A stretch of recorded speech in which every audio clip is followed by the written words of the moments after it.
Hello everybody, welcome to another episode of Critical Hits.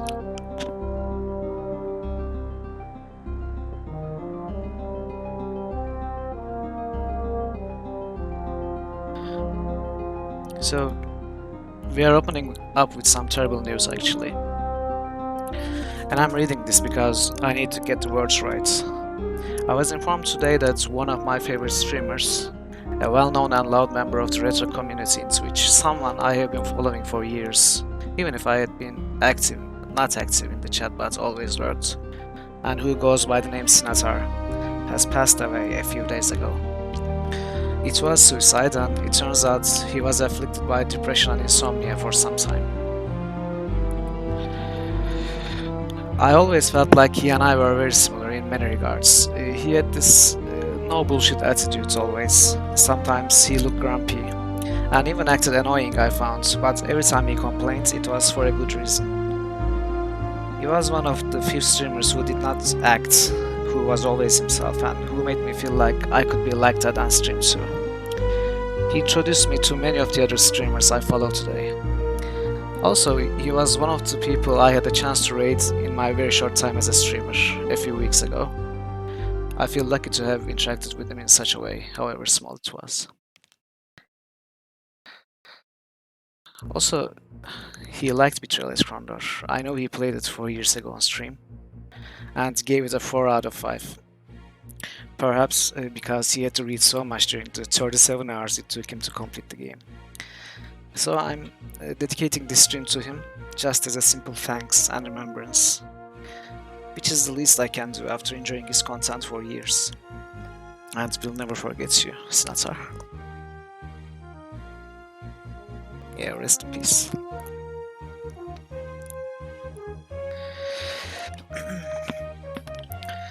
So, forgive me if I'm a bit distracted today.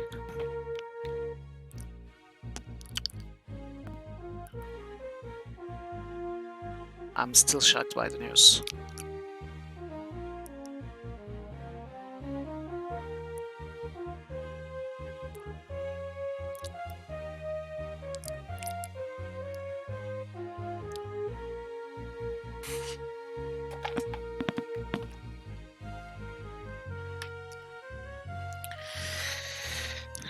Yeah, so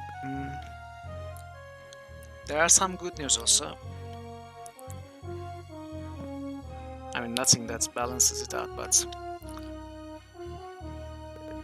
a demo for Call of Saregnar, the spiritual successor for Betrayal Krondor, was released yesterday. So we are going to try it out today. First, we are going to look at whatever content is available in the internets, the web page, the trailer and the title theme. And then we are going to play the demo. Then we are going to jump back to Betrayal Krondor if we still have time, which we should, because I think the demo takes around 2 to 3 hours or so.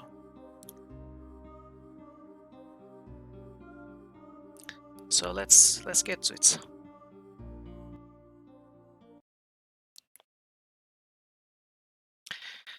So, Call of Saregnar. We are all pawns in the hands of great weavers. The village of Avonmore sleeps uneasily as people start disappearing and their lord is mysteriously murdered in his chambers at night. An unlikely party, a dutiful knight, an auspicious student of magic, and his roguish friend couldn't possibly imagine that a quest to find the Baron's assassin would lead them in the middle of a battle between gods. So, this game has been in development for a long time. I'm not sure how long exactly, but for some time at least. And previous demos were released only to backers, as far as I know. So this is the first public demo.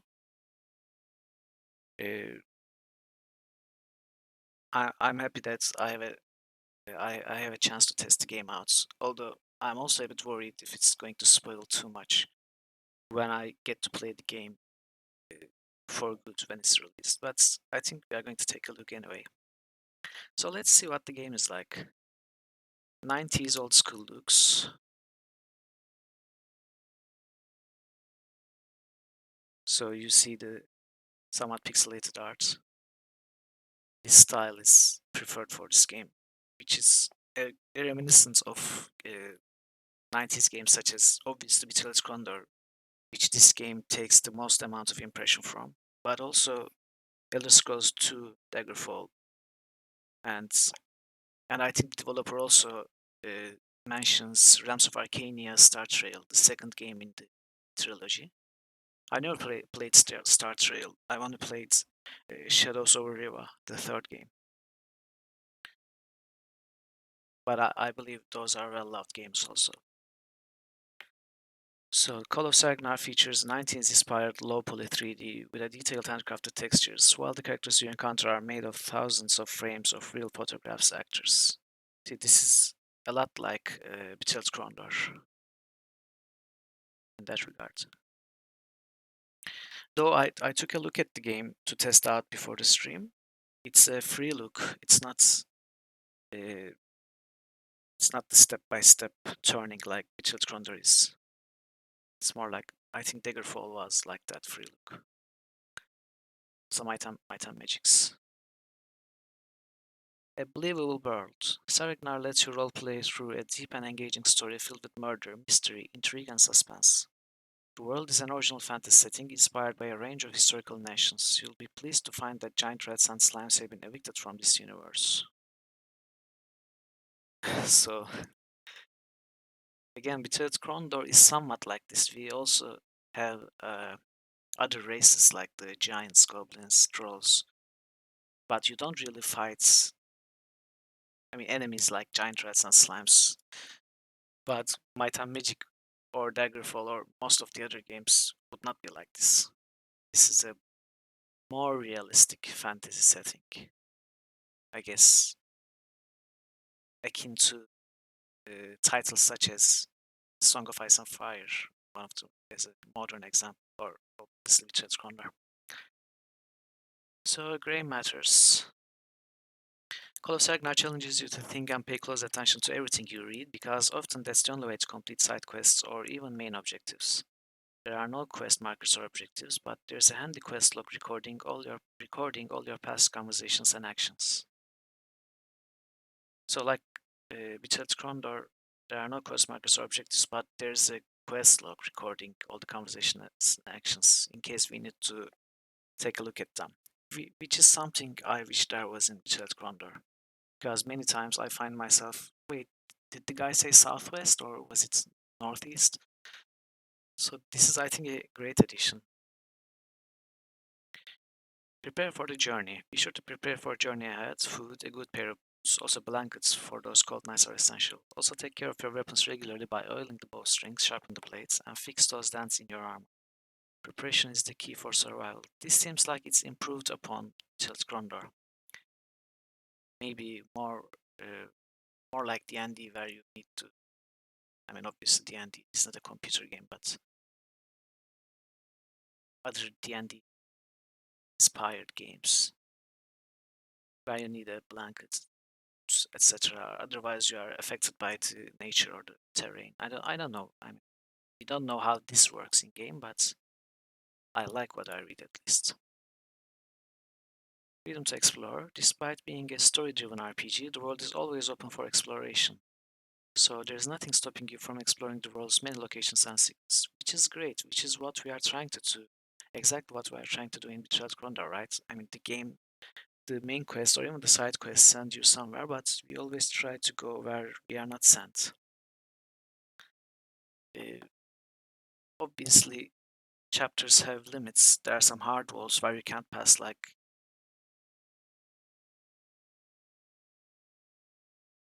Oh, well, okay. I mean, sure, why not? Yeah, sure, do that.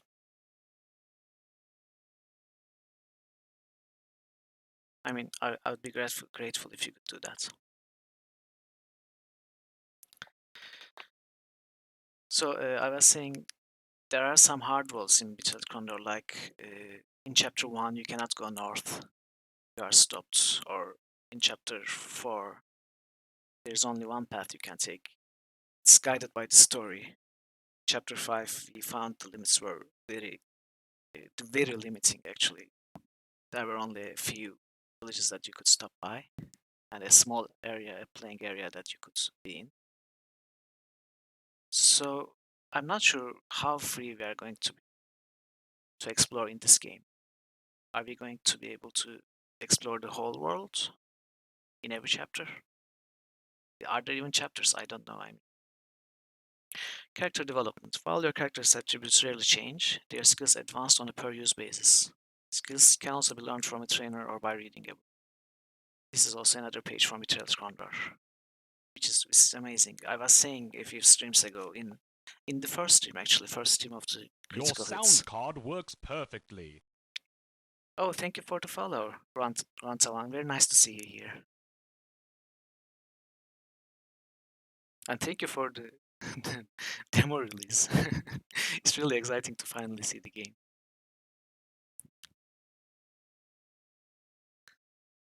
So the character development is again a page from Betrayal Krondor, which is amazing. I was saying in the first stream ever of Critical Hits that I prefer games where uh, skills advanced when they are used rather than when you put skill points on them.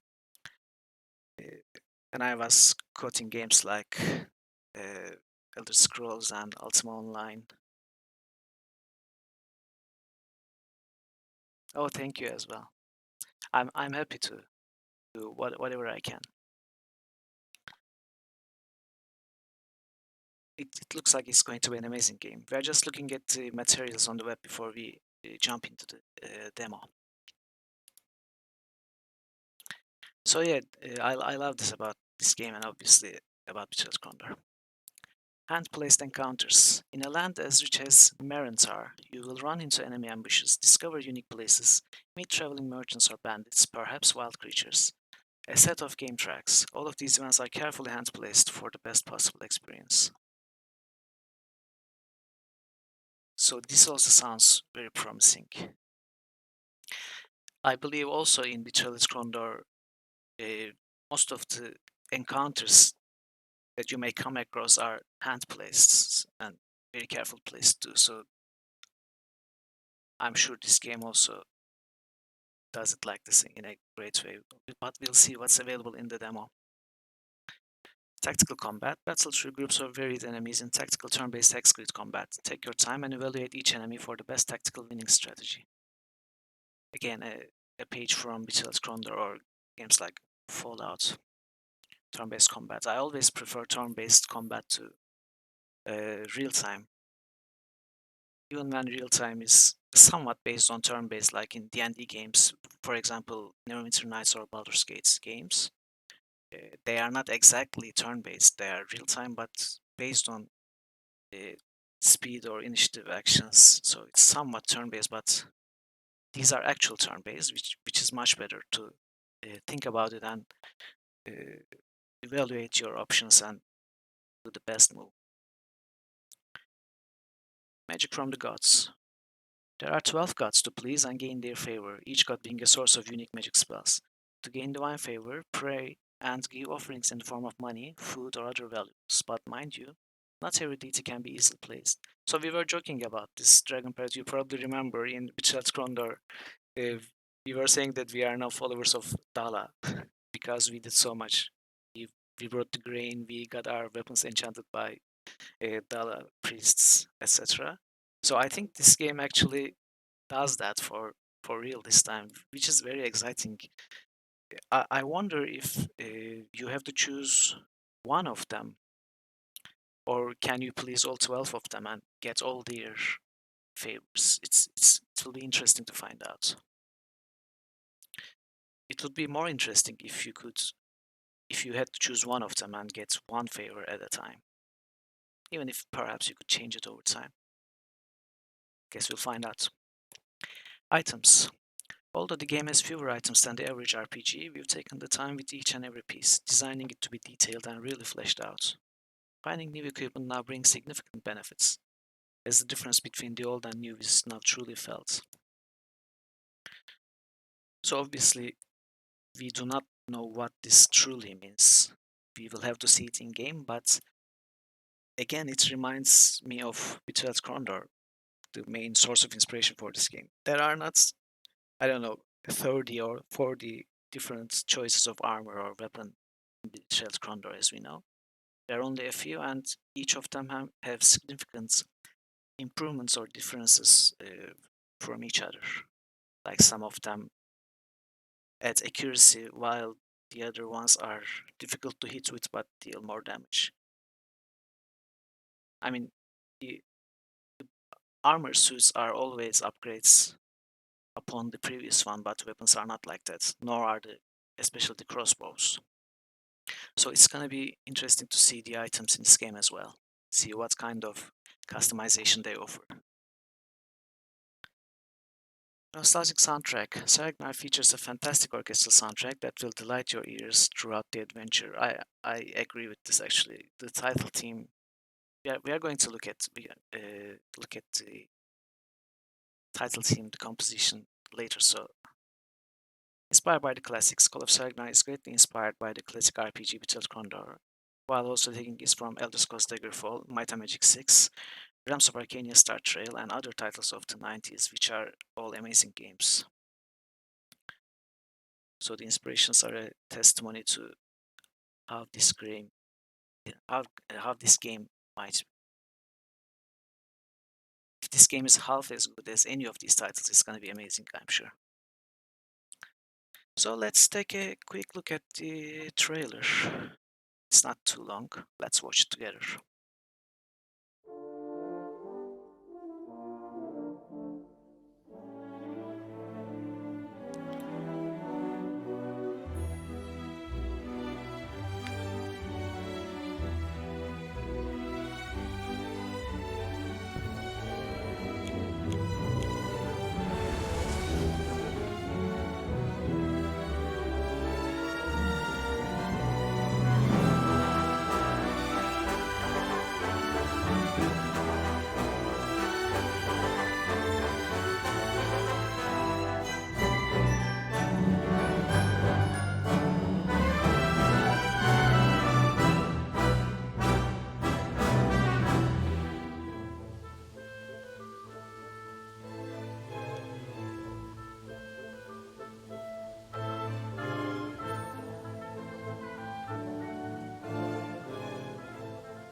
Let's take a look at individual scenes.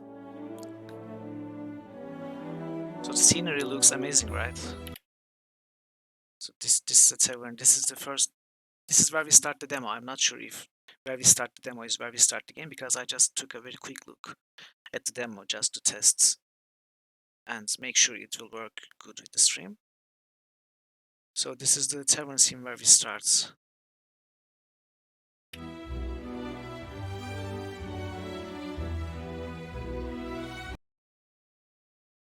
the Falcon was an heavy affair, thought Sam. He took a couple of fast swings, and indeed it was very nose heavy. This wasn't an elegant weapon, but a real chopper. So I guess this might be like like I was just saying, right? It's maybe this translates to game mechanics as it doesn't really add much to the accuracy, but adds to the damage. I don't know.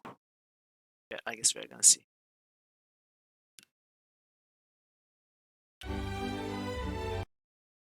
And this is the spellcasting screen.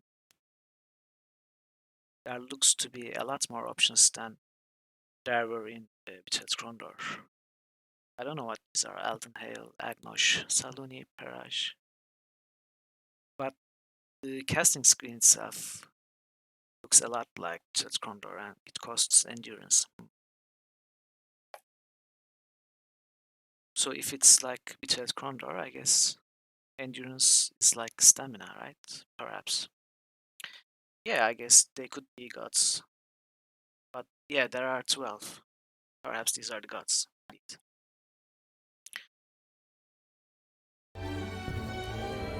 Wow.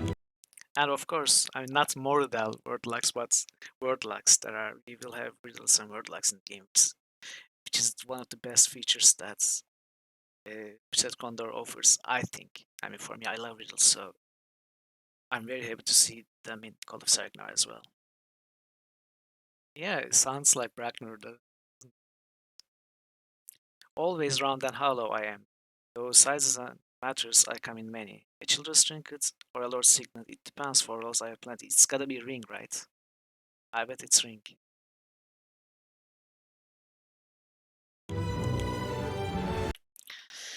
And the combat screen. It looks different than Betrayal Krondor. Not in a bad way. I mean, this is great. I'm not sure if you can turn the camera. Probably cannot, but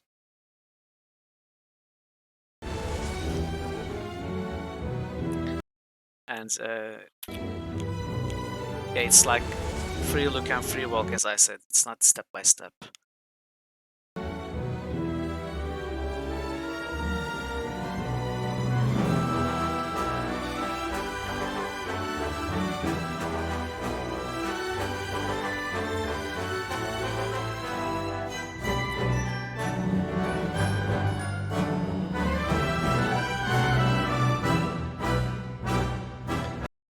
Yeah, so this was the trailer.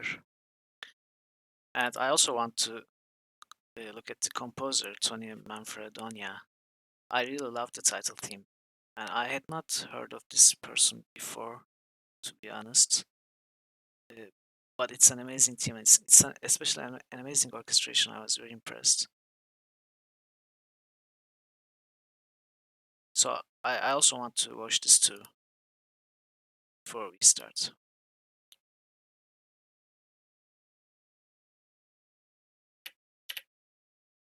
Do press F1 to check out the controls. There are separate help screens for world exploration and combat.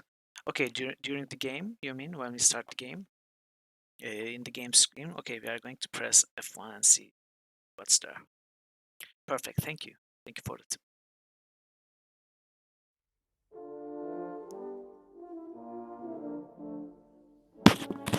Sorry.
Yeah, exactly. The masks. I mean, we are living in those times, right? It's difficult for everyone, and it makes me respect all of this even more. Having made this game, these recordings in during these times, during the COVID times.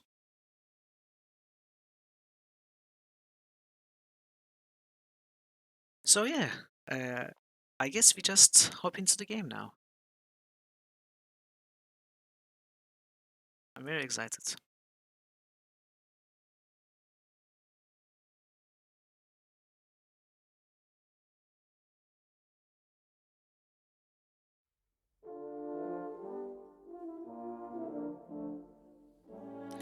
I took a look at the options before, but how are the volume levels for you? Is the music too high compared to my volume, my voice? I think it should be okay.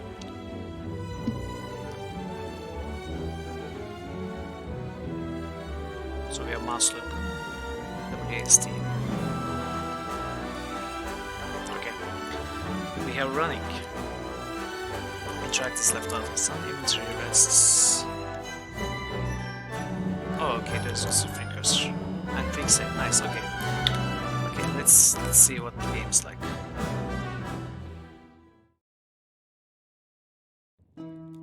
It was a late night in the small town of Romar. Hewin, an auspicious student of magic, and Sam, his roguish friend, decided to liven up the dullness of the road by spending the night drinking and gambling at the Yew Tree Inn. After observing the two playing and winning a number of games against the locals, a gambler approached their table and challenged them to a game of takla.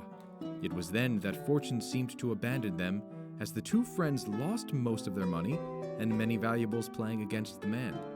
Sam was no stranger at cards, and while he had no proof, deep inside he knew his opponent must have been cheating.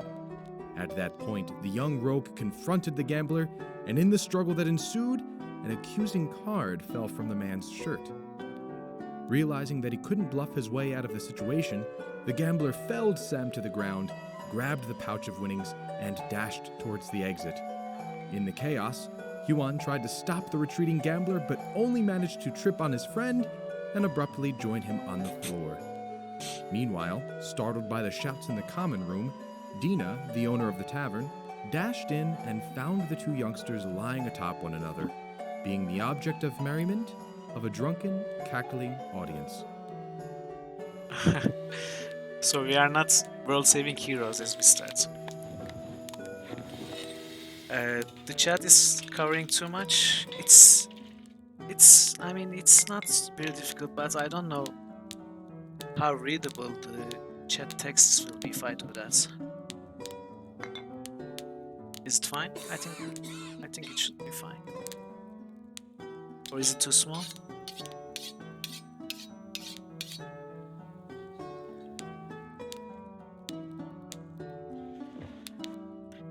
Dina. What in Ulmar's name happened here? And where's that bloody gambler? He is yet to pay for the lodging and food. Gone. We caught him cheating at cards and he ran away. We tried. Gone. And why didn't you two go after him? Why didn't anyone go after him? The room fell silent as Dina's icy gaze traveled face to face across the room. Propping himself upright, Sam assessed the condition of his bleeding nose by carefully bending it first one way, then the other. Satisfied that it wasn't broken, he looked up at Dina, who stared at him with a mix of disbelief and rage. I was gone for 1 minute, Sam. Ah, she looked so disappointed. I know, but he had a third blue lady card hidden within his shirt. I knew he couldn't have been that good of a player. Not even the gamblers of Berimus could have. Enough, Sam. He's gone because of you, and I don't want to hear any excuses. You'll be paying for both him and yourself. The man took the coins, Sam. Dina, what? I'm sorry, what can I say? He must have taken our money after you bashed my nose in. I see. Then you either find your money and pay up, or you'll be playing here to cover the expenses every night for a week, starting tomorrow.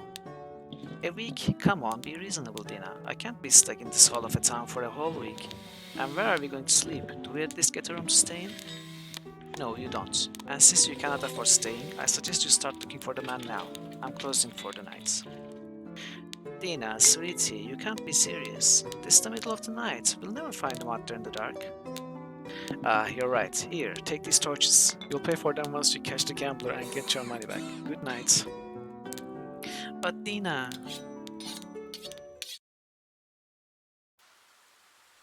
Yeah, thanks Dina. So I didn't know who Dina was when I was looking at the Steam page.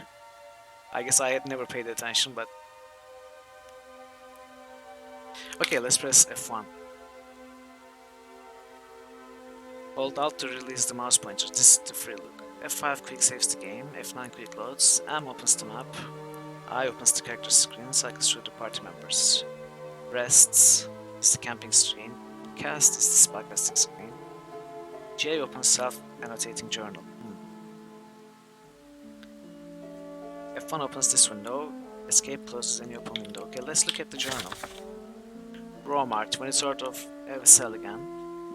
1202T. Is it TC or IC? I think TC.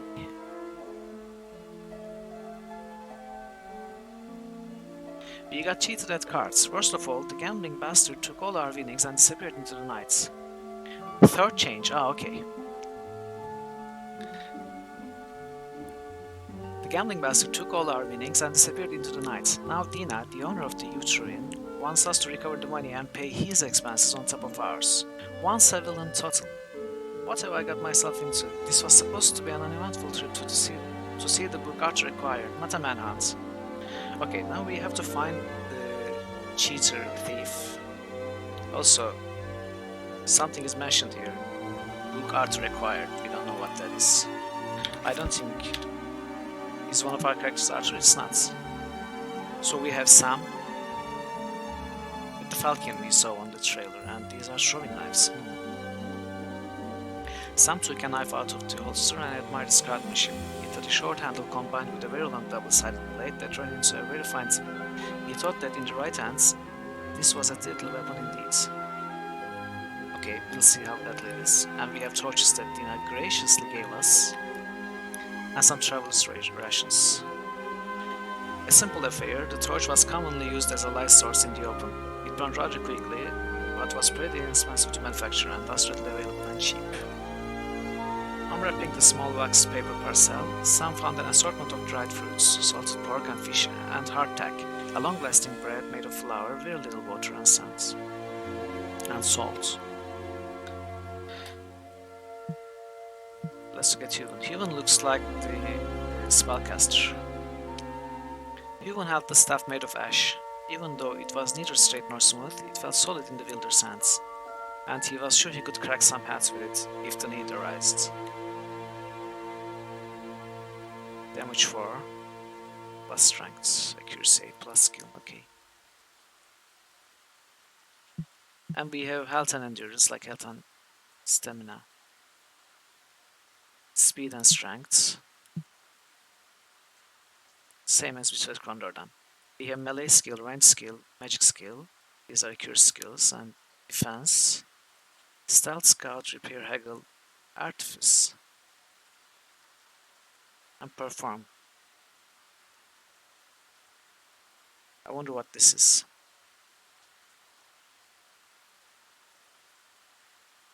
Oh, there's also a drunk scaling. How drunk we are. Yeah, I guess it's gotta be arrows, right? Not arised. But it's fine.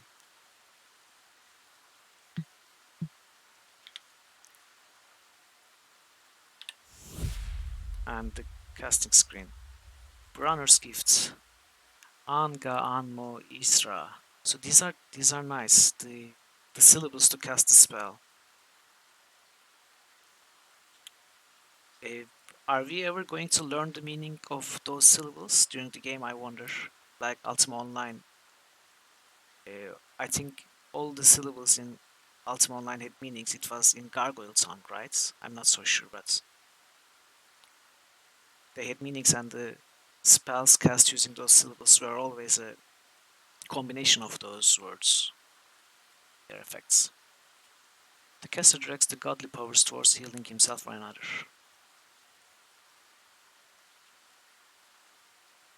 So this is a healing spell.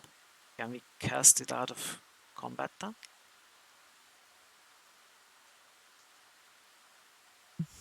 Seems we can. Yeah, it seems like an out of combat spell, because this one cannot be selected. This must be an in combat spell.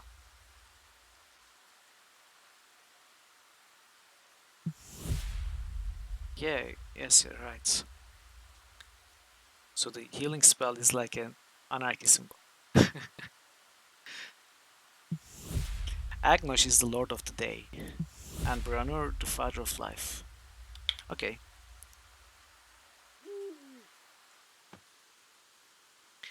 Should I known I was being cheated. Never lost that much money in one night, or ever. Neither did I, Sam. You should have listened to Arthur while we had the chance. It was your royal cousin's fault for buying us drinks in the first place, you know? You're drunk. As I recall, he wanted us all to go to his cellar. You know, the one with wine and dried meats? Well, now all we have are these bland road rations, which I have no desire to eat ever again. Yes, yes, I get the point. Look, there's nothing we can do now but track down that man and recover my money. Our money. Yeah. Then we visit your cousin at that fancy manor home of his. We check out his book on magic tricks, and we finally leave this accursed place. Deal? Damn it, Sam, that book is what got me traveling all the way up here in the first place. If it is truly an ancient book of magic, like Arthur claims, it's like finding a damn treasure. I'd lose 10 times the money I lost tonight just for a chance to peek at its pages. Calm down your magicianship. You'll get your chance, but first things first. Where do we start our search? That son of a whore could be anywhere by now. I don't know. We should probably find some place to spend the nights or camp out of town. No point in knocking on people's houses in the middle of the night. Okay, so our first objective is to rest some. Seems sounds reasonable, but maybe someone's still up and saw something. Your call. Oh, it's a choice. Great. Okay, let's say. Okay, mouse sensitivity seems a bit high for me.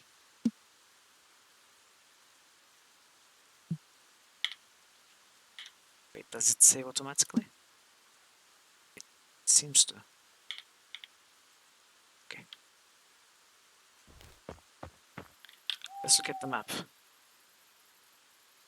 Oh, we cannot zoom in. Or move on the map screen. Whoever lives here must be sleeping at this hour. Let's return in the morning, said Hugh. Okay.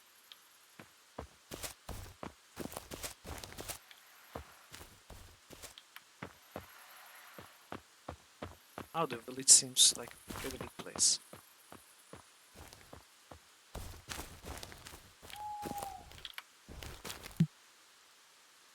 Hey Hugh, it's unlocked.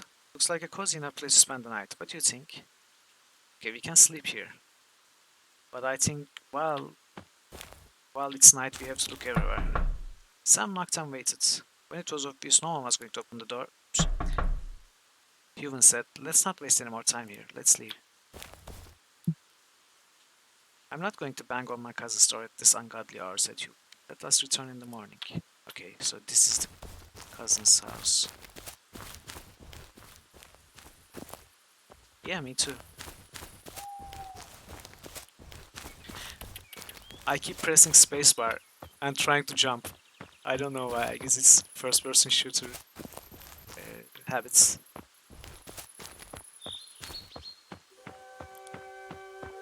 I'm glad that we are not jumping though. As soon as Hugh knocked, the heavy door swung open, and the man in his late 50s emerged from the house, his face radiating impatience. Well, it's about time. I was beginning to worry that you had lost your way. Sir Halligan is expecting results, and from what I've gathered, you still need to learn which side of the sword does the stabbing. And where's the rest of your group? Excuse us, but you must have confused us with somebody else. We are just travelers, and we're hoping you could spare a moment to talk. Oh, that's a shame. I really thought you came for sparring lessons. Well, in that case, what do you want to know? You mentioned sparring lessons. We might be interested to freshen some skills ourselves. As long as the other group I'm expecting don't show up, I can find the time for you. However, my services do not come for cheap. you must understand. For, let's say, 8 ocean, I can teach your friend there how to handle the sword better.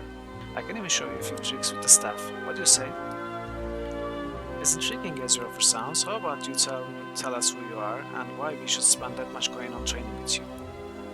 Fair enough. My name is Hans Sandar, although most call me Master Sandar as I am known to be a master in my arts. I was once a captain in Lord Aeron's army, but now I spend my time tutoring those who want to learn the fine art of swordmanship. That is remarkable. As I understand, Lord Aeron is the Duke of Guam. I hear the area is anything but peaceful up there, as you would come to expect of any border settlement. But more than that, in the last years of my captainship, things were only going for the worst, and I wasn't getting any younger, so I asked for an early retirement, but in exchange, I agreed to train the Kingsman when I was asked to. Sounds like you made a fair deal.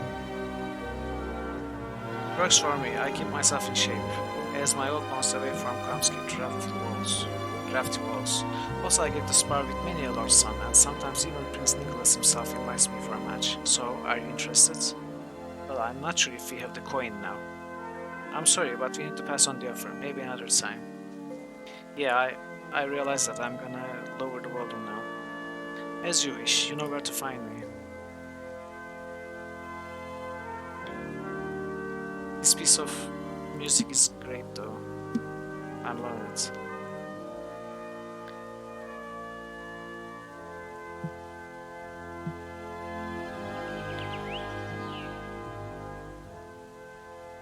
I guess this is better. Is it better?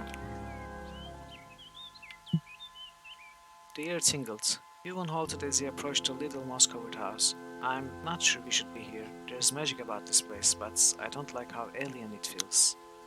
Sam wasn't about to argue, so by the time the door cracked open, he was already a dozen feet away. Don't leave, spoke a frail voice from within. It's a rare opportunity to meet a fellow Osmani these days, she paused. And Ewan felt that tingling sensation again. She continued. Even if the old ways seem to be lost on you, doesn't matter. Will you come inside? Ewan was intrigued, but did not move. Of what old ways are you speaking of? He finally asked. Come, let us talk inside, the woman insisted, gesturing them to enter. She opened the door just wide enough to let the boy slip. Then she hurriedly closed it and secured it with the latch. Oops, are we trapped? Too many nosy people out there, you see, all wanting to know too much for their own good. It took a few moments for their eyes to adjust to the dim light of the house, so when the darkness subsided, they found themselves standing in a room stuffed with trinkets of all kinds. Weirdly shaped sticks and stones of different colors and patterns, clay pots and hanging herbs. A number of fresh brush lights did little to illuminate the gloomy room. It was Human who spoke first. You mentioned the Osmani. I don't think I'm familiar with the term. The woman added some twigs to the almost dying fire, and poked at the embers until a small flame burst into life. Don't they teach Arnai in Andara anymore? She asked. So many words we have no idea about. Human replied, they do, and wondered if this strange woman had the power to read minds. He knew the talent existed, but only a few mages had it, which made the woman an object of fascination in Human's eyes. Doesn't matter. Osmani is an old word for those who practice magic. Did you study at the university too? The woman ventured, but the woman snorted, shaking her head in reply. I wasn't born in nobility like you were. You seem to know a lot about me. You've been mind reading. This time the woman laughed a rich laugh, to which the tiny flame in the fire whooshed to life. No, although I admit that would be a nice gift to possess. I seem to know who you are, Hugh and Theomar, son of Nida, and you. She turned at Sam. She started reaching for his chin, but suddenly retracted her hand as if she got burned. You need to go, both of you, she spoke, her words devoid of any warmth. She hurried to unlatch the door, but gave Sam a wide berth on her way there. Out with you, she cried, and the boys flew outside, the door closing behind them with a thud. Okay, that was weird. Oh, we got a journal entry. There is a peculiar woman, a witch, living in Roma. She called me Osmani, a magician in the old tongue. She claims she merely knew me, but I am sure she can read minds, an incredibly rare talent to possess. Surprisingly enough, she threw us out of her house when she reached for Sam. Okay, interesting.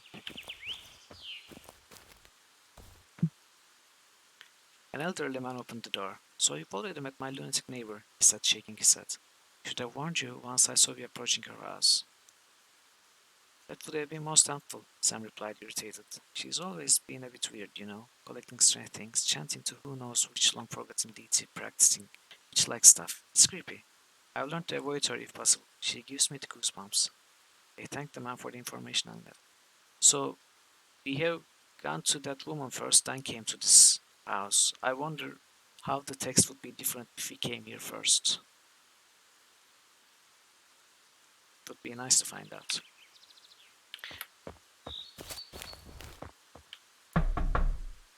Okay, this seems like a generic text.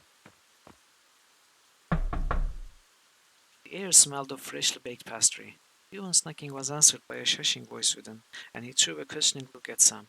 A few seconds later, said little typo, a rather attractive red-haired lady in her 40s opened the door. "Blessings, I haven't seen you around here before. Care to try one of my tarts? I am Nisa. Been baking all morning." "Well, I," began Ewan, but he was quickly cut off as Nisa shoved the buttered pastry into his mouth. "So delicious, isn't it?" she asked. Then she started pulling at Ewan's sleeve, dragging him inside. "Come on, don't be shy. Come in. I don't bite."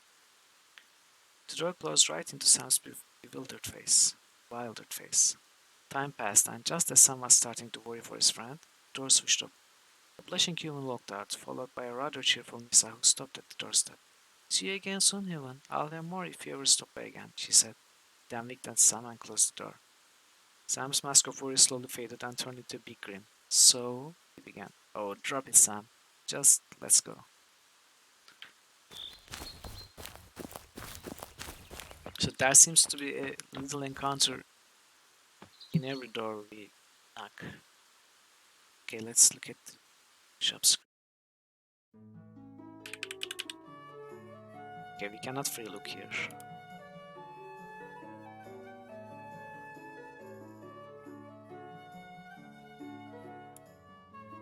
"Welcome, welcome," said the shopkeeper. "My name is Fan Guai, at your service.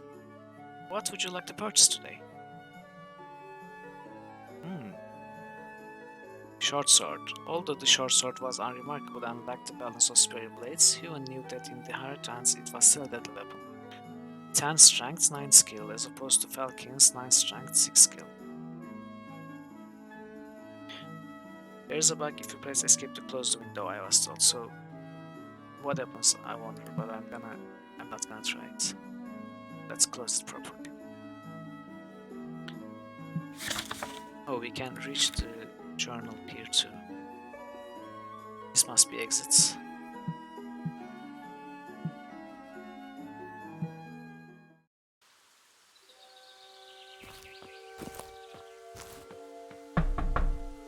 They knocked and waited. Out of the little house came a heavy-set man, his receding hair betraying his age. He leaned against the door frame and looked at them impatiently. "Yes, what do you want?" It was Huon who spoke. "Excuse us, but we are looking for a man who stayed at the inn. A gambler. Don't know his name, but he did leave in a hurry not too long ago."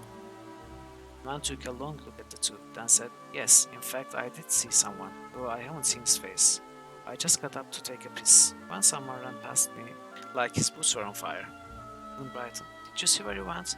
"South, out of the town, I guess. Now, if you'll excuse me, I got things to attend to," the man said and separated his son. "So he went this way." "A man in the village apparently saw someone flee south in the night. This must be our man." Okay, I guess we saw which way the man ran away to, but there seems to be... Oh, there's only the cousin's house that we haven't knocked on, right? So this is where the generously full salary is. Yes, too bad we won't have time to see it, since you are in such a hurry to leave town. You can't just leave town on an empty stomach, and as I've heard, noble courtesy dictates to treat your guests well. Yes, you went that away.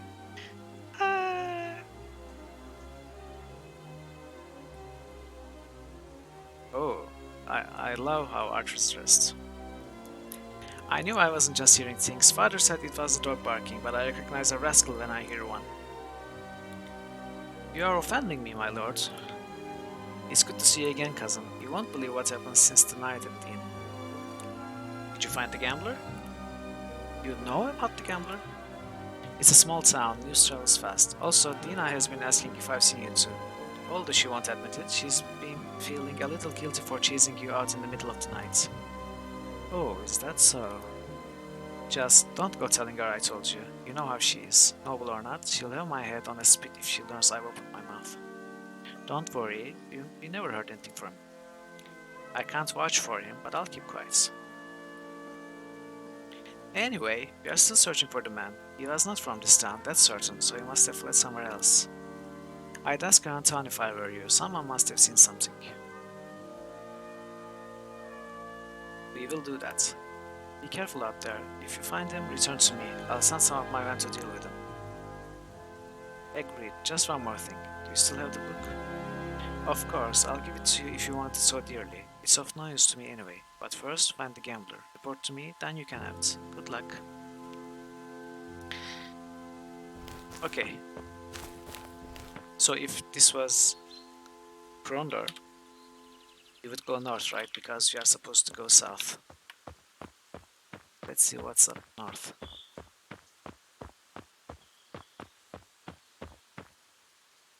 Unless we want to take an exhaustively long scenic route around the Samai Mountains, we should just turn around. Besides, Tina is expecting us to pay what we owe her. Okay.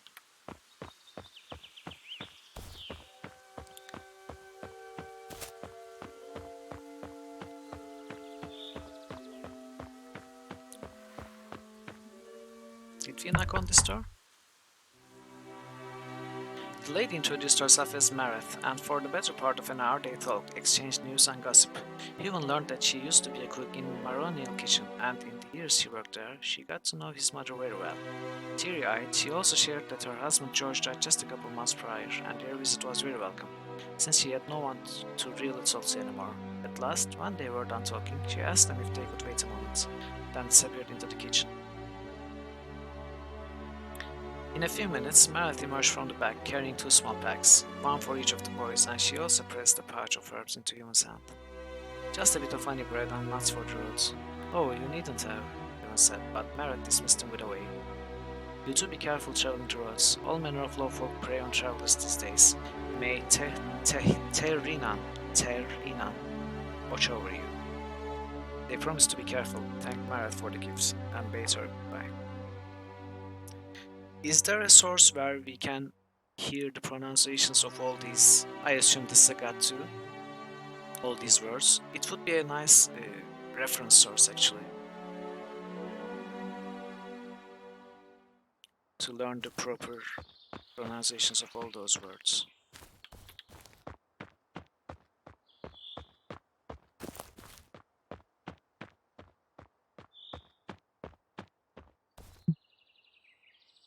The house seemed abandoned. Should we have a look? Maybe the previous owners left something of value inside. Of course. Save for a broken chair and some pieces of pottery scattered on the floor, the house was remarkably empty. This place was looted clean, said Ewan, and kicking at the debris. Sam, however, was kneeling and examining a section of the floor with interest. He slid his fingers along the edge of a wooden board, and, as expected, the board gave way. Aha! He exclaimed triumphantly. Lifting the piece of timber, he discovered a small jingle pouch. Four kingdom coins for Leshen. The Marantar Kingdom currency was composed of valuable gold coins called Savalon, large silver coins called Ocean, and the lesser Leshen, which were made from bronze. Generally, 1 Savalon was worth 10 Ocean, and 1 Ocean was in turn worth 10 Leshen. So there are 3. The word Bible exists, but nothing public yet. That's amazing. I'm looking forward to the release.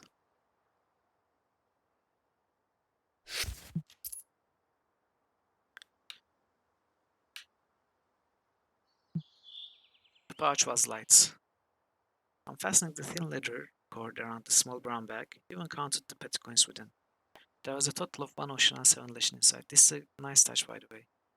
Clicking when you click on your coins, again a small explanation shows up. It's not simply 1 silver and 7 bronze or something. State 1/3 of Saregnar. 11 hours, okay.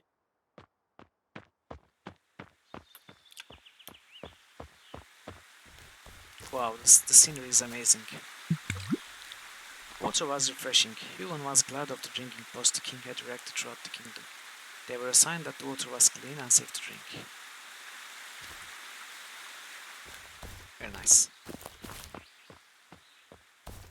Let's look at the map. Saregnar Temple.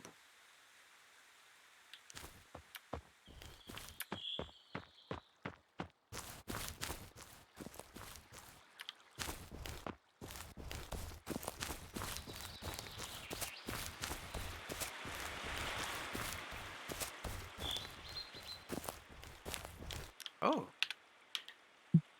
It was no ordinary chest. Examining the massive iron-bound box, Sam spied the brass plate on the front. Curiously enough, a riddle was inscribed. Yay! We found a riddle! Most probably in case the owner forgot the combination. Whatever the reason, the curiosity to see what the chest held inside quickly took over, and he began pondering on the word that would open the tightly sealed lid. One holds me with prowess, one holds me with fear. That, most often than not, is a matter of skill. Is it a sword? It is a sword. And there is a sword in it, short sword. Sorry, still no burp this game either. So we got a better sword.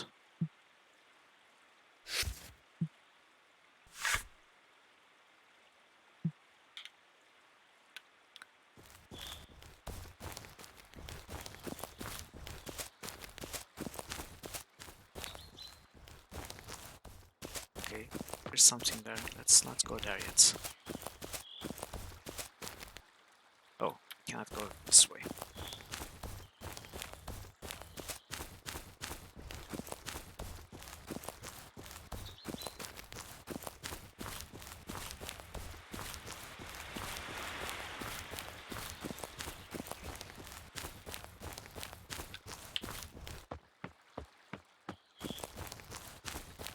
Of course, we are going to have to look at every nook and cranny. Especially after finding that chest. There might be more.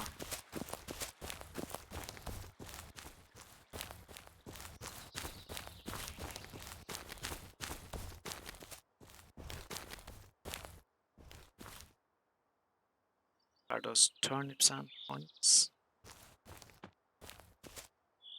Maybe carrots?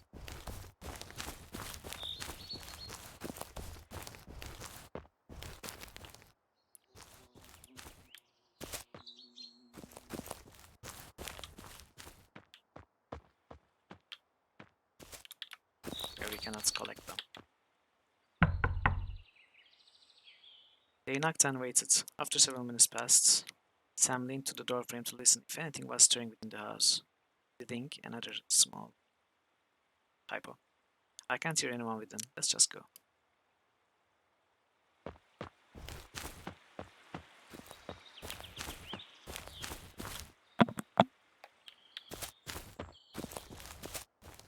Small pond.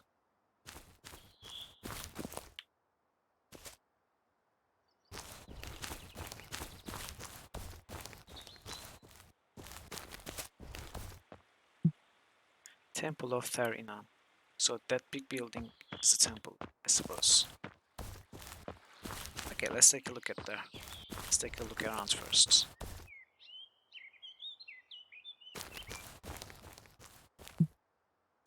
Ewan kneeled at the headstone inspecting the inscription carved next to the strange double moon symbol. The inscription said, George of Romar. Placing some wildflowers on the stone, Ewan chanted a short prayer to Alden Hale, so Mary's husband may be at peace, up in the snowy halls of the herder god, but also find his back to his wife on Smartnevis, the festival of the ancestors when the time comes.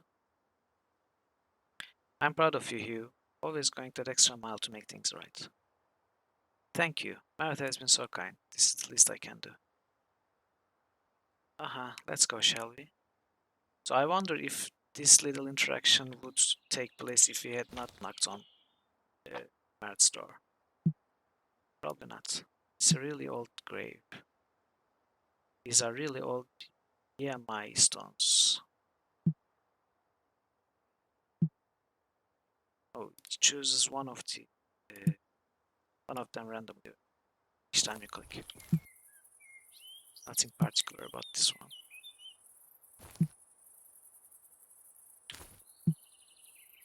A fresh bouquet of flowers rested on the finely chiseled middle slab. Looks like a fairly expensive EMI. Someone wanted to be extra sure their beloved one stays within the boundaries of the stones, or finds the way back. Either way, we should be going.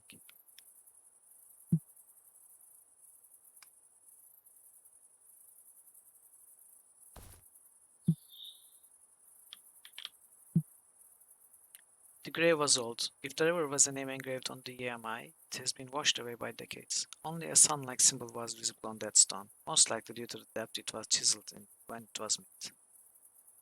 Okay. There seems to be a few special graves. Really old grave.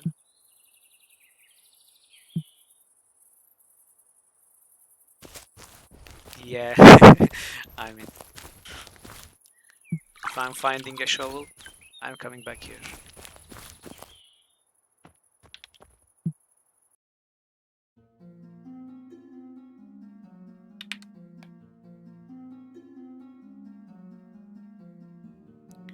He was lost in thought.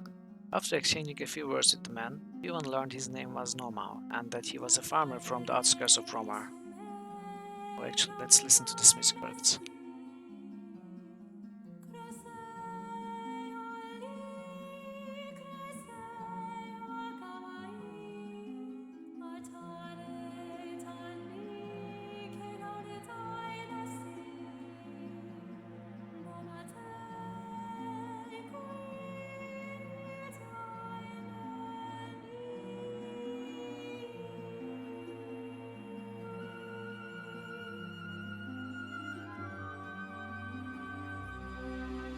Oh, I can't wait to listen to all of the OST actually.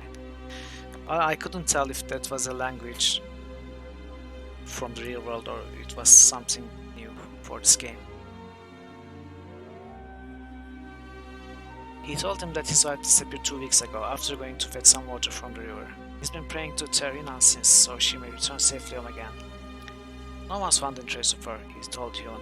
The whole village joined the search, even Lord Longcost's dogs couldn't catch her scent. She simply vanished, the man said, bursting into tears.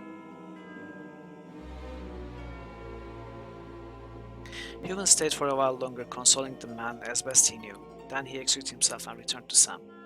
His wife vanished, no trace of her anywhere. Maybe she just left him. No, I don't believe that's the case. The whole thing feels wrong. Sam shrugged. He did? Oh, amazing.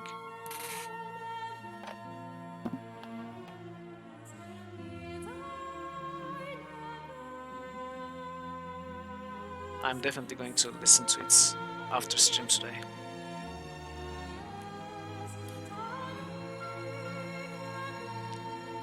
The scent was familiar. While it eluded him at first, it took a long moment for Huon to realize that what he smelled was a herb he last handled at the University of Magic in Andara. Due to its innumerable curative and mystical properties, the relatively rare Ormanis was sought after by both healers and practitioners of magic, and therefore it often commanded high prices on the market. Huon remembered how, in his first year of study, Mage Pharaon lashed out at him for using the whole plant in an experiment.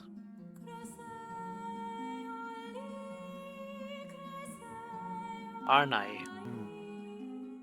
So you created a whole language. How detailed is it?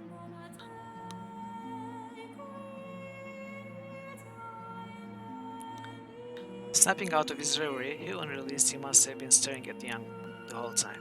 Thankfully, if he was to judge from her expression, she wasn't as much annoyed as she was amused.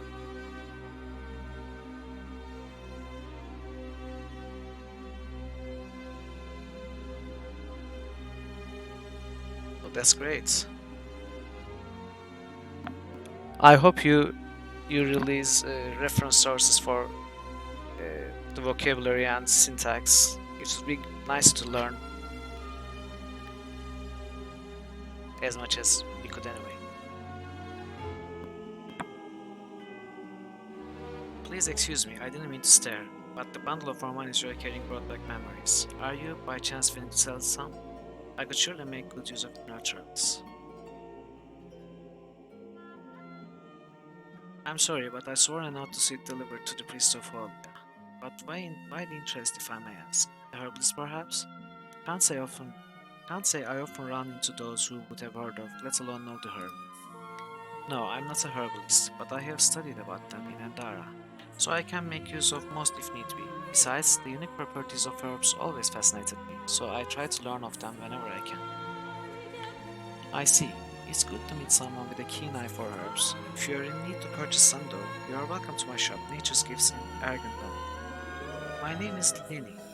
I'll be sure to give you a fair price if you visit. Thank you for the offer, Lily. If the road ever takes us to Argendon, we'll be sure to stop by. Oh, and I'm Helen. It's been a real pleasure meeting you. Pleasure was all mine. I thought the temple of our luck goddess was far off in Ingaroth. Are you planning to travel there all by yourself? Surely a courier could safely deliver those herbs in your stead. You'd think that would have been the soundest choice, but it's been weeks since I last saw a courier carriage pass through Argendon. It's like our little village has suddenly gone off the map. Meanwhile, I prayed to the god of travelers for good fortune. I was assured the courier still passes through there, so it shouldn't be long before I return to my shop.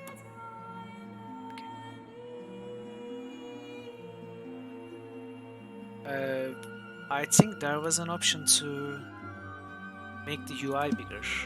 Yeah, there's a UI scale. I can make it times 3 and see. Let's see if the text also gets bigger. Yeah, it does. Is it better now?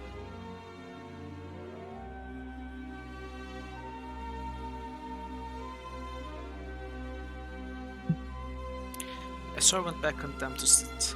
The High Priestess is currently in prayer, so if you would be so kind to wait, I will let her know of your presence. Time dragged by, especially for Sam, who was now nervously pacing up and down the hall, stopping at the door several times, listening for whatever was happening beyond that boundary into the Holy Realm that only priests had access to. This is maddening, he said while descending the few steps into the ascent. As soon as he touched the last step, the large door opened and a tall woman wearing priestly garments stepped through. Those present, she bowed her head, then she smiled at Sam. I am sorry if the wait has caused you any grief. Our god has been restless recently and relies much on our priestly chants. Even stood up and Sam tried to say something, but words eluded him, so he cast his gaze downward in silence. It was Yuvan who addressed the holy woman. We apologize, High Priestess. There is no irony behind our visit. We simply wanted to talk. We can talk, she replied, her eyes lined with weariness, but let us be quick as I have other matters to attend to. During the session, the High Priestess of Saregnar, they touched many topics about the god himself, but they also discussed the recent events that have befallen them, including the matter with the gambler. Balance of power is being tipped over, like I have said before. Our god is troubled, and we have received note of similar disruptions from other temples as well, said the priestess gravely. You should be wary on your travels, particularly you, Villain, for I feel you are embarking on a journey much longer than you planned for. The priestess seemed to contemplate something, then she spoke to Sam. Within you, I can feel a similar disturbance much alike to the one that has affected our temple home, but it's early to guess the nature of it. Time will tell.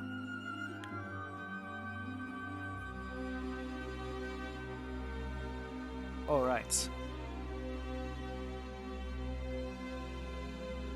Lastly, she took their hands and said, "Look out for each other, for I see danger on your way." She then excused herself and bid them farewell. So, Tertnan.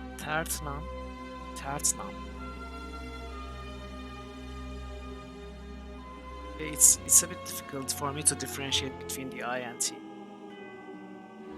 I really don't like that woman, you. I felt like she looked right through me, got goosebumps all over. Yes, I felt it too, but she's a high priestess, after all. Those close to the gods often possess special talents. Yeah, talents to make one shit his pants. Let's go. I don't want to stay here one moment longer.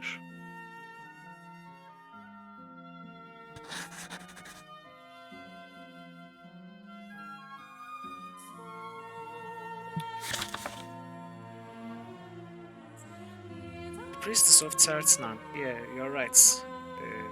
This is the same letter as that one. I guess I've been reading this as Inan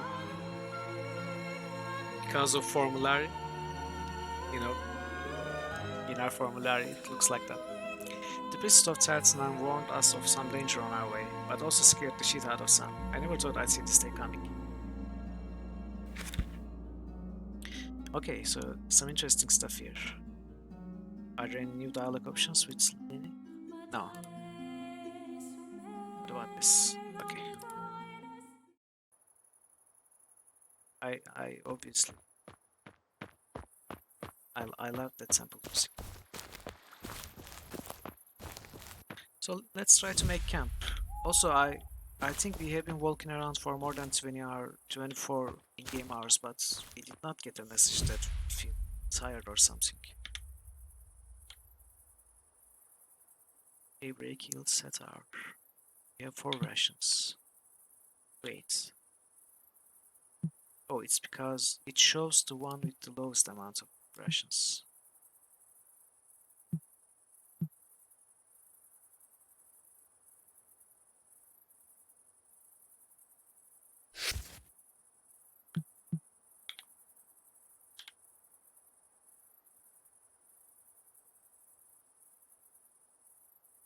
Oh, makes camping safer but slows down healing.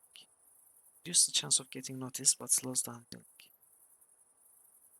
Interesting. So I guess this means there's a chance we can get attacked while resting. Oh, very nice addition over the Church Krondor. Though I don't think we are in danger at this point. Let's rest until daybreak.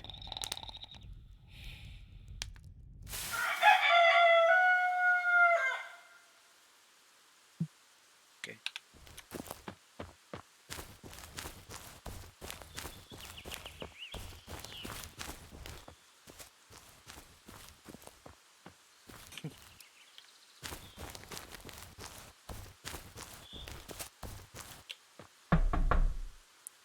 They were invited into the small house. After explaining they were travelers on their way to Avanbur, Renimit, the head of the farmer family, offered them a place to sit next to the fire pit. "We were just about their breakfast," said his wife, then added, Tertnan has been generous this year, so food is plentiful. We'll be happy to share." Everyone welcomed the warm food he'd been given, and Sam readily emptied his plate. "It would be nice to hear news from the outside," Renimit said, between one mouthful and the next. "We used to have visitors now and then, but these days they rarely stop to have a chat. Everyone seems to be in a hurry." Even spent a good part of the hour recounting what he knew, and whenever the story got too dull to Sam's liking, the light-haired rogue promptly added all sorts of embellishments to the tale. He even sang one of his songs, which amused Sarah, Renan's wife, to no end. When they were done, Sarah addressed Sam. "Now, that was quite a tale. Next time you visit Romar, I'd love to hear you sing another one." Sam accepted the compliment with a broad smile, and together with Human, they rose and thanked them for the hospitality. As they walked towards the door, Brennimer said, "Good luck on your travels, boys. If you haven't been to our temple, you should really do so. Perhaps talk to the priestess while we are there." "Thank you, Renimir. We spoke to the priestess already," Human replied. "And it was a most unnerving experience," Sam added, shuddering at the thought of the encounter. Again, they thanked them for their hospitality and food. So all these small things that change according to your previous options, the previous actions that you have taken. It makes me curious every time how different the dialogue would be if we had not taken that option. I mean, these are probably small things, but since the system is in place, there is no limit to the possibilities it could enable the game.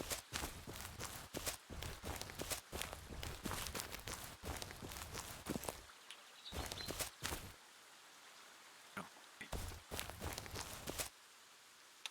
Oh, looks like another riddle chest. Chest had no visible lock. Examining the tightly sealed iron-bound box, Sam marveled at this level of craftsmanship, particularly the word-like embedded in the clue plate on the front. As there seemed to be no way around anything without solving the word-like, he knelt down and began pondering on the riddle. Always round and hollow I am, though sizes and matters are coming many. A children's trinket or a Lord's signet, it depends for those I have planted. This is the one we saw on trailer, and I had guessed really. Seems I was correct. Okay, more fruit. Oh, there's no share option.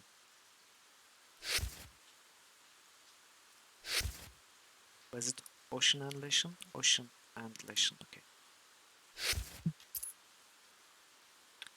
Nice.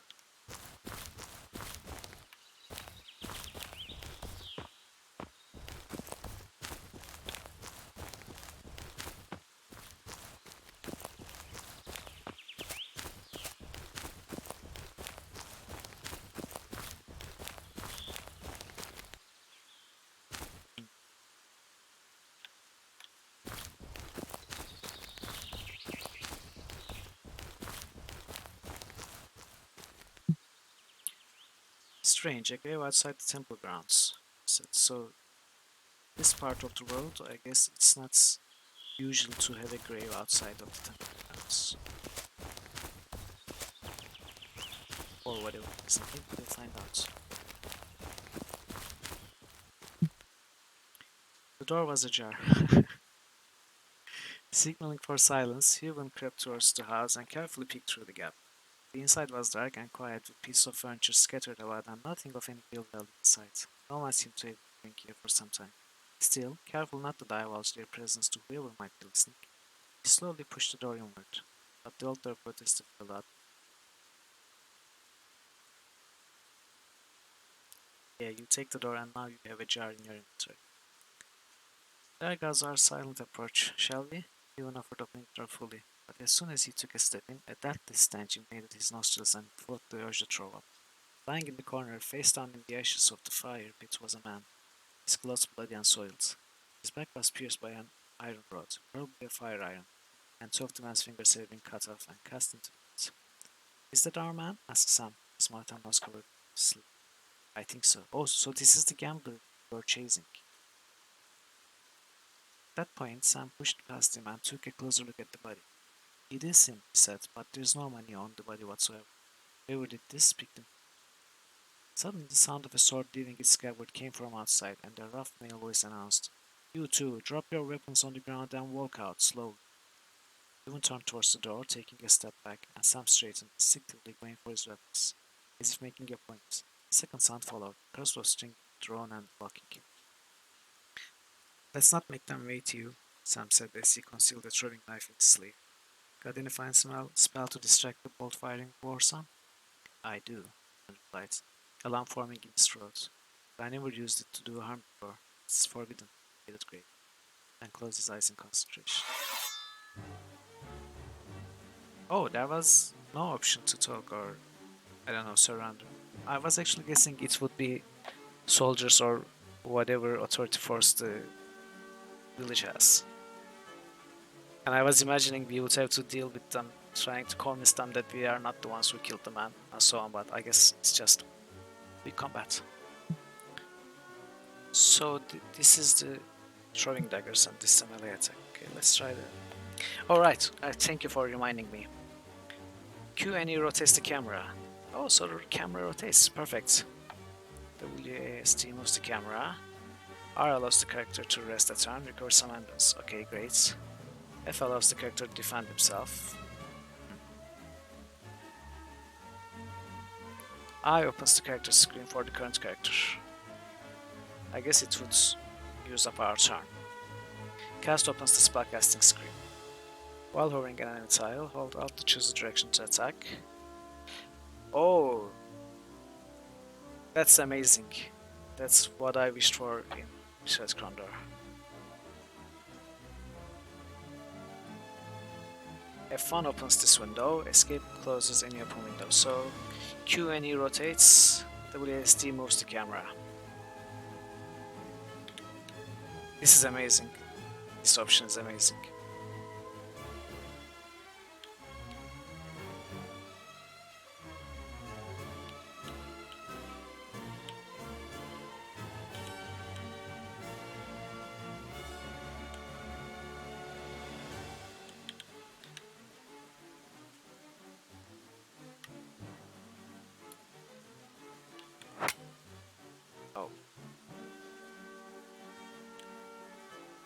Okay, let's cast a spell. This is healing, right? Yeah. Fiery Embrace. Anku Etsmo Etsuk causes the area around the enemy to vibrate so fast that it heats up to the point that it burns the target. Okay. Do we go all in? Let's try to go all in. Nice.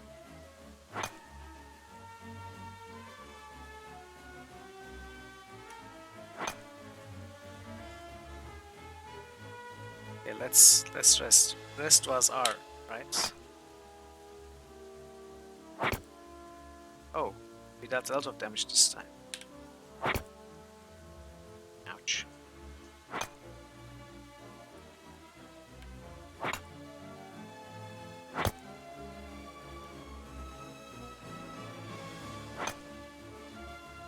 Yay, we won our first fight. Human stood in silence staring at the bodies of the fallen.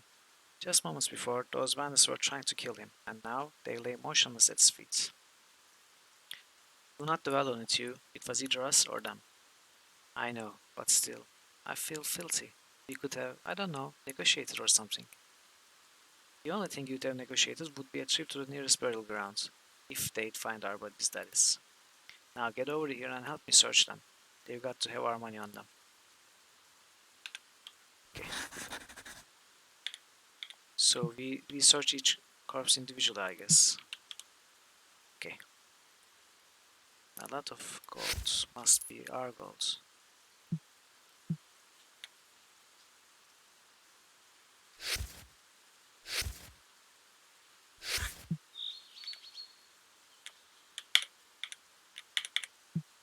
Yeah, escape doesn't close this window, if that was the bug you mentioned before.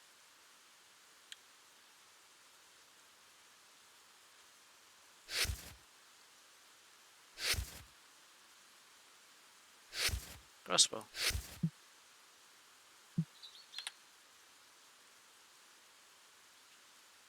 Who has a better haggle? Ewan has, okay.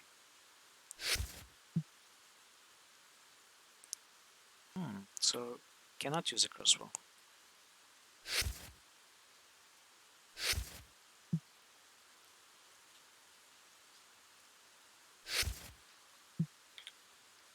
Okay. Let's rest until we are healed.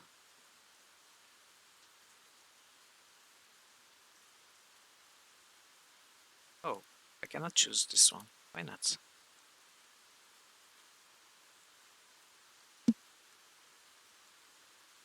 Weird. Is it because it only heals health and not endurance? Okay, let's try again later.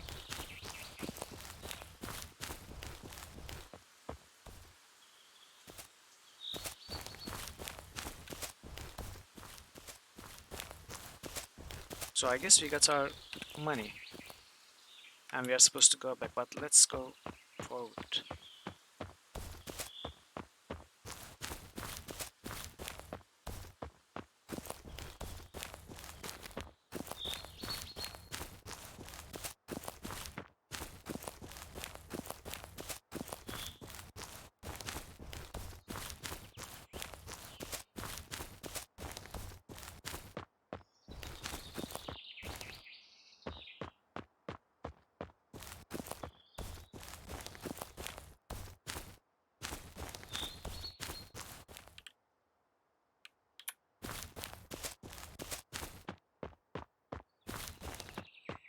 Another farmhouse.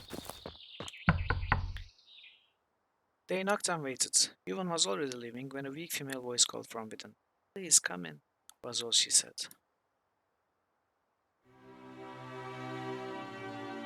Yeah, maybe dragon cards.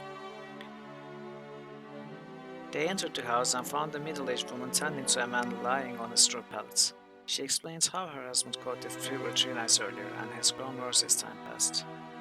I barely slept since, she said, tears gathering in her eyes. I don't know what to do. Yuan approached and looked at the pale figure of a man. If there's anything we can do, perhaps we can help. Would you, sir? The woman looked at him pleadingly, then at Tarman. He needs a healer, and I don't dare leaving him alone, she added. Do you know where can we find a healer? At the Temple of Tartanan, perhaps? Ewan asked. They wouldn't lift a finger to help us. Some ridiculous family feud between Han's late father and the temple. They won't help us, her voice faltered. I am sure we can find some way to help him. Perhaps there's another healer around the village or something, Ewan said reassuringly. He'll be back soon. The woman took Ewan's hand into her own. Branur's blessings. Ewan nodded, smiling uncertainly, and then they left and gently closed the door. You could have cast that spell.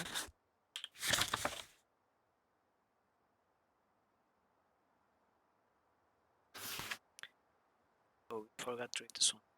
You found the gambler dead in an old isolated house, south of the temple. He must have been killed by the brigands who ambushed us as we were examining the body. I never killed a man before. Sam said to not dwell on it, that it was either us or them. I know he's right, but still, I wish there had been some other way. Romar outskirts. Hans, a man living on an isolated farm south of Romar, is gravely ill. His wife told us the Temple of Tartanan won't help due to some family feud, so we need to ask around the village if there's another healer who can help. Okay.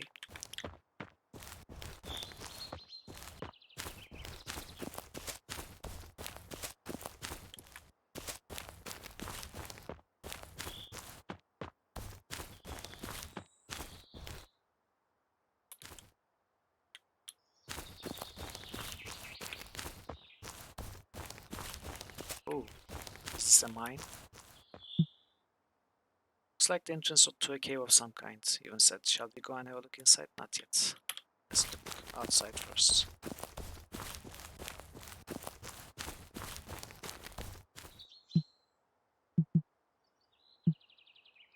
The tent seemed unoccupied. Shall we take a peek inside? Yes. Ewan opened the tent flap. The inside was damp and smelled musty, its owner probably long gone. Still, he searched inside in hope of uncovering something of interest. Oh. Note. Retrieving it from his backpack, Ewan wondered what was written on the yellow piece of parchment. Okay, to loot it first then.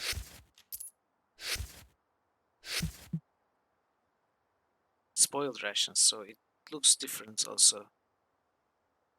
So if we're careful, we don't have to right click on all of them. There's a green tint here. And how do I drop it?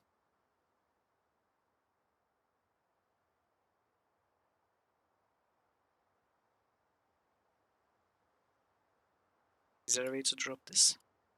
Oh, I guess I do this. Yeah. But how do I drop things on the... Oh, okay. Okay, so it's not in yet. Perfect.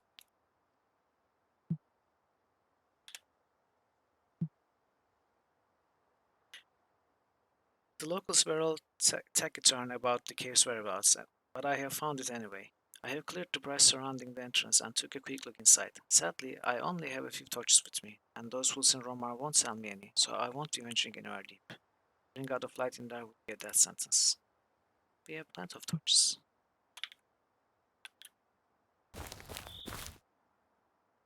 Wait, can we mark on the map? I never actually looked. Oh, seems we can't. Is that feature going to be added also? Possibly.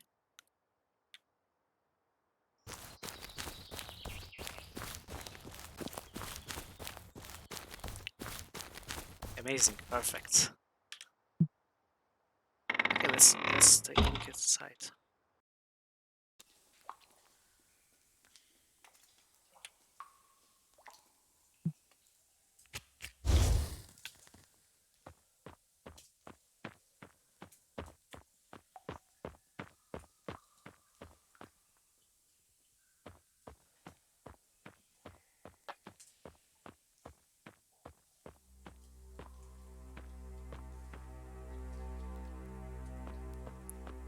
Dance music.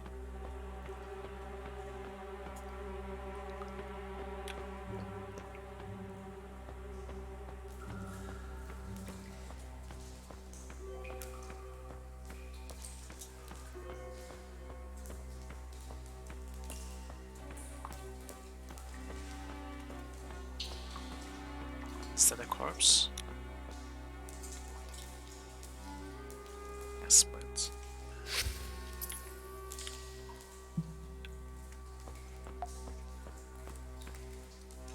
Oh. Okay.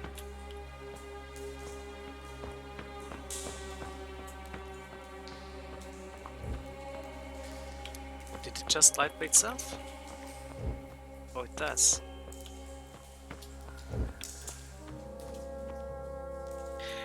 An ethereal voice reverberated in the chamber. Ti Osmani Kalani Sieti Postrun Yom Jom Esti Dumae. Urging Sam to put the knife he produced away, Human bowed in front of the shrine and signaled to his friend to do the same. I bet I'm butchering these words, so I'm sorry, but I'm doing my best.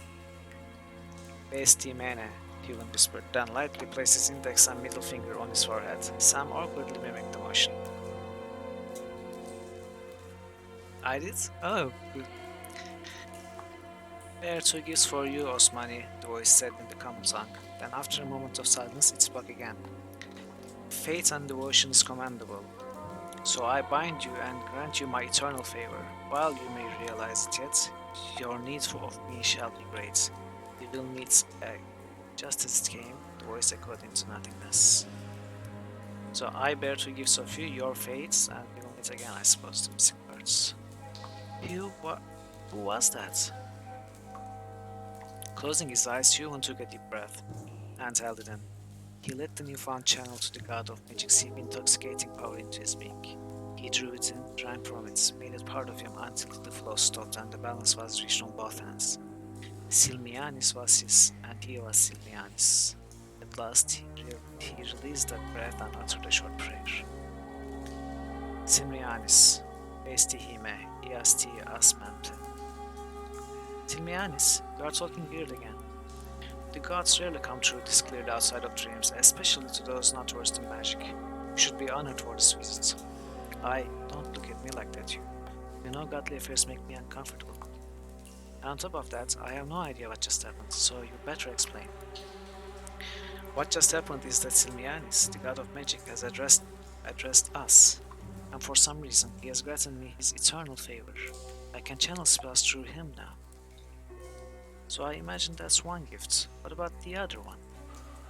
Lack of respect for the gods will be your end, friend. One day, perhaps. At least now, I know to stay clear of big holes in the ground. Can we go now? What's your hurry? Let's have a look around first. So did we learn a new spell? Oh, we unlocked Silmianis. But no new spells yet.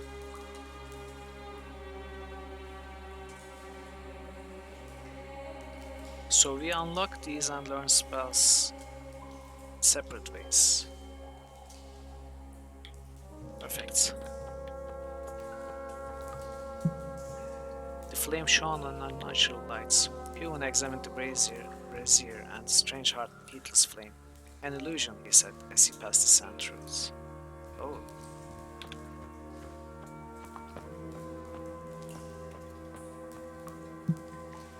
The chest was gilded and ornate, the wood parts uncorrupted by the elements. We opened it, Huon said, licking his lips nervously. Of course.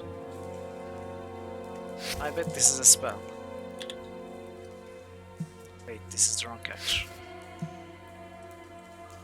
Spell scroll, mind lights. Huon examined the magic scroll with care. The thick coarse parchment was tied with a colorful ribbon held in place by a silver seal onto which a single word was written, mind lights. Huon untied the colored ribbon from the scroll and began to read. The incantation was rather complex, but eventually he committed the spell to memory. As if acknowledging his newfound knowledge, a cool flame engulfed the scroll, turning it to ash. Let's see what the spell is. Mind Light. Anku Etmo. Allows the caster and those nearest to him to see in the dark. Oh, this is a torch spell. Nice.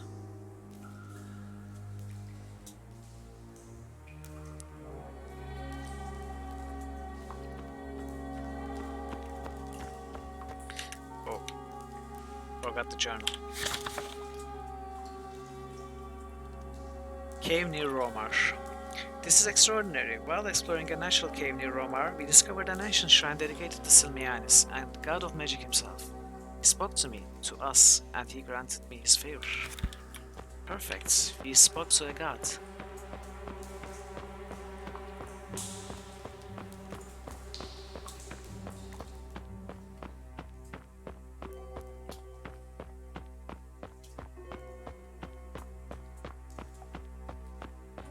Am I going to right way? Okay. I think I saw a path that we might have missed. I'm not sure, but... Oh, okay. It's not a path. Okay.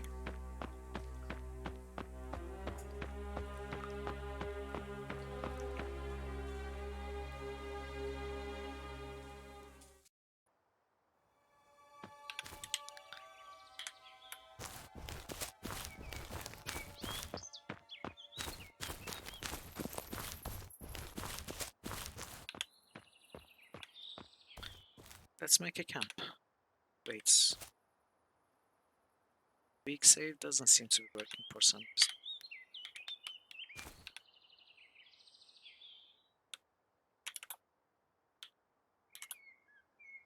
That's weird.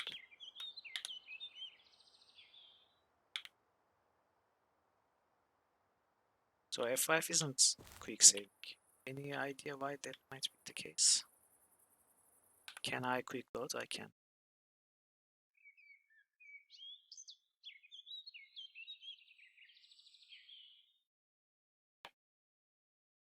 Hmm.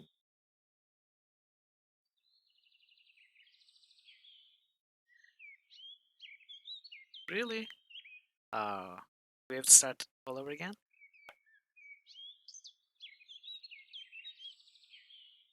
That's fine. It's okay, but I guess we have to start over again, right?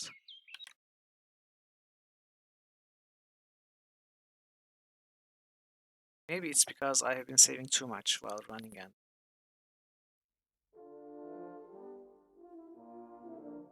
So I guess continue will not work, but let's try.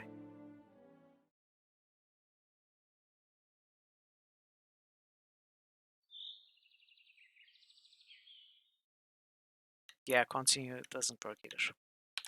Okay, that's fine. I mean, I can get there pretty quickly. And perhaps actually we get to try some of the action orders in different ways this time. Might be a boon in disguise. It was a late night in the We can skip this pretty quickly.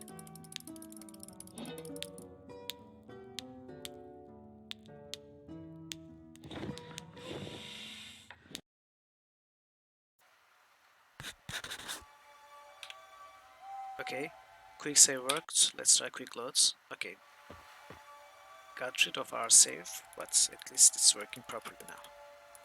There are no proper saving. There's no proper saving for now, right? There's only quick saving.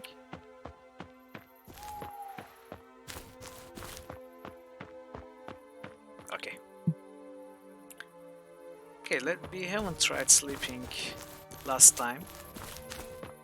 Let's see if there's anything there. Let's stay. Sure, why not?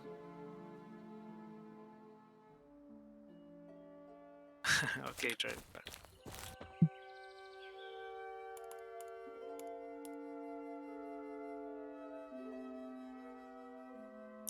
Should I be careful of anything specific to avoid the corrupted save issue?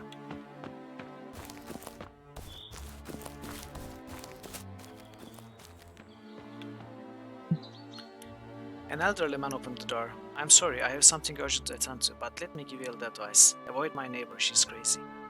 Having said that, the man bid them goodbye and closed the door. Okay.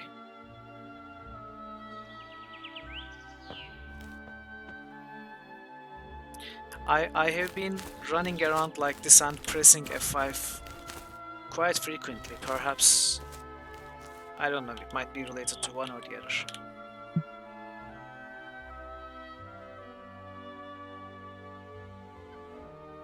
But this is the same text.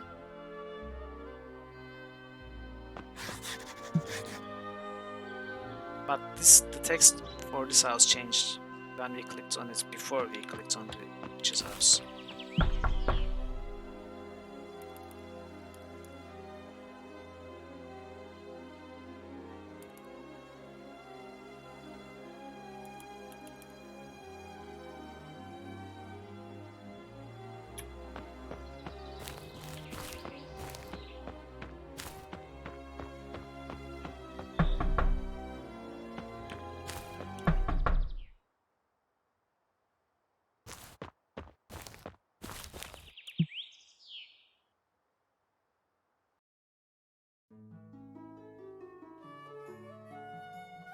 Okay, nothing to do here. Oh, I guess, yeah, this must be the escape bug. Now I forgot and pressed escape, and what do I do? I guess I reload.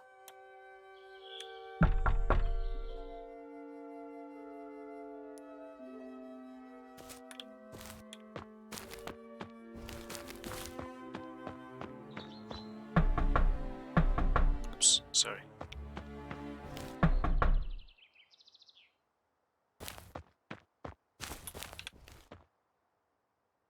Let's enter the shop, just so that we can say we have seen the place.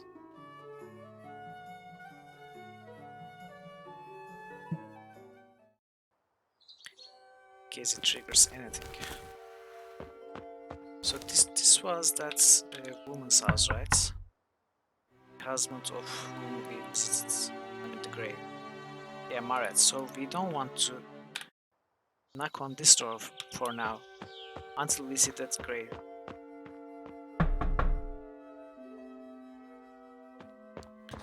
I want to see what's different.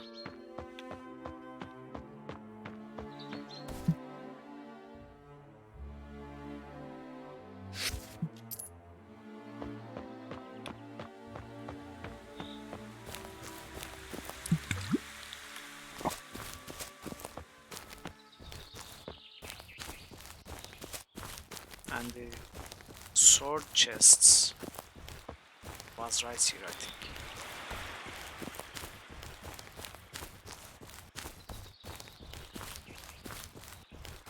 Or did I miss it?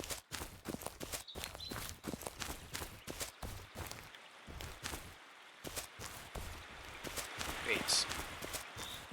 Was it somewhere else, or do they appear in random locations?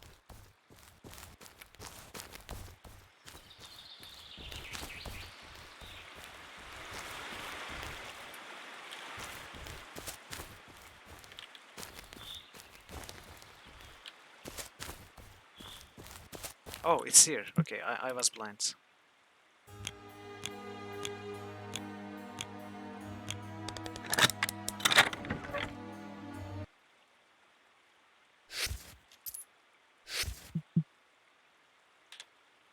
Oops.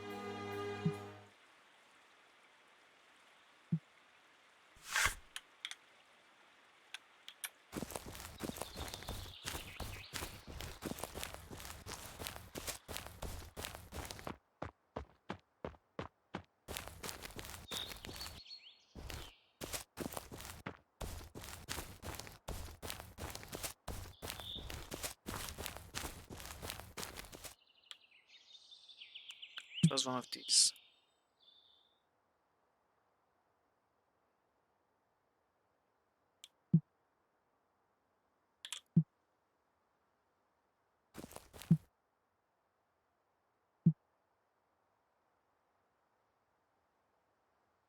Was it not one of these? Maybe one of these? The inscription says George of Romar. The EMI stones are quite recent, even observed. Okay, so we do not put down flowers to show our gratitude for the woman. If we come here without talking to her first.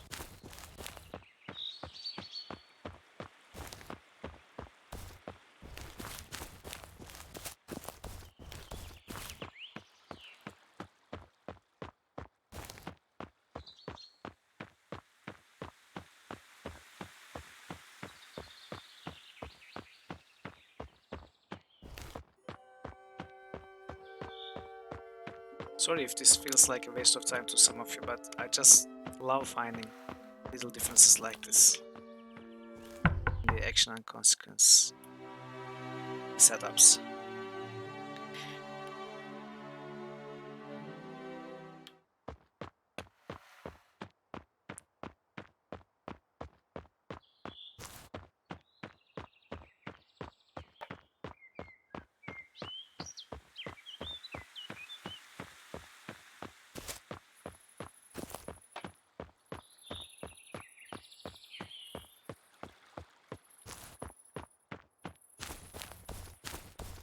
I'll come back to that part. Oh, is this... Was there someone here? I don't actually remember. Let's check.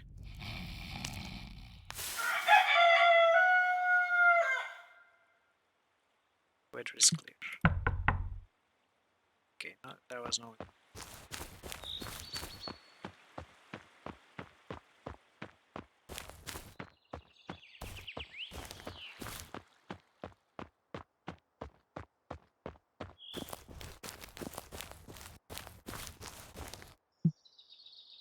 Let's put our wildflowers down.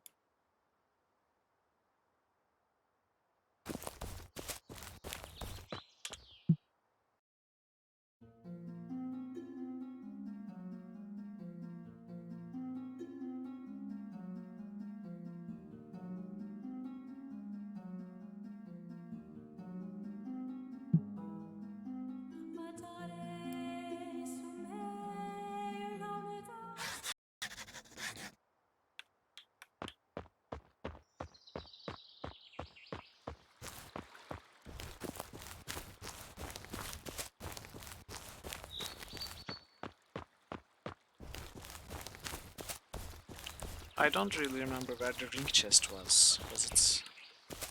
Perhaps... Oh, it was here, okay.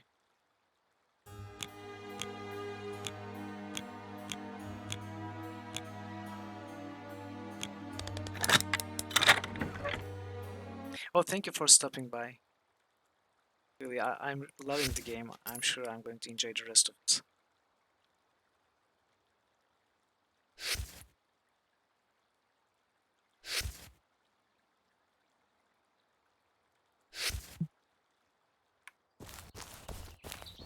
I definitely will. See you around.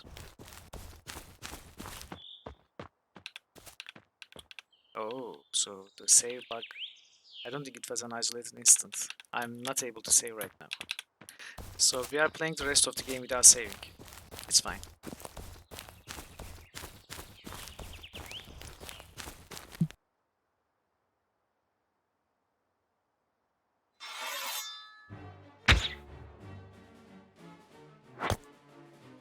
Ouch, we started in a worse position this time.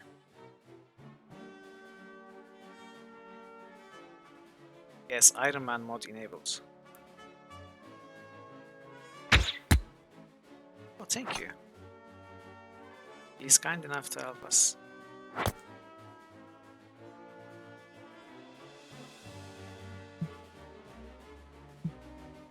Let's burn him.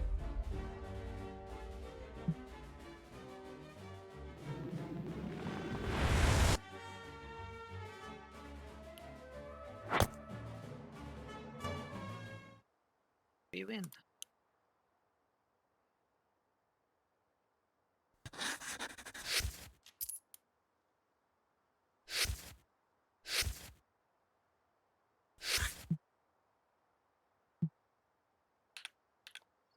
Nope, still cannot save. 179.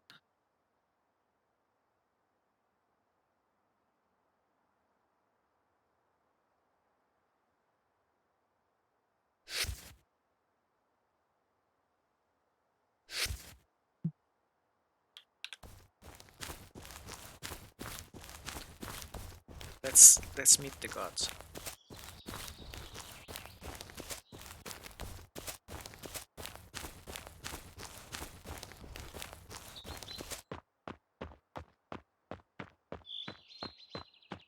Actually, I wanted to try resting. Yeah, now I can click on healed. Let's see how much we can heal up. Oh, we can heal all our endurance, but not our health. Oh, okay.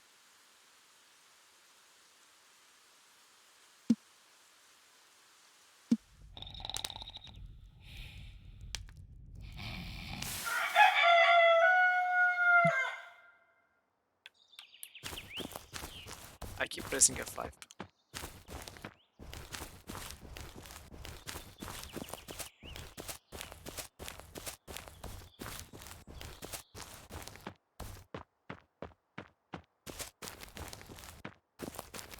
Was this the farmhouse who needed the healer?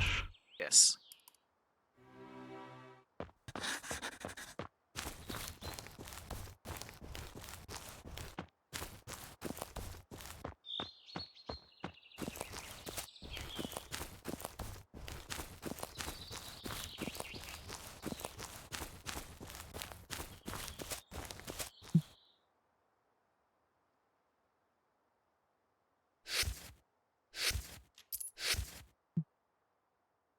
Even though we read it. Let's read it again.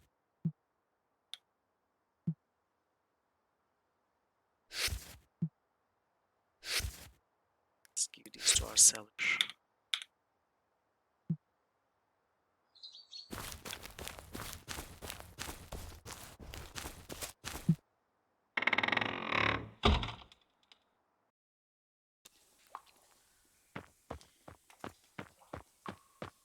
It's not too dark without the torch. Since we've been playing so much with Krondor, and since it's a spiritual successor to that game, I can't help but compare the two. And in Betrayal Krondor, without the light spell or the torch, you cannot see anything at all. This is very light compared to that.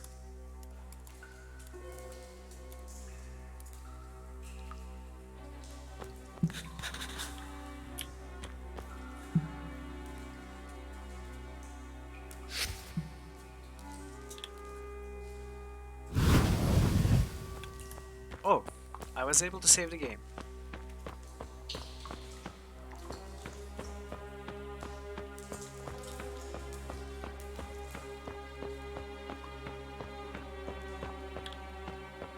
Interesting. So did we fix our save?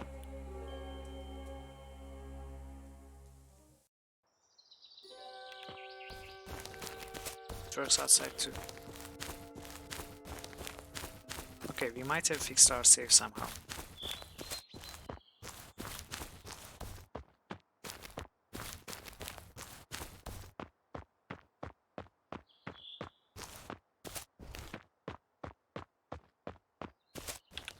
Okay, there's something there. A single enemy stood in the distance.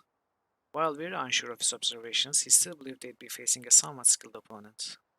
Let's be swift about it and surprise him. This should be over soon.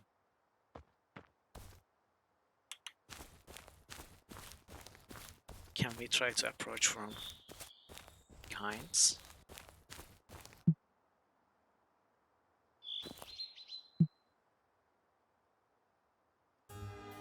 I sit up high, I shine with the best. Wars have been fought to decide where I rest. Through bloodlines I travel, though move I do rarely. Heavy I weigh upon he who wears me. I think it's a crown.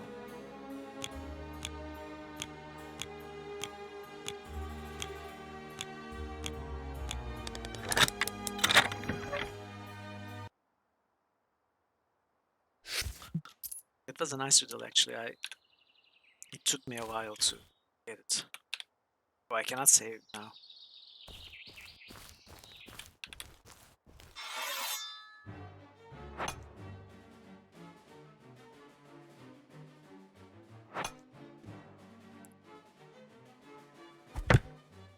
Oh, nice.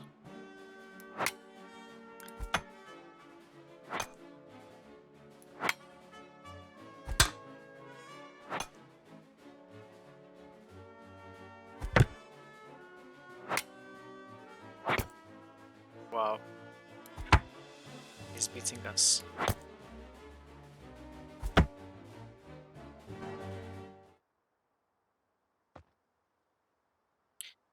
You got armor.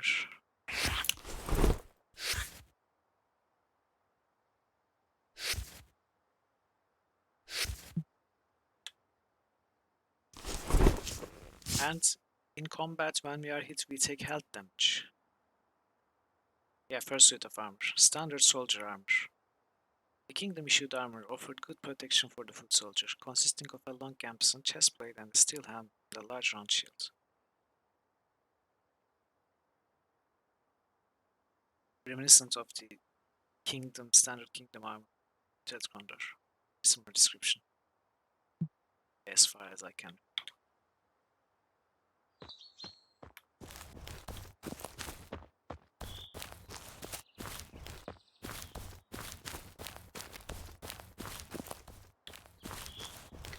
So how do we heal up?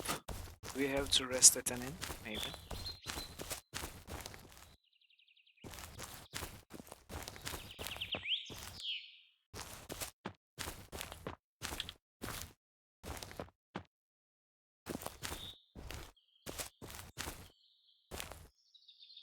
Oh, interesting things.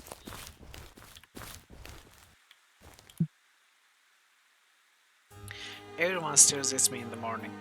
Although I stare back, I see nothing of thee. Similar we are when you gaze upon me. Be with me too long and you'll end up lonely. It must be a mirror.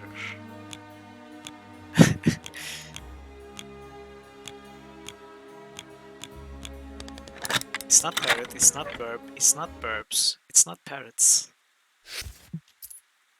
I'm sorry, it never is.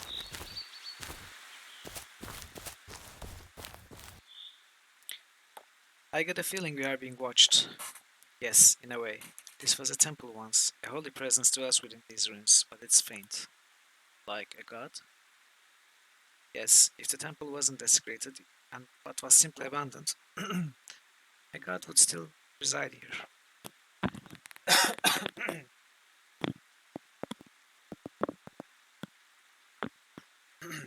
Excuse me. His influence, however, would have diminished substantially if those who prayed to him left. Give me a moment. Ewan knelt on the marble floor and closed his eyes in concentration.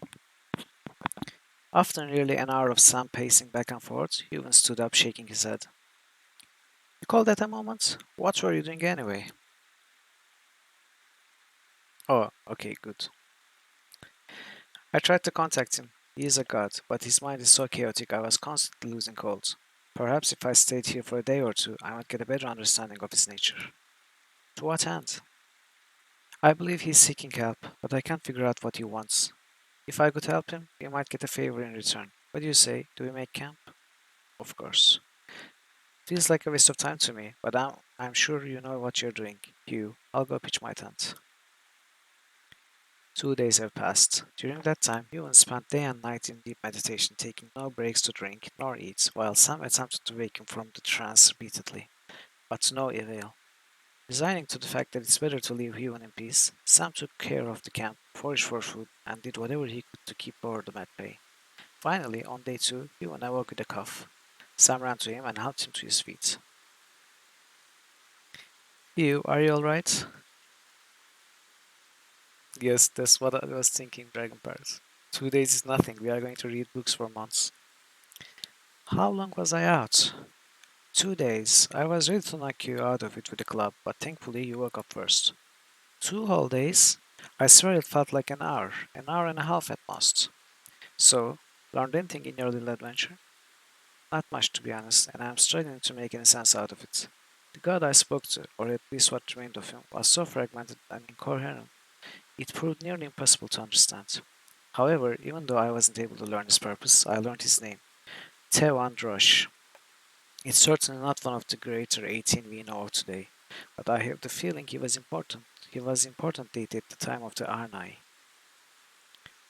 The day before yesterday, you said he was seeking help. Indeed, he is seeking his long-lost identity. Great, so we are dealing with a forgetful god. I suppose we don't get any reward out of this, do we? No, but if we find out who this god was, learn his history, I'm sure he'll be thankful. Priests could know something about him. Indeed, and if they don't, the library at Suit is sure to hold the answer.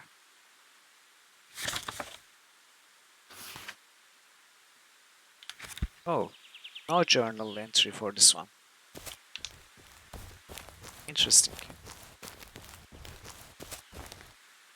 Seems like an oversight.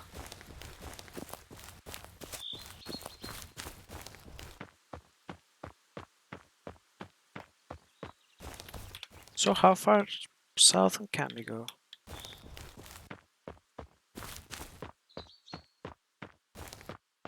Nothing is stopping us.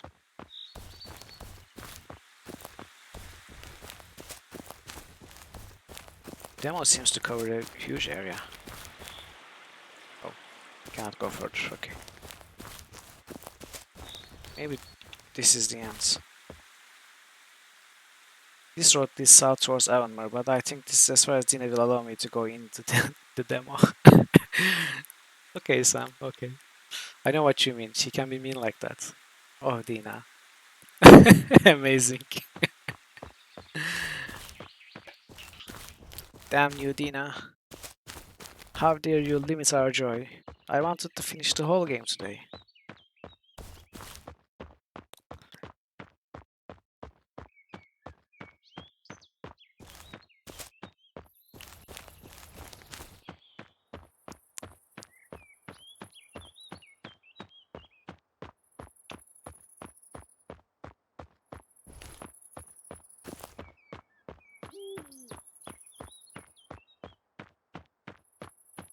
I don't think we get tired and have to rest. Or at least we are not getting any messages about that. Perhaps something is... I mean, fatigue or exhaustion has some sort of effects in the game, but I'm not seeing anything.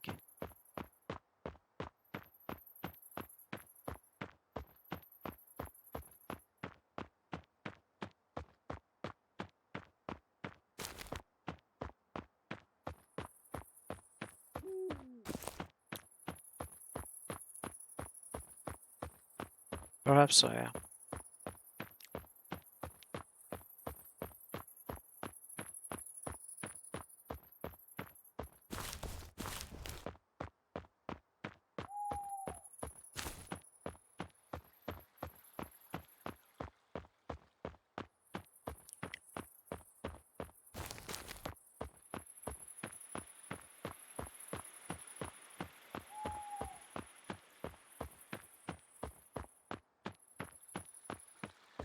Okay, we are getting close to the village.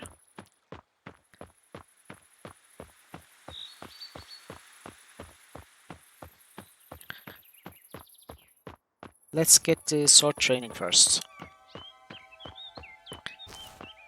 See the rest of that dialogue. The depiction. It was this one, right? 8 Ocean. Yes. Sounds like a worthwhile investment. When do we start? Please, follow me. If there were any lingering doubts over Hans being a master of swordplay, they were quickly dismissed as he began pointing out the many mistakes in Sam's posture, footwork, and technique. He even taught Yuan how to take advantage of the staff's extended reach, and how important it was to slide the grip along various points on the weapon depending on the situation. The lessons continued well into the evening, and when they were done, both boys were exhausted and slightly battered, but gained invaluable knowledge and skill. Thank you, Master Sandar. That was most enlightening. Now, if you'll excuse us, we need some rest. You completely trashed us back there. Ha! Well, it was obvious you boys don't have much experience in the field. You certainly pick up fast. Practice on what you learned, and you'll make fine fighters one day. Goodbye. Oh, very nice, detailed explanation of our skill increases. Human's melee skill increased from 39 to 49. His defense skill increased from 30 to 40. Sans melee skill 43, 53. Okay, so 10 points of melee skill and defense for both characters. Well worth the investment. Ding. Oh, he struggled. Despite Sam's best effort. Okay, let's listen.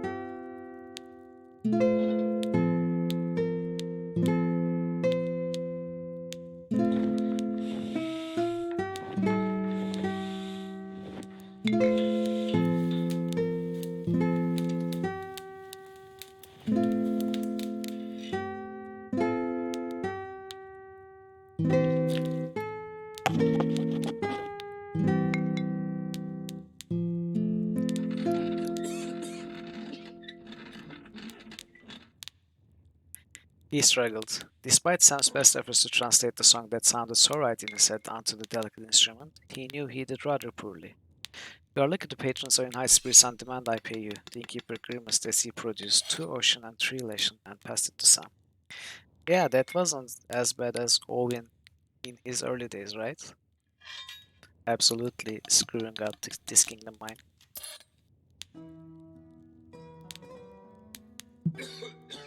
The soldier was drunk. Salt, brother, you wouldn't have a few coins on you, would ya? Asked the man, his gaze pointing somewhat towards Ewan. Began Ewan, but Sam interjected. He doesn't, my good man. Oh, was all the soldier said, then returned to his ale. Ewan approached the table. The man looked up from his food and said, Blessings to you. Usually I'd be up for a game of cards, but I'll just have some peace and quiet today. The man motioned for them to sit. Salt, he said. Named how? Oh, is this a greeting of sorts? I guess it means hello or something. Name's Nevin. I took care of the Lord's wines and the eels. You are not from around here, he said matter of fact. No, we're just passing through, Ewan replied. Ah, travelers. Well, can't give you much advice since I rarely venture outside Romar, but I'd be sure to pay close attention to what I eat on the road. Rations, no matter how well prepared, can go bad. You know? They went on for a while about various subjects, but at last they thanked the man for the advice and bid him farewell. Unless you have the money you owe me, Sam, you better walk right out. It's 1 7 and not a lesson less. How about I give you the money I owe you, and on top of that I tell you a little story of how we got it. You serious? Truth to tell, I didn't expect to ever see you again. Was it much trouble finding the gambler? Let's just say it got troublesome after we found him. He holed himself in an old house down south, outside the village, but apparently we weren't the only ones looking for him. Anyways, care to buy us a round of ale, Dina? I'll be hard-pressed to finish the tale if I don't lubricate my tongue first. Alright, but this better be good. Human sat in amazement throughout the recount. There were no lies to Sam's words, but the way he told the tale made it feel like a completely different, much more heroic deed than the slaughter it actually was. Sam made sure to speak loud enough for all to hear and appreciate what he had to tell. If there was anything dull to the account, he found a way to make it exciting. And when the story hit the high points, he elevated it to court-worthy poetry. When he was finally done, he drained his cup and slammed it on the table, making the patrons who followed the tale jump in their seats. Dina sat speechless. Her lips parted in awe. So Sam is kind of a bard, right?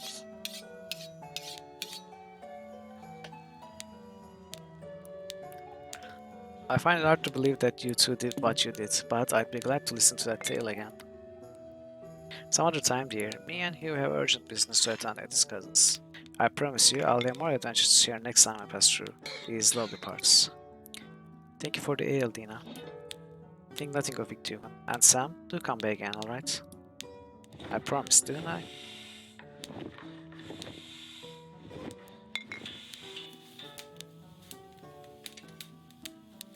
Salnon ale.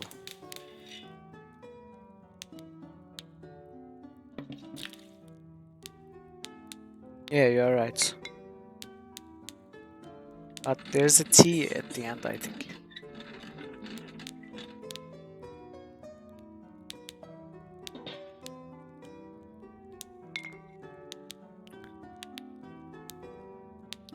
Sam sniffed the spicy reddish ale from the Southlands. It was a mildly strong ale with a sharp bitter taste. Due to high import duties, the ale demanded high prices with making. Yeah. Can we sell this? We cannot.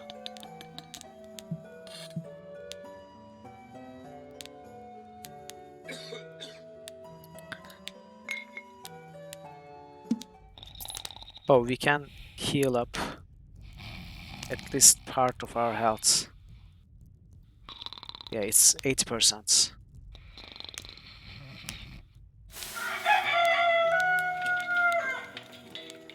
So we can heal up all our endurance and 80% of our health.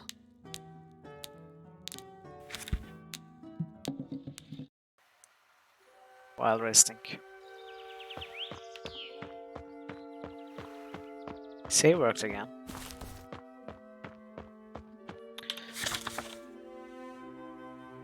We paid our and the gambler's debt to Dina. Now I can finally go and talk to Arthur about that book. Okay. You're back. Any luck in finding the man? Yes, we actually did find him. He lies dead in an old isolated house south of the temple. Did you kill him? No, but we killed those who did. The two bandits who secured the gambler ambushed us. I am sure one of the gods must have been looking after us, or we'd be dead in their stead. Is that so? Well, I'm glad to see you two alive and well. So you are telling me that I've got 3 bodies to bury now? Well, next time we plan on leaving bodies on our way, we'll bring shovels. I'm sure you will. Come. You can give me the details over a cup of wine. After that, Human, I'm sure you'd be interested to see that book. They spent a good hour going over the details of the recent events, Human explaining and Sam filling in colorful and mostly unnecessary details. When they were done, Arthur suggested they would leave Sam to enjoy the wine, and while he and Human would go into the study to see the book, the young mage was so eager to examine. While Arthur leaned on the fireplace sipping wine, Human dug into the complex passages of the tome. He spent well over an hour going through the difficult language, but finally he put down the book and said, "Do you know what this is?" "All I know is that it's written in the old language, but I have never studied it. All books on magic are written in Arnai, so only those who have been learning magic can understand it, and not hurt themselves in the process." Arthur took another sip. "Go on." "The title is Accounts from Samaris and Beyond. As far as I'm aware, there is only one such copy in existence, and that one resided at the Endara University." Arthur straightened. "But surely there must be more copies out there, right?" Ewan took a deep breath as he closed the large leather-bound volume. "What you have here is a manuscript inked down by Delafan himself. A forbidden manuscript, too dangerous a book to copy." "Arthur, now listen closely. This book can get you into a lot of trouble just for knowing about it, let alone having it. I do not dare taking it on the road, so as much as it pains me to do so, I must leave it in your custody." "You're just going to leave it here?" "I must reach Endara as soon as possible and inform the head mage. They will send someone to retrieve the book. You must not tell anyone about it, understood?" "I can't say I'm thrilled at the idea, but perhaps you're right. I will hide it in a safe place and I wait for the mages to pick it up." "Don't worry, I will explain them how you got hold of it. They shouldn't bother you, just keep it safe." "I will."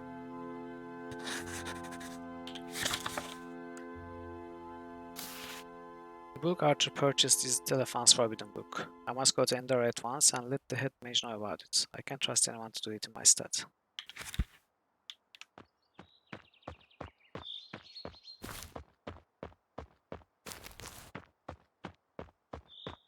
So, where is this place? Endara.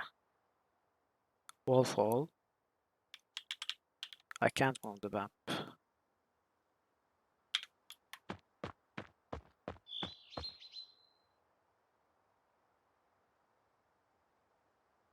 Okay, but how do we go to Endara? Where is Endara? Is the demo over now? We went as south as we could. We went as north as we could.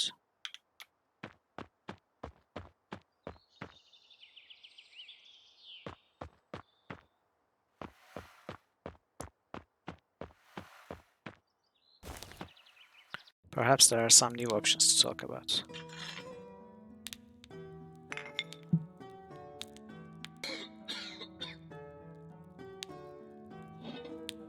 Can we play again? We can't.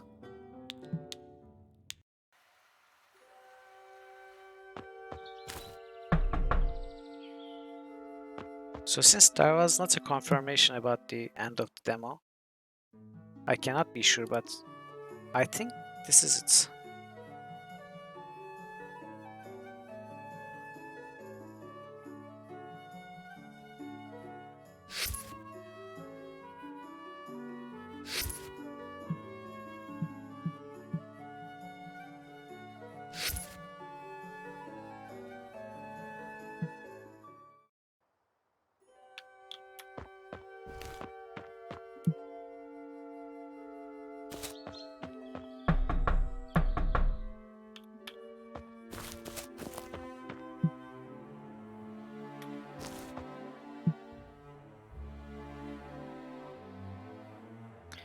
Oh, I shouldn't have skipped this text. Thankfully, you got the journal. The witch says she can prepare a cure for the feverish farmer, but she needs Balomain, Armanis, and Haribo roots. 3 fairly rare and expensive herbs. Just where am I going to get them?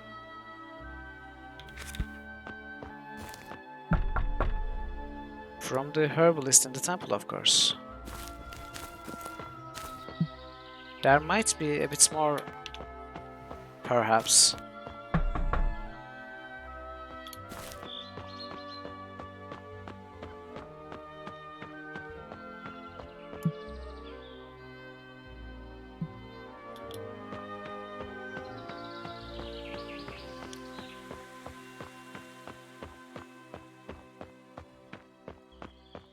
Let's visit the temple, see if there are any new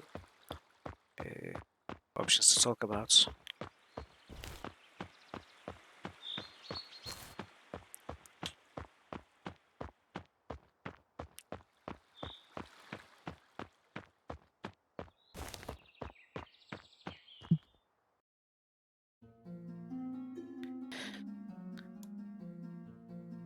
I know this may sound a bit far-fetched, but we are desperate to find a number of very specific herbs to treat a feverish man. I mean, I know you have Ormanis, but we also require Balomain and Harigo roots.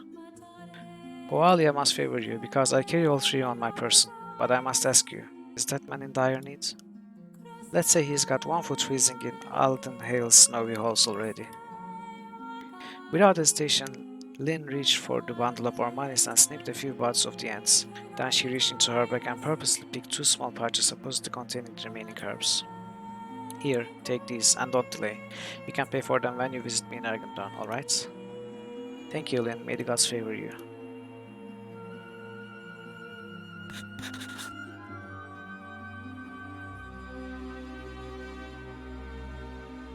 Oh, something weird happens.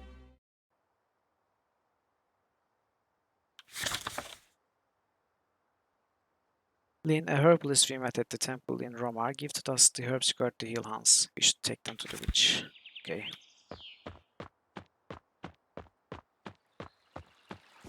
So it seems we are going to be able to complete a side quest also.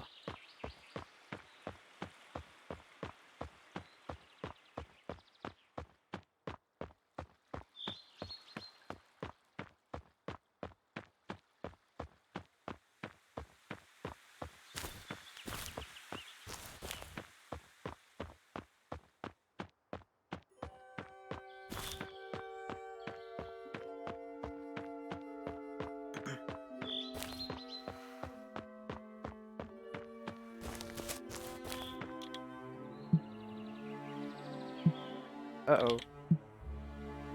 That's weird. Can I rest? Camp? I cannot rest. Interesting. Some weird things are happening right now. Let's get a room. Oh, we cannot talk. Oh, you're right, that was the warrior's house, but... You're right, that was the wrong house. But still, I think we got another bug in the temple. Yeah, nothing triggers. Because I clicked on one of the triggers during the journal, new journal edition animation, and it cancelled it out.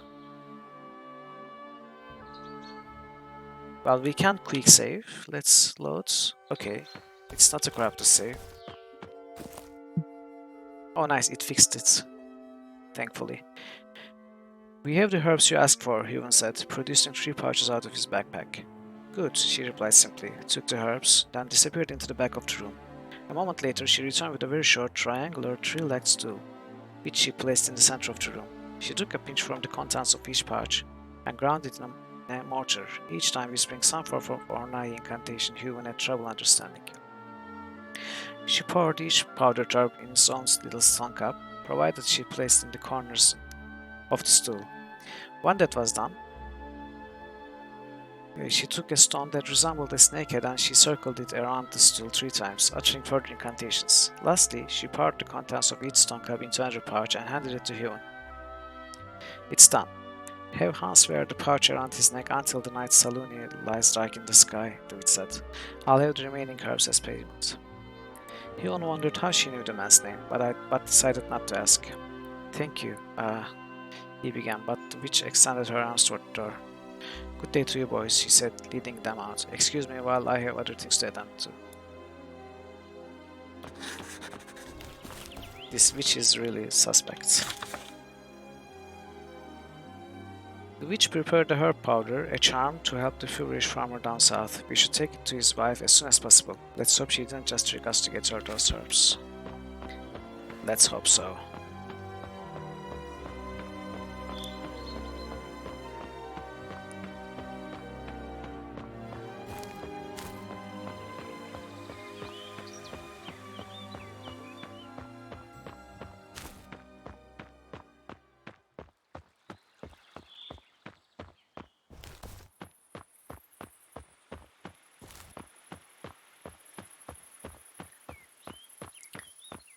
So I don't actually remember where which house was Hans's, but I guess we'll see.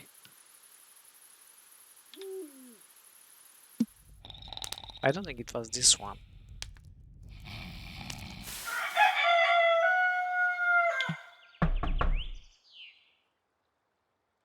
Oh, they were invited into a small house. Wait.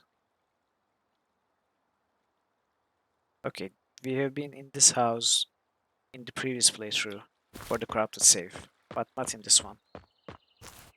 This is not the one with the sick farmer.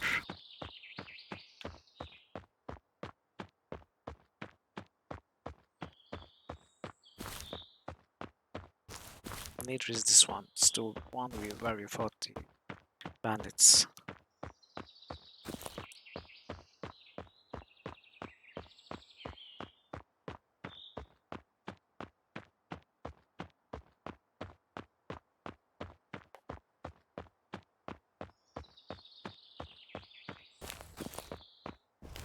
Maybe this one?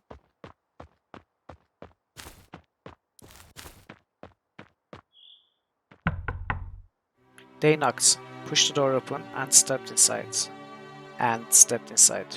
Hans was still lying on the pallets, his breath now ragged and his skin pale. His wife looked past them, saying, "Did you bring a healer?" Her hopeful expression clouded over when she saw them, so they came along. "We brought this." He even took a pouch from within his backpack, tied it with a leather cord, and handed it to her, repeating the witch's instructions. Have him wear it around his neck until the night Saluni lies dark in the sky. She stared at the pouch in her hand and looked up at Huon, saying, "But will it work? Who gave you this?" "A healer," he replied simply, then added, "Try to have faith, and do as I told you." Oops, why did I accidentally click? As soon as the woman did so, missed the rest of it. So something happened, I guess. "The gods are indeed on your side, boys," she said, tears of joy flowing down her cheeks. "Please stay a while. I'll give you a small parcel of silver and prepare some good rations for the road. It's the least I can do to help us."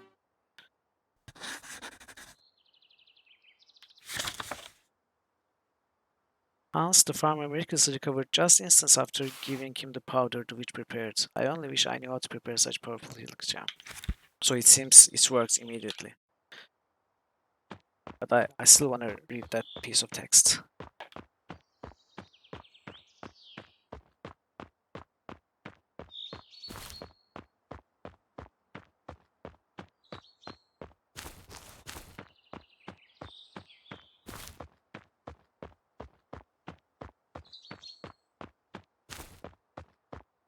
The problem lies with me, with my hasty playing and misclicks.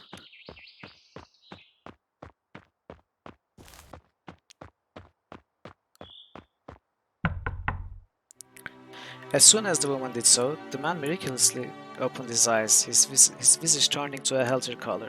The woman gasped in surprise, and she hugged her husband fiercely.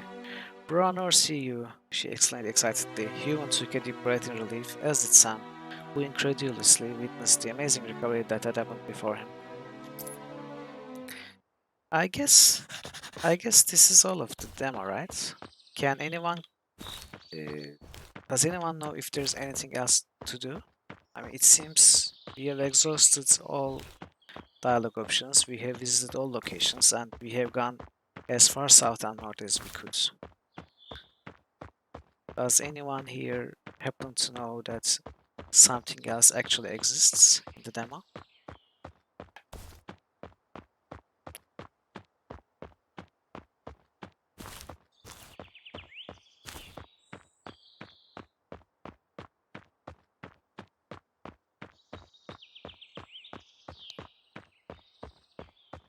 That's probably all.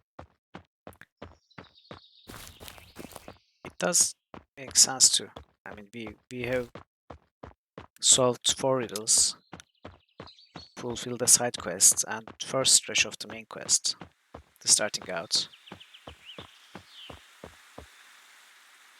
And now Dina is not allowing us to go further in the demo. Well, I really love the game. I mean, I always knew I would love this game from the first day when I saw it. But having played the demo, I'm happy that my good thoughts are fulfilled. I mean, confirmed. Okay then.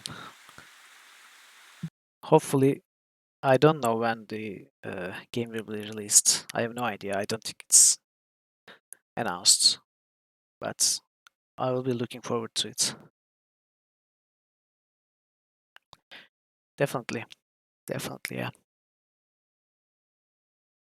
Yes, we are in the mercy of Dina. Okay, I will be taking a very short break. Then we will be back with Betrayal at Krondor, where we left off last week at chapter 6. Let's update the stream title and a few minutes, maybe 5 minutes or so at tops. Let me run the game so it's ready when I'm back.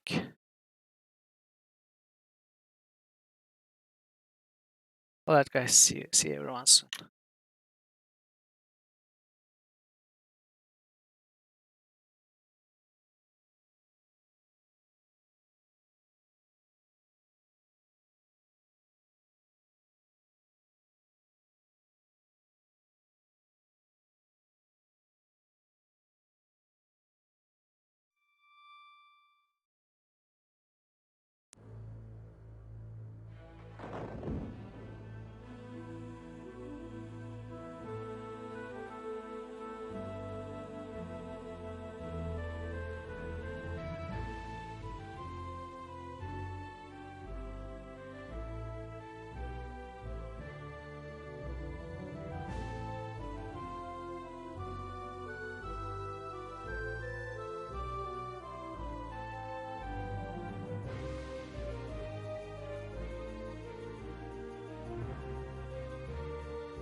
Hello, I'm back.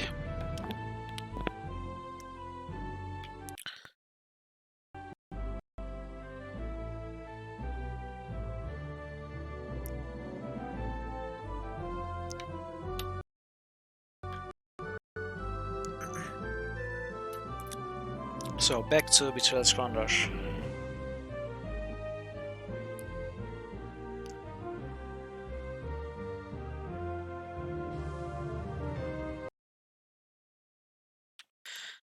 So what we were doing last stream was we got to chapter 6 and we helped the abbot of Malak's Cross, the abbey of Ishap, escape from the wrath of the Naphtalians or the Snake Man and the villagers who wanted to give him to them. Because apparently he's a cheat, a liar and a thief. But still we saved him because we need to find the copy of a manuscript, more information about where to find it, about a certain book of macros. But in the end, he didn't have much information for us. We are sent to Sarth to advance this quest line, the main quest for chapter 6. Which is why we are going to go everywhere else first, explore the rest of this map, see where the game limits us. Already when going north, Gorath and Ovin had a small disagreement. Ovin wanted to see his family in Cavalkeep, his uncle and his cousin. But Gorath said it would not be wise to waste time going there. But of course we are going to go.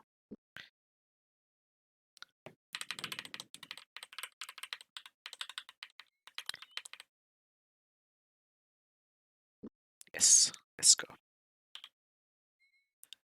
So I'm curious, how much is the game going to limit us in this chapter? Will we be able to go everywhere we were able to go in chapter 1 and 2?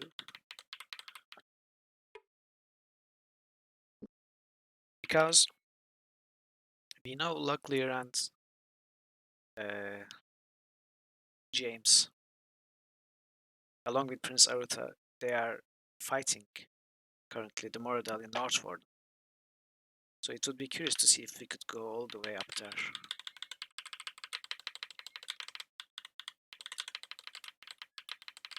I don't think we can, but we'll see.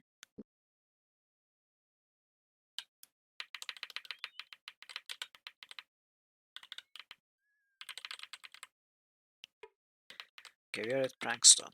Let's see if there's anything interesting here in this chapter.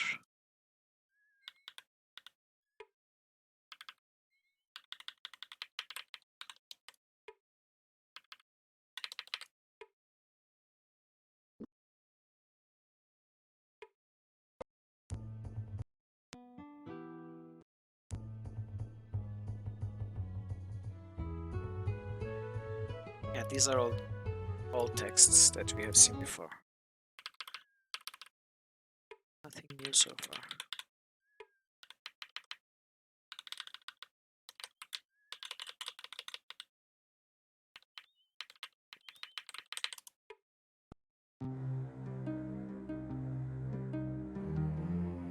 Also, I got a tip that we won't be needing cold poison anymore, so I'll just get rid of it. I'm having inventory troubles already, so I'm happy to get rid of whatever I can.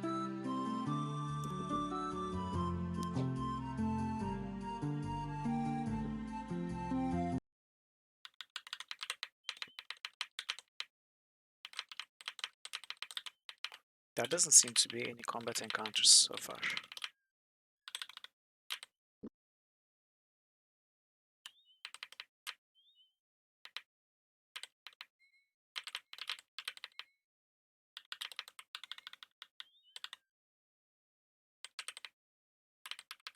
I don't think most of the world gets respawned between chapter 3 and 6.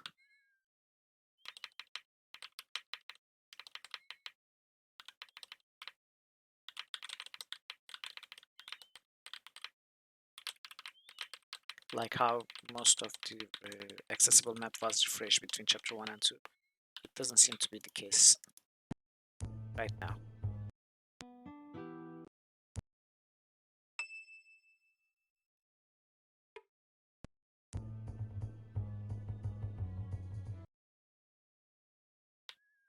Okay, there's a fight ahead. What's that? A very small goblin?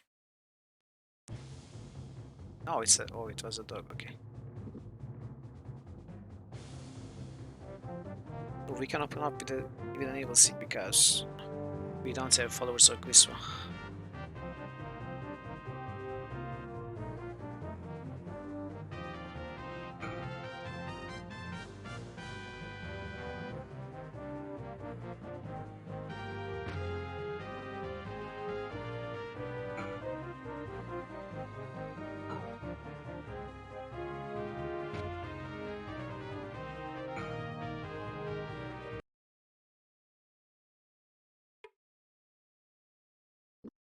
I'm going to miss the free walk and free look features in Call of Saregnar now.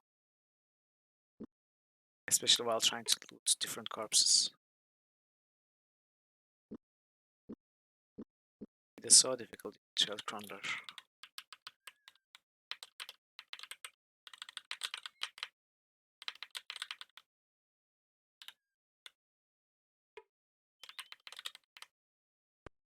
Oh, they are not surprised.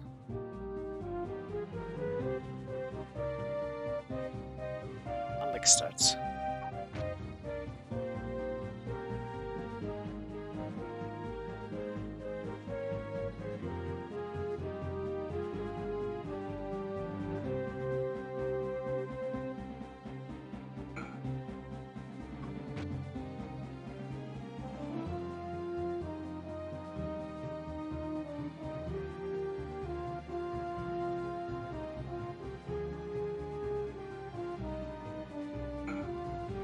Why is that one running away?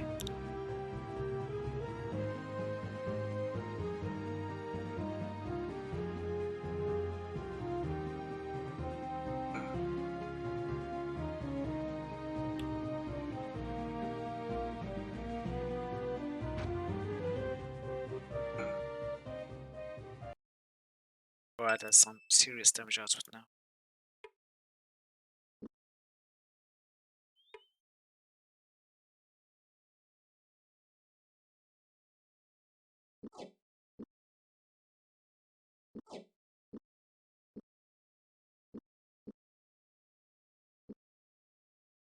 Careful. But we can use them after resting. Better than just leaving them.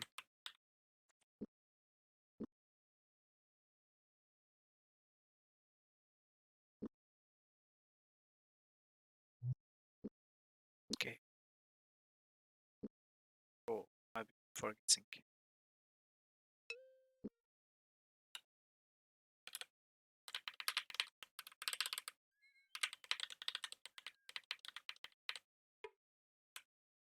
Where are we exactly?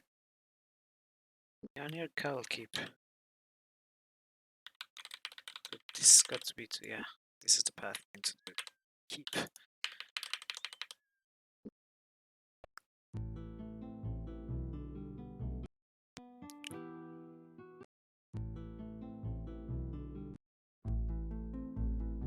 Come on in, come on in. I suppose you heard about our new cook here at Duck's Head, haven't you? Oh, he can do marvels with the roast and his chicken is stupendous. Sounds marvelous. Perhaps we will try some of it later. Trust me, you won't regret it, not a bit. The prices are reasonable, of course, so what will it be for you tonight? I think this is it's actually the same text as one of the chapter 1, right? Because in chapter 2 and 3, he complained about losing his workers.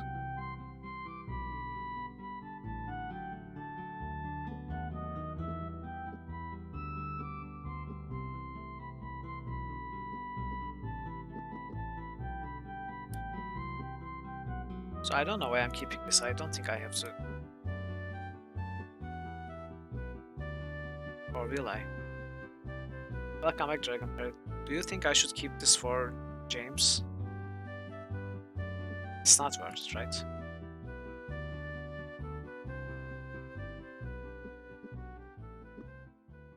Oh, he's not buying. Why not?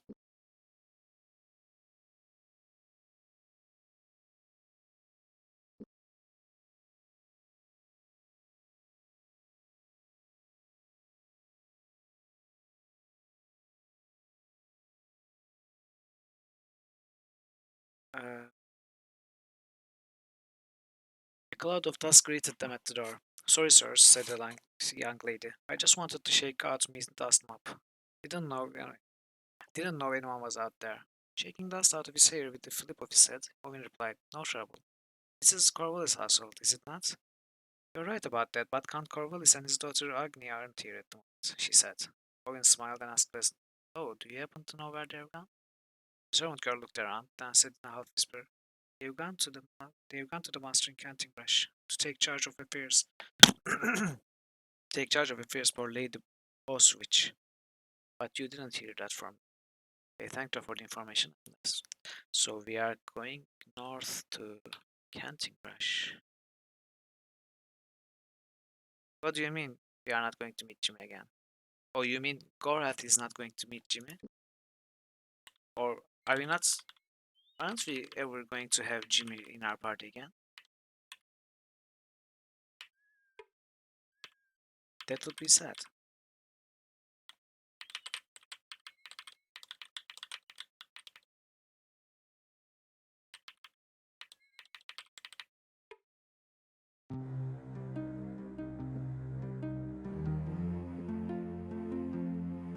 Okay, I see. So nobody buys the Griefmaker sword though.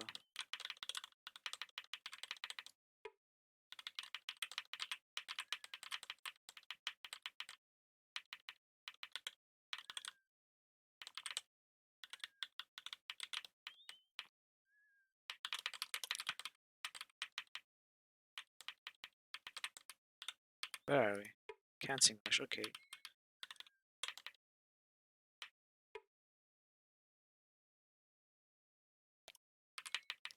I mean, if she buys it, I'll sell it. Familiar face met them at the door. "Good to see you again, sirs. I'm afraid I haven't the time to talk right now, but I'll be glad to fill your water pouches, since someone's been tampering with the local well." Okay.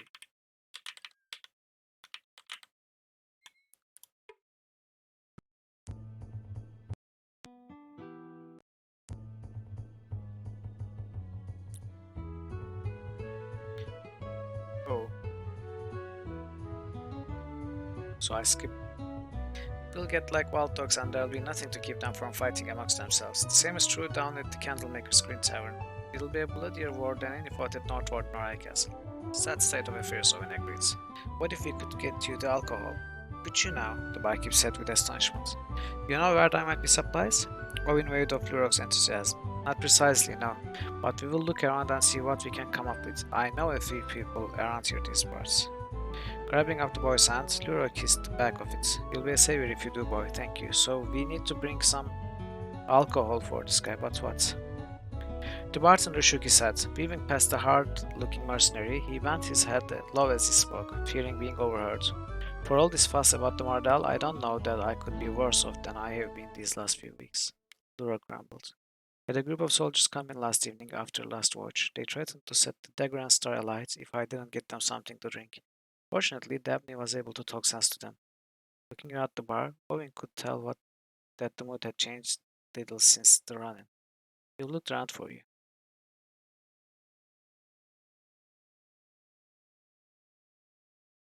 "Yes," Lurk said with sudden interest. "Did you find anything?" Owen frowned. "No, no luck as yet. We'll keep looking. Okay, we need to bring. I guess we need to bring him a keg of ale. Yes, I missed the first part of the text, the first page. We did not find ale in chapter 1, by the way. I think we found it in chapter 3, while on the corpse in dim woods near Witch's house. The tavern was closed. Tacked on the door was a note which appeared to have been hastily written. "Due to a shortage of liquor, the Candlemaker's Green is hereby closed until further notice. Tabar, proprietor of Candlemaker's Green." Okay. So for some reason, taverns don't have enough to drink. Oh, I must have. I mean, I'm sure there are shops that sell ale. We'll find some.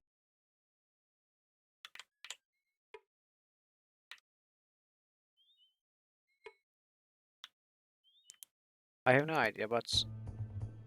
Oh. A figure turned the corner of the house. Happily, Owen dropped his staff, opening up his arms to give the approaching girl a hug. I don't know why you are here, Owen, but I'm so glad I really needed to see a friendly face about now. So, Agni Corvallis, what are you doing out of Keep? We came up when some of Prince Ursa's men passed through Keep. They said there's a battle about to happen, and there were going to be troops mustering here with the Lord Boswich. Is that true? Are we really going to war with the mortal again? I don't know how much I'm allowed to say, but there's a very good possibility of it. Actually, Korat and I are supposed to be looking for a magician named Pipe from Stardock. But with the war going on here, I want to make sure that you and your father were alright. Why wouldn't we be?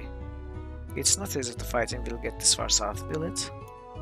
No, it's just that there are several things we will need to talk about when things have calmed down.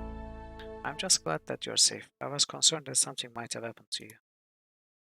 You are getting to be as silly as I am. So, what have you been eating? You are as thin as a bone. Is there anything I can do for you too? Some of the tavern owners here are concerned that if the men don't get some alcohol soon, there may be a riot. As I recall, your father had quite a stock of foreign wine once. That was a long time ago, before. Can we not talk about this now? I have a terrible headache and I'm doing the best I can to try and help out Lorna with the children. Ordinarily, I wouldn't push the issue, but it seems to be a crisis at the moment.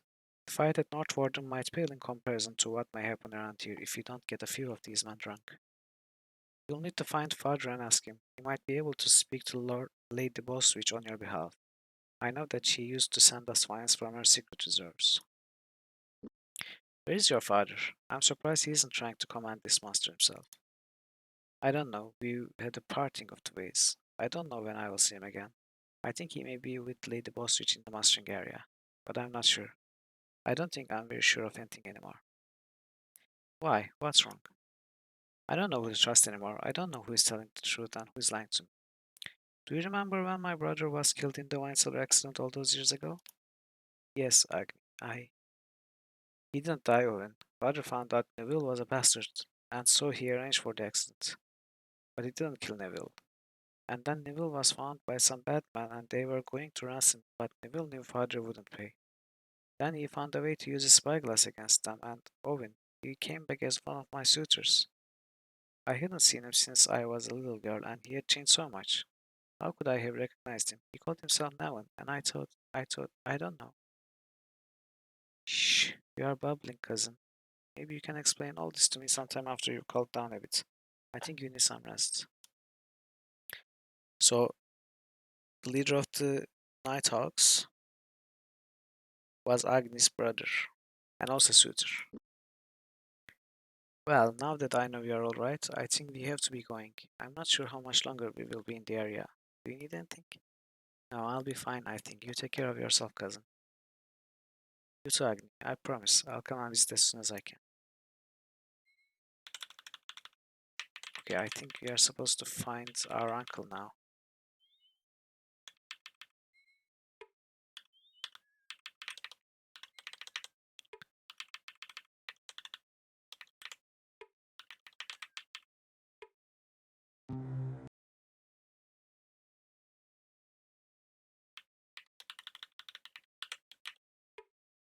Yeah.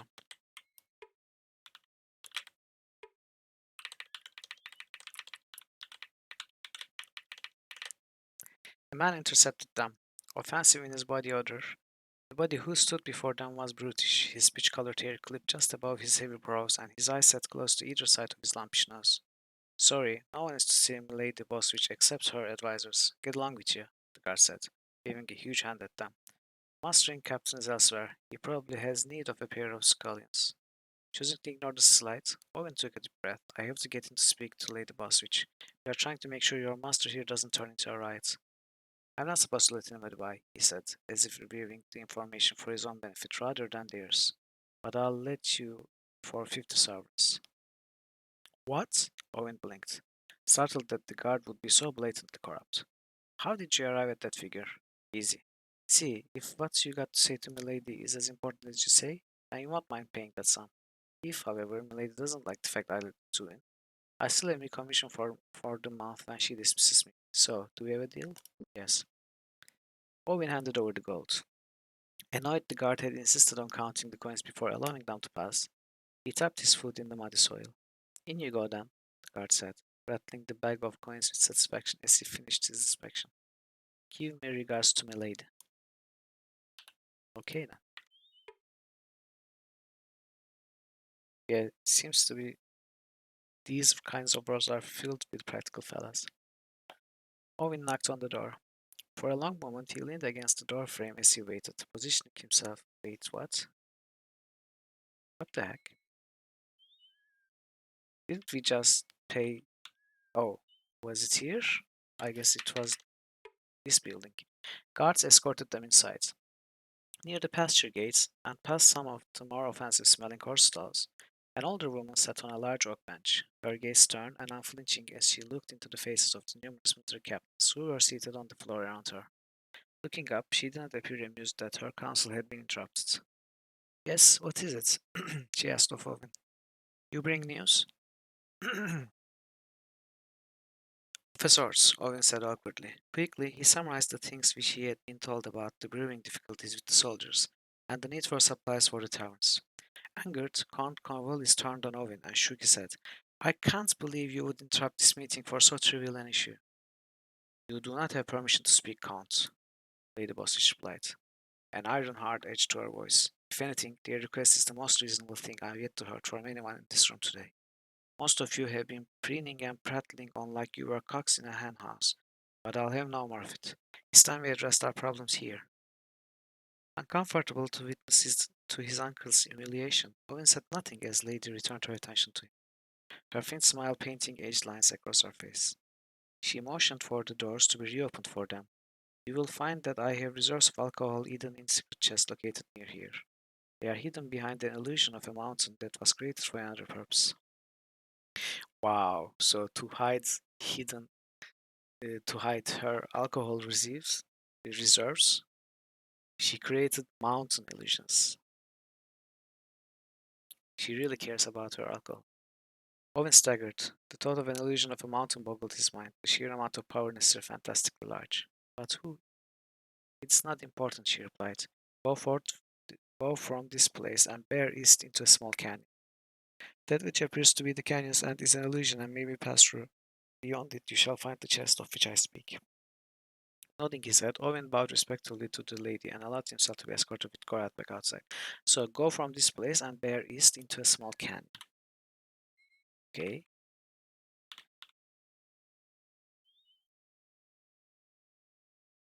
I guess this is the canyon. Okay. There were armed guards in front of the house. We are on official business, called Owen. Placing a hand on his weapon, one of the guards shot back. On whose authority? Oh wait, here. This is the Kahuli temple, right? Wait, this is not. Prill led them into a small room. He stood behind a makeshift altar and spoke, sometimes ranted about the great god Kahuli, warrior god of vengeance, unravel of mysteries into truth. They listened without much interest, until at last he began to speak of the pious codes. Subjugation of the will. Oh, okay.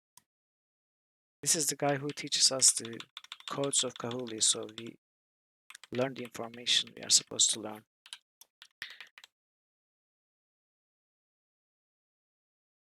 Yeah, I don't care about this.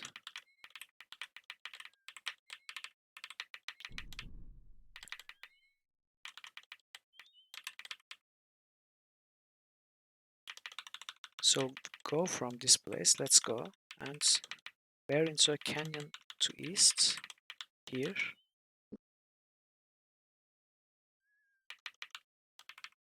Oh, this maybe? No? Oh, ambush.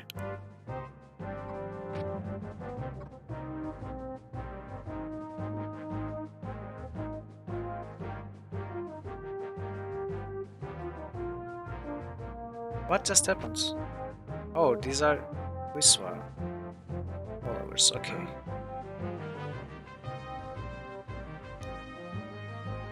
Darn.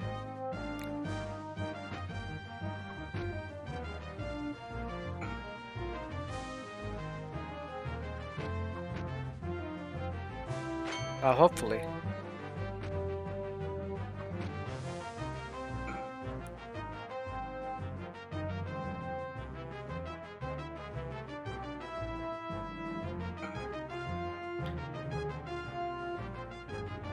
Hopefully we're in the correct place because I'm somewhat tired of looking for a small spot to walk on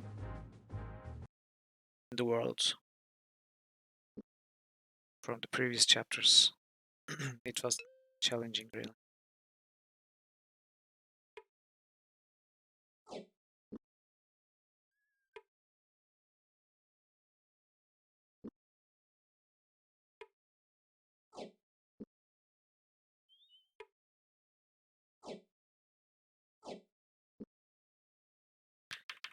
Hopefully we are in the right place.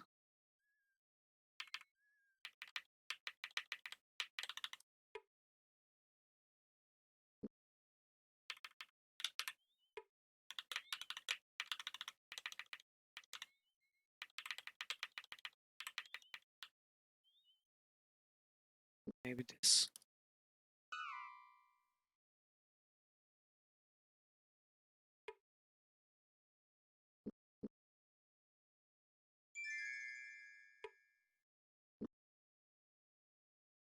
Noble's basket, okay.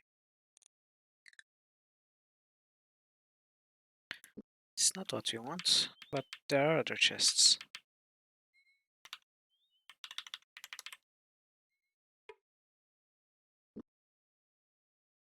Peasant skin, okay.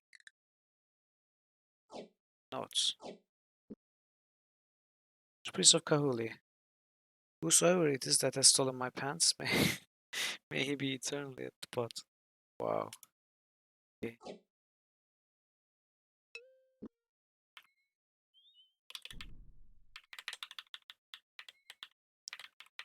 There was another chest, but this is not where we need to be, I'm sure.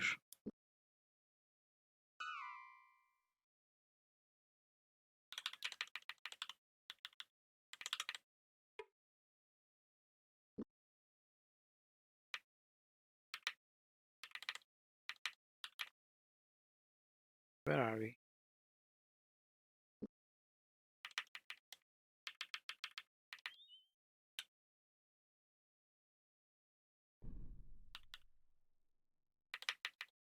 You're just here.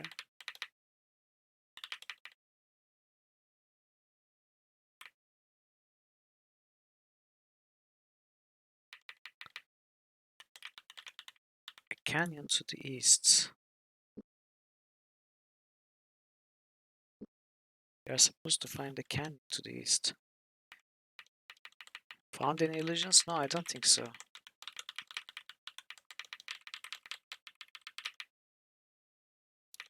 I'll go back to the lady's mansion. Wait, where are we?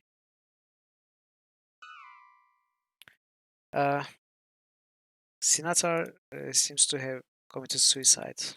It was confirmed. I don't know exactly when, but I just found about it today.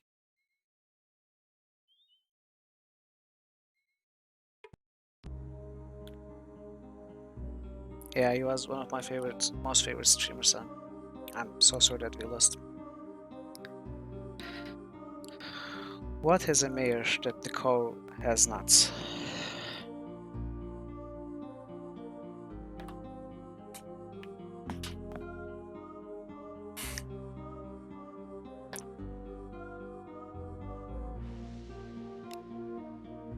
Speed? No, it's not speed.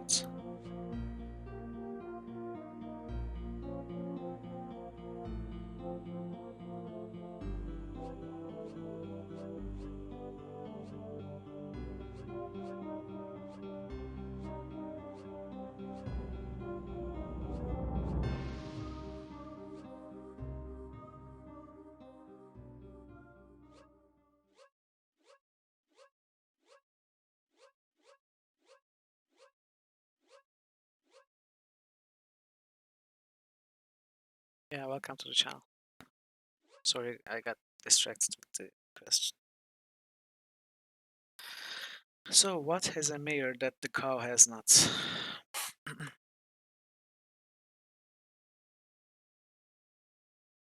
I thought it was speed, but it's not.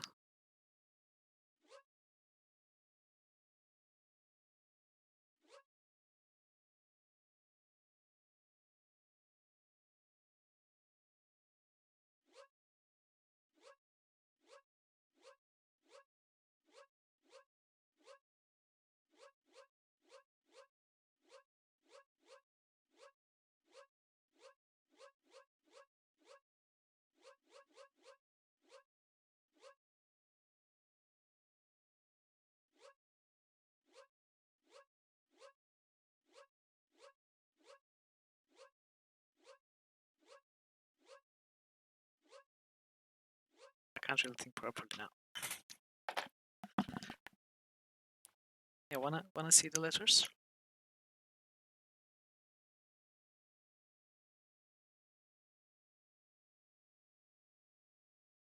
EIOTT.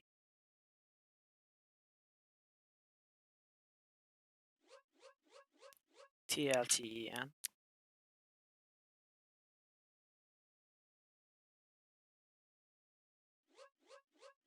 CRLBE.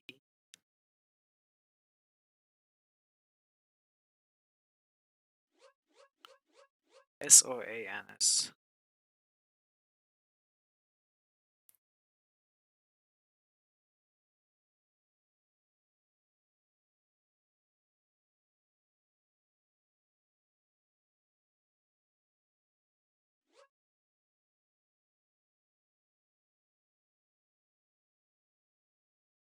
Weird.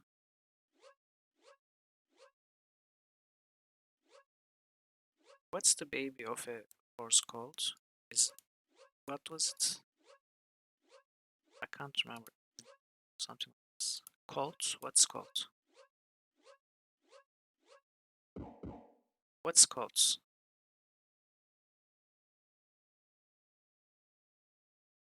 I don't think I know. Oh, okay, so I was on the right track.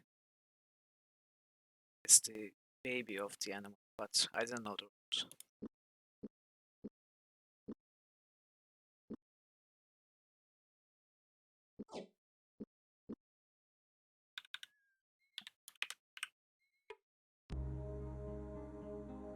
The one who made it didn't want it. Oh, we solved this one before. It's coffin. Or did we not? The one who bought it didn't need it. The one who used it never saw it. I know this riddle. It's a very classic and well-known riddle, but I'm not sure if we saw this in game or if I remember it from somewhere else. No, it's definitely not coffee. So we haven't opened this one. Okay.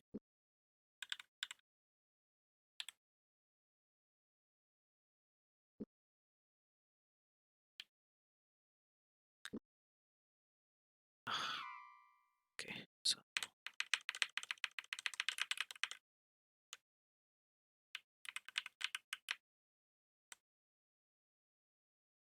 the mercenary approached them. Sizing them up, he drummed his fingers on the hilt of his sword, pacing back and forth before them. At last, apparently quite sure of himself, he taunted them. What do you think you're staring at, lad? Answer me. If I had to venture a guess, I'd say a Gwali spot, and I can't say I care for the sight of it. Wow. Owen with the comebacks.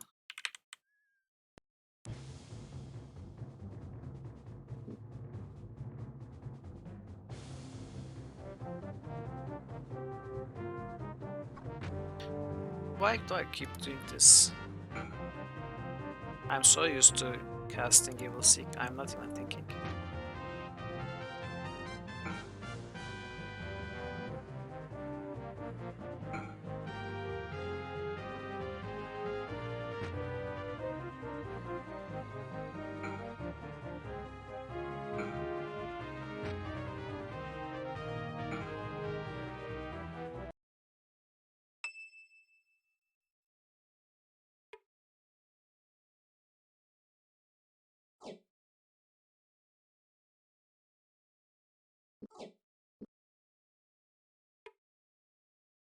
Oh, nice suit.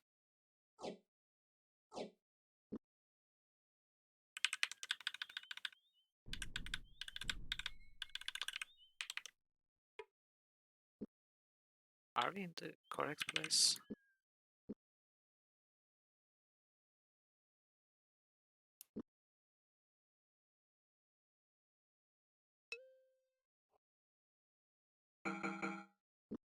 Wow, that one's very damage, it seems.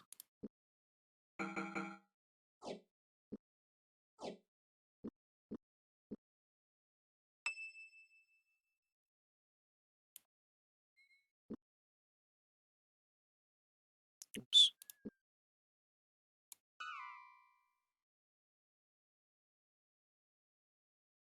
Where are we? Is this the Canting Rush area? Yeah, it is. Okay, this is the boss switch farmhouse, and we are supposed to go east from here, so...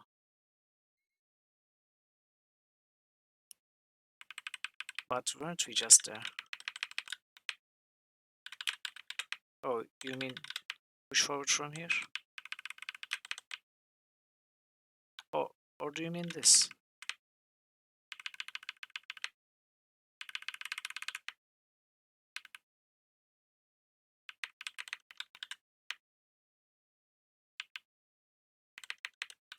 No.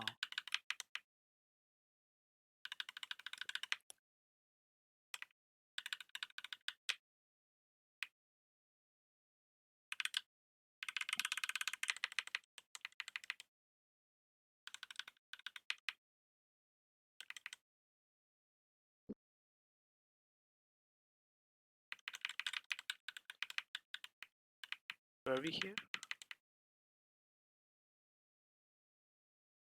What do you mean? I did.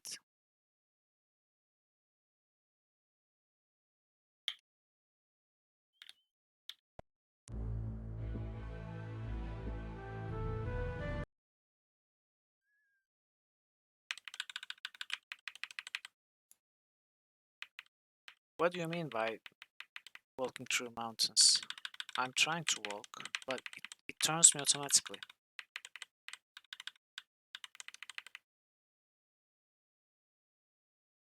Or do you mean these?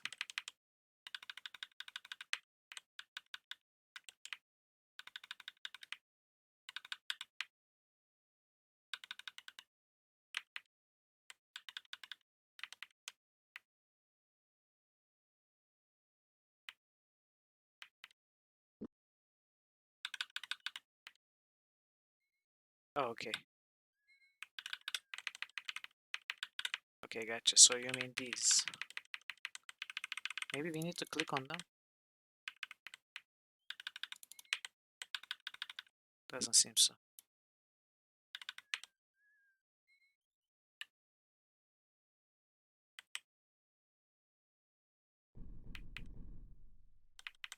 What then?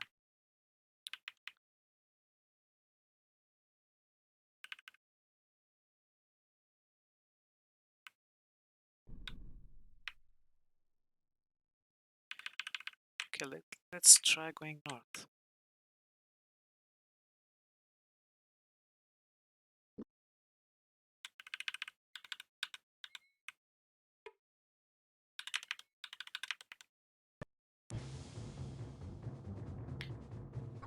There are fights all over.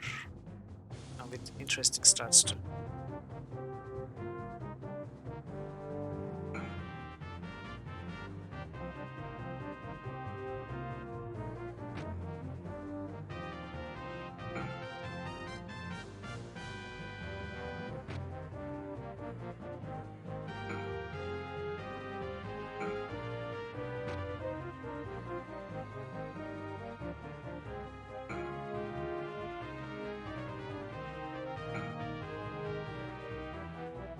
Wow. Borat keeps missing.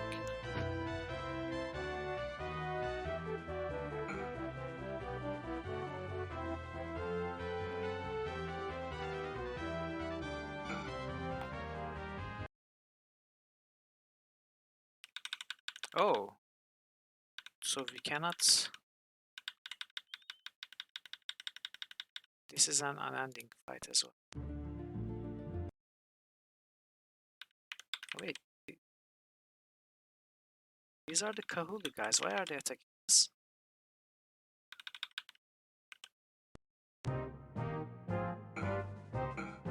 That's weird. Is it because of the alcohol shortage? Because we never fought them before.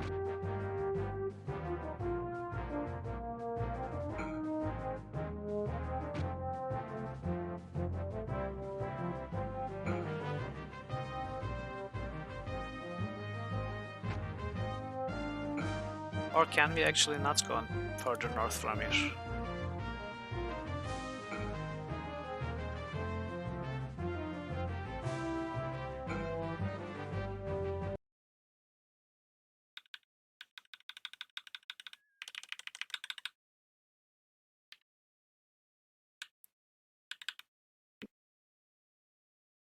Okay, I don't think I can go.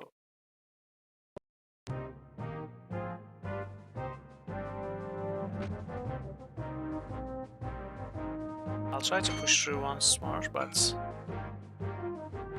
perhaps this is our wall.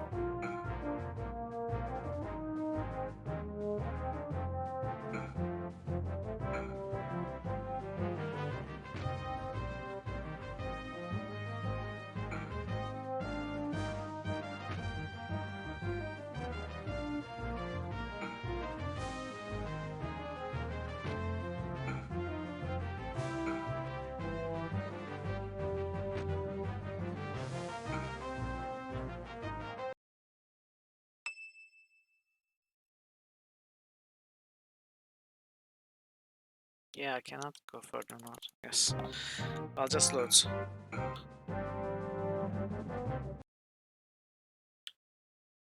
So, this is our limits. But the question is it before finishing the alcohol side quest, or is it a hard limit for this chapter? So I'm not quite clear where you mean dragon parrots. The large mountains on the edges.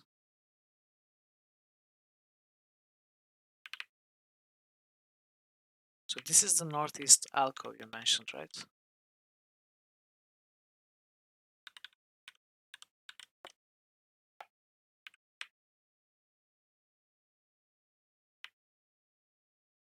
Yeah. You want me to walk all this one? But I mean, I did it.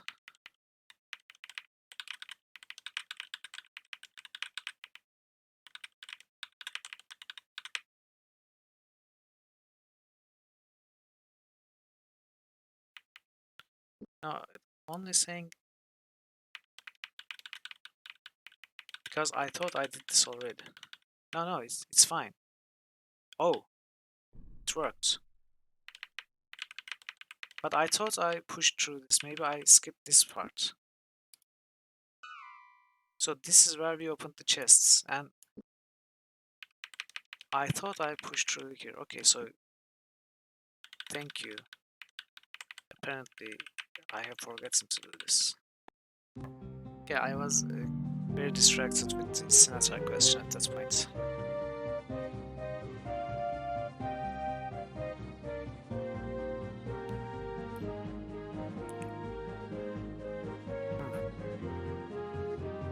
Are these trolls?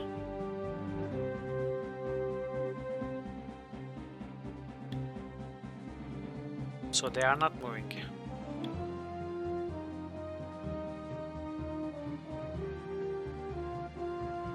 No, you cannot.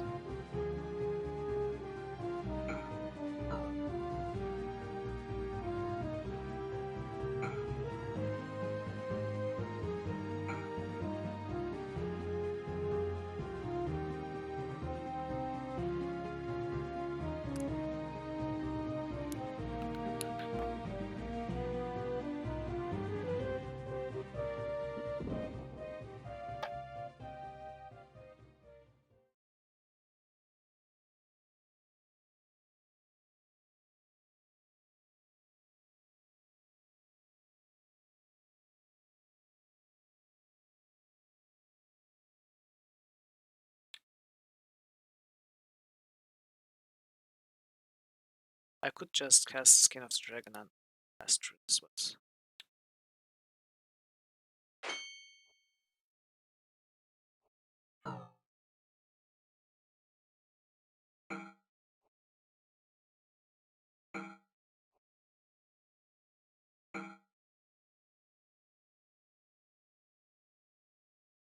so we need to block this one, and it should be fine.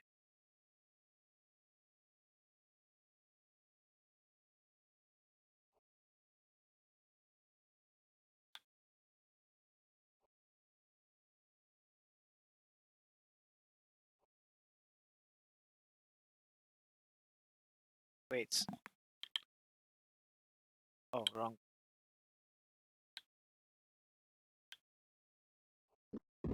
Okay. Let's rest fully and nice.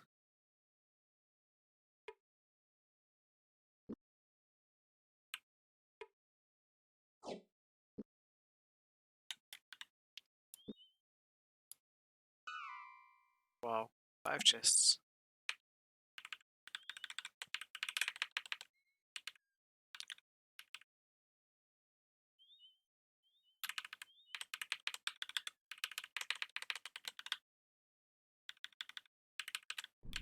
Well, boss would said they were chests, so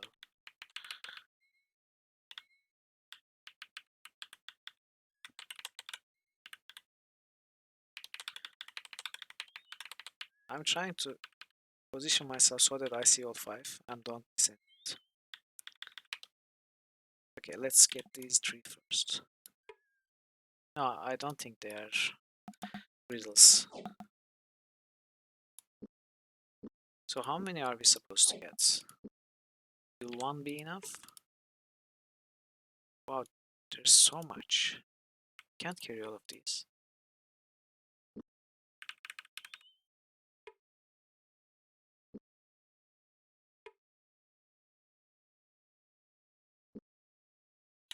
Well, let's save and try to bring the 2. The quest does not end, then we'll find a way.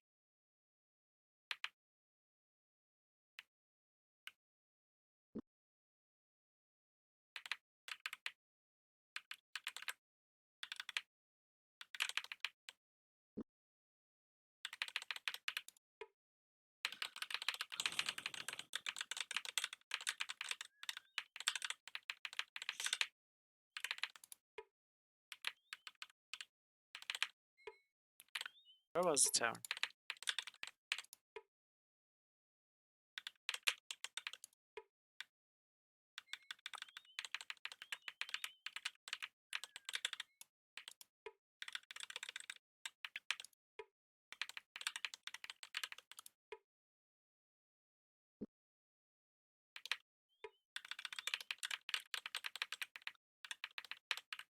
Where's the tower?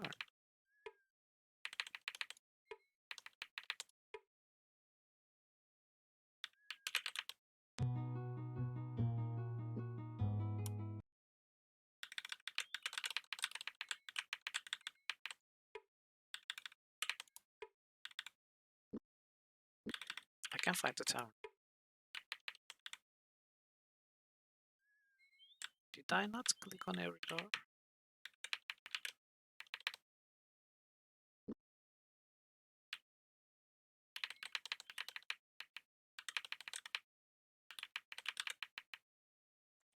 Okay.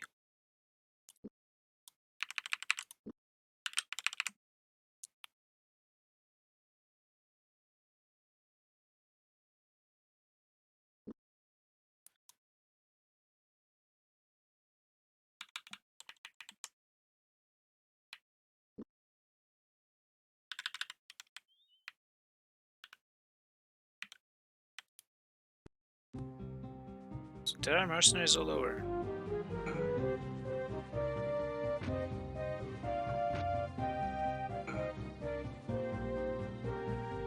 We need to get them drunk. So this guy is really helping us.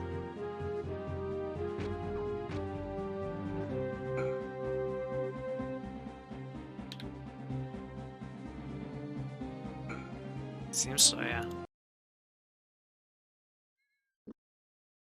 Oh crap. Waste of anti-venom. Okay.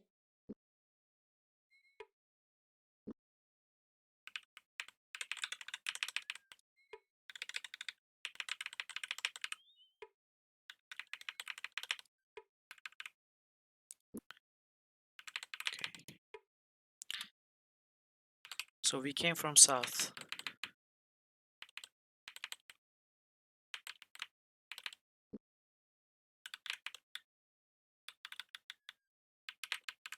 And the tavern was right on the path. It's gotta be one of these.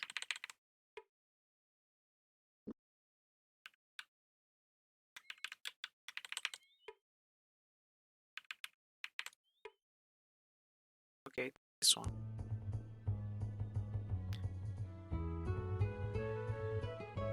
The bartender shook his head, weaving past the hard-looking mercenary. Okay. We looked around for you. Yes? Did you find anything? Yes. Owen grinned. Feeling like Father Charity at a midwinter's festival, he undid the hood of his chest satchel and flashed the tavern keeper a view of their prize, at the same time looking about to see if they were observed. Glee dancing in the barkeep's eyes, he was barely able to contain himself as he escorted them to the rear room of the tavern. There may not be much there, but at least it'll keep a riot from breaking out in here, he squeaked, giving into a urge to caper now that he was out of the sidebar patrons. Let me make this up to you. Rummaging through the goods in the back room, he found a long object wrapped in burlap and handed it over to them. It's a sword, Graz said, looking at the finely crafted weapon, and quite deadly looking by my estimation. Durak nodded. My grandfather used it during the Great Rising, he said. I hope you can put it to better use than I could. Yeah, I guess so. Resuming a calm facade, Lurak escorted them back into the common room of the tower. Okay. Oh wow, we got a sword of Lim's Kragma for our troubles. And he took only one keg.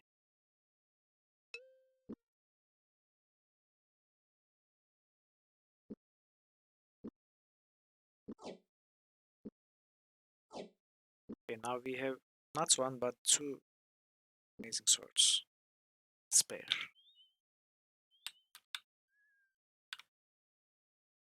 So now I wonder if the mercenaries are still there and giving us trouble.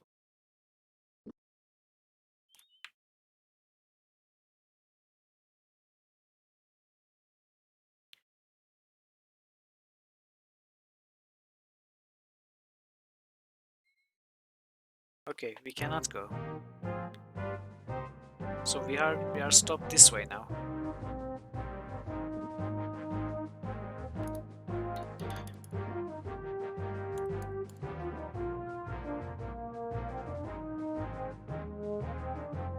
Come on, game. Finally. Okay, we got our answer. This is as far north as we can go from the eastern path. Which makes me wonder if we can visit any of these. So let's go to Lighton and the Satanon.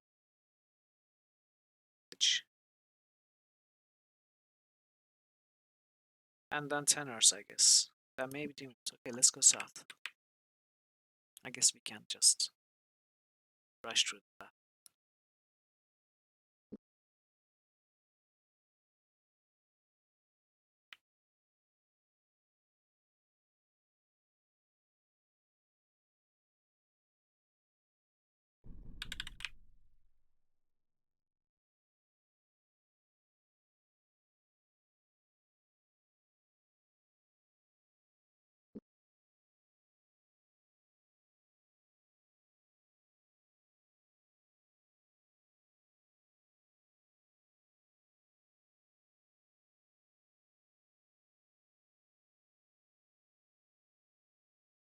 Yes. This is Sylvan entrance, right? It's got it. Oh no, it's Romy entrance, not Sylvan. We're not that far south here.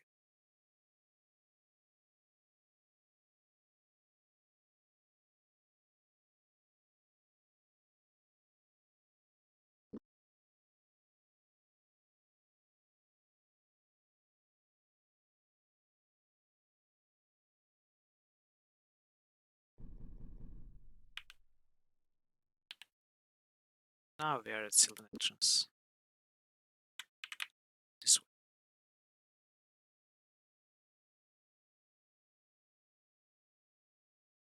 Dressed. Yeah, now we go take the northern path. And this should be a new path that we haven't taken in this chapter.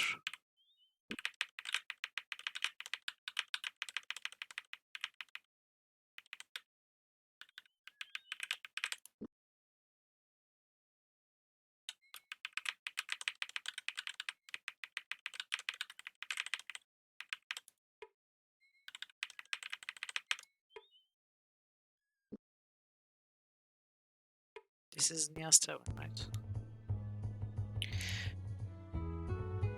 Welcome to the Six Toe Tavern, and oh, hello again. I haven't seen you since you came through last. You are headed towards Krondor in quite a hurry, as I recall. Ah, Orel, wasn't it? And your old friend here was Torgath? What? Oh yes, Torgath, certainly, but my name is Owen. We were passing back through and I thought we'd stop in for a rest or something to eat. If it's a rest you're after, then you are more than welcome to have a seat, but all my food's been requisitioned. Requisitioned by whom? By the Krondorian Lancers, or at least that's who the captain said they were. He said that the prince requested that I turn over my provisions for them. They compensated for my trouble, of course, 1,000 sovereigns. Congratulations! Any plans for your newly found wealth? No, not really. I think I'll just concentrate on tidying up things around here. Maybe find a dashing young senior or Barney who needs a rich mistress. Where do I stand in line? Sorry, but I already have someone in mind. But say I make it up to you with a bottle of port. Obviously, I couldn't let the soldiers take everything, so I kept a few bottles to sell until I restocked you. Why don't you take a look at the stock?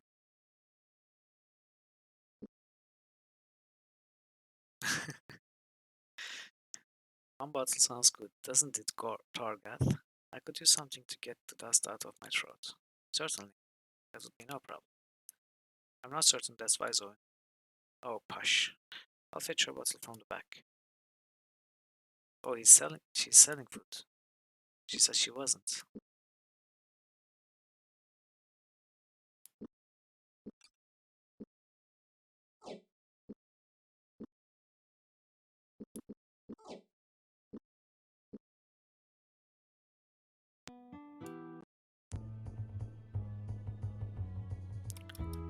So I guess I'm going to sell those blades if Nia buys them.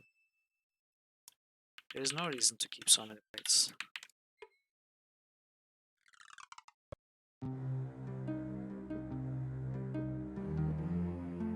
And she does buy that one at least. Oh, this one too.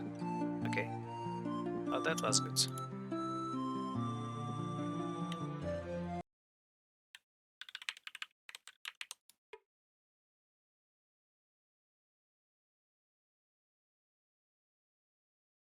Oh?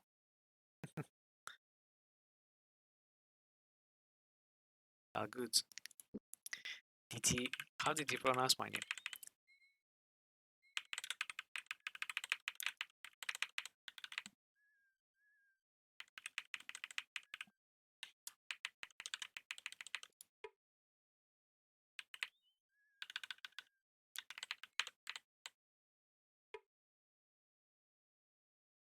Actually, I know how he pronounces it.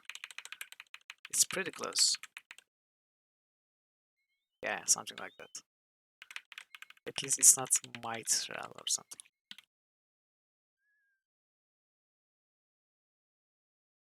So we can go up the wood this way now, but I want to visit Tanner's first.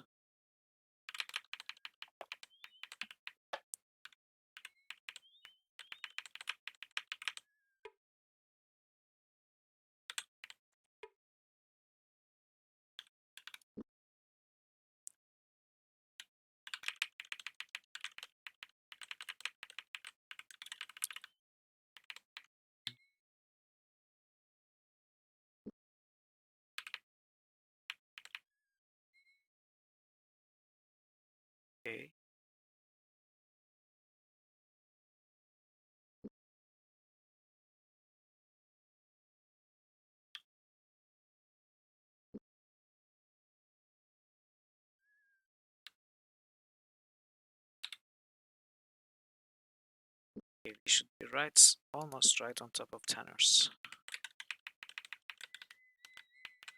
So it's here.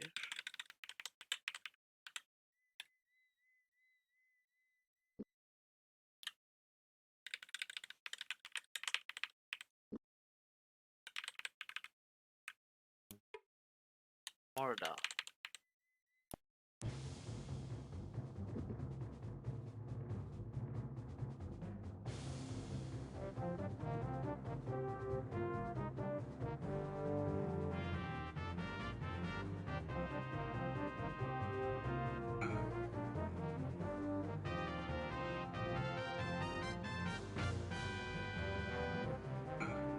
By the way, I just learned that stamina and health in this game improves by resting.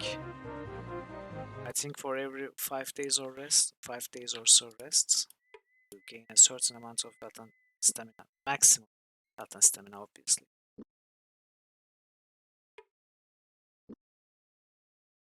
So that's also another reason why Patras and other characters that show up for the first time are so weak. Yeah.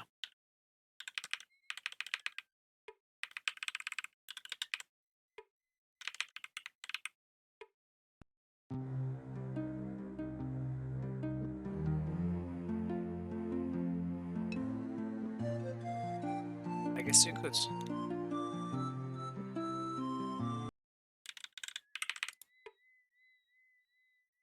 Sure. That's all.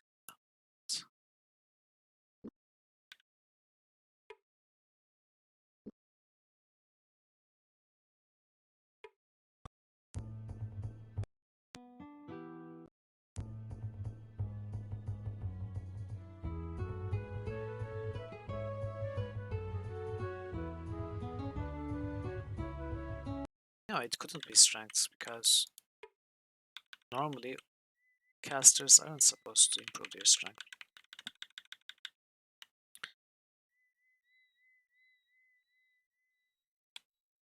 Okay. So there was something about Eglit, right? Yeah, we needed to open a door, open the office, Nivek's office in Eglit. Actually, let's go there. Yeah. Okay, ambush.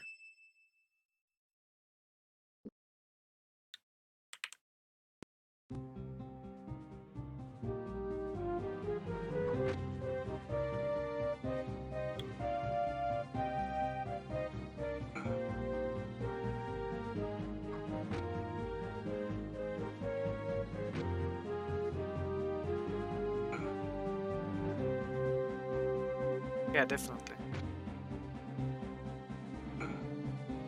See you soon, Ragnar.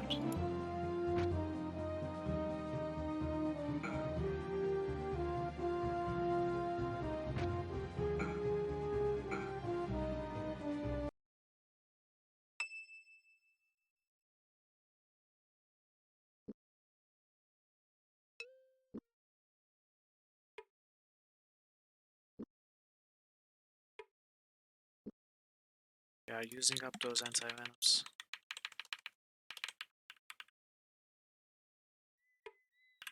Okay, we are in Eglit. Let's see what we find.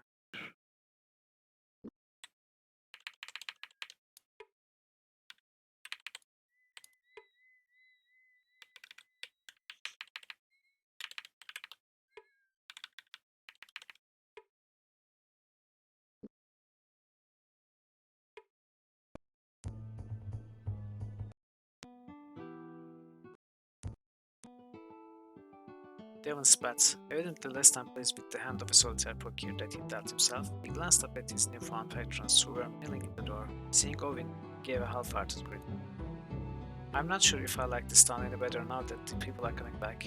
Now it's all I can do to find a minute to think. Price, I guess you pay for your dreams. What can I get for you?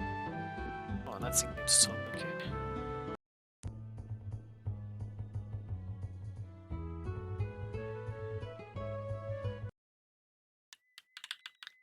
So where's the office?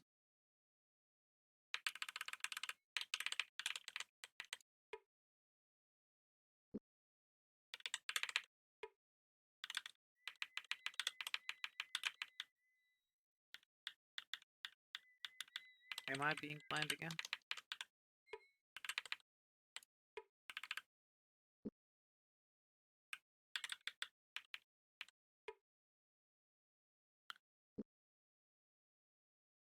Okay, this one. Thankful his key had worked, Owen pushed the door open. Inside, they find a variety of objects, including an assortment of papers and ledgers, a writing table, and a small bed. Stooping down to examine the papers more carefully, Owen saw they were tax records of some kind. He also found several notes that had been signed Stellan. Search this room carefully, commanded Owen. You might find something we can use.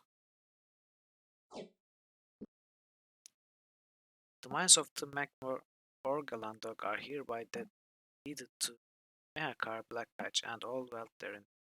A section of the caverns were sealed by a special door, which may only be opened with this map, a magical spell put upon it. Oh.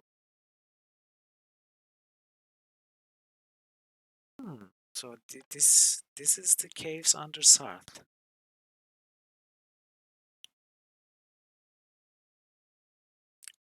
So we need to have this in our inventory to access a special place in that cave, I suppose.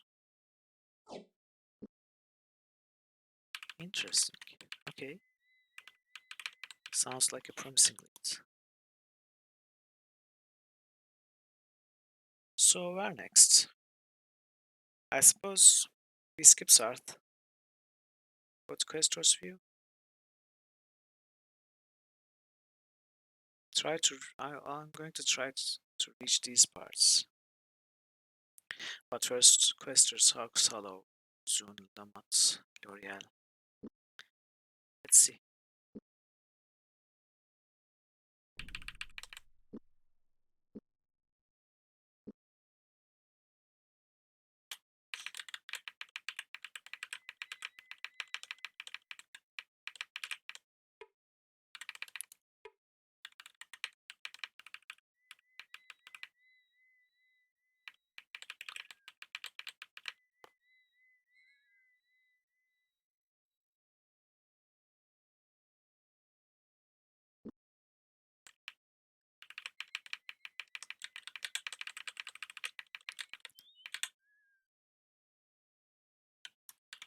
Ambush. Okay. Wow, 6 of them.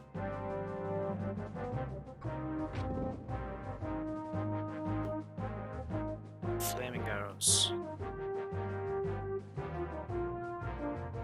I'll come back.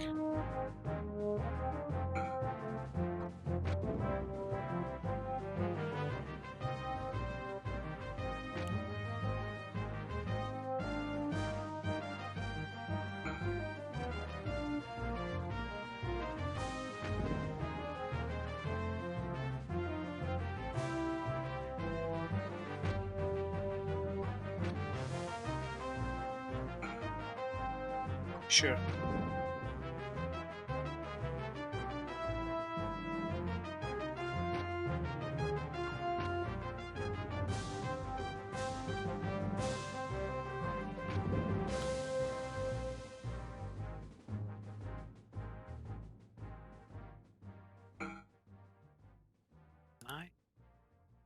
I can walk next to him at least.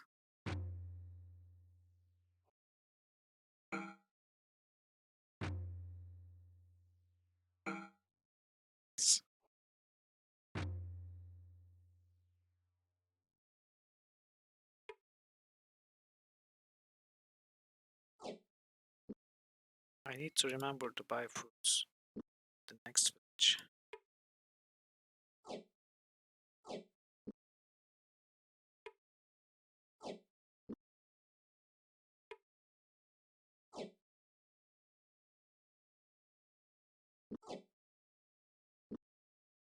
You didn't. Oh yeah, something. Okay. Let me show you. We found this note in Nivek's office. Sorry. It says the mines of McBurglandog are hereby deeded to. I promise quest regularly, not for today, but I will soon. After I finish this game, perhaps. So this is the need to those mines. Also, welcome to the stream, and Cheng. To see you again. Yeah, happy holidays to you as well.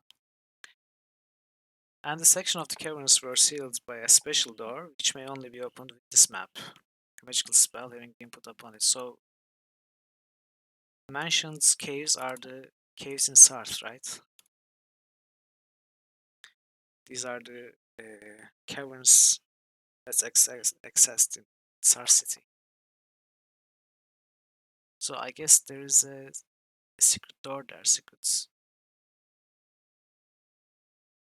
that somehow opened when we have this note in our inventory. I guess we'll see when we go south. We are not going there for a while.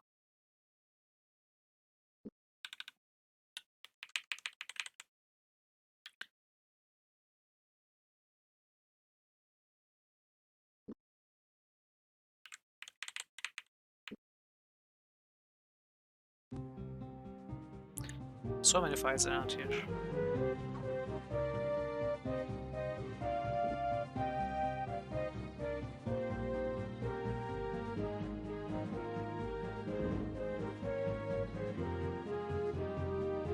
Nice.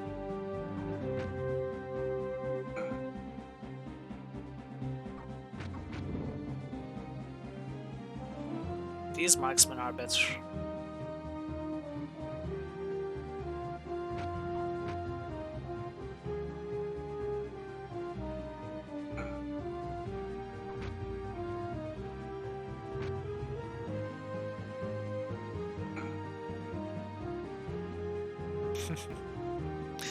But that was on the other side of the map.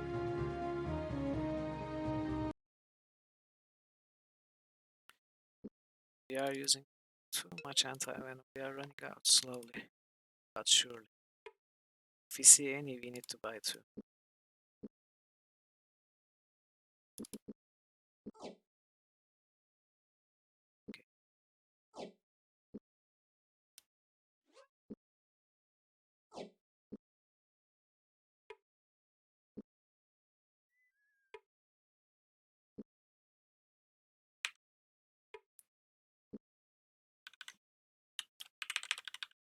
Where are we? Where is this place? North with you? Wait. Oh, okay. We go west. I think Isaac is here. Oh. I ran too fast again. Let's restart this fight.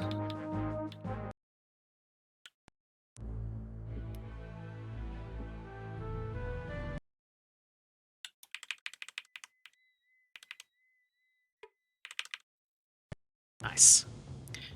Now I can have the pleasure of casting Evil Seek.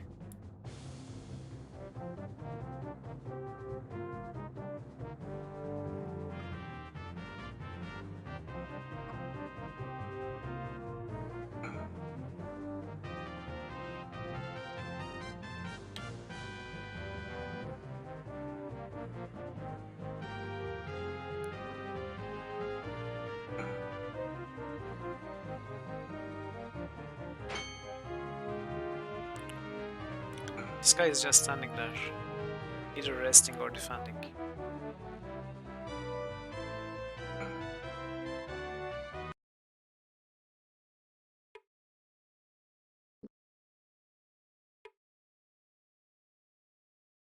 Nice.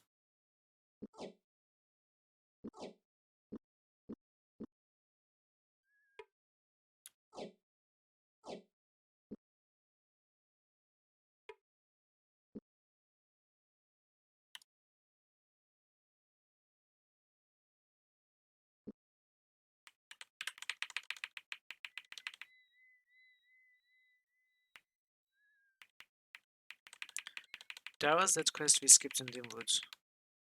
There was a strength sapping effect, and we had to go recover some traps. I wonder if we can solve it now.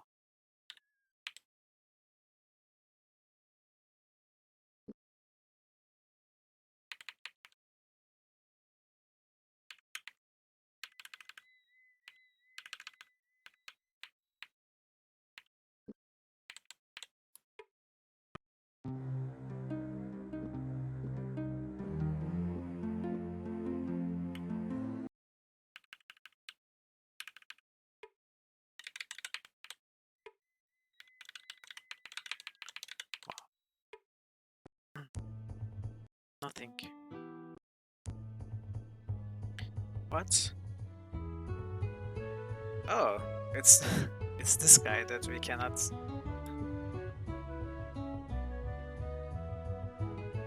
Oh, Sumani's joke. Maybe the guy is a Surani, so he has a weird sense of humor. If we tell Sumani's joke, Owen looked thoughtful. Sumani told us a joke. Does anyone remember it? His question received nothing but blank stares. Let's see if I can remember this story, he said to Grim. During the reign of the Hijukama corrected me. Yes, well, the lords of three minor houses of Olma, three minor lords, were summoned to the holy city for an audience. Be praised, the emperor shall love his new shoes, finished Owen. Pleased he had remembered most of the tale, he turned to Grim expectantly, but found not a hint of expression on the man's face. Owen sighed in disgust and was about to reach for his money pouch when he heard a snort, like a madman. He looked at Grim, then he looked around the room, nothing. Well, I guess we began. Snorts. The corners of Grim's mouth began to quiver. Then his face turned red and his body began to shake uncontrollably. It was like watching a volcano about to explode. Ha ha! Screamed Grim. Ha ha ha ha! Tears began to cling crooked paths down the sides of his dirt-streaked face. As he rolled forward and fell on the floor in a spasm of uncontrollable laughter. There was a moment of stunned silence. Then one of the men spoke. I don't believe it. Old Grim's actually laughing. The man behind the bar produced 80 gold servers. They took the money and left. I guess so. He exploded.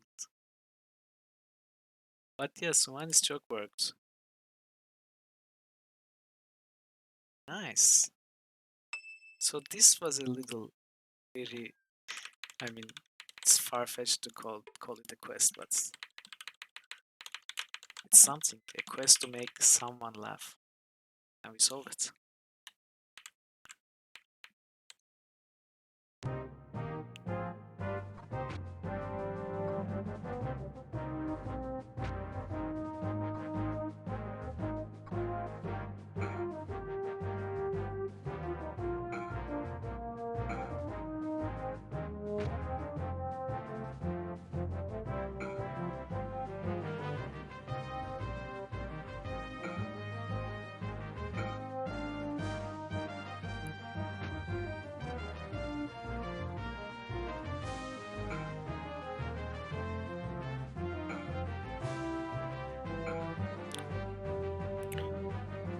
Gorat is such a killing machine now.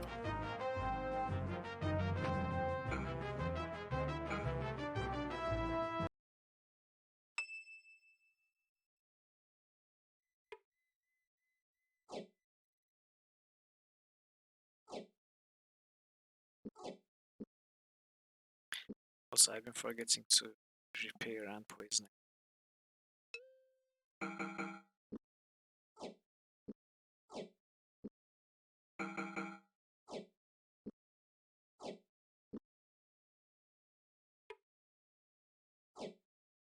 Oil cloth. How many of these do we have?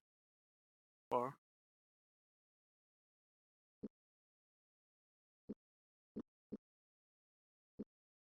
Let's keep this too.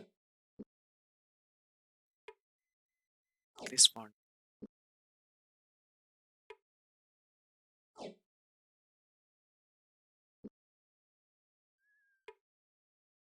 What is this? Roric seal. Unable to identify the signals on the face of the ring, Gorat checked the inner surface of foreign inscription. Barely legible was a short epithet written for an unknown reader. I think it works, this ring of mine, but it'll sneeze about half the time. What? What is this?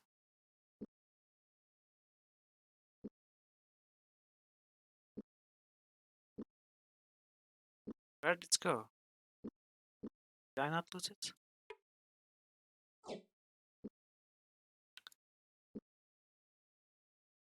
I think it works, this ring of mine, but it'll sneeze about half the time. I've never seen this item before, I don't think. Do you know what this is, Dragon Parrots? I mean, don't tell me what it is if you do, but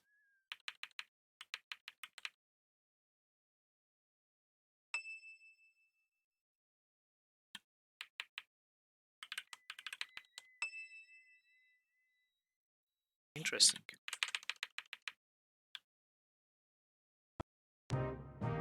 Let's test it.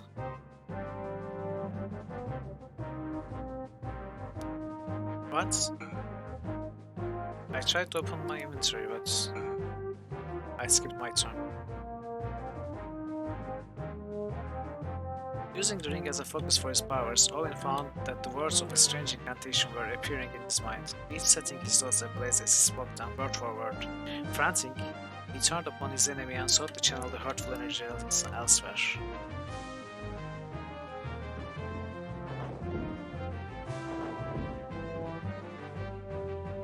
It's not amazing.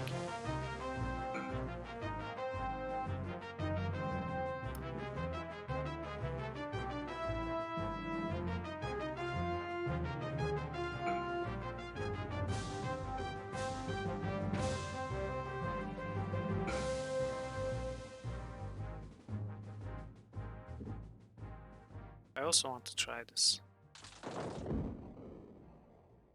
40 damage like regular Skyfire.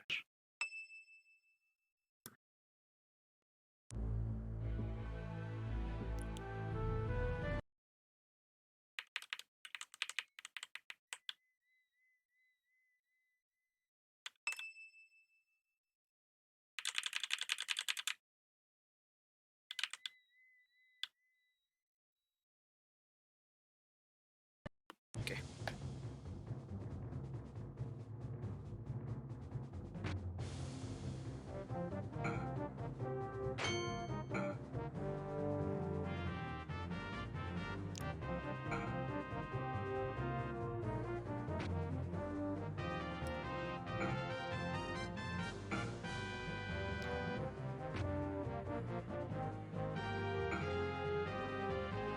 Items like that are so useless for us when Gorath can one-shot any of these enemies.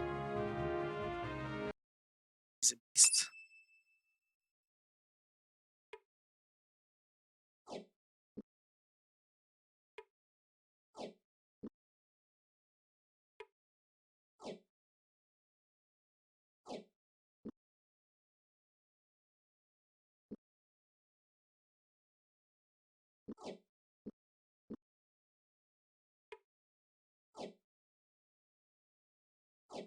Okay, Dragon Bat.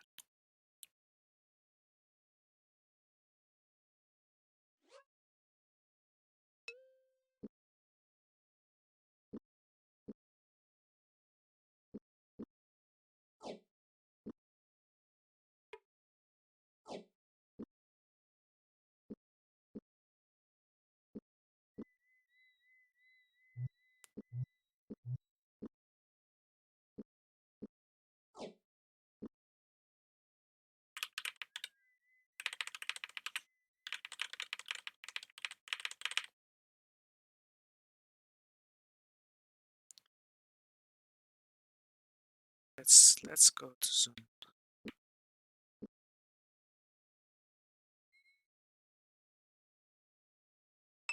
Oh, more fights.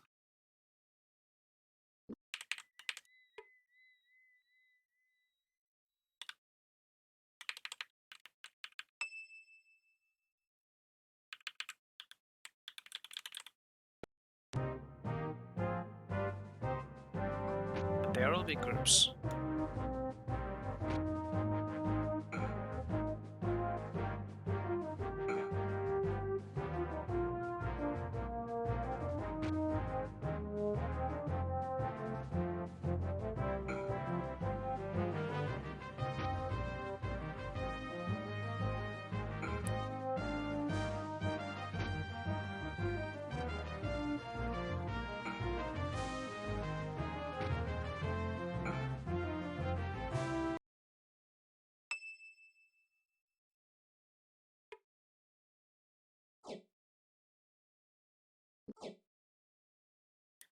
Six uses. Actually, we don't even need to carry tuning fork anymore. Can deal with the trolls easily.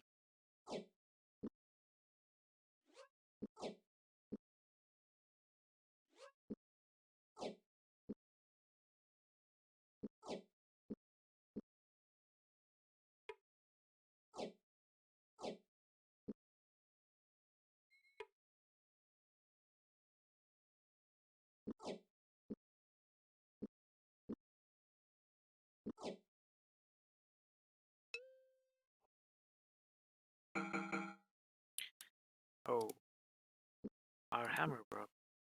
Oh, there was a hammer here. That was lucky.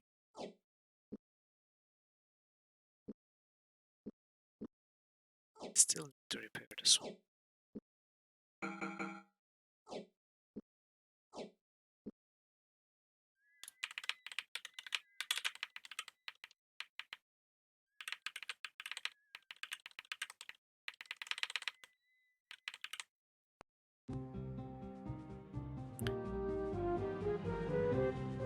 So many fights.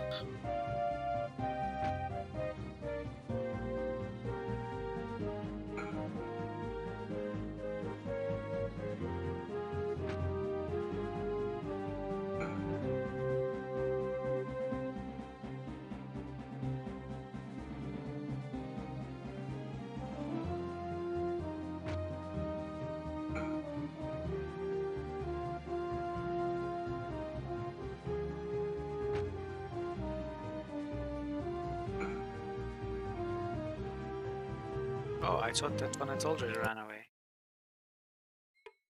Apparently not.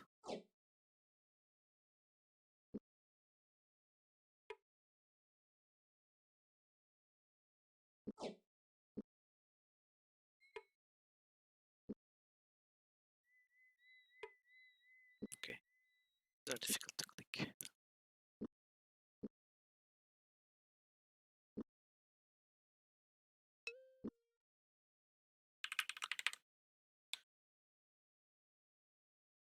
No, I'm supposed to go north.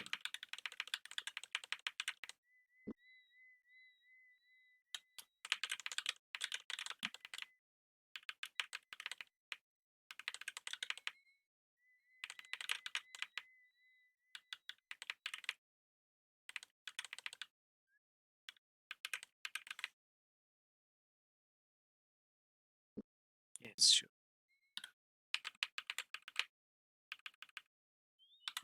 There are. We are right on top of soon, it seems.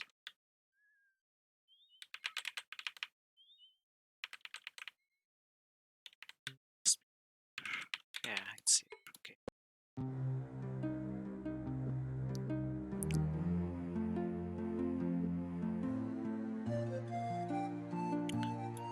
No, we don't need this. Owen already has 100%. Let's get rid of it.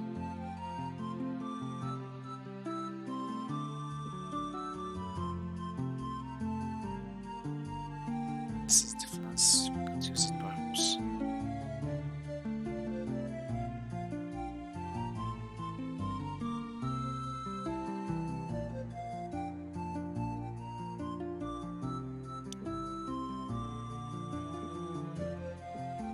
Okay. This is enough.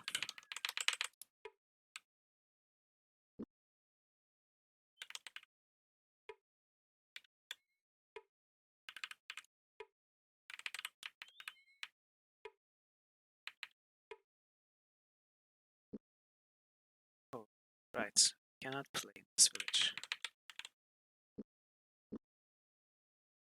Okay then. Let's go to Lamat. If we can.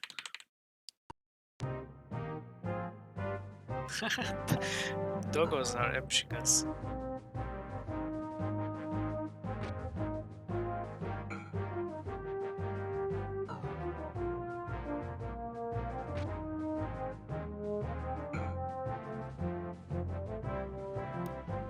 Yeah, and it was an ambush too.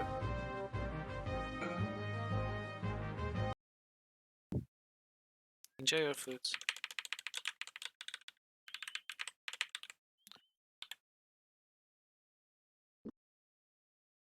Amatsu.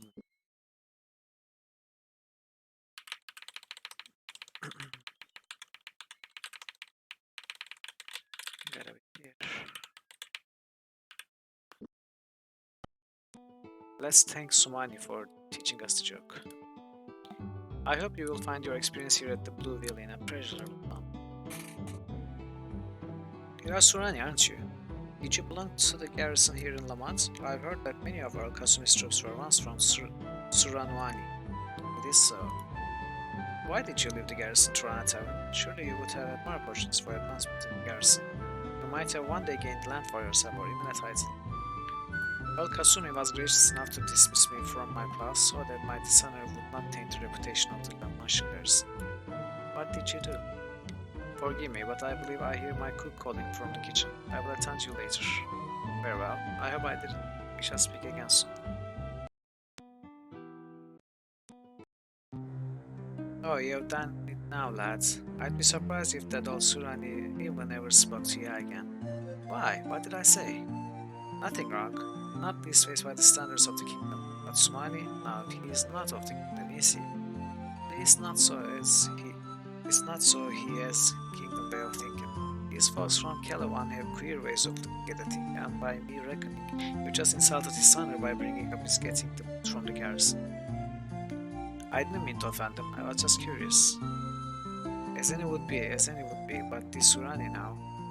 They hold honor ways and above all else, and if they be lacking in honor, then they feel they haven't the right to live. If not for the deal I told him a year or more ago, I suspect that he would have ended his life by now.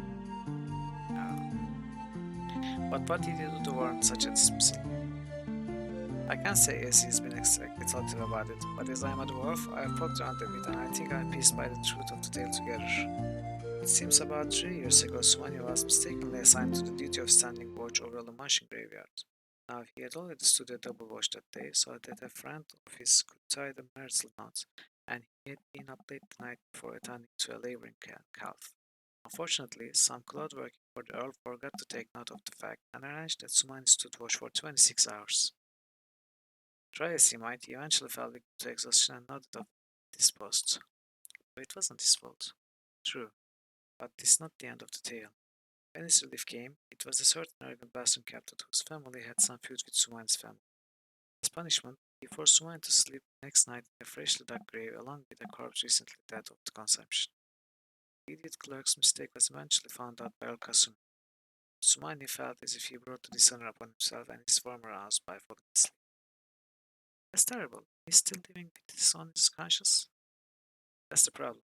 Surani would ordinarily poison themselves or run themselves through with a thing like that on their minds.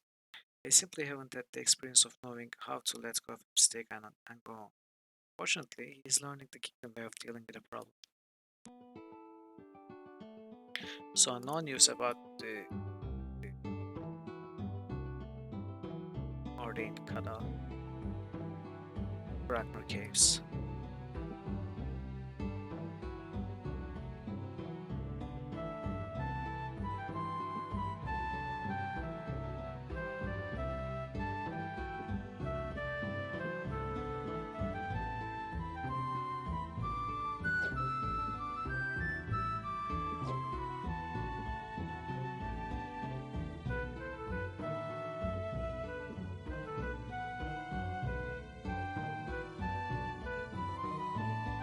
The heavy metal gate greeted their arrival. When they were at last allowed entry to the garrison, they were led back to a meeting with Captain Belford. Pleasantries were exchanged as the men shook hands. You and your men have done a good job in this area, Captain, said Owen. It's no longer under martial law, I see. Belford sat a little straighter in his chair. Thank you. I've had patrols out rounding up every pointy-eared bass, he caught himself, remembering Borath was in the room. Well, we captured a number of mortal prisoners, the last group of which had some large dogs with them. We didn't have food to keep them, and they seemed harmless, so we turned them out. Trained beast hounds, no doubt, sighed Owen. Probably out looking for us. They thanked Captain Belford for this information and left. I think we killed them, unless there's more.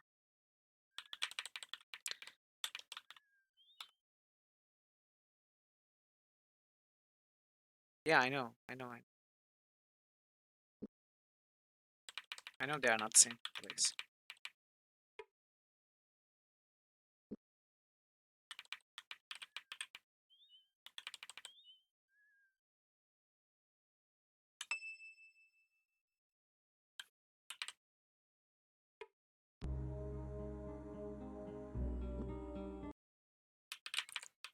More dogs? Where's the fight?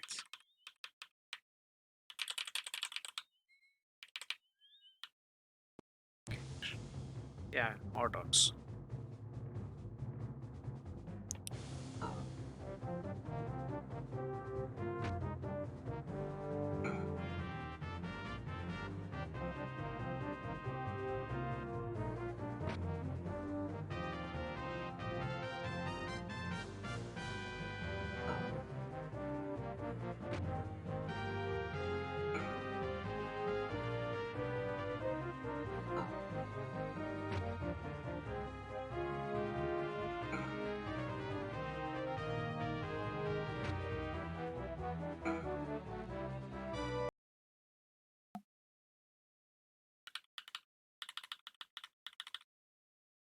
Okay, so let's see if we can reach Yevon.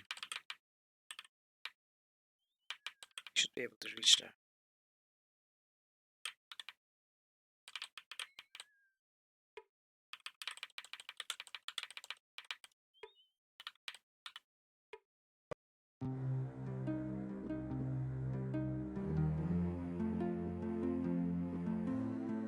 Three uses.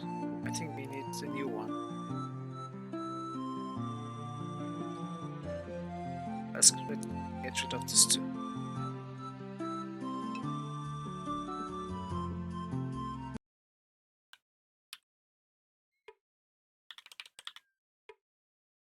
Okay. Still cannot go to our aunt's house.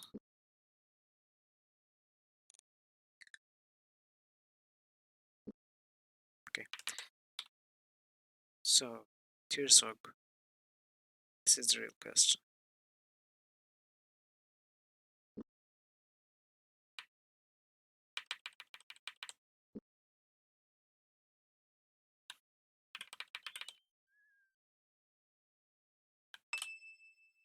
So, fights here.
Do we skip the place?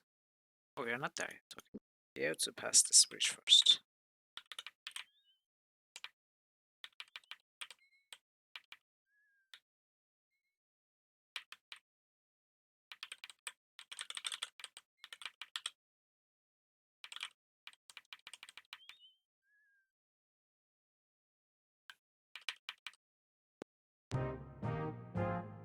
What? This is a weird fight.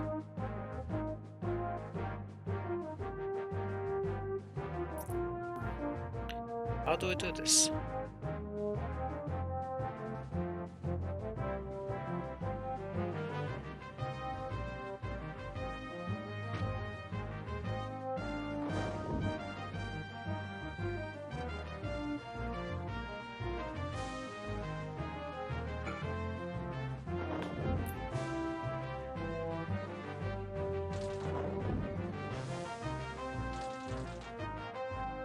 Okay, these are more dangerous for sure.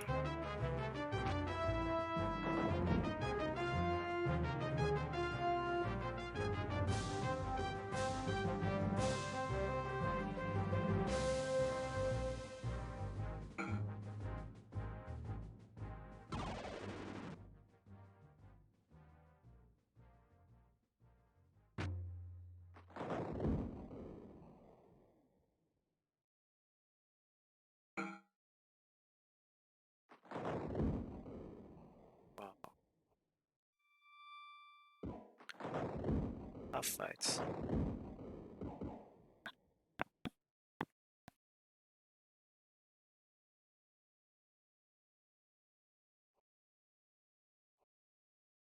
This might not work this time.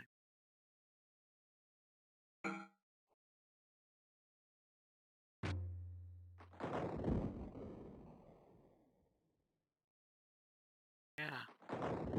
Oh, okay. Yeah, let's try again.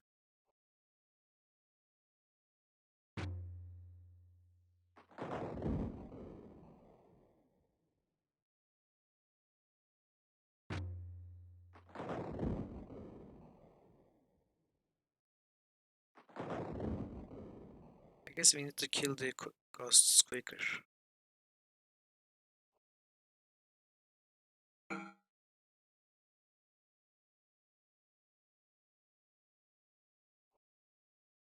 Or we could open with the Skin of the Dragon on Barath. If we can cast this, actually, if we can cast a spell, we can open up with the Seek.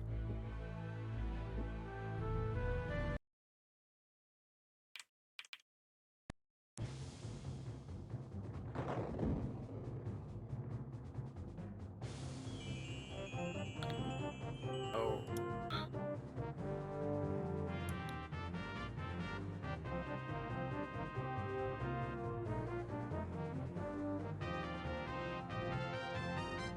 Oh, we can cast another one. That's good. Oh, we can't.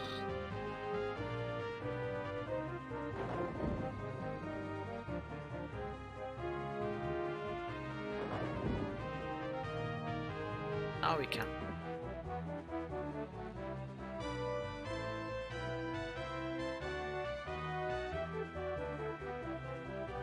Okay. So far, so good. Nice.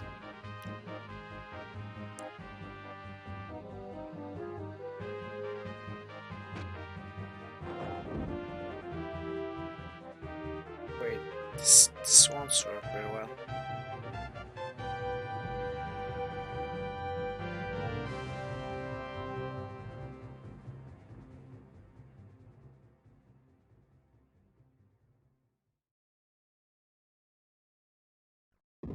Nice. Curse was terrible, but at least we hit.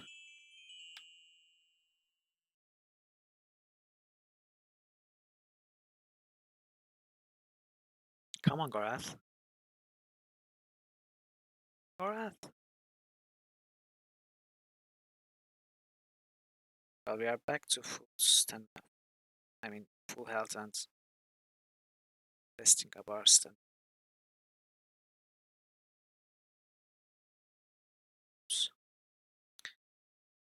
That was one time too many.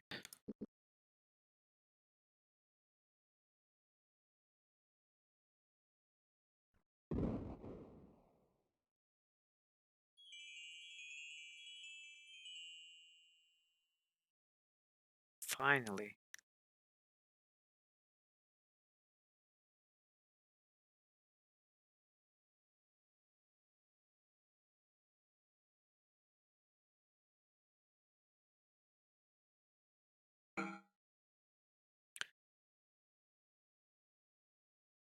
It was a pretty tough fight to control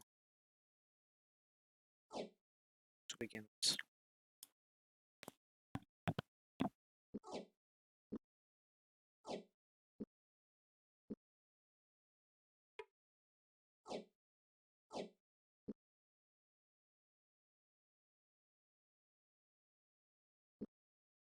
Okay, so where is this village here?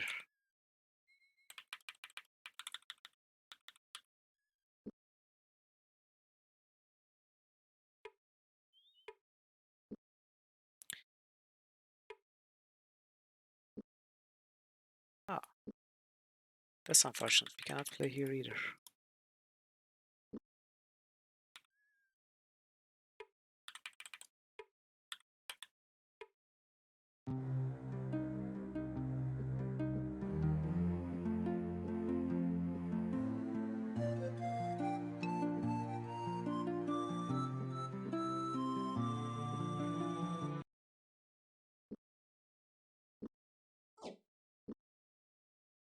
am I doing?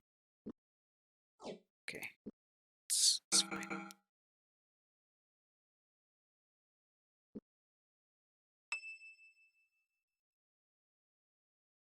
So, next stop, alt points. How far can we go?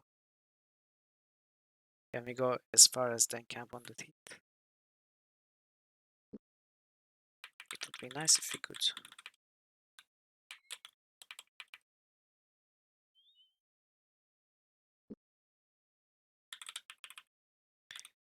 Oh, okay, there seems to be some big groups of enemies around here. I wonder if they are here to stop us or... It looks like they are here to stop us from progressing forward. Okay, let's see. Owen stopped. He looked at the band guarding the path ahead and called out, "Will you allow us safe passage?" The answer was shown swiftly and with great authority. "By the order of Prince Arutha, we forbid you to come any further." Clapping a hand to his mouth, Owen called back, "We are on official kingdom business. You must let us pass." "We have strict orders not to allow anyone further east," came the response. Goya stepped forward and stood next to Owen. "What shall we do?" "We are greatly outnumbered. We should leave." Okay, so I guess we finally learned the limits of this chapter. I mean, obviously, we won't be allowed to go north either, but we might as well try. Welcome back, Dragon Parrots. Let's pay a quick visit to the Glindle Pass if we can. What are you two doing back here again? Is Aruta sending you another secret mission? Of a sort. We are looking for a book that was lost. Well, just between us, don't you think this would be a damn peculiar place to find a book? It's not like any of us ever get the opportunity to sit still long enough to read a book. And as far as the model go, I don't think that stealing books would be very high on their list of priorities. Is the Inclindle passable? Either you two are gluttons for punishment or just downright right thick. No, the Inclindle isn't open. A few weeks ago, they blasted each other again. Personally, I think we should leave the damn thing closed. But our orders are our orders, so my men have started picking things up again. I don't know why King Liam is so bent on keeping the passage open to Armagar, but then again, I don't suppose it's my place to wonder why. Thanks for your information, Lieutenant Finn. Okay, so Alt Point, High Castle, Wolfram, and Camp on the Teeth, and anything further north is inaccessible. Yeah, I have starting pickups, that's right. So we haven't been to L'Oreal, and we haven't been to Deanwood, and finally south. So let's go south to L'Oreal, and then we'll enter Deanwood through the western entrance.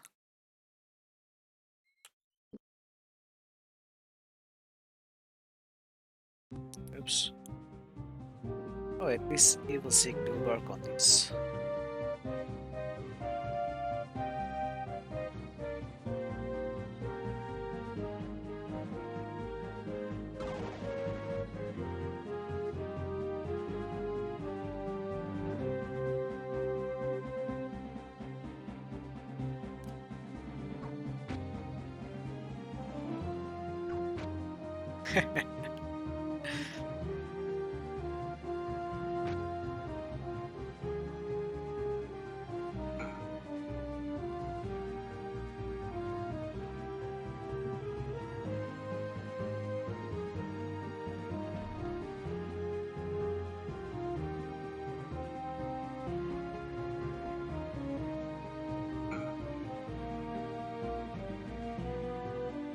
Oh good, we found them all then. No, we found 4. Crown, sword, ring. There was one more. There was one more, but I don't remember it. Oh, mirror. Yes, mirror.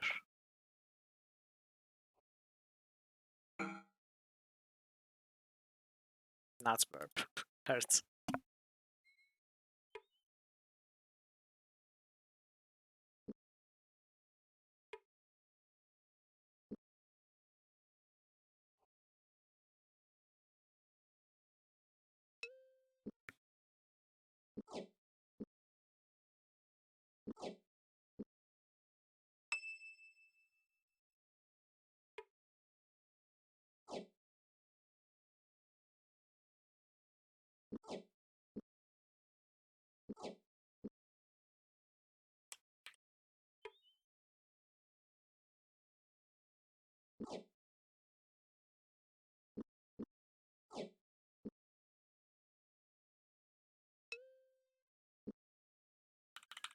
Okay. South.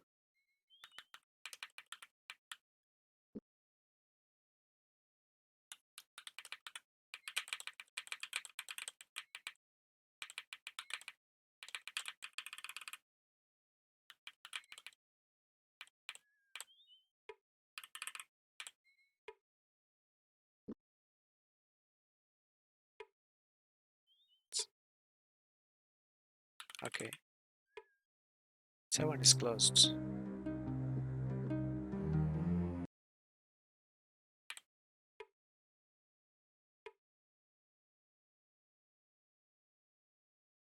The door opens slightly. Deer? Did I say deer? Peering at them without opening the door all the way, a thin man rubbed the sleep from his eyes. I'm not open for business right now. You'll have to come back later, he said. Business? Glancing down the side of the house. Owen looked for a sign or shingle, but none was in evidence. What do you sell? I'm a gem stealer. Kaifer Alice Cook. We've been to this man. But I don't have anything in stock right now, he said with irritation. It's likely to be several weeks before I get anything again, so please go away.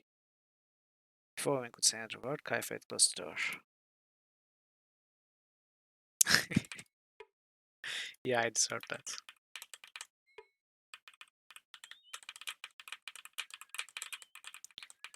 Prior to streaming, I have read aloud very few times, I guess. It's actually difficult.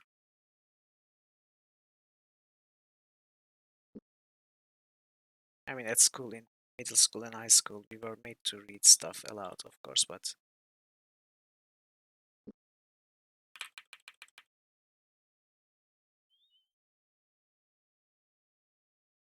I do actually. I mean, not often and not for long, but I do.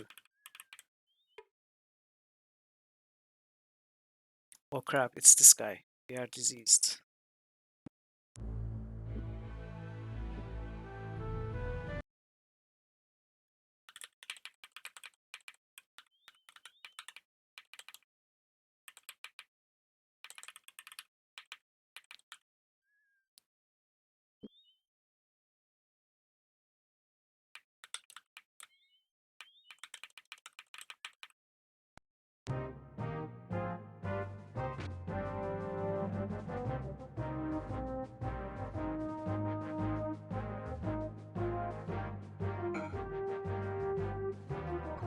What do you mean, how do I read something?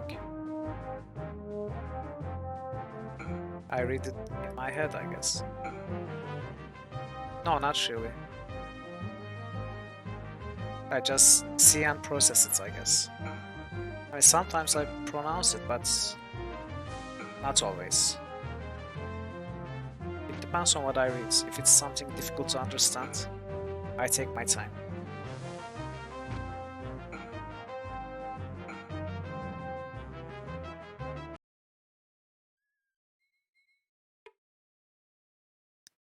Actually, sometimes I read so quickly, I do not even understand what I read. It feels like reading for the sake of reading, not understanding.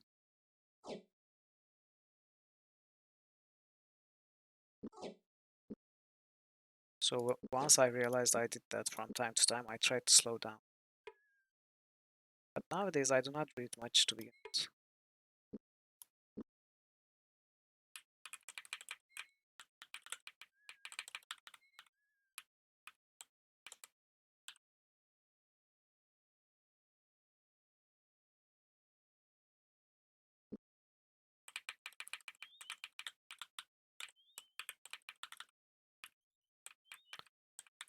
We should be close to the Dimwood entrance. Okay.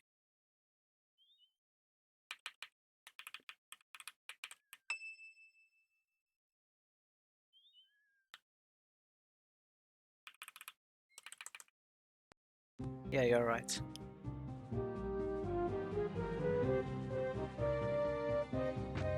I personally, it's not just with reading. I feel like I have to do stuff and get over with them as quickly as possible. It's the same with games while eating. or doing chores, whatever I'm doing. I feel like I have to do it quickly.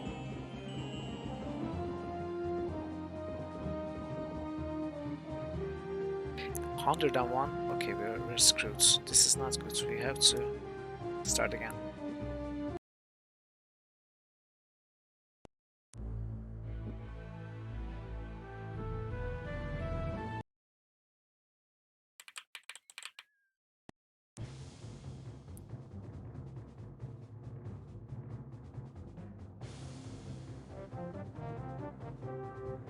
How do I reach this one?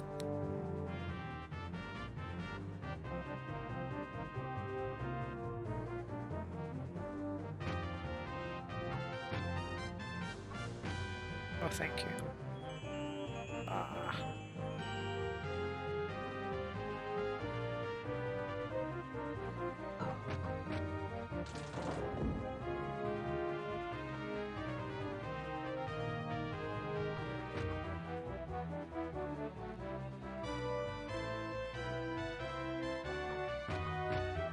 Oh. Well, that's good.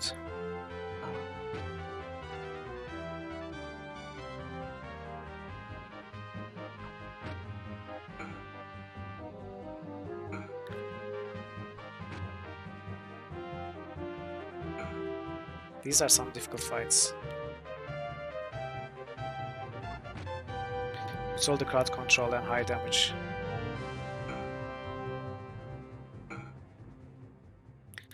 I mean, I can't imagine how difficult they would feel if we were not so almost, I'd say, overpowered for having spent so much time doing all the other stuff, and with the new knowledge, new knowledge that we acquired, since we now know that health and stamina maximums depend on how much time you spend resting. If we hadn't done so much exploring, they wouldn't be so high, and these fights would be twice or three times as hard. Probably, yeah.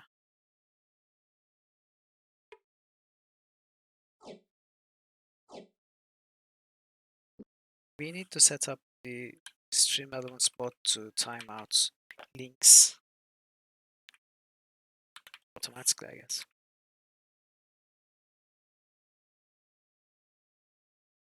Okay, we go east. We are close to the inward entrance now. Is it here? Yeah, okay.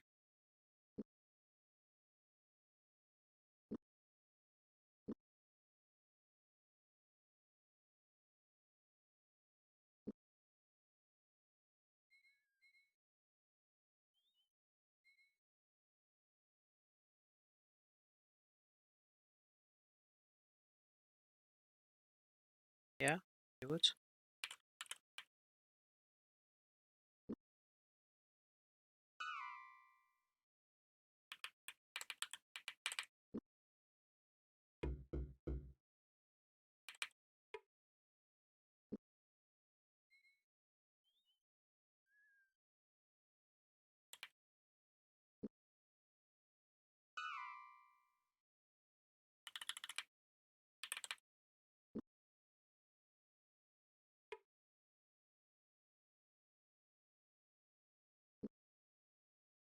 I mean, timeout is not a ban though.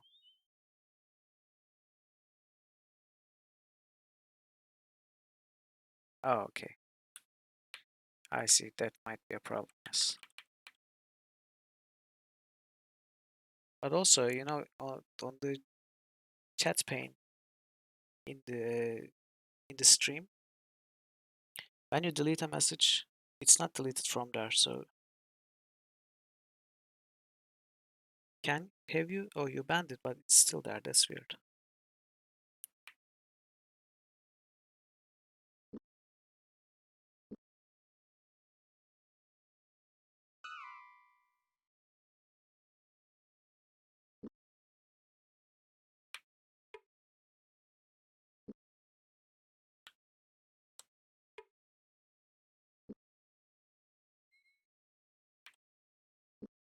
Yeah, I guess it's fine.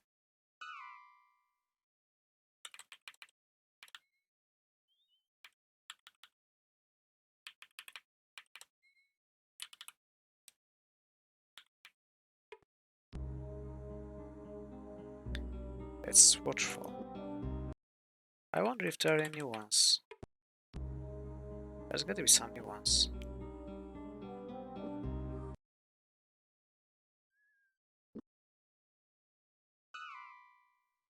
Okay.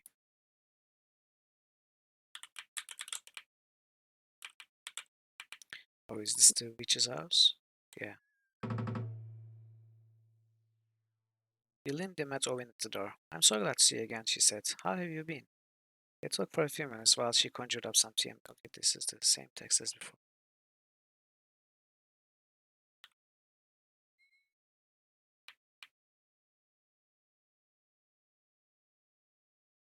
Yeah.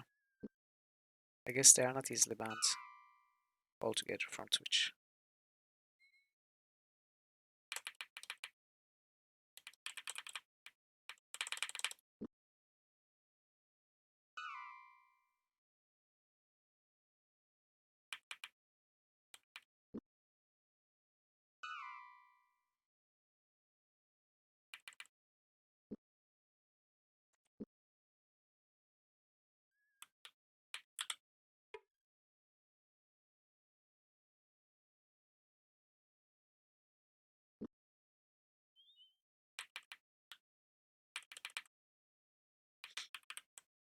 Yeah, they can make as many accounts as they want, so it's a futile effort.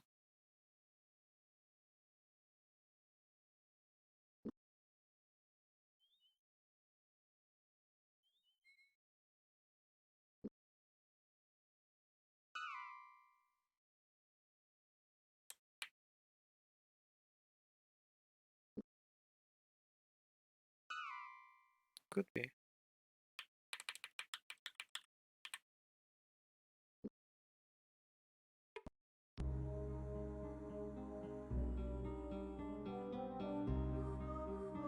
A grave. These are also old ones. Eyes.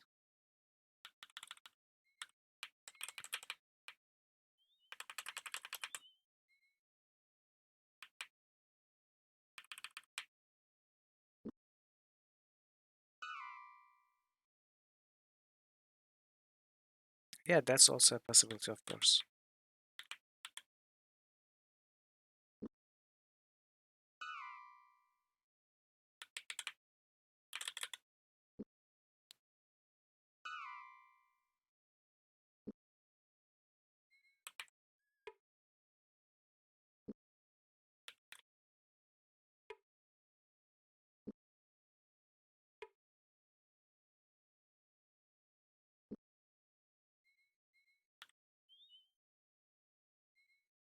Do you remember the leveling up services in World of Warcraft and other MMORPGs? They would get the account information from the service buyers, and then they would use those accounts to advertise their services also.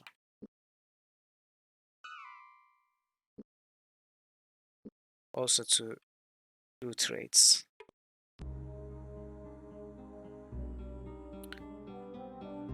Money.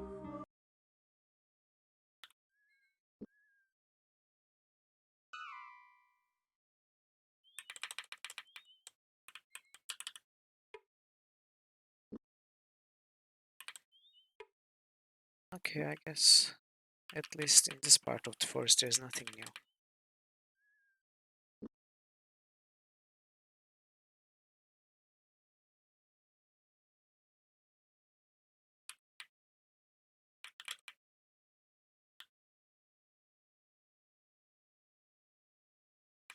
So this is the place that makes us sick.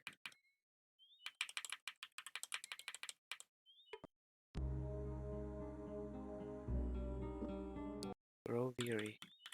These are also the old ones.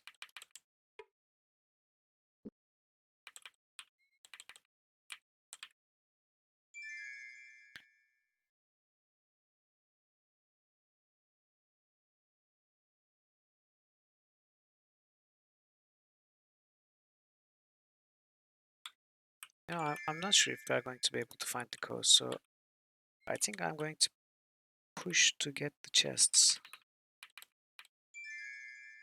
Then heal up.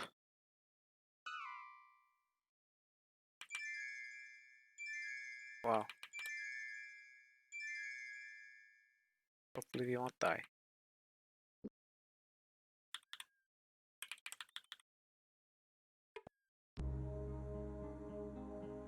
Everyone offers this thing, but few will take it when it's offered by advice. But we opened this. Oh, maybe the place wasn't cursed. Chapter 1. And we visited. Or whatever. It's not a curse, I don't know. Whatever this effect is.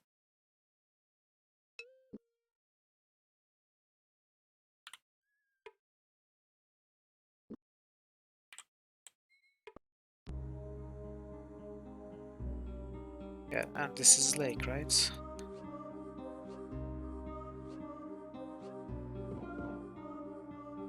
It turns out none of them are new. But this might be.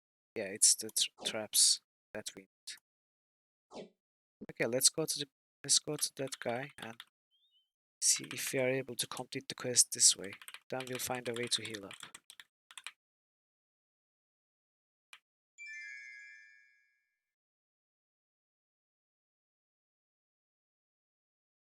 Yeah. Okay. Just okay. Now that you are safe, let's see what actually happens. Sick. It's not too bad. We can easily cure this.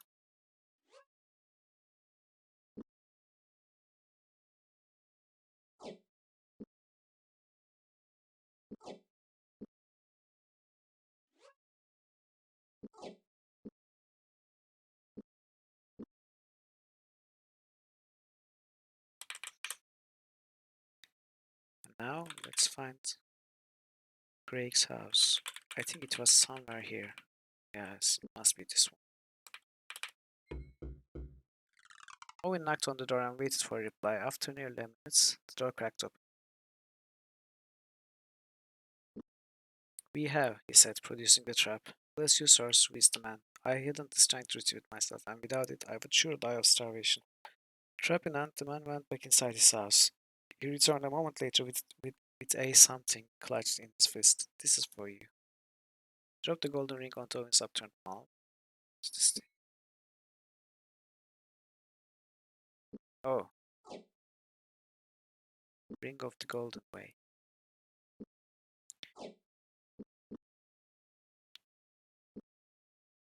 Well, okay.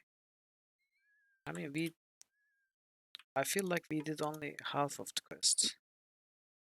We got the traps, but we didn't solve the issue, that part. I have no idea how to do it.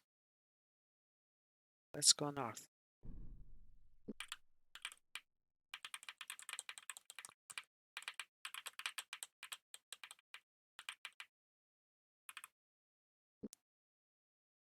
Let's see if that guy is still here.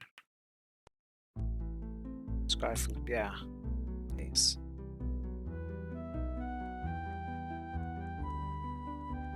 And same texts. Oh, the option is gone now.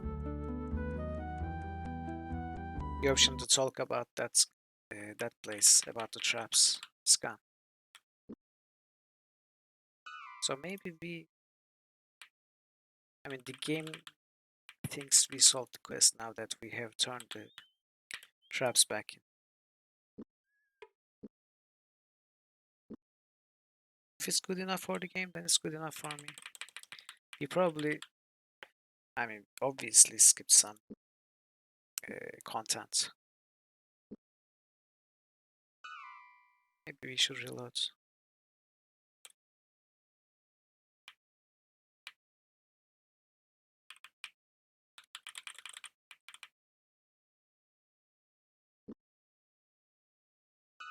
But we have gone everywhere in the dim woods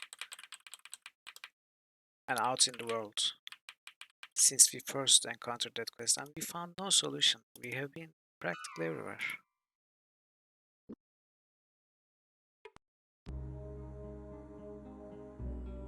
Bridge. Okay, I don't think there's anything new here.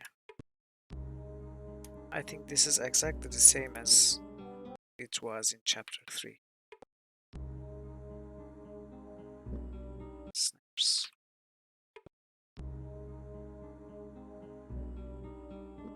There. Okay. So do you happen to know if there's anything new in Team Woods, Dragon Parrot?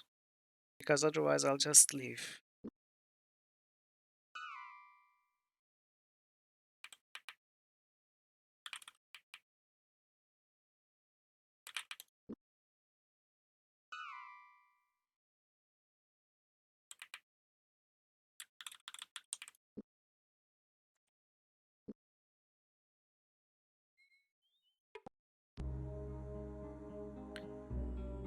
Yeah.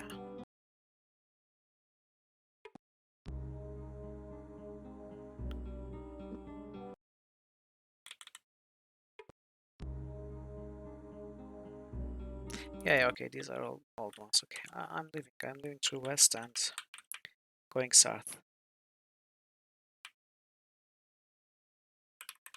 I'm pretty sure there's nothing new here.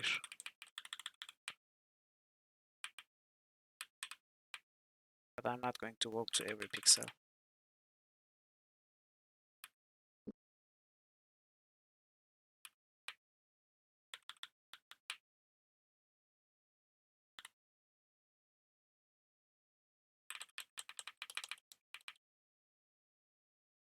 Okay. We want to go west. And we want to go further west. Or actually, we could go south. Yeah, we could follow this one. Wait, though, where's the south path? It's here.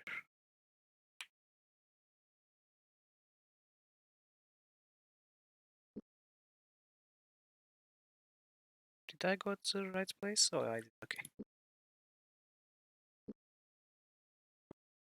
Oh, right. We haven't taken this path yet, so there are some encounters here. I don't consider it.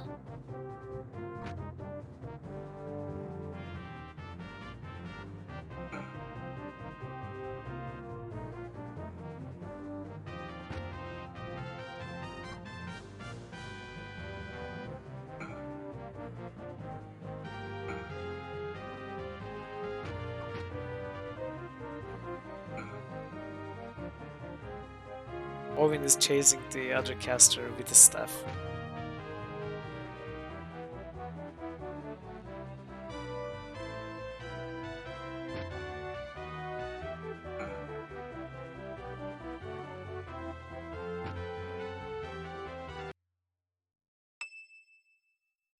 Of course, he's Owen. He's poisoned again.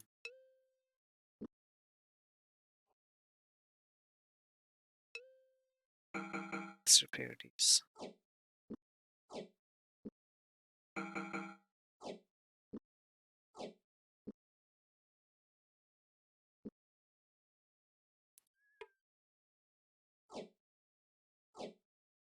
Patient tappers.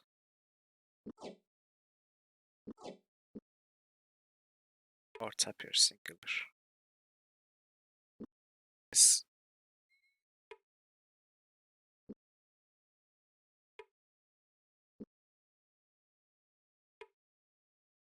Oh, yeah. Singular indeed.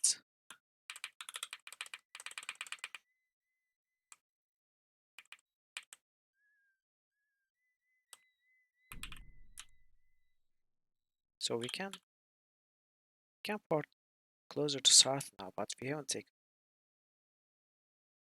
actually.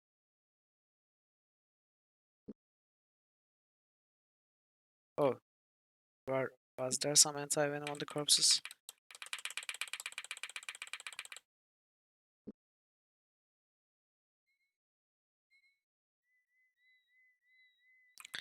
Yeah, I need it, but yes, I'm getting very careless and distracted.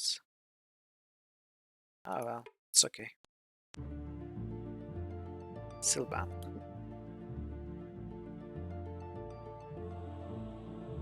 So this collector also, we haven't found that guy.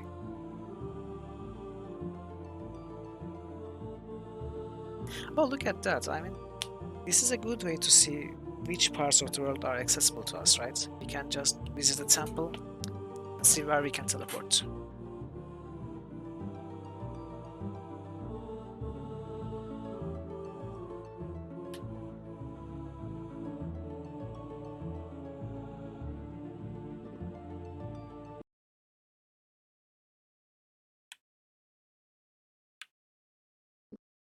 I mean, still we would walk everywhere, but just as a first impression. Well, look at Owen's health and stamina total.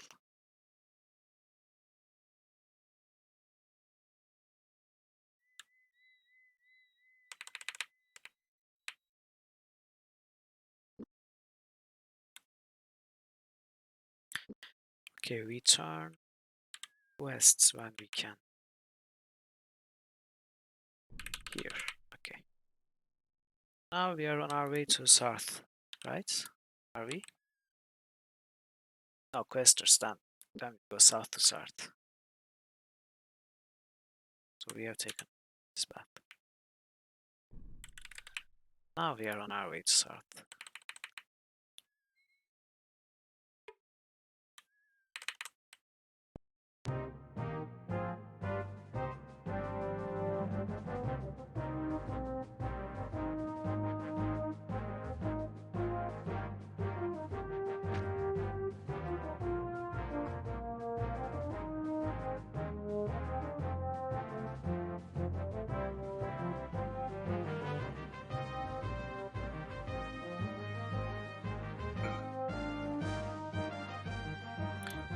Am I forgetting to poison the blades? I think I might have forgotten to poison the blades.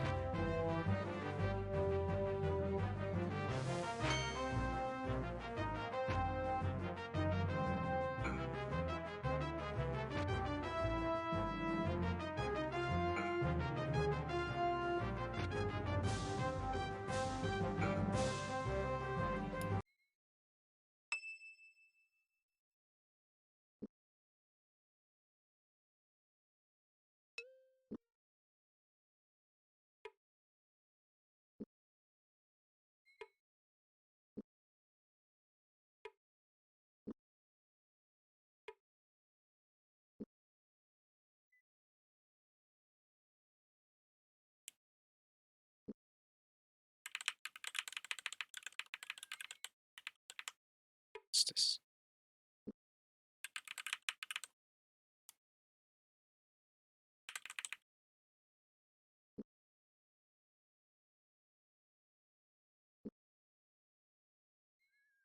Also, we should find Brother Mark. That was south of Sarth, right? Not north. We should first find him.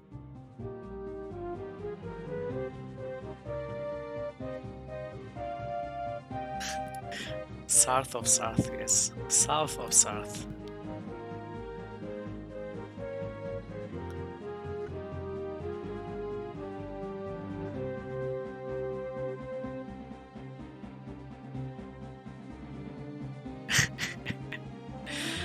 Well, I'm glad you're having fun.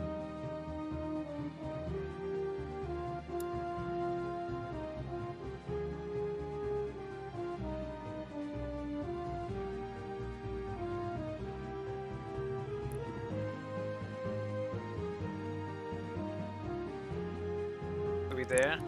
Why not? Nice. Nice, nice, nice. Let's heal up.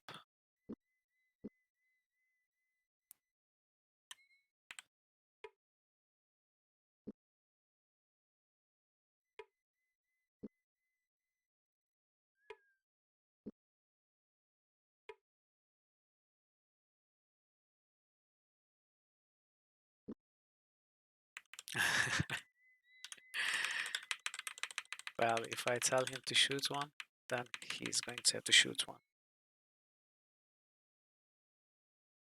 Wait. I got turned around again. Is this south? Maybe not. Probably not yet. Oh, Brother Mark.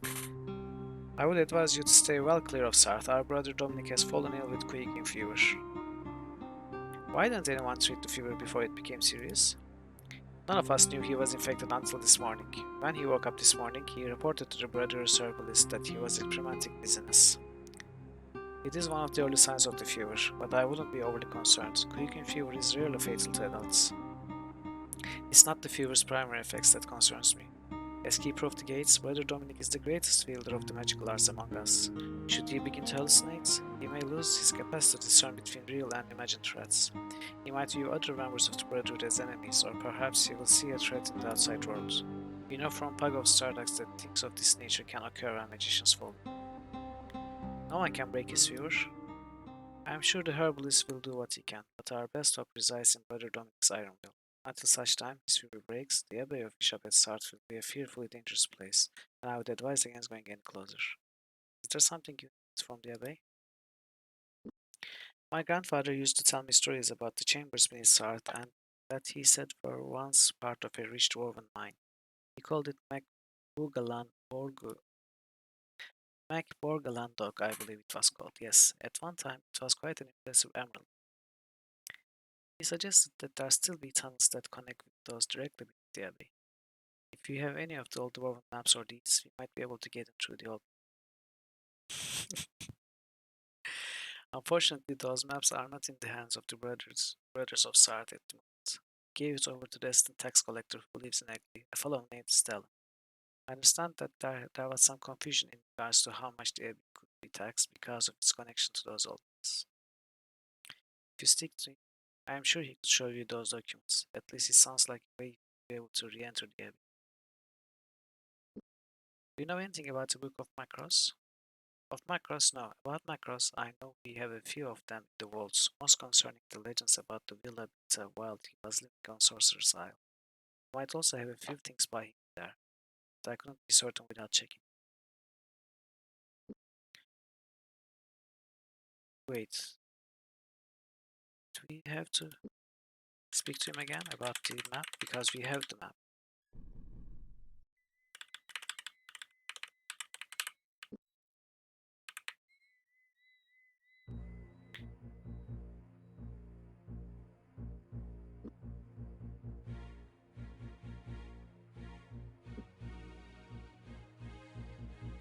Oh. So I guess we have to go into where is it though? Is this the entrance?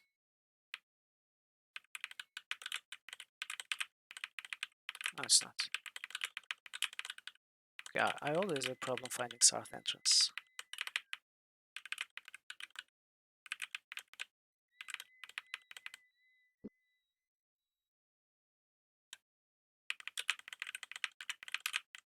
This one?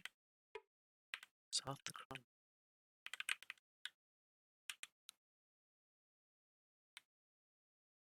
Oh, wow.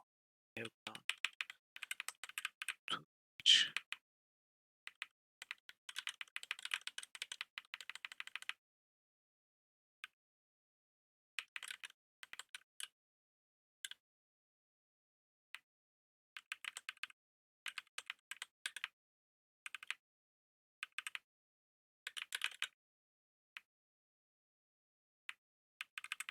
Is this it?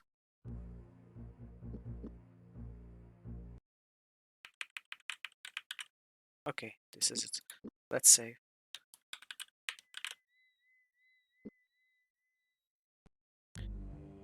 And go to the Abbey. Light blinded Owen. Screaming, he arched back from the doorway he had been about to press open and covered his eyes, as if averting some great horror. Stumbling backwards into Gorath, he trembled in the warrior's grasp. Magic, Owen gasped at least. Terrible, terrible magic. It was like looking into a nightmare. Someone has warded the door.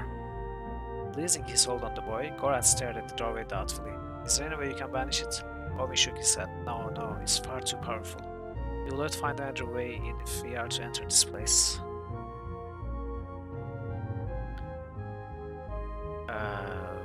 pawn shop.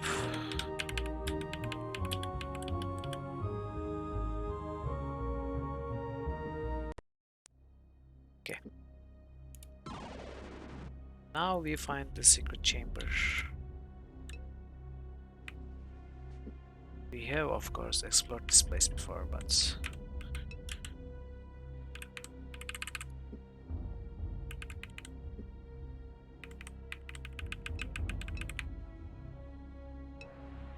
are we supposed to walk all the walls? I guess we are.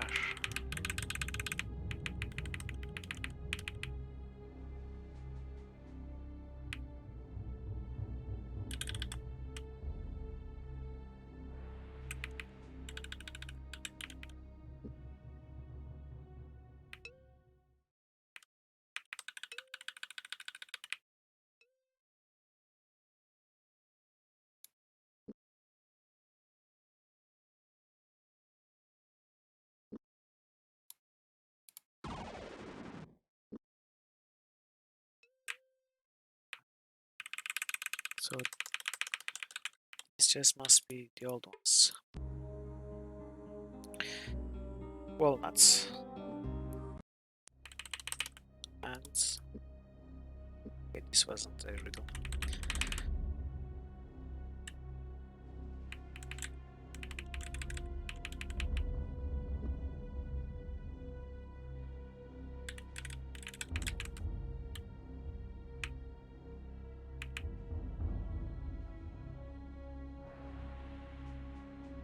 Okay, we should go south path first. It seems short. Maybe it's here. Wait, do we need to use this or something? What? No. Okay, it doesn't work that way.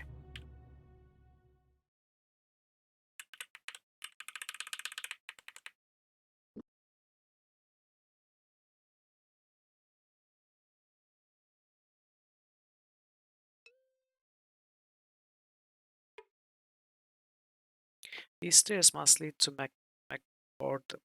Borgalandog Emerald Mine. The tunnels are very complicated, but with the instructions we found in Stellan's house, we should be able to make it through. Shall we try to find the library walls? Yes. Gorath nodded. Together, they climbed the moss-covered stone stairway that led to the mines. Bits of rock and splintered wood covered the dirt floor, making it difficult for them to walk. But they picked their way through the rubble, and after nearly an hour came to a wrought iron dagger, piercing a dark hole in the ceiling. Trunks were rusty, and metal splinters ripped at their hands and snagged their clothes as though trying to deny them egress from the mines as they climbed upward. The ladder ended up in a small wooden hallway, thick with dust and decorated with silky strands of spiderweb. The door at the end of the hall opened, after some effort, into a huge room stuffed with books. They had been heard. Assembled in the book-lined passage were 6 priests, all keenly interested in the arrival of the 2 strangers. From amidst them, a broad-shouldered priest stepped forward. "Your presence may explain a great deal," the priest said, stabbing a finger in their direction. "We have been unable to leave the vaults since this morning, and we found the door is bolted from the other side. And since I find it unlikely that our brother priests of Ishap have chosen to starve us to death..." "It's not like that at all," Owen replied, waving his hands. "We ran into your brother Mark when we were coming up the road. He said that one of your brethren has fallen ill with the Quiggin fever, and somehow his condition is linked to those passages being blocked." "The mystic defenses?" one of the other priests offered. "It is possible his delusions may have triggered them." Quickly, a debate ensued between the rogue priests, finishing at last with several brethren scurrying off the shelves assigned for their examination. With a stern look, the angered priest also pointed to a shelf and directed that Owen and Gorath look for anything that mentioned mystic defenses of Sarth or outbreaks of pagan fever. Hours passed. His eyes aching from reading the nearly illegible handwriting of ancient scribes, Owen leaned his head back against the ancient shelving. "I have no idea what we are looking for, Gorath. I ran across half a dozen references to this abbey, but then I discovered it has something to do with the experiments with bees or an account of a new system of organizing these books." The sound drew their attention. At the end of the book-strewn passageway in which they sat, the priest eyed the disorganization with distress. "Why are they still down here?" "Still looking for the answer," Owen said. Vaguely, he gestured at the half-dozen open books around him. "Haven't found it." Oh, I think the priest seems passive about continuing. Well, I'm afraid we solved that problem about an hour ago. Brother Dominic is doing a bit better now. You are wondering where you two had gotten to. Angered, Owen slapped shut the cover of the book which he held in his lap, a translation of Dorcas' treatise on the animation of objects. Likewise, next to him, Borat stuffed away a wormy-looking book on history. Keep it, the priest insisted, before Owen put away the magical treatise. Dorcas is popular here. We have other copies cross-indexed in the library. I was also instructed that once I found you, I was to report you. Opening a pouch, the priest handed them 3 nearly perfect emeralds. They are yours, in appreciation for all you have done here. It is a small gesture, but I hope a useful one. Please feel free to continue to scan our library if it pleases you. Yeah, hopefully it will get better now. But it's also because I'm getting tired and I'm speaking in a lower volume, I guess.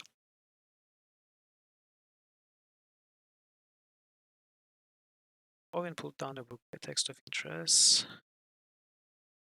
Borat asked, looking over his shoulder. Owen tapped the words on the spine. It's a journal written by Puck. Title regarding theories of transspatial gateways proposed by Macross. Oh, do you believe this is the book which we seek? Responding only with a shrug, Owen began to leaf through his pages, discovering immediately the majority of it was a technical document, filled with diagrams and columns of numbers with notations off to the side in a curious shorthand. Whatever the book contained was far more advanced than any of the things he had read on magic thus far. He might as well be writing in Kashian, Owen said, shaking his head. While searching for an index, he discovered a small addendum which related a few of his conversations with Macross. This is interesting. Something to help us find Bug? Borat questions. No, but something that might lead us to someone who might know something about the Book of Macross. Owen replied with excitement. It says here that someone named Thomas Magerson of Elvandar once traveled with he and Macross. Perhaps this Thomas fellow would know something about Macross or his book. Smiling grimly, Gorat's eyes held a dark humor. You intend then we should enter Elvandar? They will not be well pleased to see the likes of me. Why is that? Owen asked, putting the book back on the shelf. The kin of Queen Aglarana and those of my blood are enemies of old. None enter Elvandar itself save those sworn to her and or are considered the most intimate of friends, he said. It will not be an easy journey. Chuckling, Owen patted Gorath on the back. After the past few months, I can't imagine this trip being all that difficult. Besides, we'll be back close to where we met near Lamat. I believe there may be a way through to Elvandar near here. So we are supposed to go to McMordin Kadal.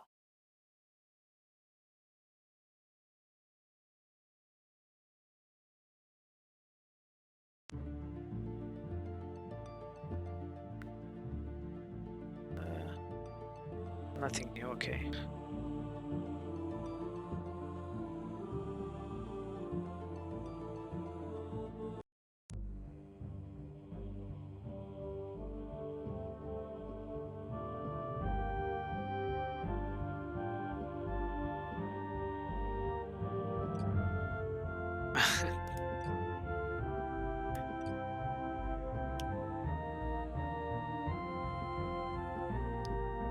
If you could get some food.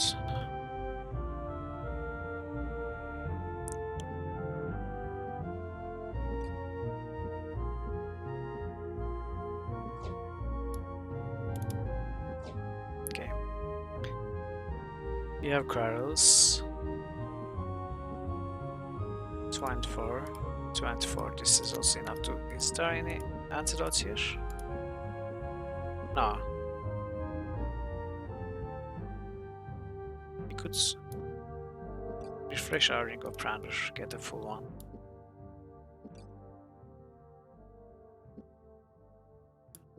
About clear glow cloth. 4 charge here. Let's sell this.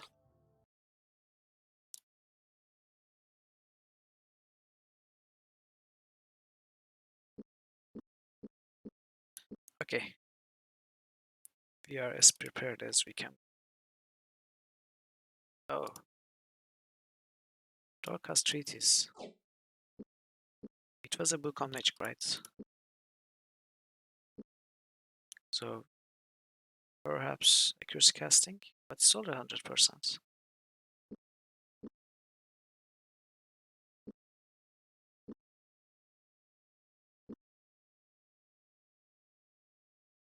Though it seemed clear to Owen that Dorcas knew immediately the material about which he was writing, he unfortunately assumed that his readers also understood many principles which were obscure or unheard of by most magicians. In the author's favor, he did make many useful points on the subject of interrelation. The principle allowed a magician to strike a target object with a spell, and suggested that people first practicing the craft use a concoction called Newton's concentrate to improve the accuracy with which they directed their spells. So we are not getting any points. Okay. Better not use this book. Maybe if we can get Owen in the same party with Patras or something, we can make him read the book. And maybe Owen can teach Patras something this time.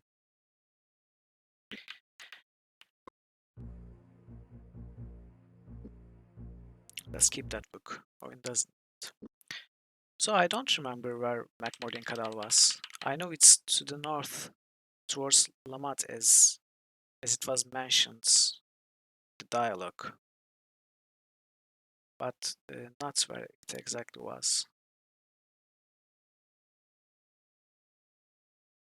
It's got to be a side path towards the perhaps seaside, if I recall correctly.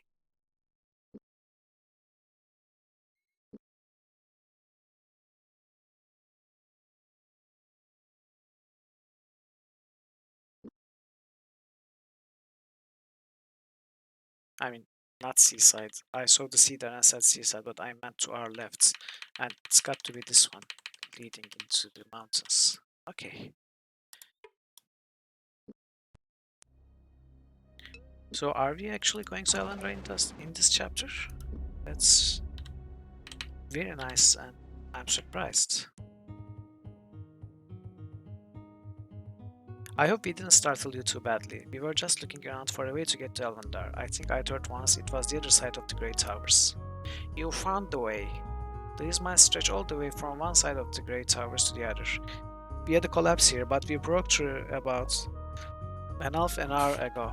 Oh, I saw my brother McConnor for the first time in months. Oh, but there's some tragic loss too. There was a falls in the caverns and the passages to it were terribly damaged, and I don't know that we'll ever see it again. Terrible, terrible mess those Bragnar make.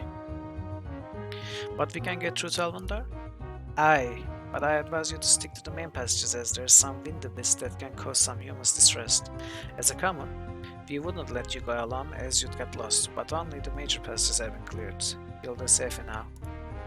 Before we go, could we ask you a few questions? I don't see why not. What do you need to know, laddie? After we leave the Macmordian Cadal, which way will we take to Alundar? I've never been there. You don't think for a moment it's going to be as easy as that now, do you, lads? The elves don't exactly invite the rest of the world in for pleasant tea parties, and I think they'll take particular exception to your mortal friend here. Oh, he's not mortal, he's an elf, but doesn't know the way to Alundar? I'm no fool, and you'll be an even sorrier whelp if you try that one on one of the war leader Thomas border rangers. They'll have the both of you hanging by your ankles from a tree in a sparrow's fall. If what I hear from my brother McConnor is true, they may even have cause to shoot your friend on sight. Why? Why would they against Gorath? Nothing personally, again, the Moradal. I'm not sure of the details, but I've heard the Moradal are pressing the borders near Moraine. I'm sure my brother McConnor can tell you more about that than I. If he's still in the Cadal, he may be on the road to Caldara. Okay. Okay. So we had gone downstairs before in chapter 2 or 3, I think. I'm not sure. We have cleared this floor, that's for sure.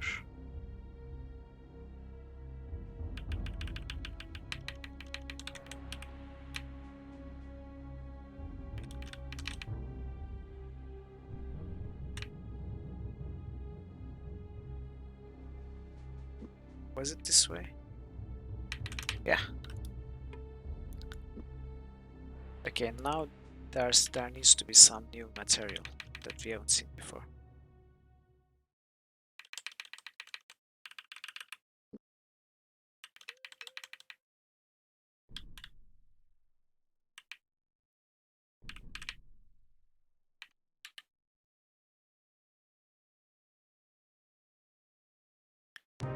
Owen smiled. Weapons in hand, two men stood face to face. Their stubble blued faces flashed as they exchanged loud insults.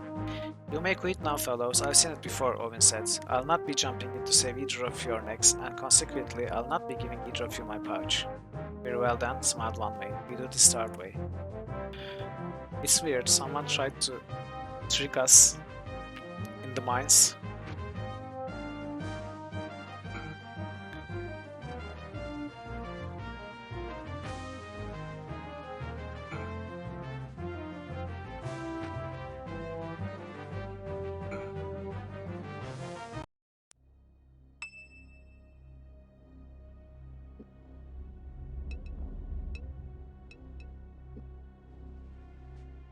Indeed so.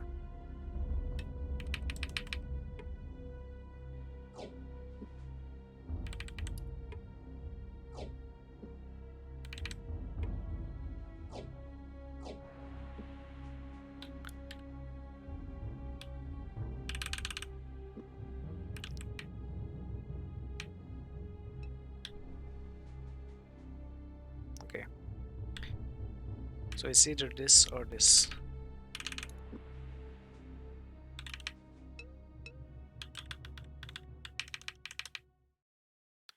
One of these was the nose. I think this was the nose. Oh. Oh, this is new. Okay. So what about that one?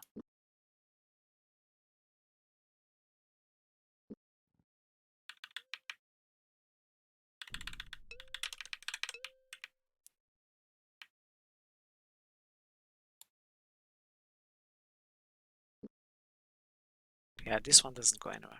Okay.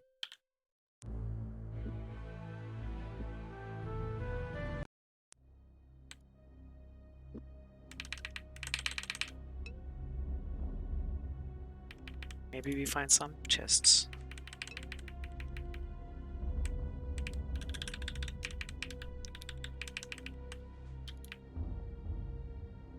Yeah, actual new area.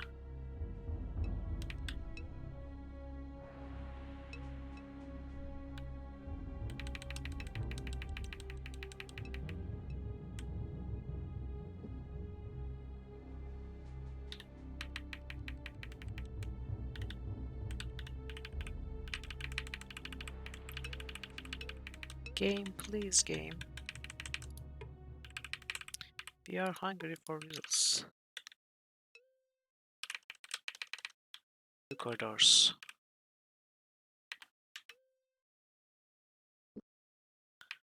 Let's take this one first. Okay.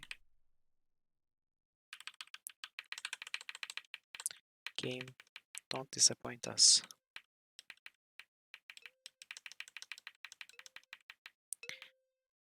But we know there's going to be at least one chest, right? Because there's supposed to be a Mortal World like chest in Elvandar. The answer of which is Glamredal. Hello, Dark Blue Backpack. Good to see you. How have you been?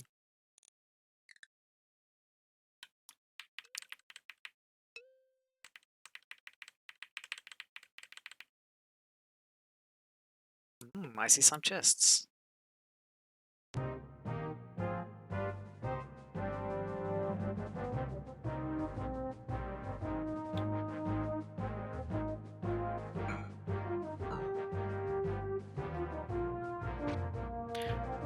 Owen versus Troll.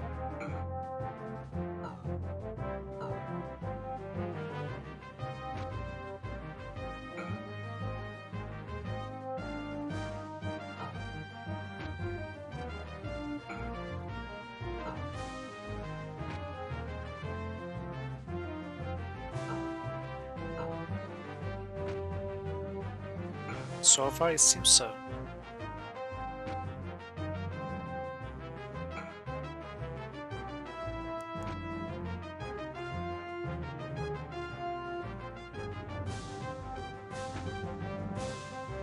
Very nice.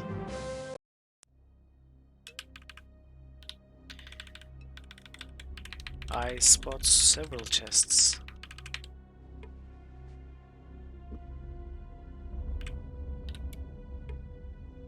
No. I want them to be riddle chests.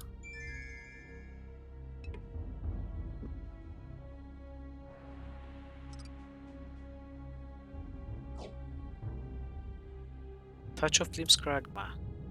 What's that now?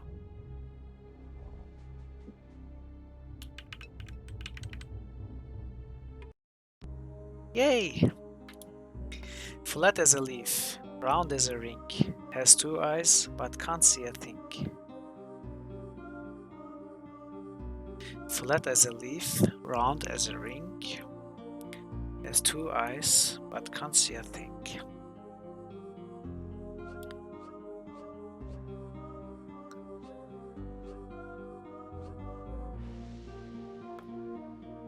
Parrots.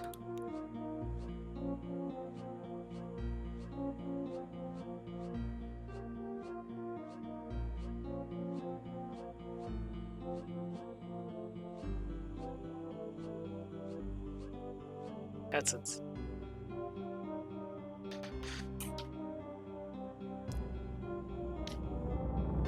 Yeah, could be 2 holes. I was considering something like a needle. But 1 doesn't spell here, and 2, I don't know how it would be round. Or maybe it's button. It's gotta be button, right? It has 2 eyes to sew it to shirts. Yeah, button.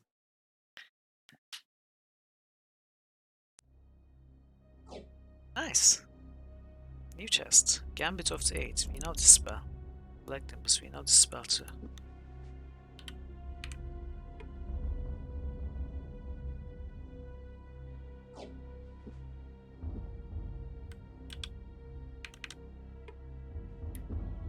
I hope this is a riddle too. Ah, it wasn't. Sorry, it was just 1. Still better than none.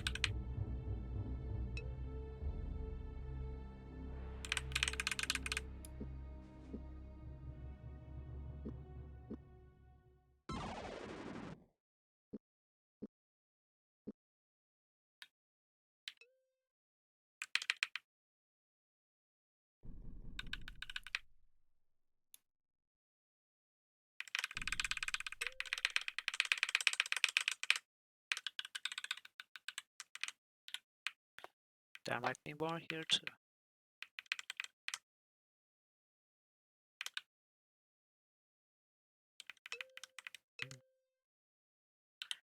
This one more, but it will be Gramredel.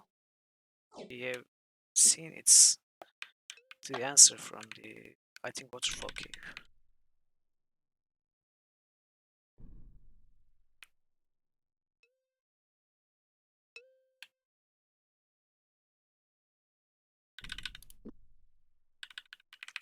But I'm curious to see the riddle itself.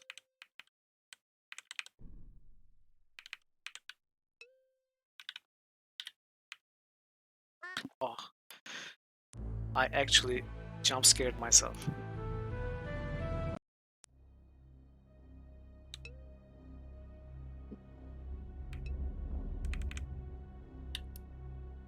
Yeah, let's go the other way first. Wow, another Brackner.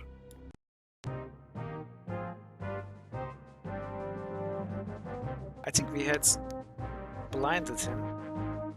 Blinded it and just killed it 2 turns last time. Maybe now we can kill it in 1 hit.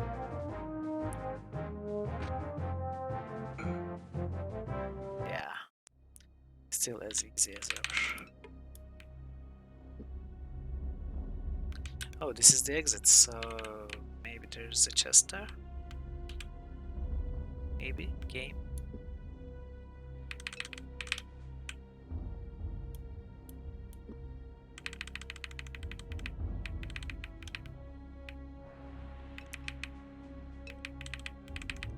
It's still going. It's not going in. Oh well, we got 1. Wait, actually, let's load. We don't need to waste rope there.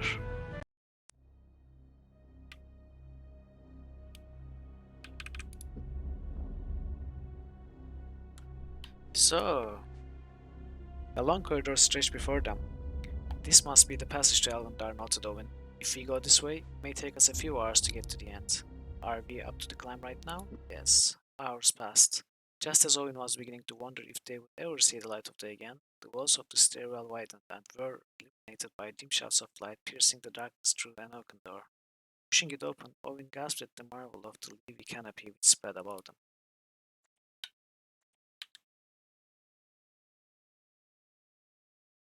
Wow, we are in Caldera.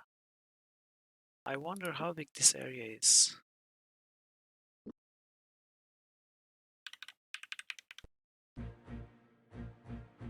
It's an awful mess from here on out. Wyverns have come in from all over the mountains and have singed things up a bit. If we hadn't been beating back flames this past few weeks, we'd be through a month sooner. I don't know how many roads are passable at this stage. What can I earn that come and helped us clear out this mess in the mine left as soon as word reached that fires were approaching Alvendar. Where did the Wyverns come from? Where else, lad? In Heartlands. Some new bastard murder leader I hear harassing your kinfolk. I hope you haven't any kids in harm's way. No, what of the murder? A few as what had the nerve to cross over from the Morellan have already got themselves skewered, though I know that the Prince Callan has been on the frontier looking for others. The biggest concern as yet is to put out the flames and get help to those as got trapped behind it all. Prince Callan leads. What of the war leader Thomas? Poor news indeed. 3 days ago, Thomas left the band of elves to stem raiders what had come from over the river near Morellan. They beat the raiders back alright, but in the melee the warlord took a thrust to his side with a tainted blade. They had to carry him back to Elvendar, though I understand it wasn't without a struggle. Thomas wanted to stay, but word was carried back to Aklarana of his condition, and that was the end of that. Prince Callan assumed control of the patrols at that point, and I can is still up near the northeastern fringe of the forest carving up Moradel. Okay. Does the war leader yet live? That lad has ever been a fighter, and tenacious one at that. Sooner he'll let them cut their leg off than succumb to this poison. I would not worry. I think it took your kin for a turn though, seeing Thomas fall. I never heard of it happening in the 15 years he's been with your. We are recording Almondar quickly. You mentioned fires? Extinguished now, though not without a fair portion of foot stomping and bucket carrying. I thought for a while the whole forest might become all one ferocious place, but Tatar and the rest of Queen Aquarena spellweavers managed to put an halt to that business. Then we should have no difficulty returning to Alvendar. I don't know I would exactly say that. There's still a fair number of those wyverns flapping around the forest, though Tatar has been working night and day to bring the blighters down. Even taught Prince Callan a little bit of spellcraft what can bend the will of those cantankerous lizards, but I understand it still hasn't put an halt to the raids. What of the dwarves? Oh, we volunteered a few men, but as you elves don't much like outsiders in your realm, we've respected your borders. King Dolgan sent a few volunteers to help out the Elf Queen, but a lot of them took a terrible weariness once they entered the forest and could go no further. That must have been a foul of one of your fabled sleeping blades. If we may face wyverns, it might be wise if we had our armor repaired. Are there any armor crafters in Caldera? Are there any leaves in Alvandar? You gone daft? Of course there are armor crafters in Caldera. You don't have to go all that way though. I can repair it for you for a few gold. And if you have watch gloves, you might even learn a bit about the craft of repairing armor. Does a hunter servant suit you? Of course. Suits me just fine. What do we need to do? Well, lads, I'd be much obliged if you'd remove any armor you might have on under that tunic of yours, and if your elf friend will do the same, we will get to work. Now just watch what I do. Someone told me once a few dents in the armor can actually be beneficial, something about them catching blows that would ordinarily scrape along the surface and into the chinks. Makes some sort of sense when you think about it, I suppose. Maybe it would be a good idea to make armor so that it already has bumps, facets. If it already had them built in, then the armor. You're already finished? Aye, finished. You'll find your armor is in as good a condition as it can be, lad. Though I dare say you'd have learned a great deal of more if you spent more time listening and less time talking. That's fair.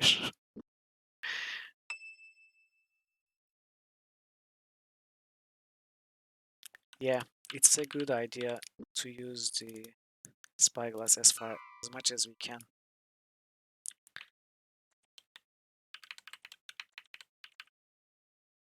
Oh, it's really tough.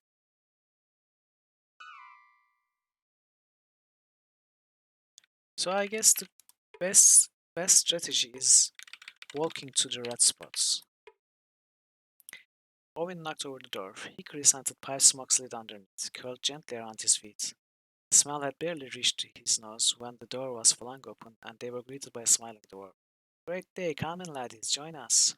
Over his left shoulder, they could see several other dwarves seated around a small wooden table, onto which they were tossing small square stones. Introductions completed, they were invited to join the game. Only 5 sovereigns, what do you say?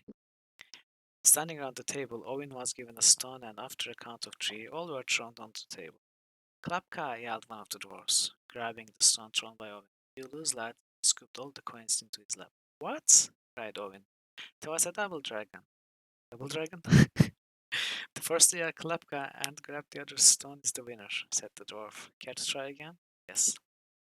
Atta boys, drop them in the pot and pick up your stones. Once again, they tossed their stones on the table at the count of 3. This time, 2 of the dwarfs stood up excitedly and yelled, Wooka, wooka! They picked up their stones and tossed them down again. After the second throw, one dwarf slammed his fist on the table and the other, grinning broadly, scooped all the coins into his lap. Wooka stones. Care to try your luck again, lads? I think it seems like that. Kabuka, they say random stuff and take the coins, and Owen is none the wiser. Very good, I think your luck is about to change, said the dwarf. They tossed the stones on the table for a third time, strange markings on each side flipping and spinning wildly as they bounced across the table. Table, said one of the dwarfs cheerfully. All coins stay on the table. Will we play again? Owen tossed 5 more coins on the table. Once again, at the count of 3, he threw his stone. This time, the settling of the stones was greeted by amazed silence as all the dwarfs stared at the table. Ack, yelled one dwarf. Cannot be. The others quickly joined in, and soon all were whispering and arguing among themselves in a language Owen couldn't understand. Finally, while the others looked on in disgust, the dwarf who had met them at the door spoke. You threw a dragon, lad. Realizing the import wasn't sinking, continued. You threw a dragon, and we all threw wukas. Did we win? Owen asked, still confused. Kill me now. Aye, you won everything. The other dwarfs began to dump handfuls of coins on the table. Must be over 100 gold pieces. You'll be playing again, won't you? Before the dwarves had a chance to complain, Borat picked up the coins and headed for the door. You've got to give us a chance to win our money back, the dwarf yelled after them. They pretended not to hear. So cruel.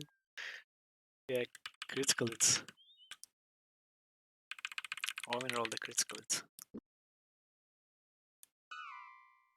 Okay.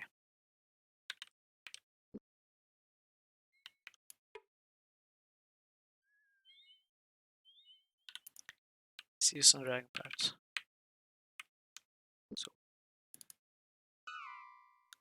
So we can go off-road pretty far away from the roads.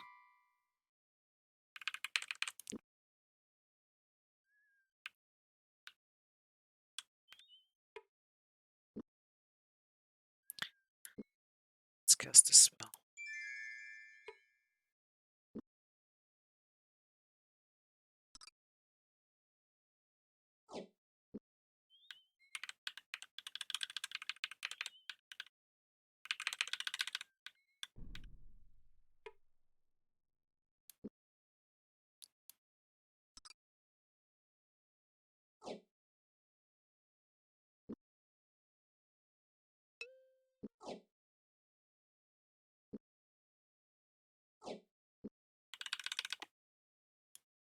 Okay.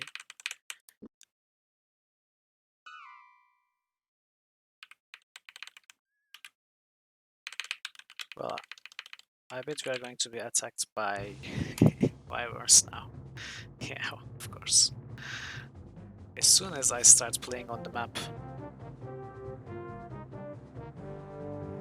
I wonder if these cast spells.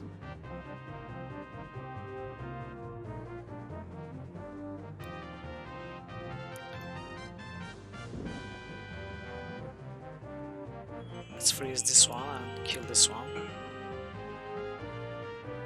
Or did we one-shot it? Wow.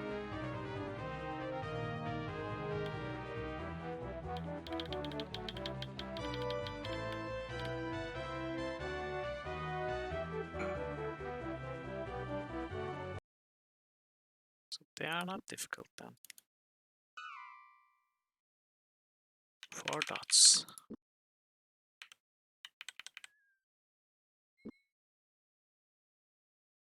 It really was easy, yeah.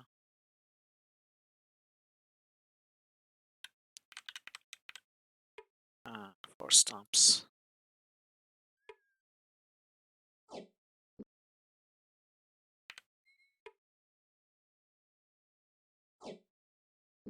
A fight against 2 wyverns. No, sadly.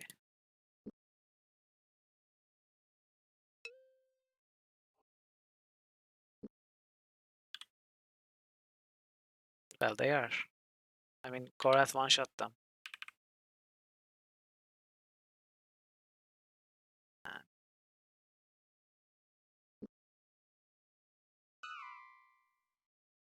okay. I suppose these are all buildings. Hold for a moment, Owen. I wish to speak to you.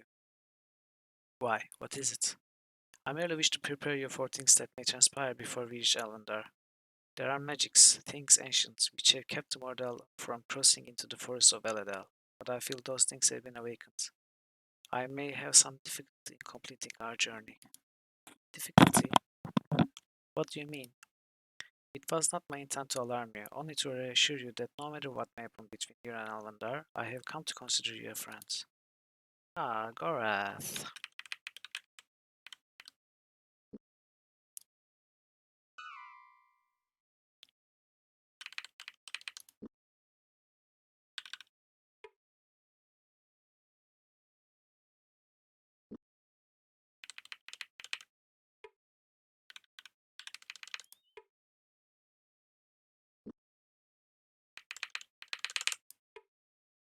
Owen banged on the door with the side of his fist. After a moment, a man's voice called from inside.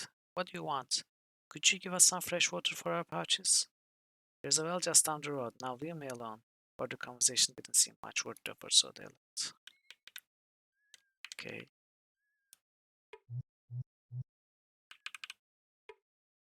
No one had answered the first knock, so Owen knocked again. Finally, a hoarse voice called to them, heavy with Rowan accent. Let's call him me.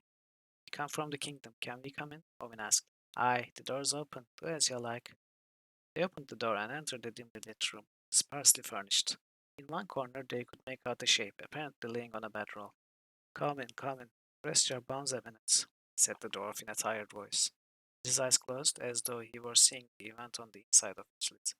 He told them of his journey from Caldera, and of the wyverns he had seen circling out.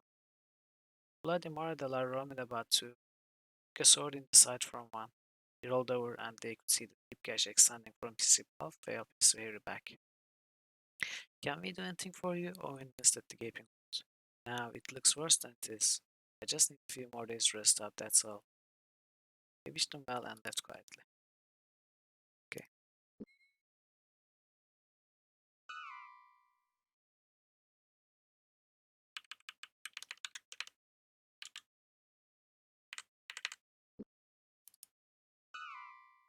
There's something here. Looks like another building. A shop.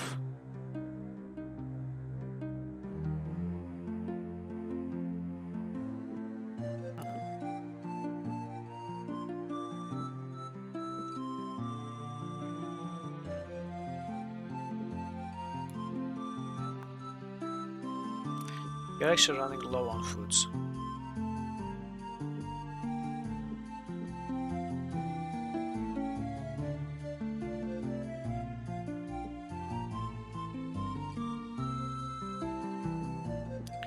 I should have haggled probably.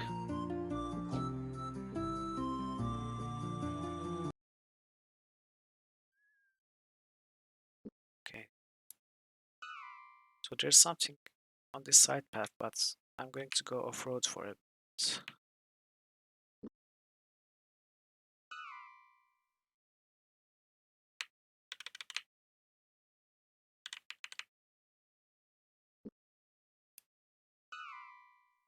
Okay, so side roads.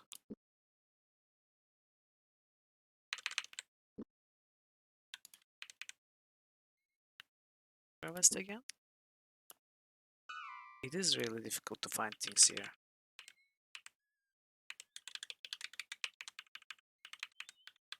Wow.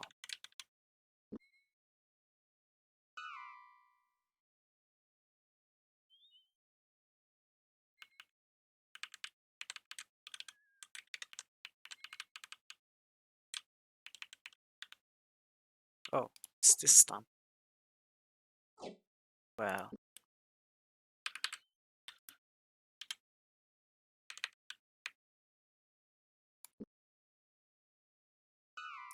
looks like a very long path. It sounded like distant war drums. Owen stopped and cocked one ear, a puzzled expression on his face. He was about to comment on the strange sound when a cool wind suddenly kicked up swirls of dust around him. Looking up, he was terrified to see the sound was not caused by the beating of drums. It was the beating of a very large pair of wings. The creature landed, prepared for combat. Interesting. Where is this? Where is that creature?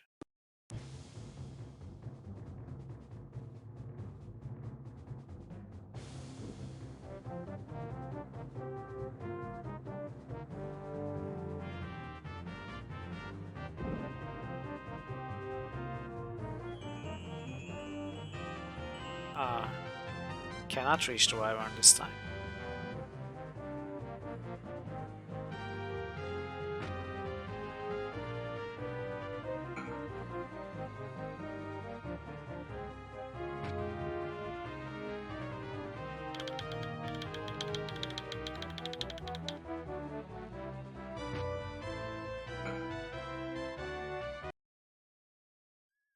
They are too easy.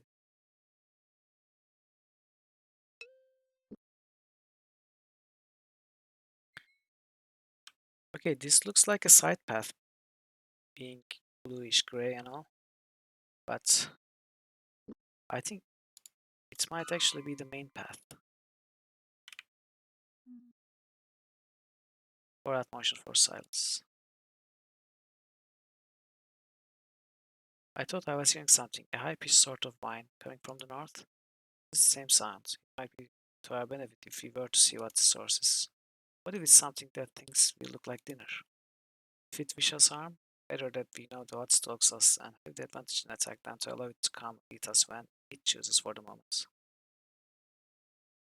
Don't you think? Choice is yours. So Borat suggested we go check the source of that sound up north. Yeah, indeed. But to be fair, Feathers of Rhyme is a very strong spell.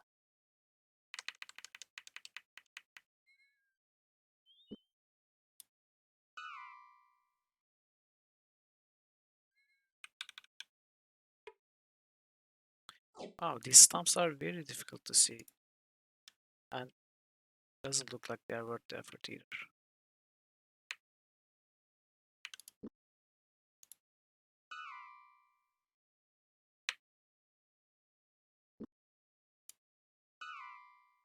Okay.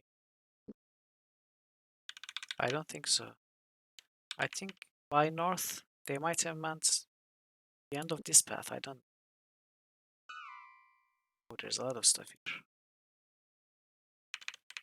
Let's start with this one.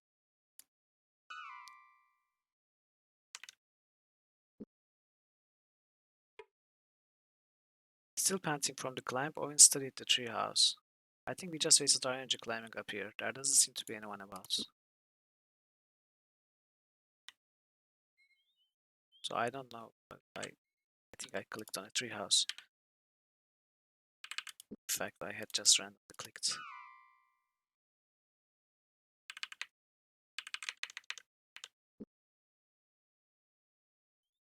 Oh, Owen was about to knock on the door when he heard loud voices coming from inside the small house. He listened but couldn't make out what was being said. He was about to knock again when the door swung open and three very loud and seemingly very drunk dwarves came charging out. All that sand on the banks of the endless sea? That's what's left of all the Bragnors are killed. That's right, don't you? The bragging dwarf stopped when he saw Owen and Gorath, then turned to face his friends, a look of surprise and concern clearly displayed on his bearded face. What are you doing here? He demanded, eyes shifting to something behind Gorath. We are headed to Elvendar, Owen said. As you be going then, it's quite a ways north of here. He gestured to his friends, but rather than leaving, they went back inside the house. Owen felt eyes on his back as they turned to leave. I wonder where they were going. They obviously didn't want us to follow them. So dwarves live in tree houses. Owen studied the well carefully. It seemed harmless enough, but they were on the outskirts of Elvendar and anything was possible. Seems okay, he said, turning to Gorath. I'm going to take a drink. No, commanded the Mardell. It is I who will drink. Owen looked at Gorath. Well, no, he didn't look at Gorath. No, Owen yelled. Neither of us is going to drink from this well. Gorath looked down at Owen, feeling a mixture of amusement and anger. Very well then, my young friend. Not drink. That was an interesting exchange. Oh, we cannot drink again. Well,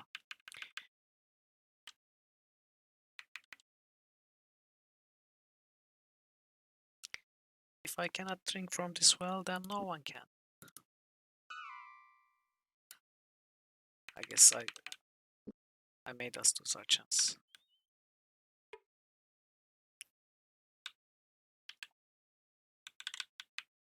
There's something here.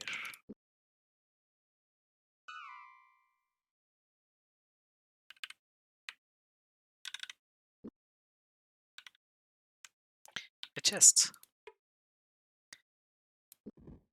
Of course, the one time I don't cast the trap finding spell, because we have encountered no traps at all. Then it's trapped. Winds of Eortis. Mad God's Rage. Wrath of Killing. Okay. I don't think we know. Oh, we knew this one. Winds of Eortis, but we don't know Mad God's Rage. I think I know what this spell is. It's randomly damages everybody until either Owen or the enemies die, or something like that. Not sure. Damages Owen too, as far as I know. I might be wrong.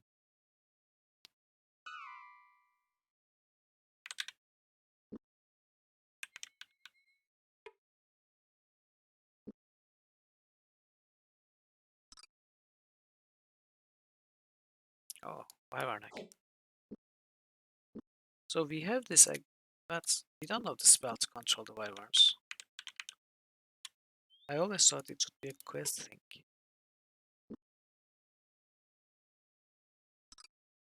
Maybe we'll learn it in Elvendar or something. No. Or do I? What is the spell?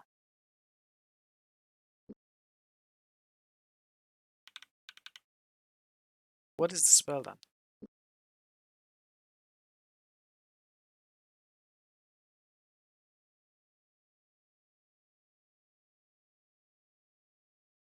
Is it Winds of Eortis?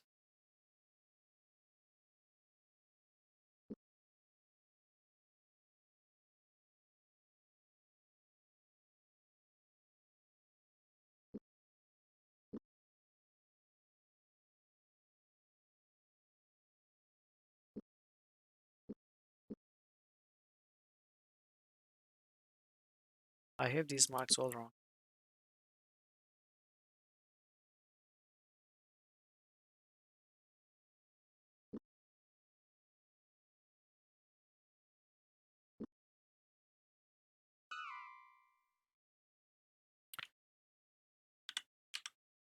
So what's that? What was that noise then? Is it this?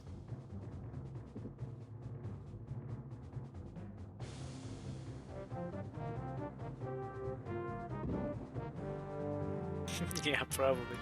The stump was hunting them. Oh, we missed.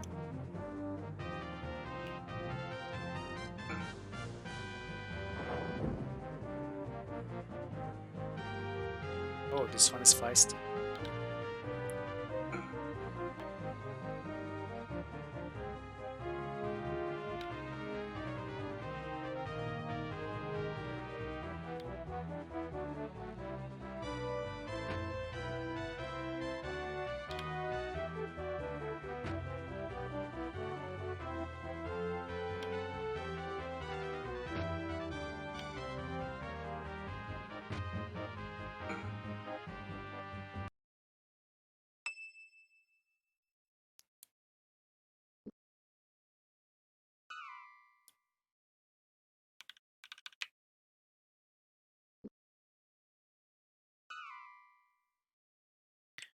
Two more dots. Please some riddles.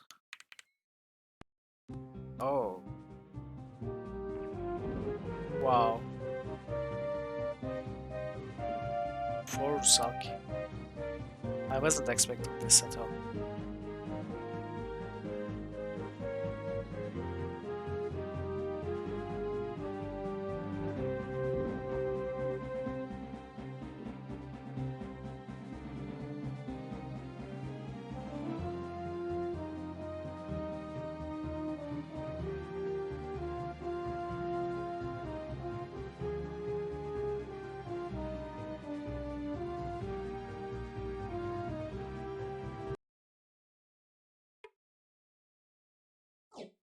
Helium's heart. You have some of this, right? What does it stack to? Oh, it stacks to 6.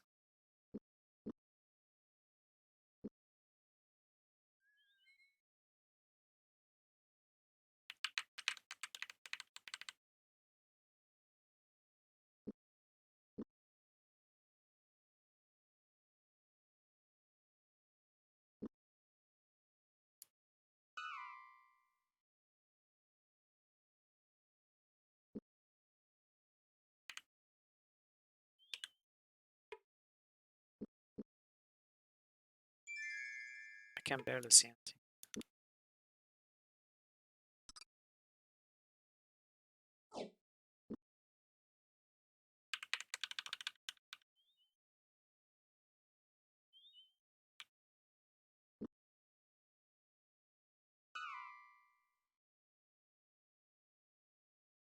Here? Oh, this one, I think. The chest. Give me a moment. It's trapped. Yes. Okay, nothing.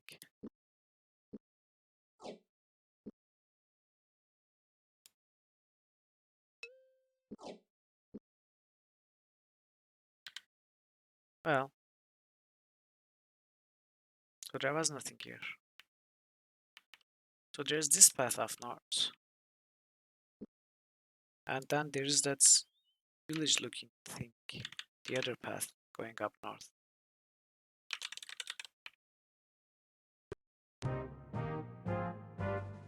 Oh, this time 3 of them, okay.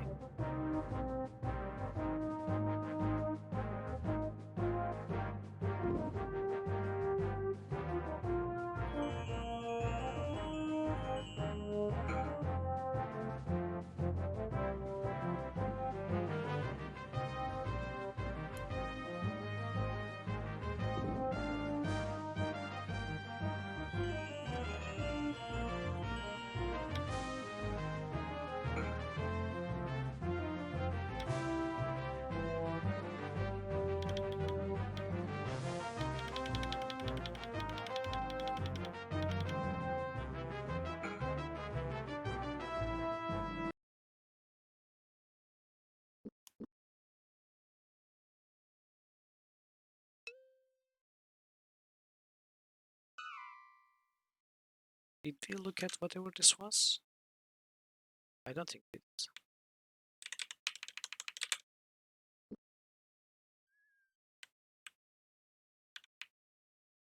Well, where was the... It's supposed to be right here. Oh. Owen grabbed the rope and used it to climb the tree. Once at the top, he called to Korath, who quickly joined him. It appears to be empty, said Owen, breathing heavily. He went to the side of the house, testing each step carefully. Then, cupping his hands on each side of his face, he pressed his nose against a small window and looked inside. I can't believe it, he said. It looks like there's a treasure chest full of money in there. Let's go in and get it. No, yelled Korath, but it was too late to stop the young magician. Owen flung open the door, eyes still glittering with the treasure he was sure he would find inside. But instead of the sparkle of gold and silver, all he saw was a flash of bright light as a small explosion knocked the pair backwards out of the tree and to the ground nearly 30 feet below. Well, good job, Owen, good job. I lost most of our stamina, it seems. Owen painfully climbed the rope leading to the house in the trees. Korath followed, climbing onto the branch as Owen peered inside, past the broken windows. Careful, my friend. Remember what happened last time you opened that door? I remember, I remember. Think it was rigged to go off more than once? Not likely, replied Korath, heading for the door. But after the explosion, I doubt there's anything inside. He opened the door slowly and then, building confidence, slipped inside. Owen at his heels. The explosion had scarred the walls of the building, no doubt destroying the trap and the fake chest that had been used as a lure. Owen couldn't hide his disappointment as they climbed down the tree. Well,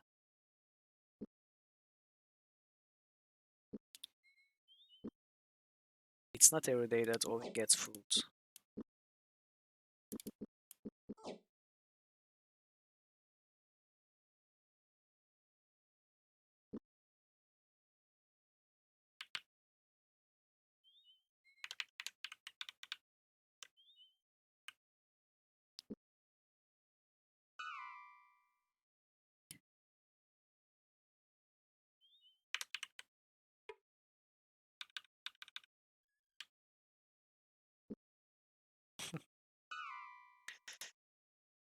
Promise of riches.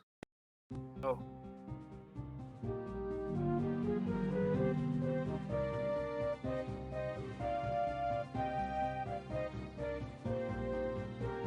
so this is.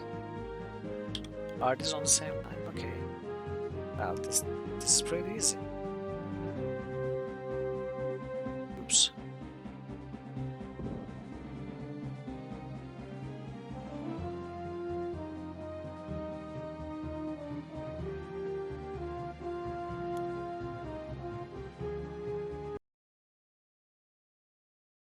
I don't really see how this was a puzzle, per se.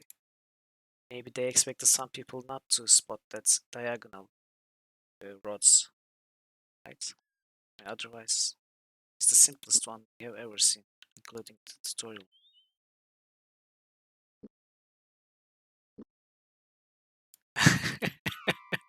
Yeah, maybe that's the reason. It's the Elven tutorial. Korath grabbed the rope, and planting both feet firmly against the tree, began to climb to the top. Owen followed. They stopped on a wide branch that was helping to support a small house. They didn't appear to be anyone about. Shall we go inside, young Owen? They entered the small tree house. It appears that whoever left did so in a great hurry, Owen said. Beneath a hammock-style bed at the far end of the room, Korath found a chest, its cover ablaze with strange symbols painted of fire red. Carefully, he opened the lid and looked inside. Okay. Don't want to see any of you. So where should I go?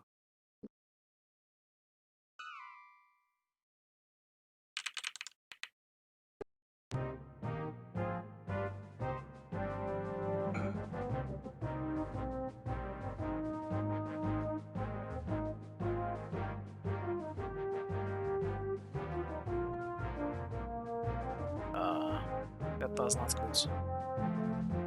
I was hoping it would bounce to the caster as the second bounce.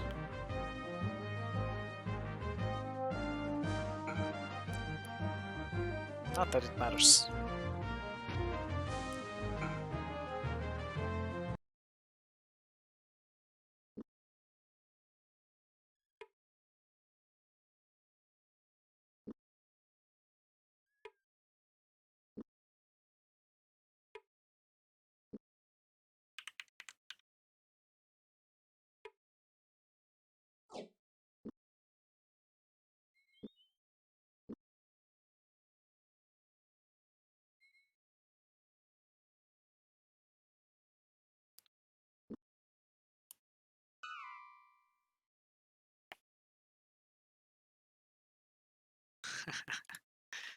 Yeah.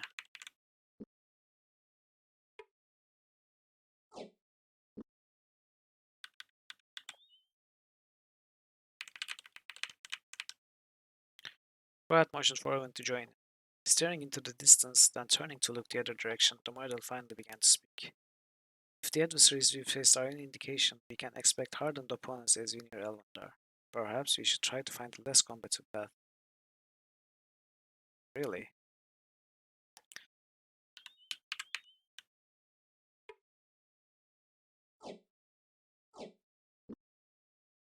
So the game is telling us that if we take this path, we are going to fight more.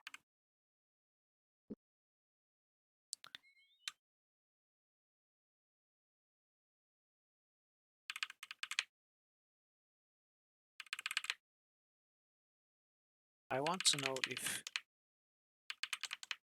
these are the same pieces of land from this bridge and so that bridge. They are connected. But there's a lot of stuff around here too.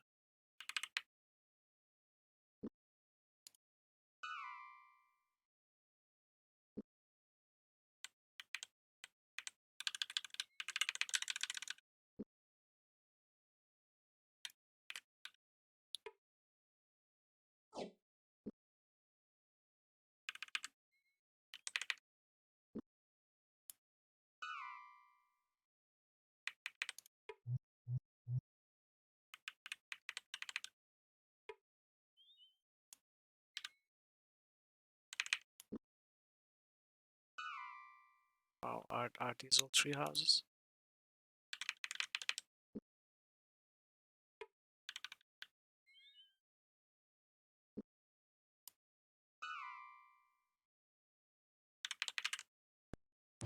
Other fights. Oh, so what is this different colored? Okay, not a great start.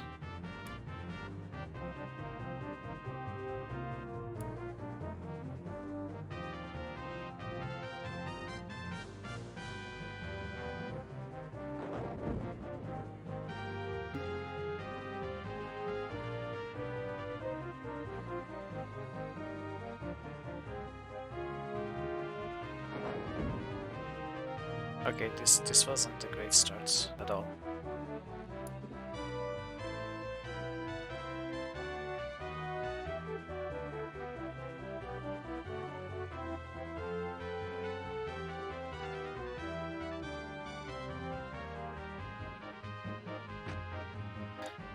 Owen saves the day yet again,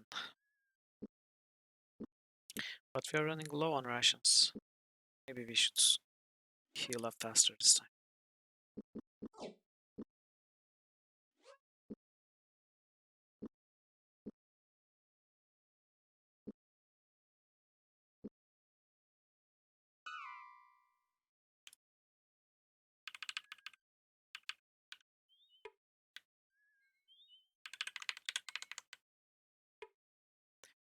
The coarse white robe swung back and forth in the gentle breeze. Ready? Goethe asked Owen, who obviously was not looking forward to the work it was going to require to climb to the top of the tree. Yeah, sure, let's go. Follow me. Painfully, he pulled himself to the top of the tree and, still panting, turned to watch Goethe's almost effortless ascent. The small elven house midway up the tree was abandoned. Searching inside, they discovered several empty boxes, each intricately carved, a hammock-style bed, and a pile of dead leaves that had obviously blown in through the missing back window.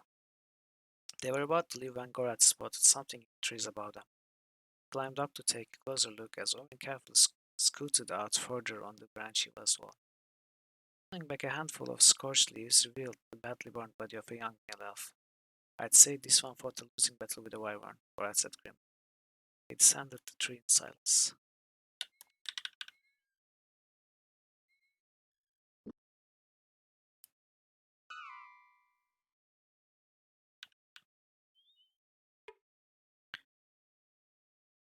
They climbed to the top of the tree and knocked on the door of the small tree house.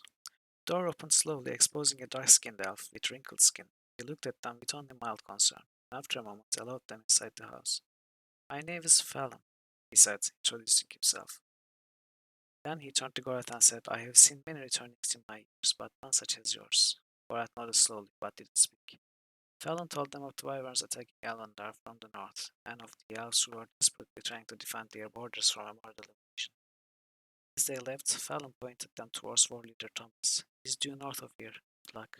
Okay, I guess we are actually at Elendar, perhaps? Perhaps this one?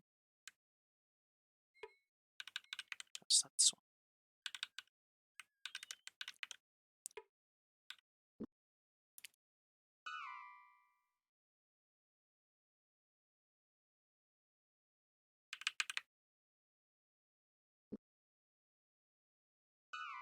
I guess if we follow this main path, we are going to find what we need to find for the main quests. They climbed the rope and found themselves nearly 30 feet up, standing in front of a small tree house. Before he could knock, an angry female voice yelled, I have a sword, Mardell, and I'm not afraid to use it. Get out of here. Owen called back, I mean you no harm. We have a very important message for War Leader Thomas. Can you help us find them? The door cracked open and Owen could see an eye and a long pointed ear, framed on one side with close-up black hair. Thomas is fighting the wyverns that attack our borders. When he returns home, he will find them north and west of here. Owen thanked her for her help and turned to grab the rope. If your intentions are not honorable, not make it to Thomas. Okay, I am assuming you know something when you say that, so let's make an Elvendar save.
It was this one.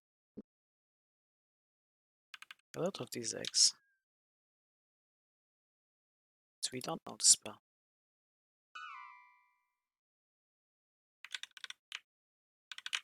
Okay, so the bridges connect to the same place indeed.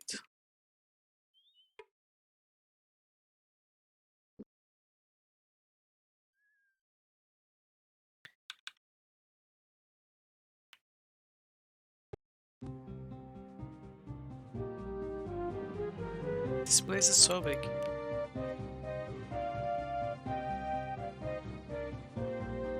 Okay, after this fight I can.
So what do you want to see here?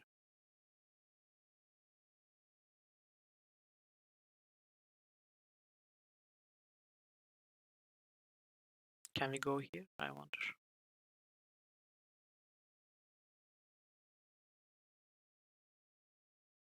Yeah. Can we explore all this place? All of it? We cannot go south from here, I think.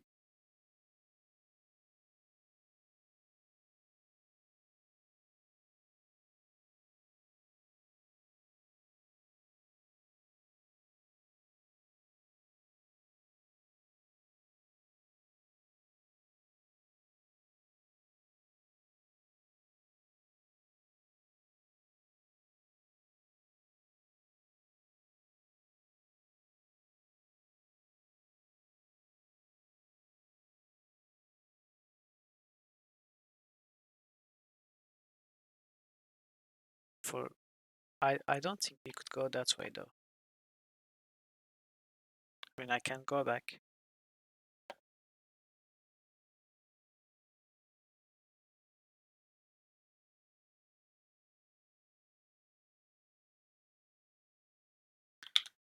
Okay, let's try that then.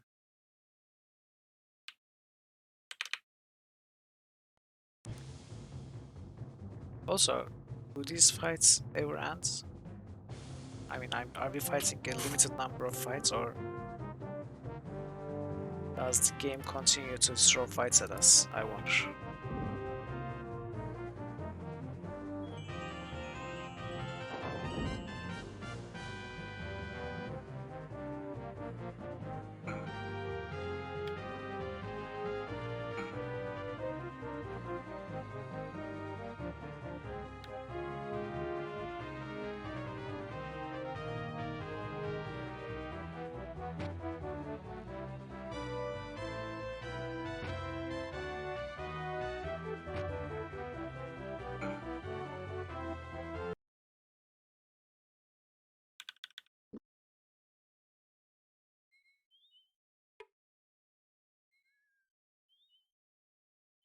Yeah, there seems to be an endless amount of fights on this bridge. Or maybe not, actually. Not endless. I guess this is what the game was trying to tell us. If we take this bridge, there will be a lot of fights, but if we take the long way around, there won't be that many. In any case, we have to explore it also.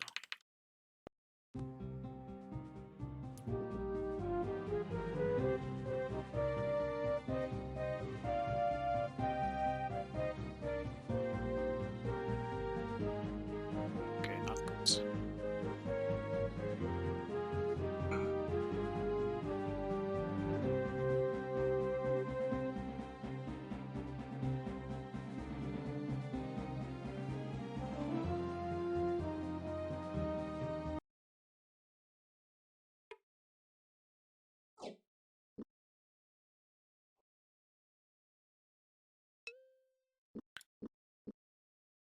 We are going to have a food situation soon.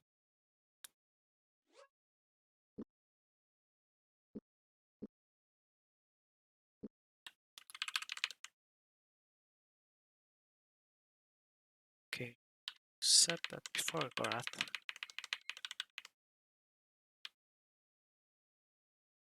Oh wait, got confused. We have looked at this. We looked at this. Okay, first southeast, like you said.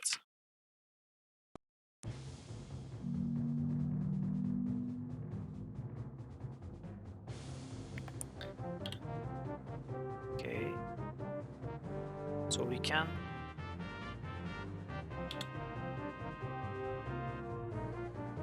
What are you doing? Come on, man, what are you doing?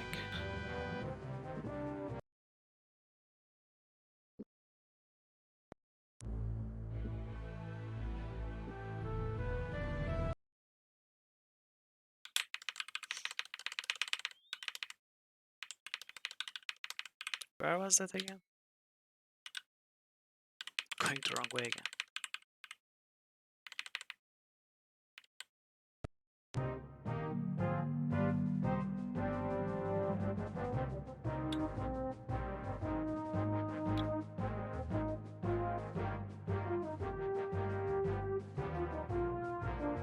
wait, this is, oh, now I went full retard.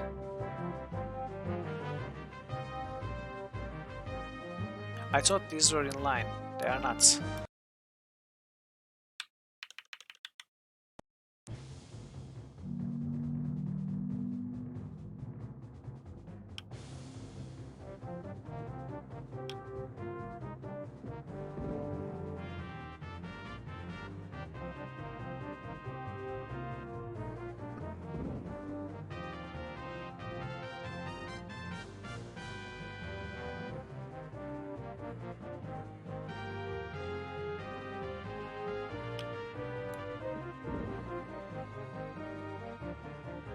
This is a bit difficult to see.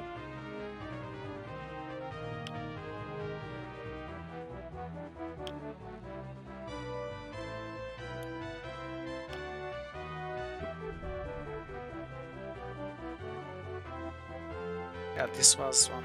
This one was a bit more complicated.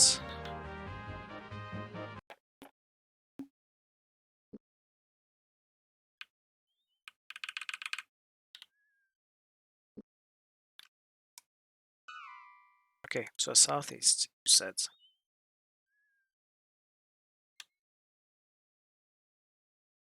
See, southeast is blocked like this.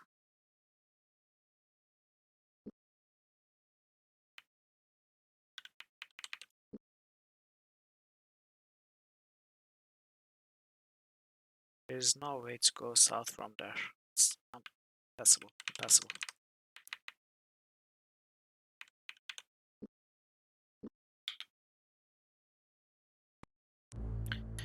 So where was that shop we need to find food?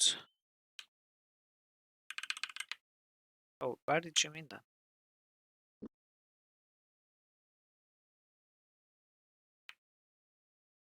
Okay, let me find food first.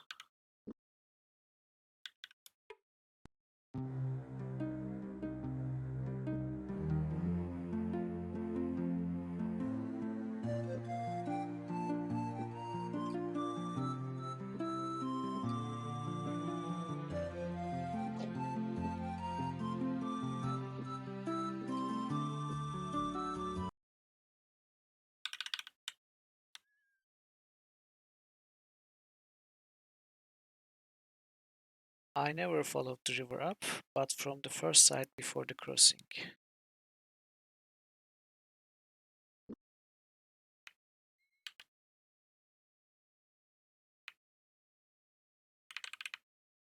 Yeah, I didn't follow the river up, yes. I haven't gone north yet.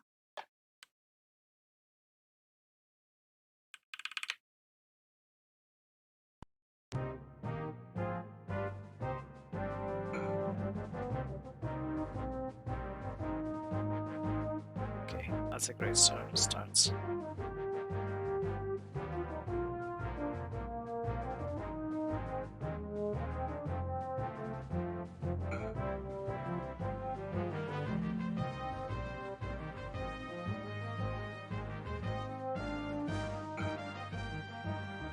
Indeed, looks very weird.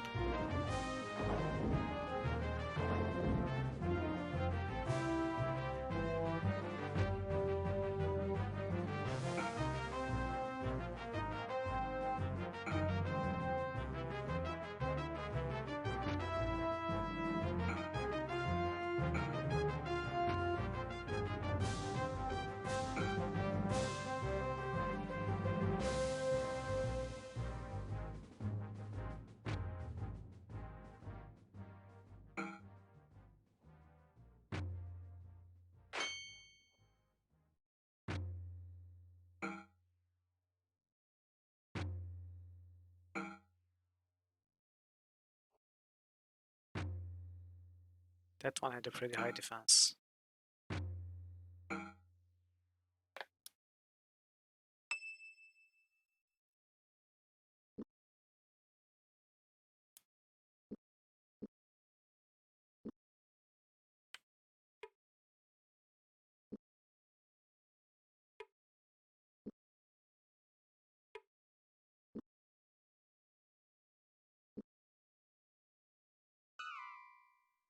Okay, let's check these then.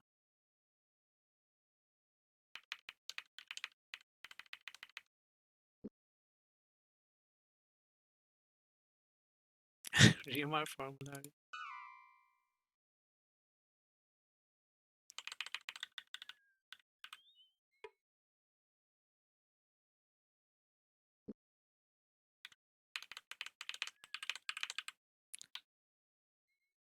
I miss that guy.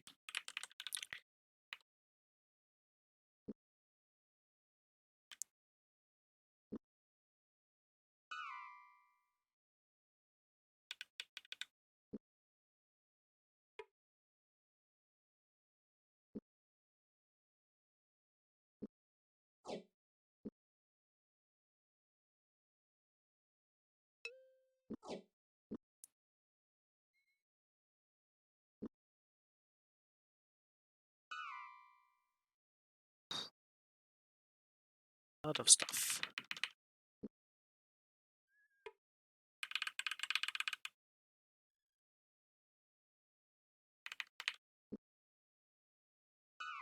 It is a little cruel to put so much points of interests in a place designed like this, and then make half of them empty or something.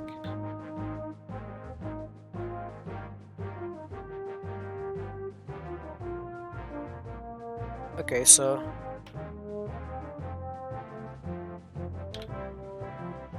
first we break this.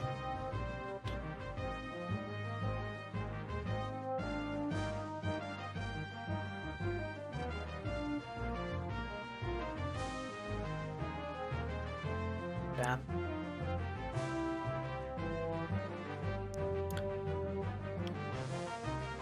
and we block this, I guess.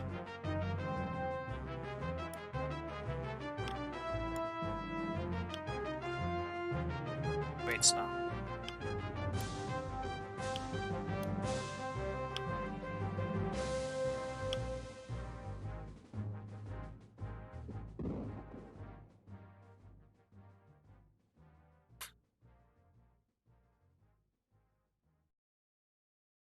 Well, we cannot block this unless we move this one.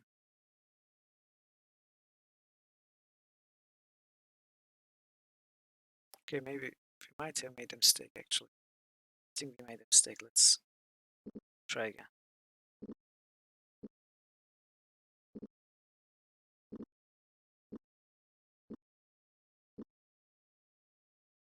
Why are we having so much trouble running away from this? Hello?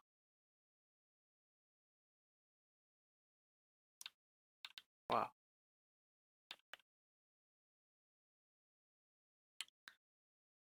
Well, cannot run away for some reason.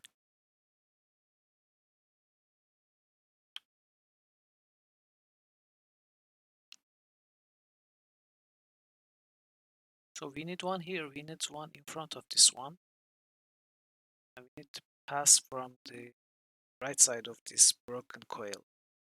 We don't get by any of these, but I don't know how we move this without getting it.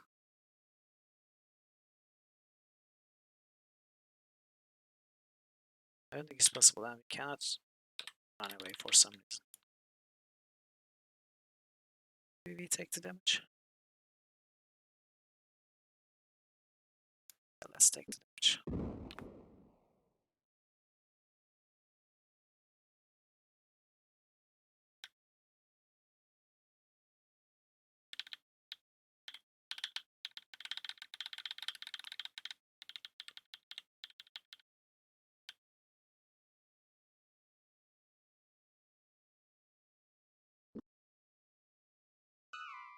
I'm sure we could solve it if we were able to try it again.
I don't really like the design of this place.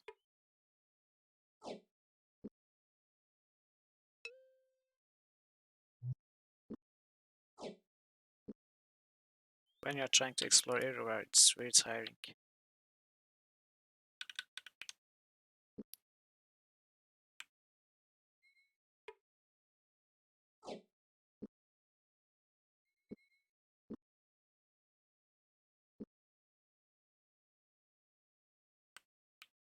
And it's huge.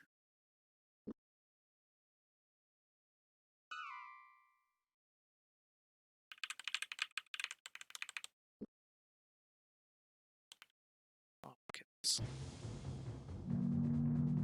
What the heck?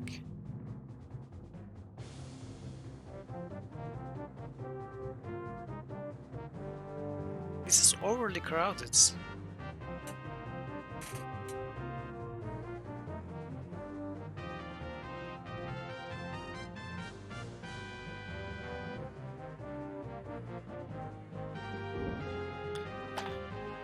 I wasn't seeing this one.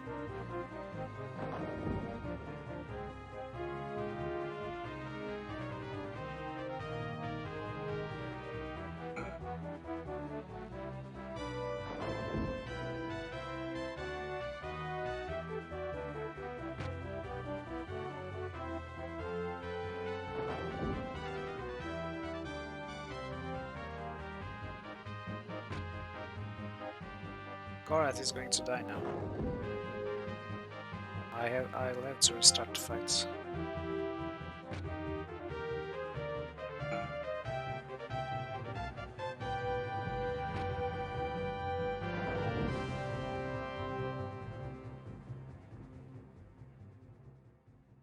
They did it again. They hid something behind Gorath. This transparent crystal, it was not seen. So when I clicked on this one, I thought I would just walk one grid ahead and attack that one.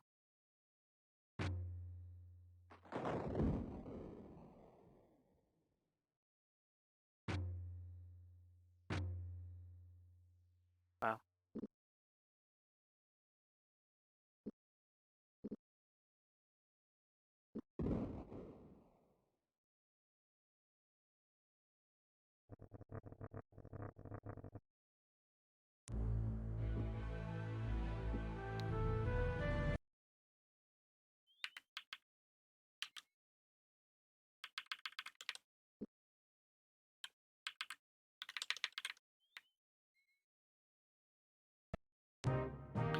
Let's try again.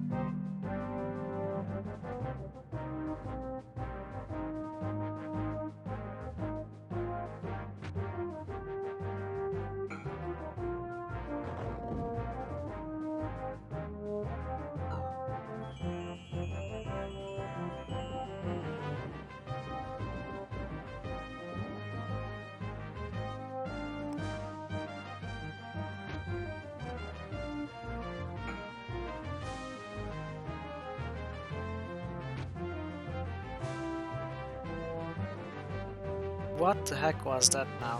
Why didn't he just attack from this side? This is so frustrating.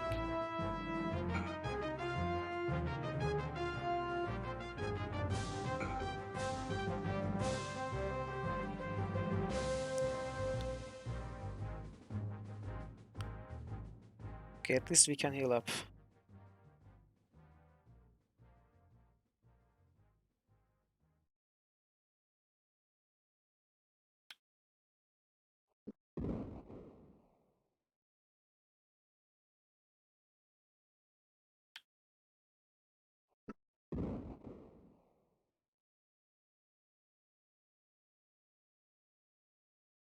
Yeah, I think this was a very problematic encounter. I don't like the design of it at all.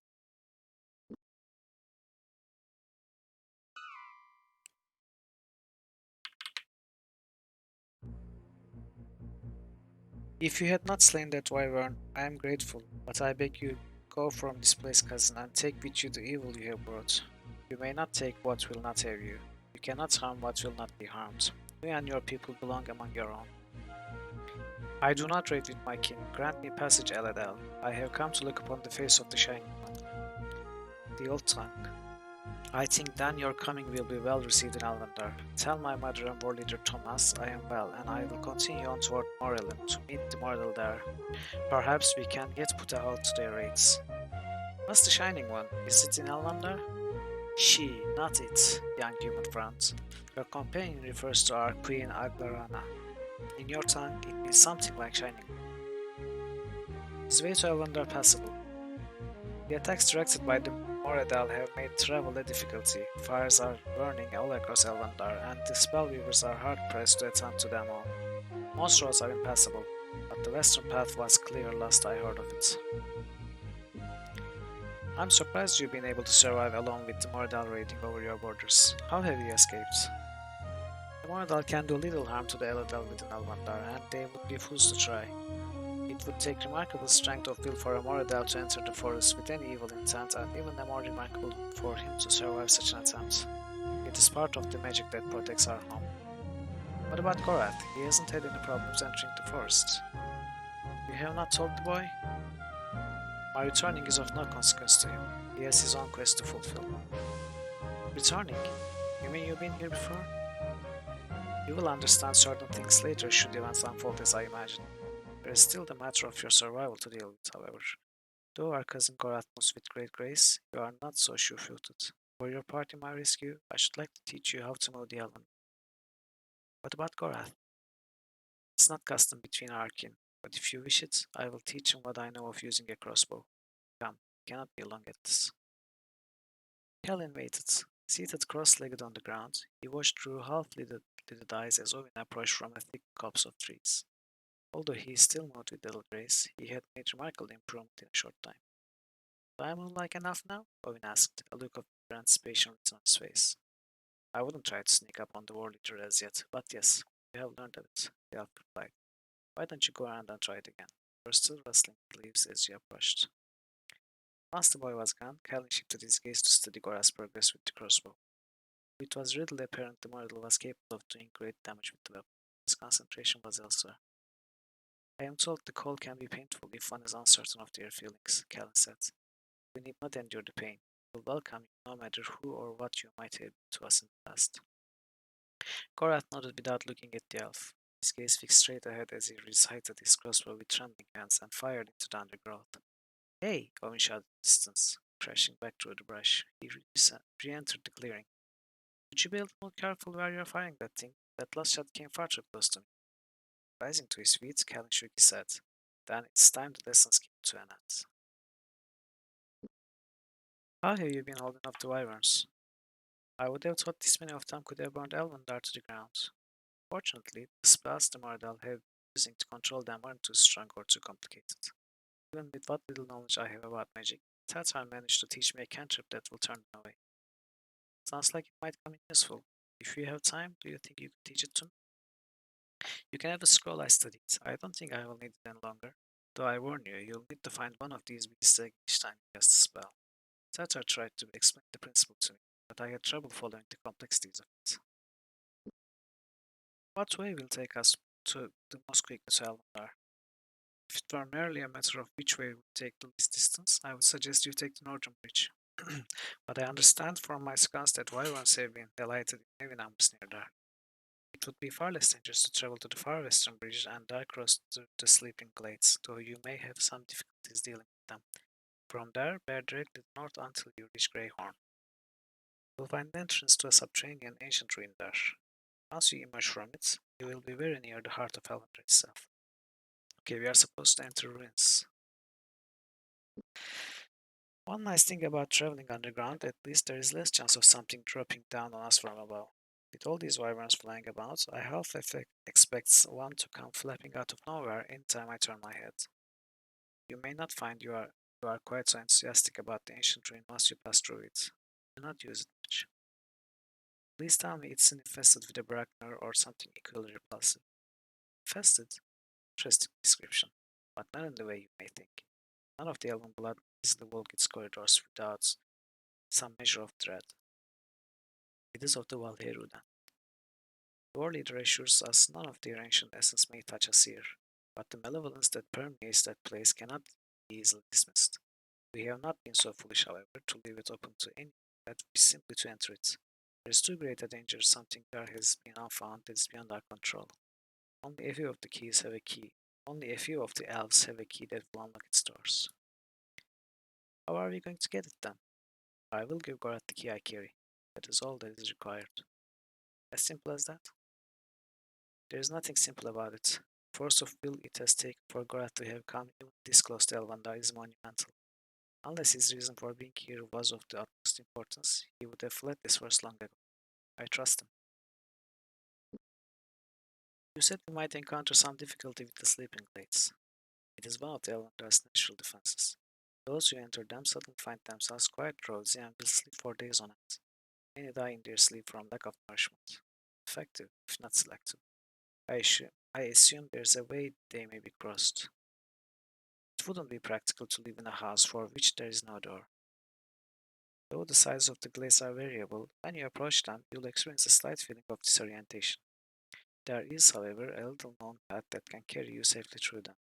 The glades run parallel to a mountain range southwest of here, north of the river's fork. They are difficult to cross, but you may circumnavigate them. If you head to the fork of the river, then stay close to the mountains to the north, you should be untroubled by the glades. Okay. Head to the fork of the river, stay close to the mountains. He says.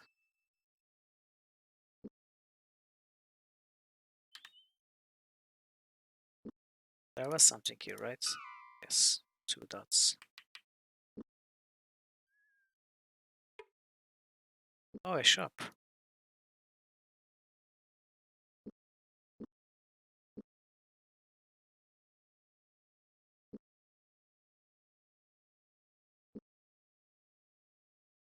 What? Oh, I forgot to read this.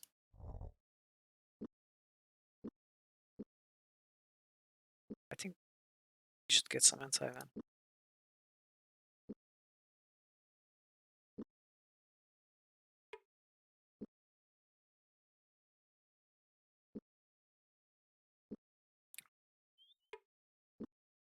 He's a pretty difficult haggler, it seems. Or maybe it's because he's Ovin hurt? No, he's not. He's fine.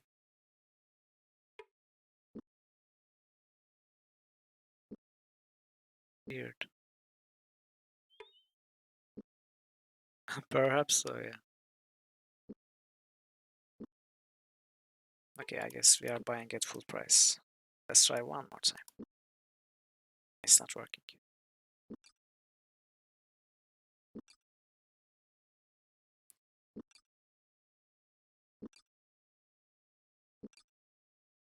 I don't even know why I'm bothering haggling.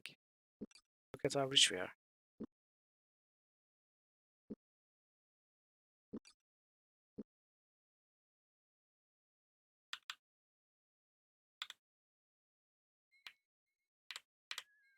I guess it's just a matter of principle at this point.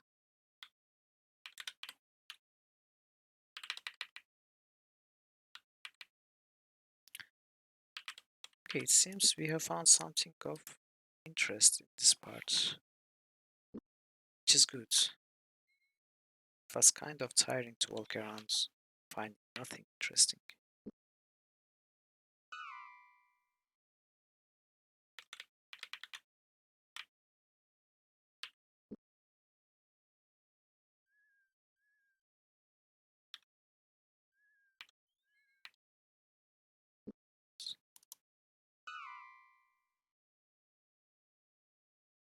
Yeah. As Owen approached the tent, he heard the gruff voice yell, "Who goes there?" Owen Belafort and Torgath of the Elves, called Owen. The tent flaps swung open, and a large man joined them in the clearing. Introduced himself as Blake Paget, a former scout for King Liam in Rillanon.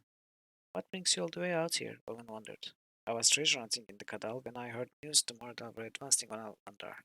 The elves are paying me a pretty penny to help keep the dark bastards out." He eyed Brad suspiciously, then continued. "I haven't had too much trouble yet, but the blasted wyverns have kept me on my toes. He laughed a deep booming laugh, then fetched some of fresh water for their pouches. They thanked him for his hospitality, then left. Okay. Cool, cool. Wait. Okay.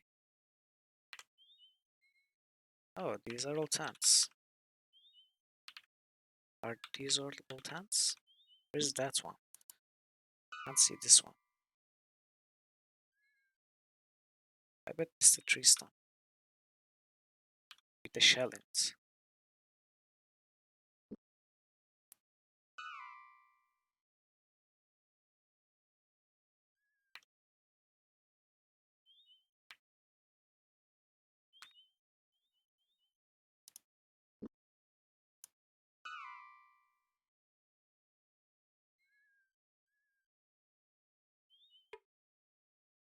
Is it this one?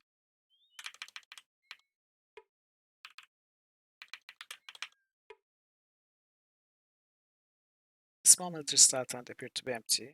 Tracks in the dirt nearby indicate the possible scuffle had occurred, and judging by the looks of them, Owen was pretty sure he didn't want to stick around too long. Should we go inside and have a look around, my young friend? Sure. Borat approached the small tent cautiously. He still stopped near the front flap and stood perfectly still. Are we just going to stand out here? Let's go in, Owen said impatiently. Pushed past Gorath and reached for the tent flap, putting it aside. The light of 1,000 suns exploded around them, kicking, turning, knocking them from their feet in a rush of magical wind and fire. What was that then? Did it explode again? Wow, Owen. Second time, by the second time.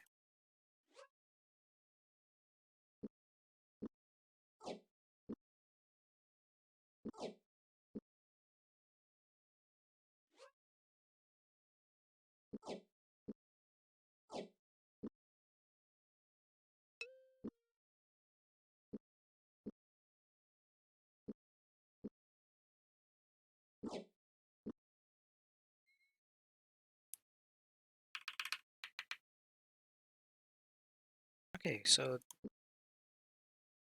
this is all of this part. Wait, did we click on this one?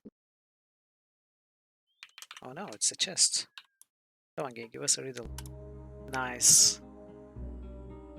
Holes at the top, holes at the bottom, holes in the middle, but still it holds water. Well, I solved it, but we have waited so long for a riddle. I'm going to let you solve it.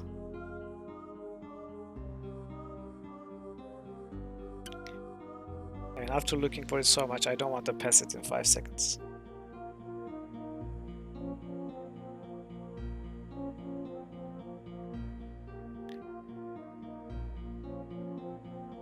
You wanna try to solve it, Dark Blue Backpack?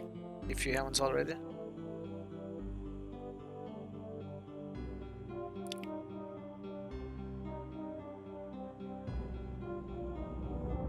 You got nothing? You wanna see the letters?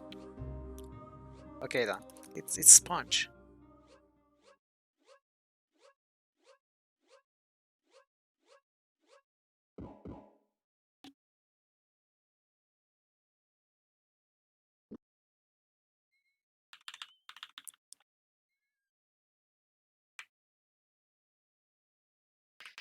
Okay, we've cleaned this part too. I think we explored fully the east side of the river. I mean, east side of the bridges.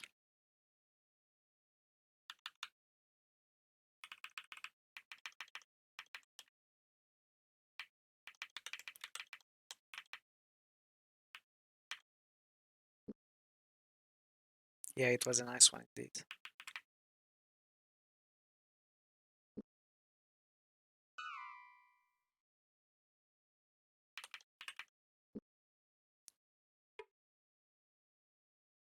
So many eggs.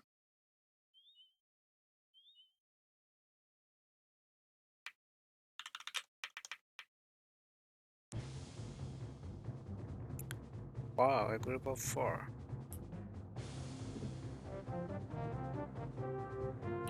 Okay, maybe I cast the spell now. Which one is it though?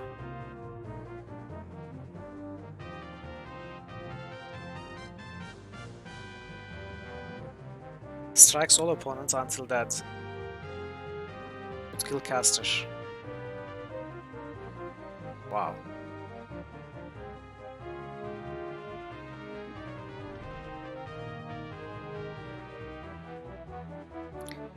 Forces Wyverns to retreat. Let's try it. Wait. Does it just work on a single Wyvern?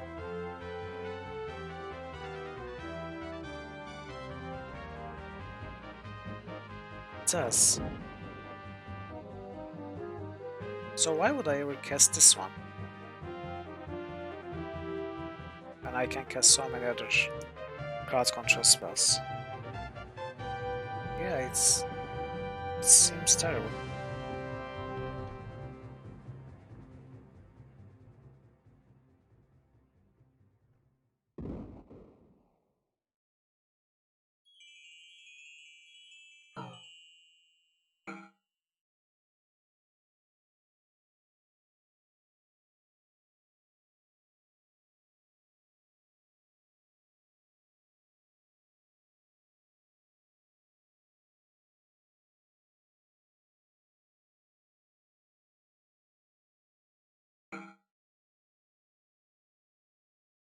I guess so.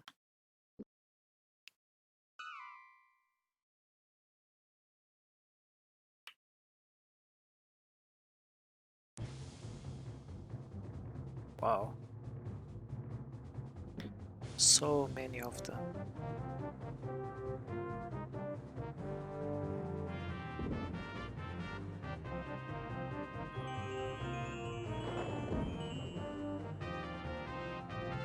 I mean, it almost feels like a JRPG at this point.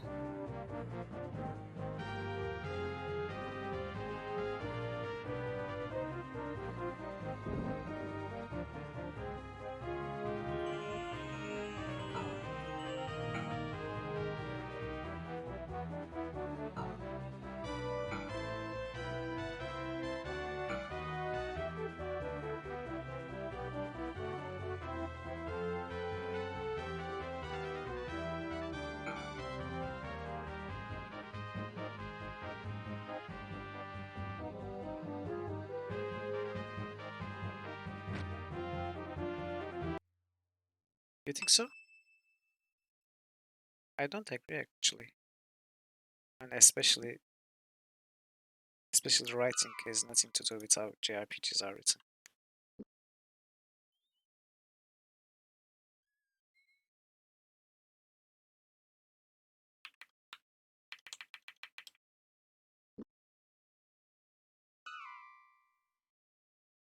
But it doesn't depend on endless grinding.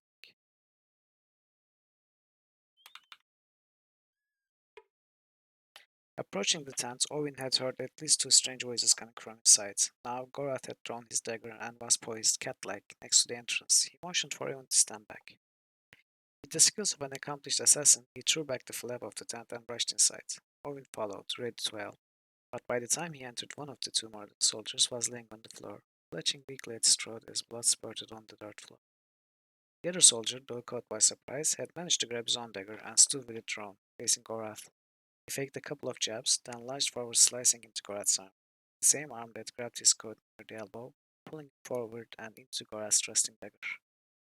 He fell to the ground and Gorath finished the job with a slice across the front of his throat. Search the tent quickly, he commanded in his direction. Others may be nearby.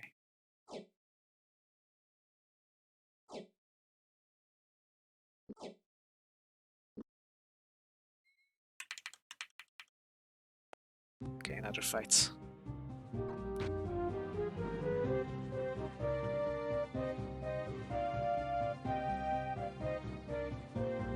I guess we are in the more adult territory now.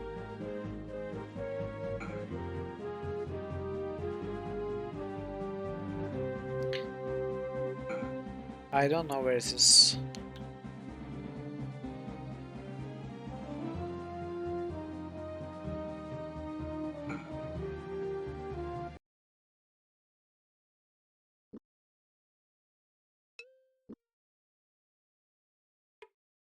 Maybe it's in the passage or after the passage. Do you know it's in this area? Oh, I dropped this. Wow, so much food. Firestorm. Wait, is Firestorm any spell? It is any spell. Interesting.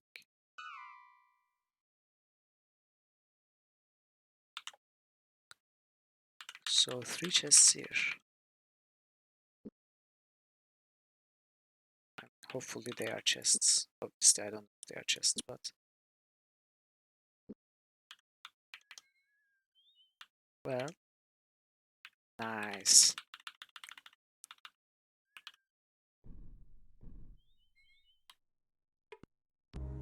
Nice.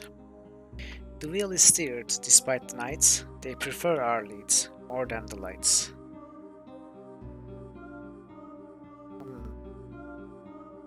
The wheel is steered despite the night. They prefer our leads more than the lights.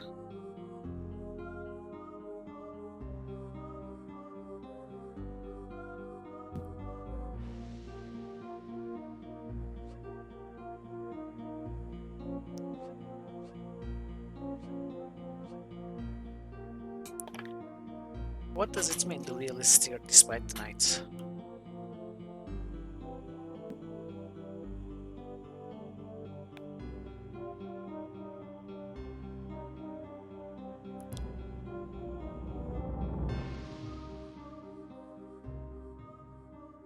Wheel is steered despite the night.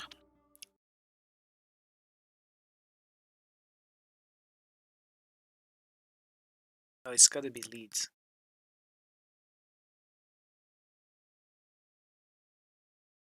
Why would it be lead? I mean, if there are pistols or such in this game, then maybe it would be a...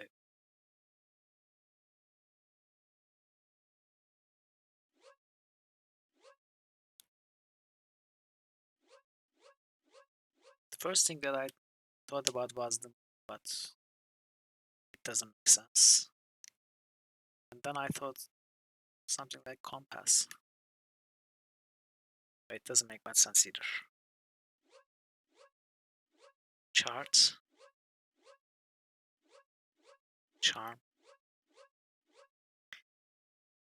Our lead, so it's plural. So it could be S.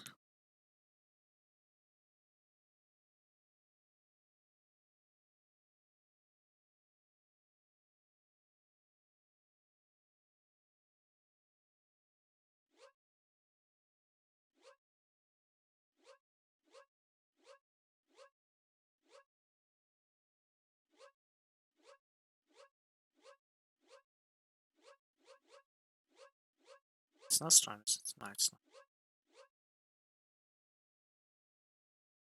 Okay, the letters STORS,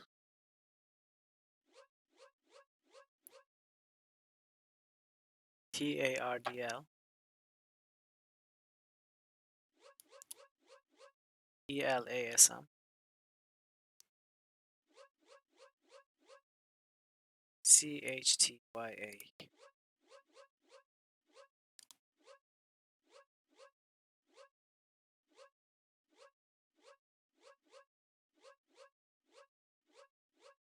Oh, stars!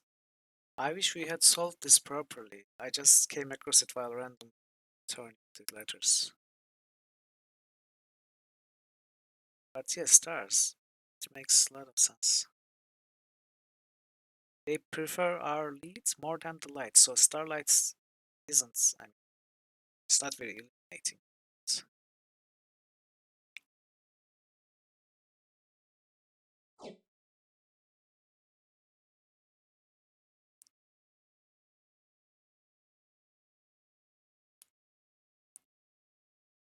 18. What are we waiting for?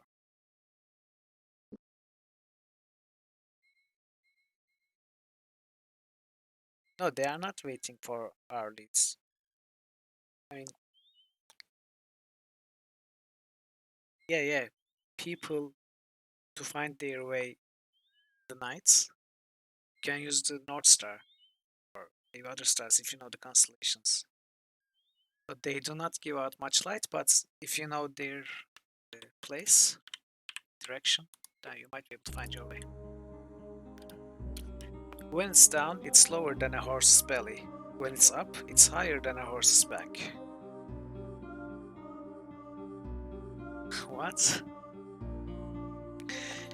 When it's down, it's lower than a horse's belly. When it's up, it's higher than a horse's back.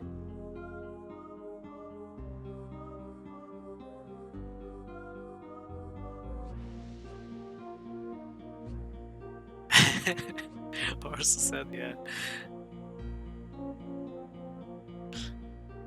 Makes sense.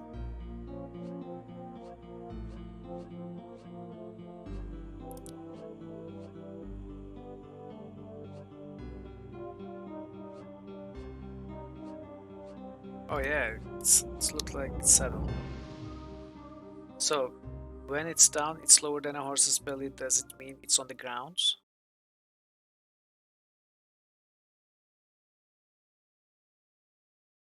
I guess if it's on the ground, then it's lower than the horse's belly.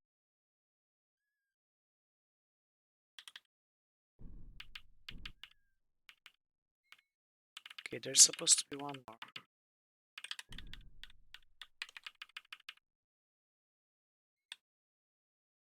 Is it this one, or is it the one just up?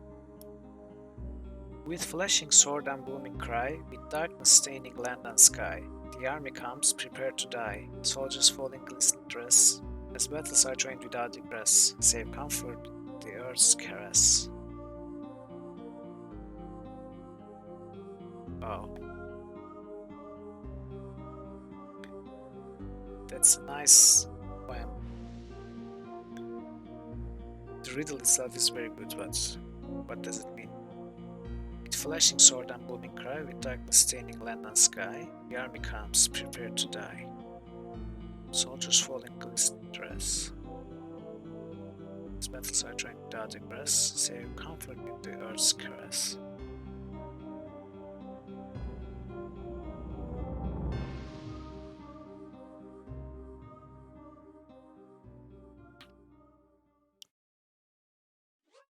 I mean, this is pretty easy to brute force, obviously, but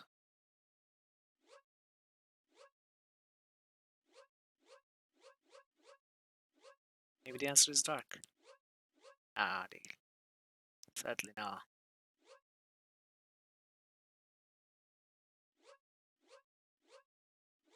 It could be dull.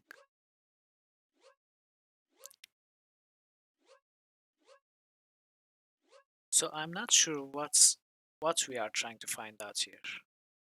What is the object of the riddle? Is it the army?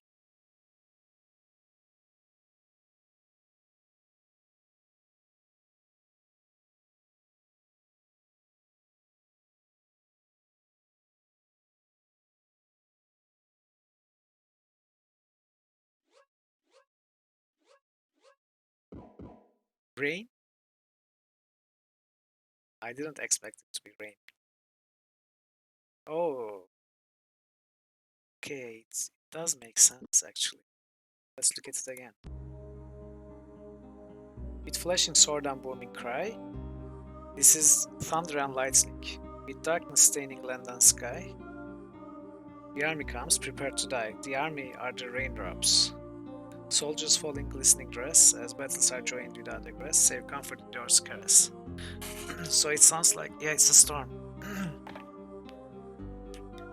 So it sounds like soldiers die in the battle and find comfort in your curse when they're buried, but it's actually raindrops being absorbed by the soil.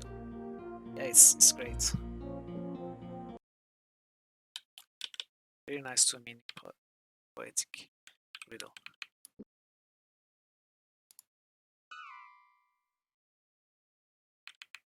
So great riddles here, at least we found something nice.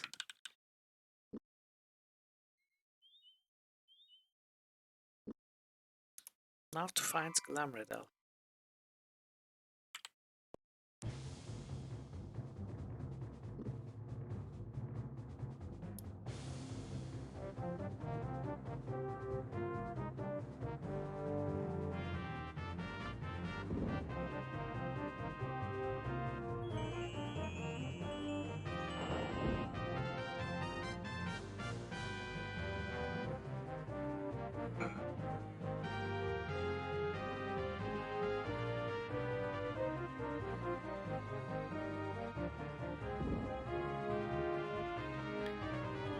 Okay, Dragon Bear, see you soon.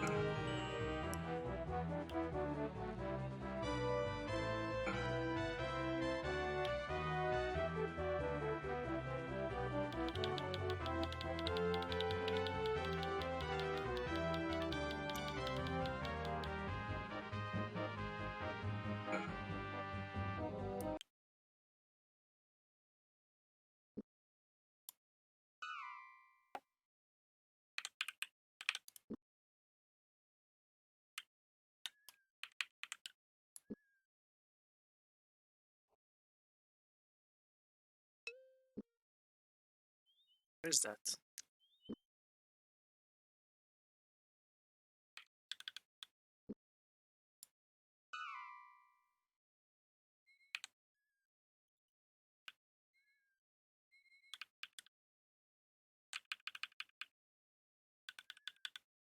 Oh, this one. Oh, nice. Can wander around safely without worrying about food. So, okay.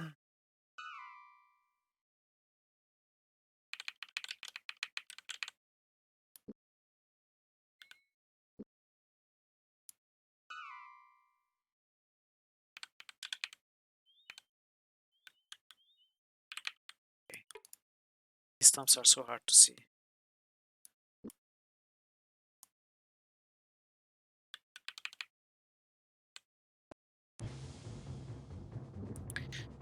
At least we are slowly but surely finding all the encounters, all the combat encounters.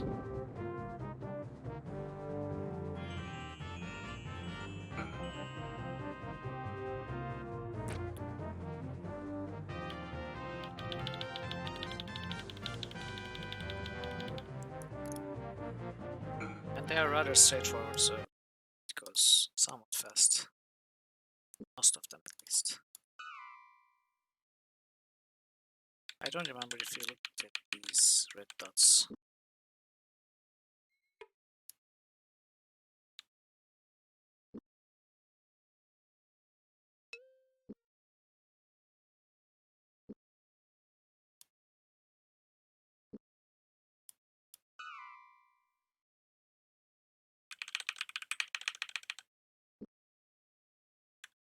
Oh, I think the well seemed ordinary upon first glance. While Owen leaned over the edge and looked into the rock-lined mouth, Gorat walked around to the back. Pulling away some vines that had ensnared the well, he caught sight of a metal plate, handsomely engraved with elven markings. "What did you find?" asked Owen, joining Gorat at the back of the well. "The elves call this well Dragon Tail. When the magical water in the well is mixed with," Gorat was trying to make out the words, "Fathom's formula, it becomes capable of increasing the strength of all who drink of it. We have some. We should test this magic well," said Owen. "Sure." Owen took the vial of Fadmar's formula and slowly emptied its contents into the well. "Nothing seems to be happening," he said. "Perhaps this was another mortal trick." "Perhaps. But not all the magic in this world must be accompanied by twinkling lights and swirling fire." Brad dipped the cup into the well and raised it to his lips. Glancing at Owen, whose eyes appeared to be twice their normal size, he tipped back his head and let the cool liquid rush into his mouth and slide down his throat. A wave of heat rushed through his body, then a wave of cold. He closed his eyes as tiny invisible fingers grabbed at his chest, then radiating outwards spread to his arms and legs, then his hands and feet. As quickly as they came, the sensations vanished. "Are you okay? It work?" asked Owen with great concern. Without a reply, Gorat scooped more water out of the well and drank. Soon they were on their way, both feeling better and stronger than ever. "Welcome back."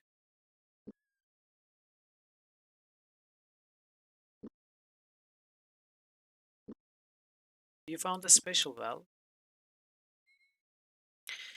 "Yeah, I do need a stretch break, but it's very late. I actually need to end the stream, but I cannot end here.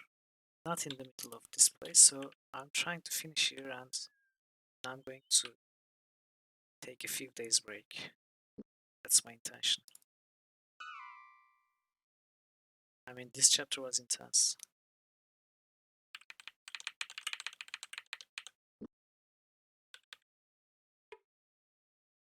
Owen used the rope to climb to a strong branch near the top of the tree.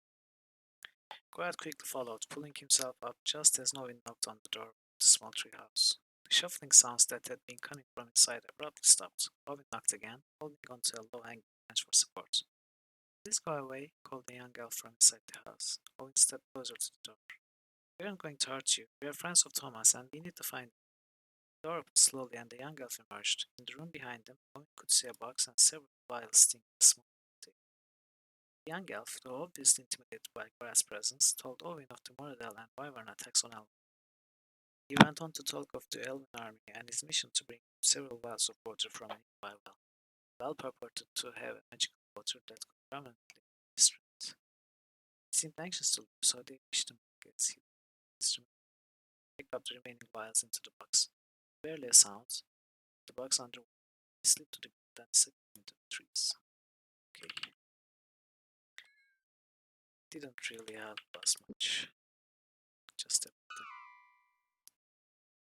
There's something here.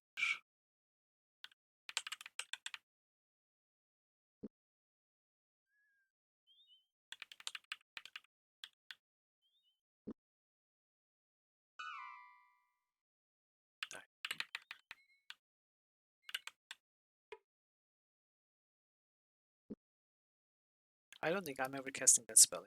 It's such a waste.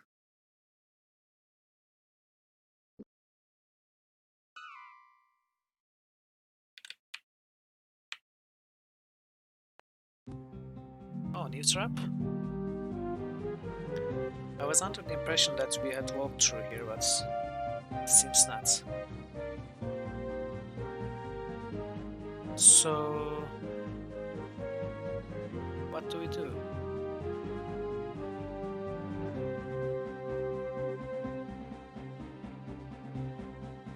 Okay, first we break the green one.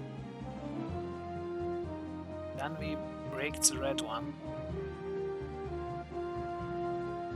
No, we cannot break the green one.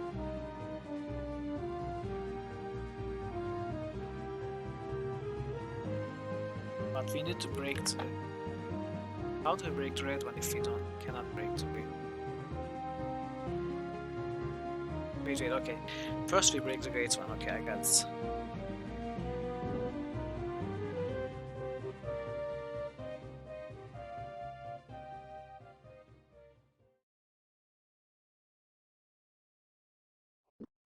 Look this one and break the green.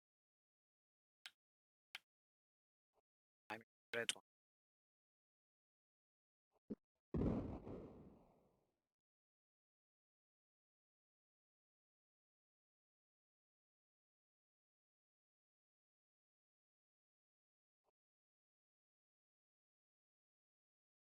Yeah, nice.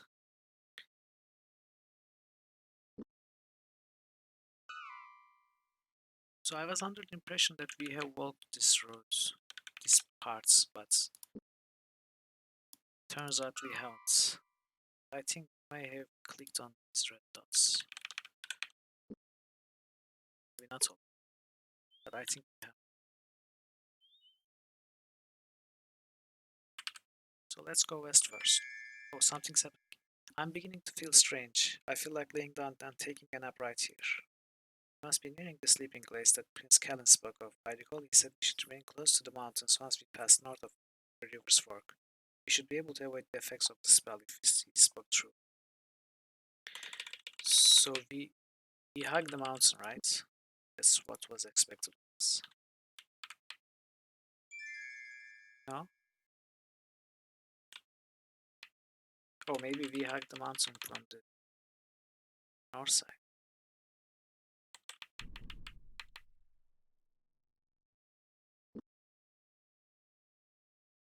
I think it works.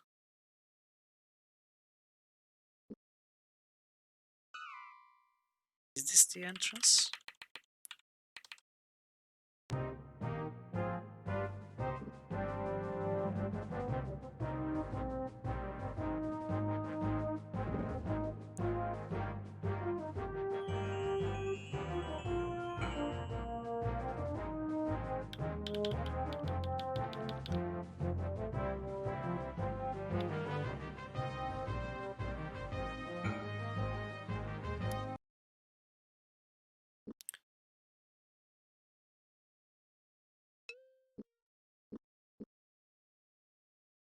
This has to be the entrance to that. What was it called? Ancient Towns? Oh wait.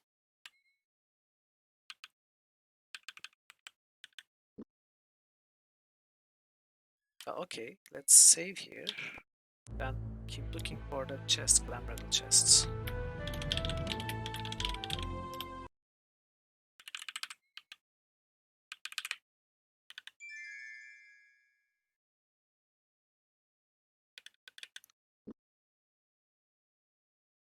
So what happens if we sleep?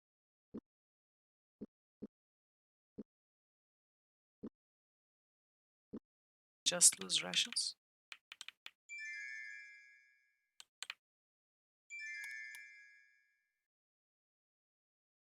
Oh, wow, okay. We are losing a lot of rations, so this is not a good way to pass. I think we need to go back.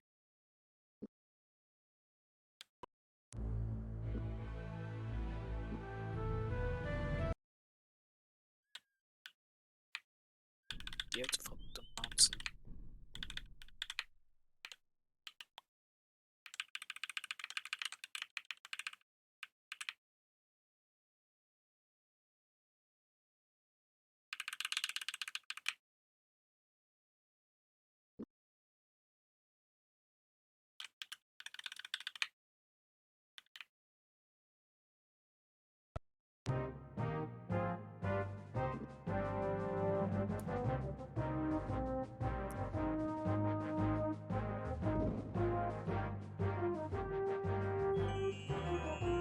Oh, died outright.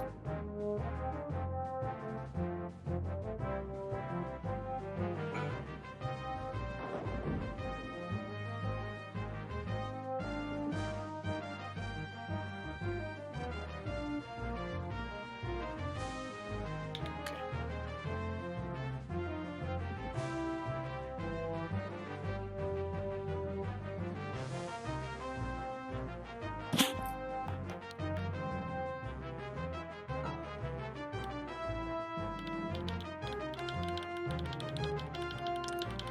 I think I can heal up faster than that Wyvern hits me.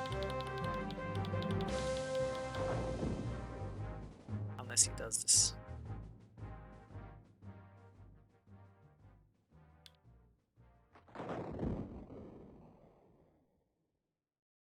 Yeah, okay. It wasn't a great idea.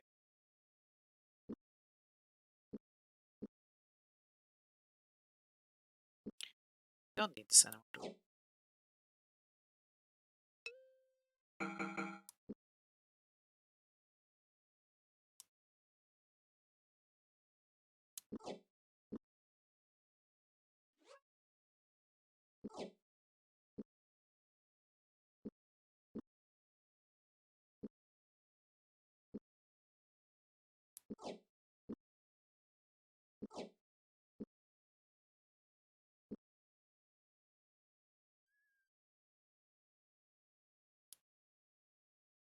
Atrophy shop. Unless Minos deceives me, we may be having some company. I just got the scent of a wyvern. If we turn back now, we may be able to avoid a fight.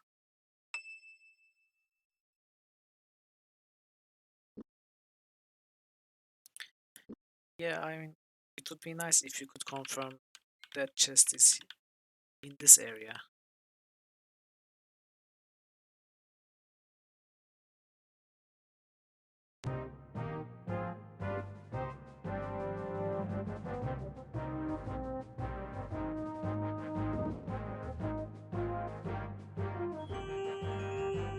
Oh, in the tunnels then?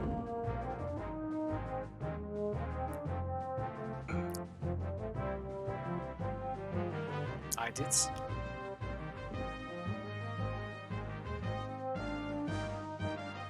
Is that a question or?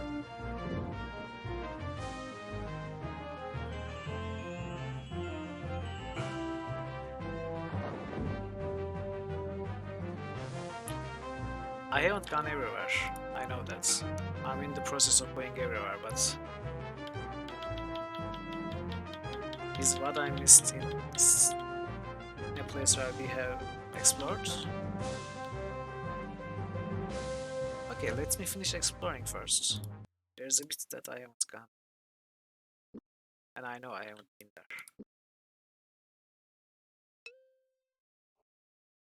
There's not much. It's here, this side.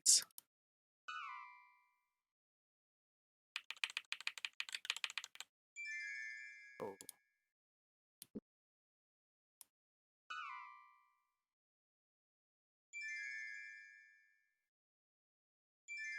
Oh, we should have followed the mountains.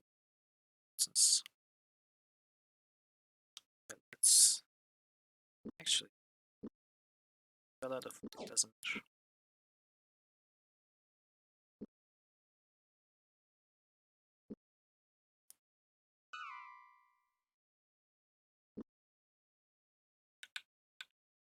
One, two, three. Okay. The riddle though. The others are riddles.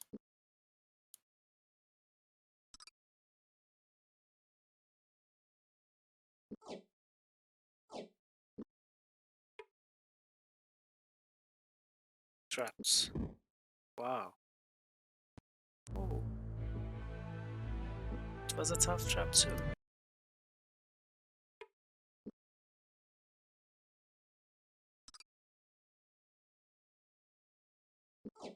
Let's try that again. Other strike drones.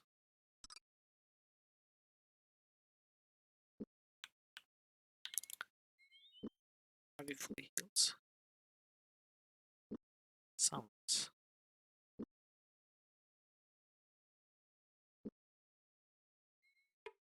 Let's try it. Wow. So maybe we can heal fully with restoratives. Because I think we have over, or we don't have over 100% luck skill. Because I got rid of one of these. Perhaps I shouldn't have.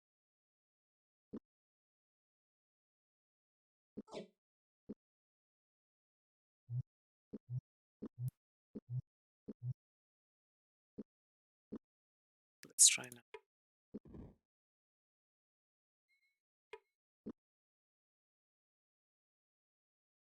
Mirror wall. Unfortunate flags.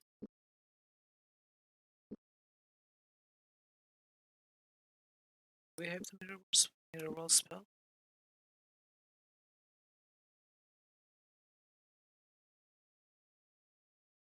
Mirror wall. Yeah, so this is not worth opening then. Yeah, definitely not worth it.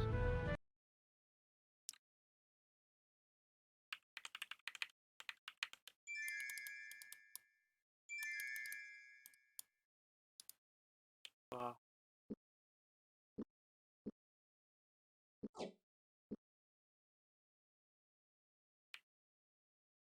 You know, all these are sleeping and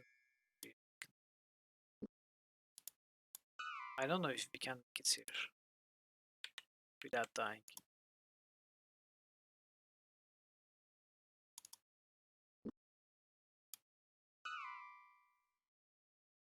No, I'm not saving.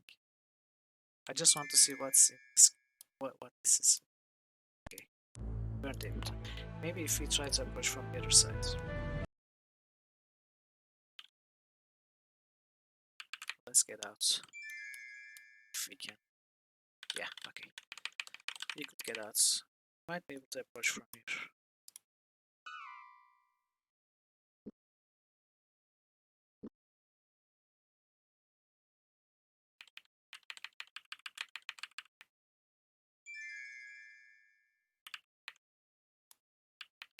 Okay.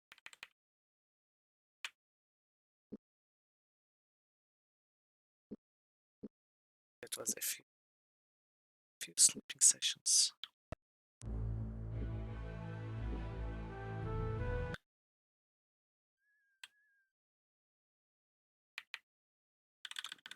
So, what? We have come to the moment where I said Elrondar lies just ahead. Oh, we are in Elrondar. Owen nodded, peering into the heights, hoping to catch a glimpse of the fair folk on their elaborate balconies among the leaves. I'm almost afraid to go on, Holmes said. What if we are looking for isn't here? What if the elves think we are invaders and try to kill us? We will not be harmed, Garth said, gasping as the magic of the elven force attempted to turn him aside. If you think it's time to enter the city, then I follow. It's your decision, Olin. It's not time, no. No, I don't want to go there yet. I don't know, the chapter might end, something else might happen. We still haven't been to the ruins, and there are probably things we missed.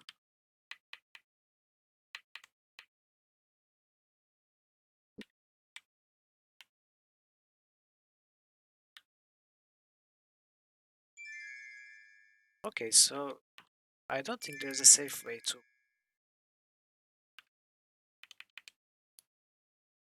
Maybe if we had tons of food,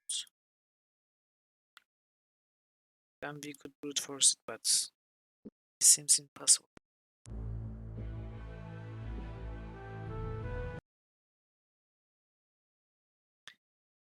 Yeah, maybe you're right. Just to see what's in that chest, I could kill one of them early.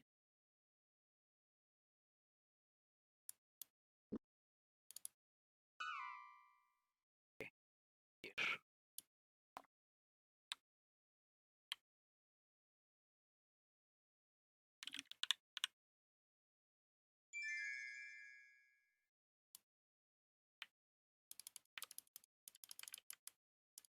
Come on, Gorat, buy already.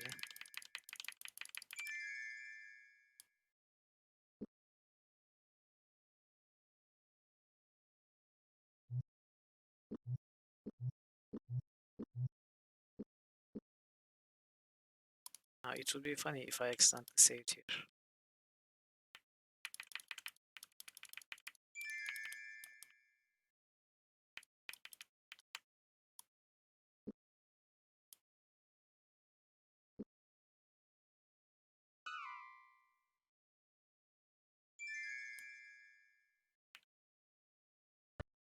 Oh, so Gorat died and for some reason Owen died too. That was weird. Okay, I give up.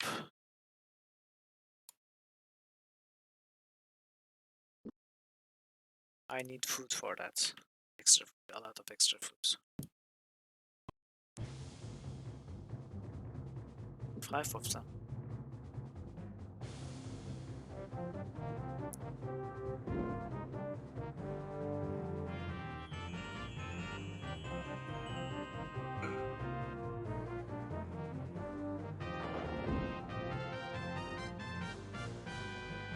It does, but they have high health.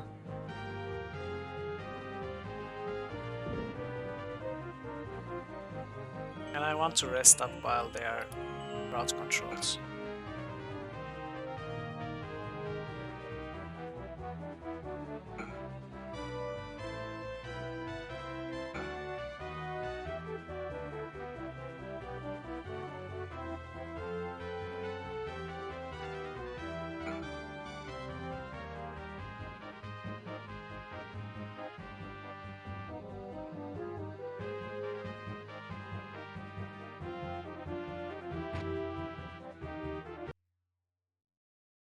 The crowd control lasts a long time, so we can rest to full health and it doesn't matter.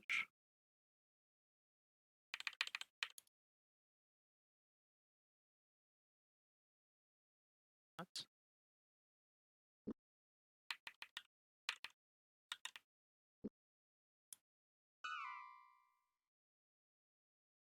Have we looked at these? Hey, it would be nice actually.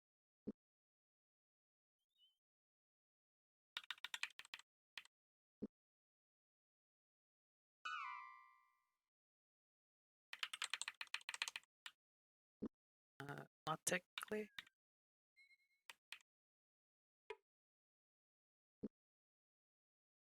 I mean, I actually never checked the corpse of wyverns.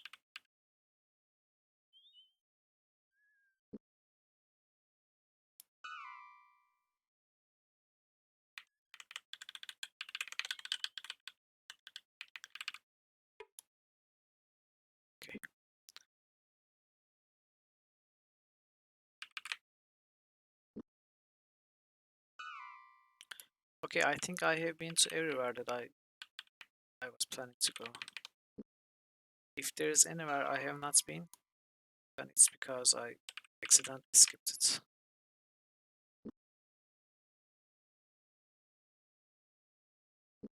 We have been here, right? Yeah, we have been. Okay, so Dragon Parrot, what were you suspecting that I might have missed? We have access to the city if we want, and we have access to the ancient ruins if we want. There is one chest that we haven't been able to open, or maybe it's not a chest. I don't know. Follow the river where?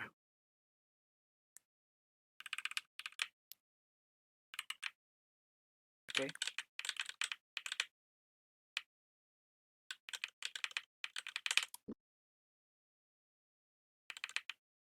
Yeah.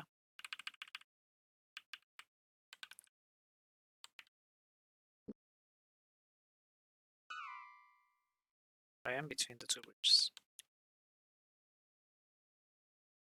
Okay, hugging the river.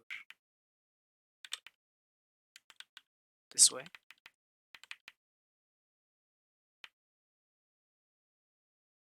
Okay.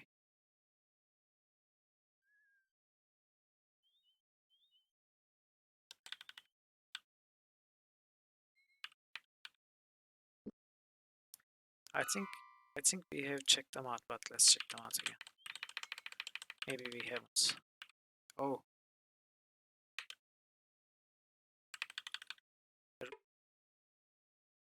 Rusaki was trying to communicate.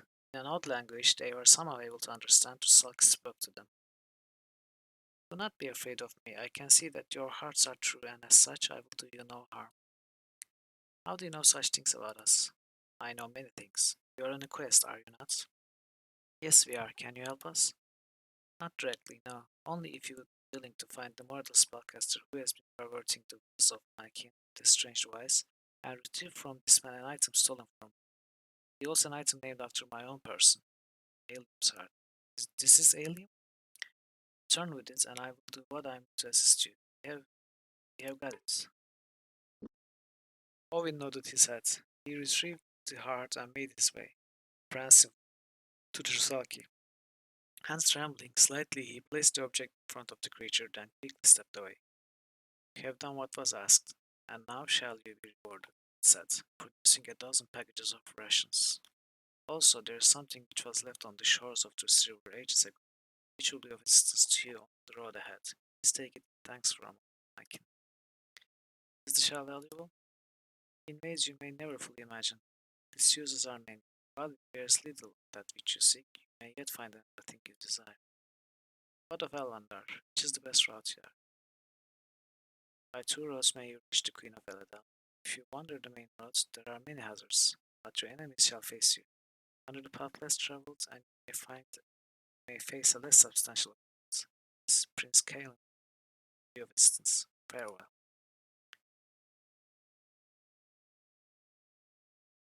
Okay, did anybody need any food? Because if you do,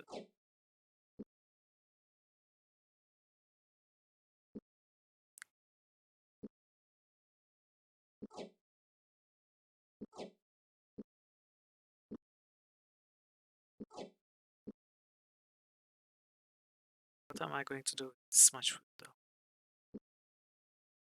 Well, uh, also, oh, a chest. Wait, so the red dot was. So the Rusalki was a red dot too.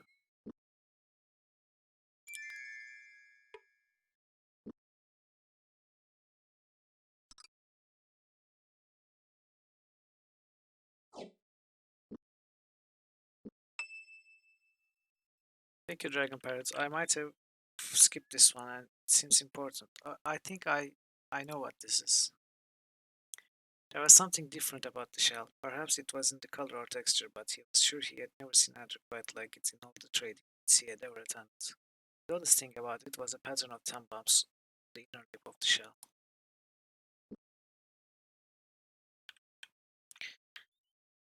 Okay, so there are two ways to reach the city. One is the tons of combat encounters that we did. Hence the way is open now, but there's also... Wait, where did we just go to? Apparently there's also this passage. Ruins. Let's check the ruins.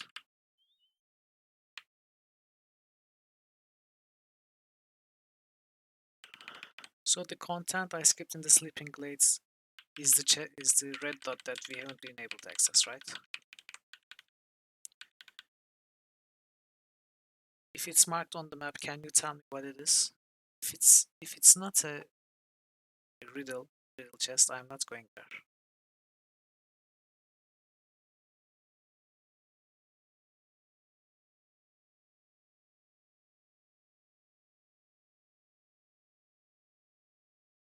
Oh, two things?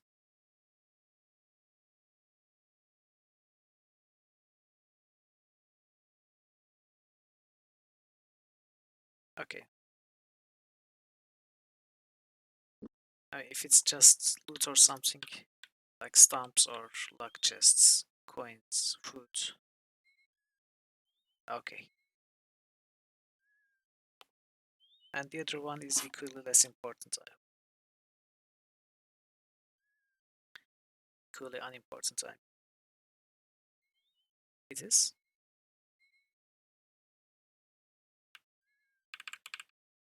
Well, crap. Is it story content?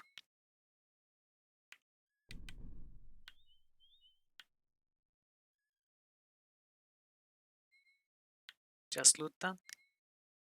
Okay.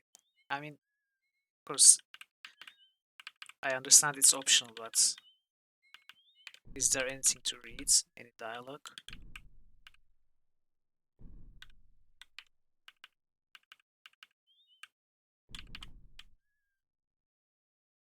Okay, if it's just loot, I don't care. I don't care. Let's go inside the cave. Owen used the key. Opening up the splintered door on rusted hinges, they peered into the darkened shaft that led to the ancient rooms. Turning to Gorath, Owen shrugged his shoulders. So, shall we go? The door was open. He entered the cavern and Owen noticed how cool the air felt upon his face. Wishing his clothes were heavier or his skin thicker, he rubbed his elbows as they descended into the room. Ear sounded acceptable.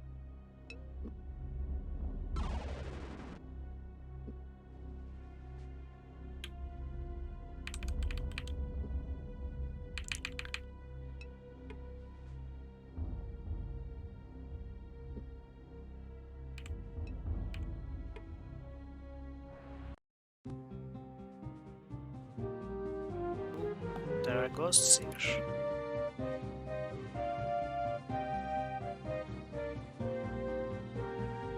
Wow, Owen! How did you miss that?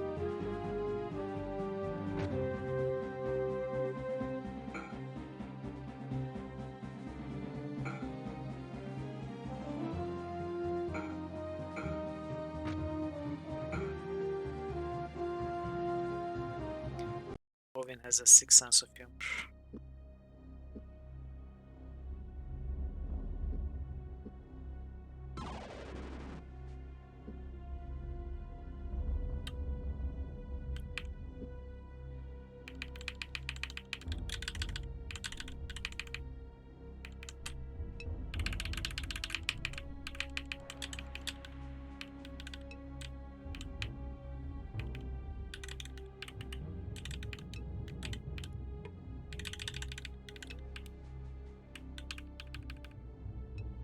Okay, car seems to be a single.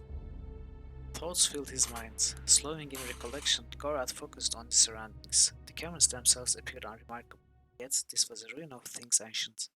What had been written in the puppet's journal? A chest, a shell.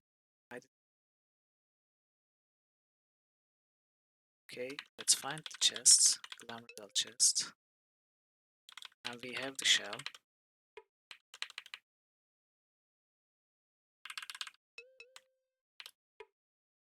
That's a Macan. Loved the mines, never wanted to leave. Let's save first. Are going to have to encounter more ghosts? No, it's okay.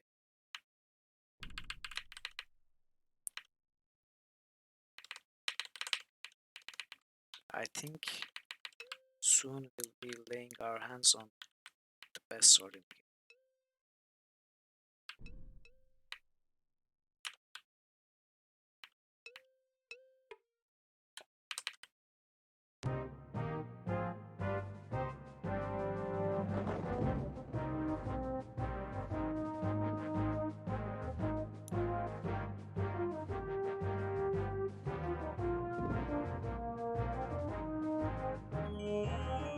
Oh, no damage.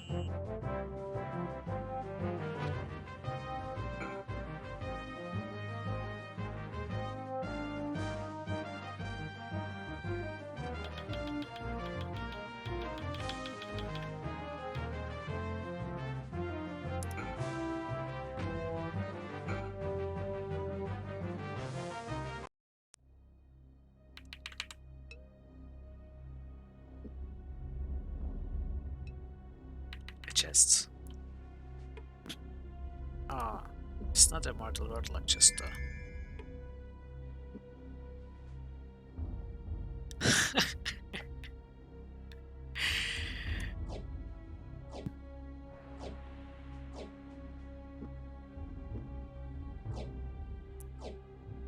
Wow, just wow.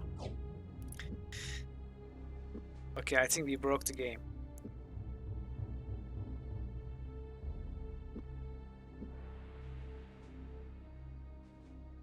Over 10,000.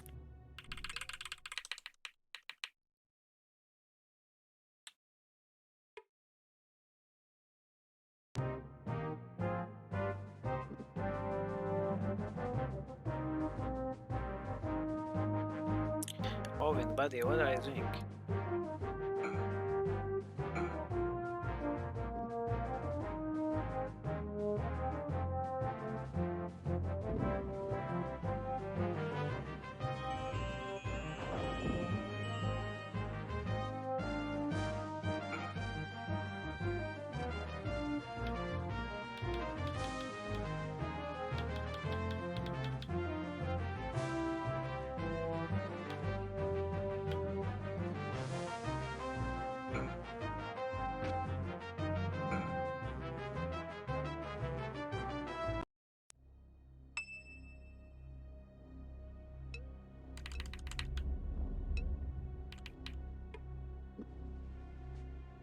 Gilder's Passkey. This one, right?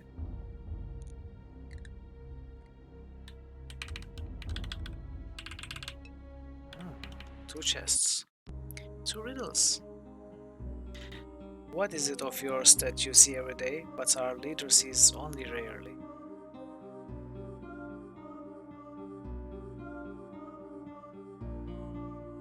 Ah.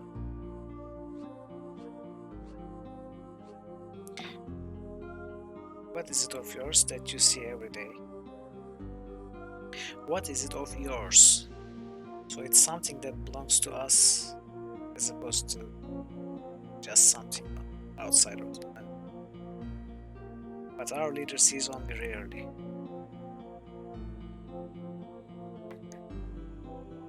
Our leader being Dalakan, I assume.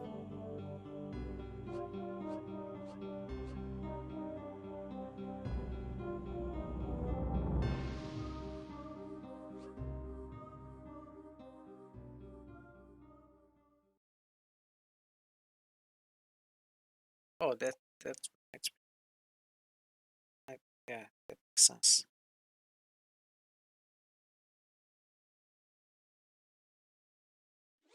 Hands.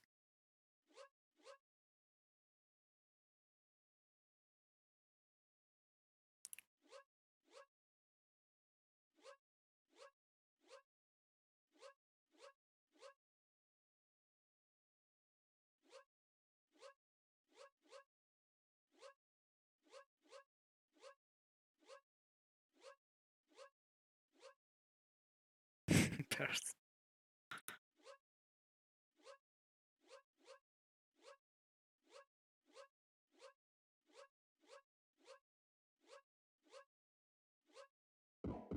soldiers that you see every day, but our leader sees on prayer. Yeah, the leader sees his equal on prayer, like another nations or communities leader, but we see our equal every day. Yeah. Wow, these chests are full.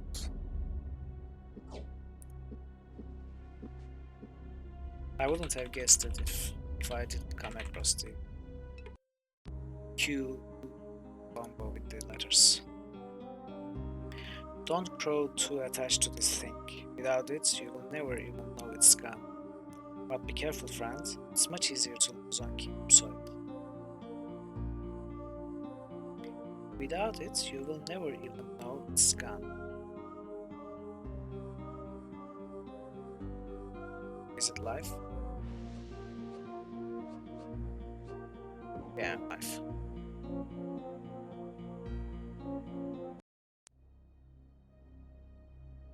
And it's much easier to lose on kingdom soil because mortals are superior to kingdom soldiers, I guess.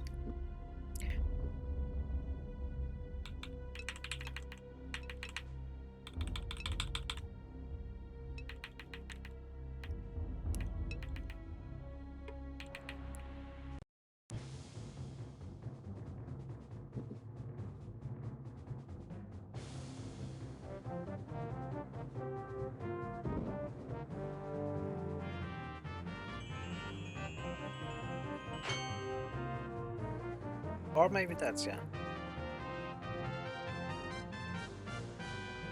That might be the case also. You're right.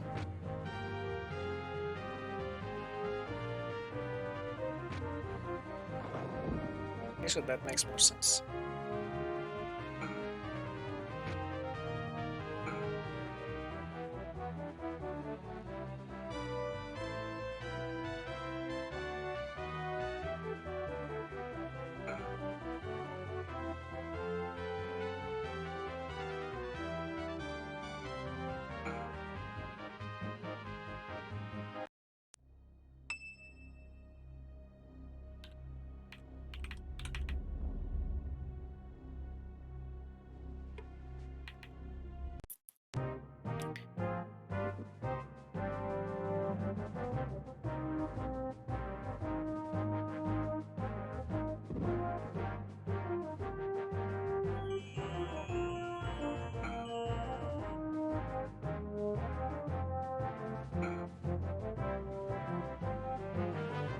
Again, I'm forgetting to poison the blade and repair also.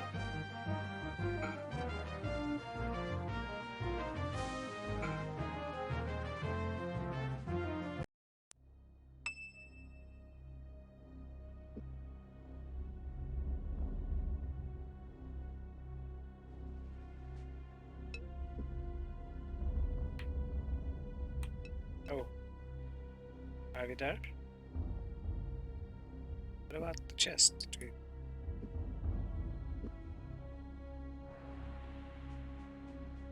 think we skipped this one. Maybe the chest is here.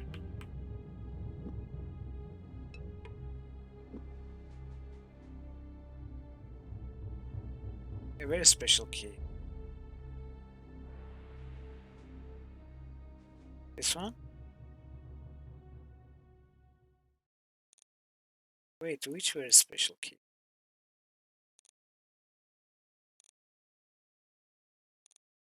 Oh no, are we lacking a key? Oh. What worked? Key of lineages. Oh,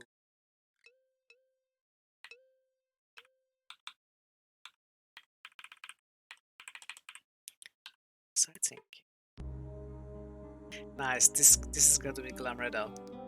Where once there were three, now only are two. Ancient kin ours, whom we sent to their doom. So Eladel, Moradel, and Glamredel.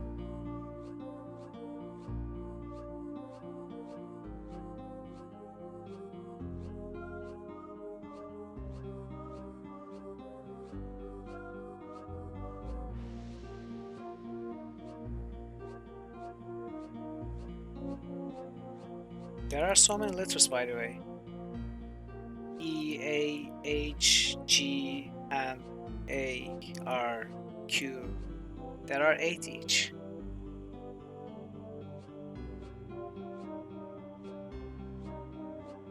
So this was a very special chest. Wow. Exotic sword. Set with brilliant stones of lapis and sapphire, the hilt was beautifully jeweled. But the sword blade had been long broken away. Still, as Owen held it in his hand, he sensed it had the potential to be a deadly. I guess that means we are not fixing the sword yet, are we?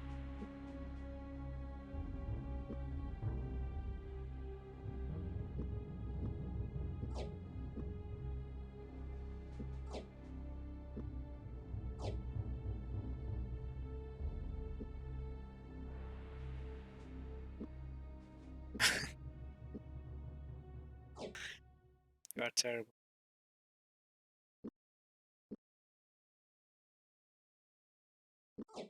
How many uses is this? 10 uses. Wow. A clerical oilcloth with 10 uses.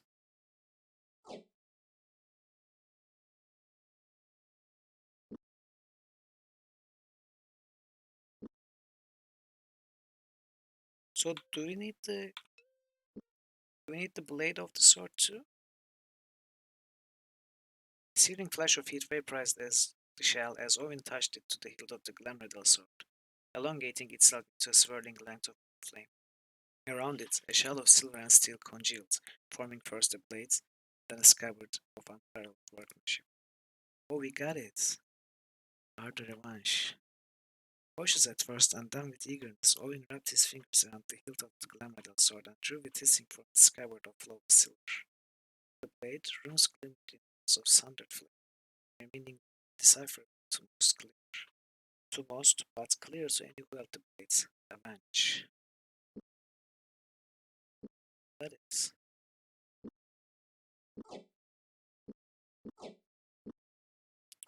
Let's compare. So, Sword of Limbs Kragma, second best sword. 49, 71, 10, and 0. Okay, I'm sorry. Ford.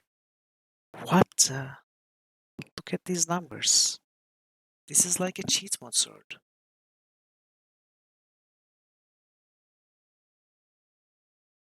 It is basically a cheat mode sword.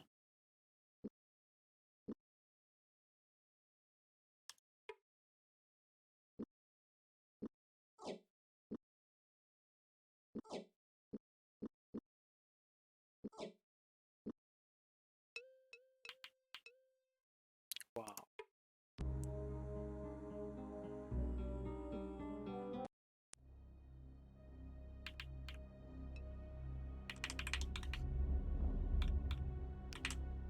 Amazing. It's poisoned. Now we can escape the cavern.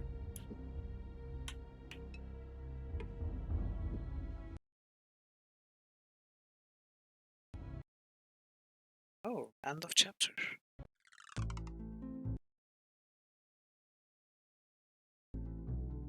Ovin gaped. A washing light Elvendar glistened, its circuitous fairy wall-base decked in glowing lanterns of fresh gold and crystal. Above, a canopy of silver-white leaves arched over the whole of the treetop city, masking from view whether sun or moon reigned in the skies beyond. Gorath, isn't this the most perfect place you've ever seen? Ovin exclaimed. I've never dreamt of anything like this. Squire, if you can hold your tongue for a moment, Gorath said, it might behoove you to bow to their queen. Flushed with embarrassment, Owen turned heel, shriveling as he noticed the cloaked figures who waited patiently upon their thrones. Quickly, he folded in obeisance, hoping sincerely that human manners would be appropriate in the Elven courts. We have come from Krondor with news about Pagov, Stardock, Owen said. We were in hopes. Silence, child, Queen Aglarana spoke gently, her pale blue eyes glowing in the shadows. Though we would hear of our dear friend Pug, we first must attend to the unraveling of news. Inclining her head towards Cora, her voice and composure took on a grave edge. You have come before us as a Mardel. But never may you leave Elvandar as such. Are you willing to return to us, your ancient kin cousin? Rage flashed in his eyes. Trembling with emotion, Gorath advanced on his hand dating to the hilt of his sword. No, Gorath, Owen gasped, knowing his voice was too small to stay in his friend's trap. You can't. I was Gorath of Clan Ardi. He spat, his voice thick with anxious contempt. Color drained from his face as he gripped ever more tightly the sword at his side. I am Gorath, and I formally return to Deladel and swear fealty to Aglarana, Queen of Elves, and to Thomas, Prince Consort and War Leader. Falling to one, knelt low before Aglarana's feet. I am yours to command, Lee.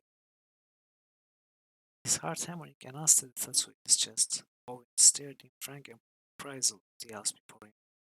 Except for a glazed expression linked to Prince Consort Thomas's face, he saw no evidence that any of them had witnessed anything unusual. Rise, from this day forward you are no longer Moradel, Gorath, Aglana said.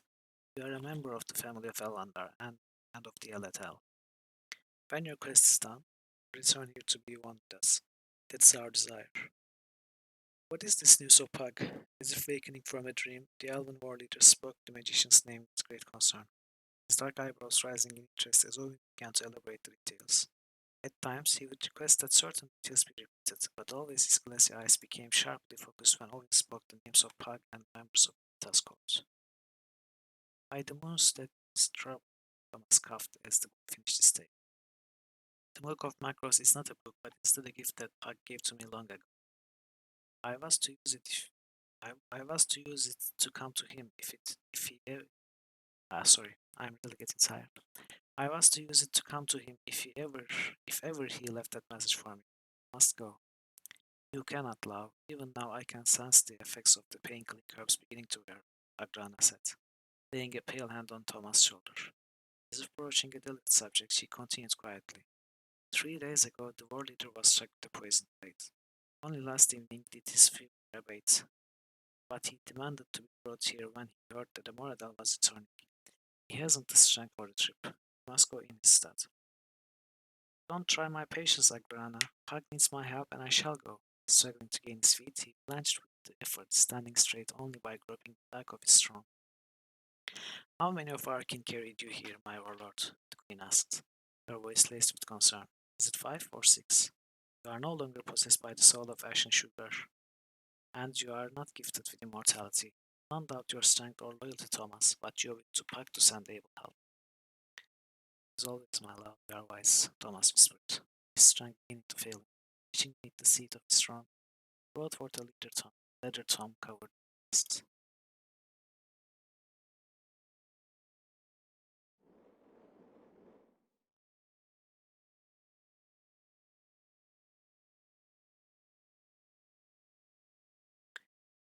We may not be the strongest or the fastest, Thomas, but we are able and we are here. Send us to him. I have little choice. You, Gorath, shall be my emissary in this. May the blessings of Elendar go with you, and tell Pug I am sorry. He shall. Chapter 7 The Long Rides.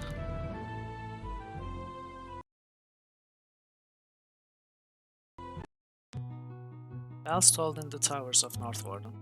Jubilant guards shouted from the walls, slapped backs, exchanged war stories only days old. Already a bard was milling through the crowds, gathering names and places, scribbling them down as fast as he could.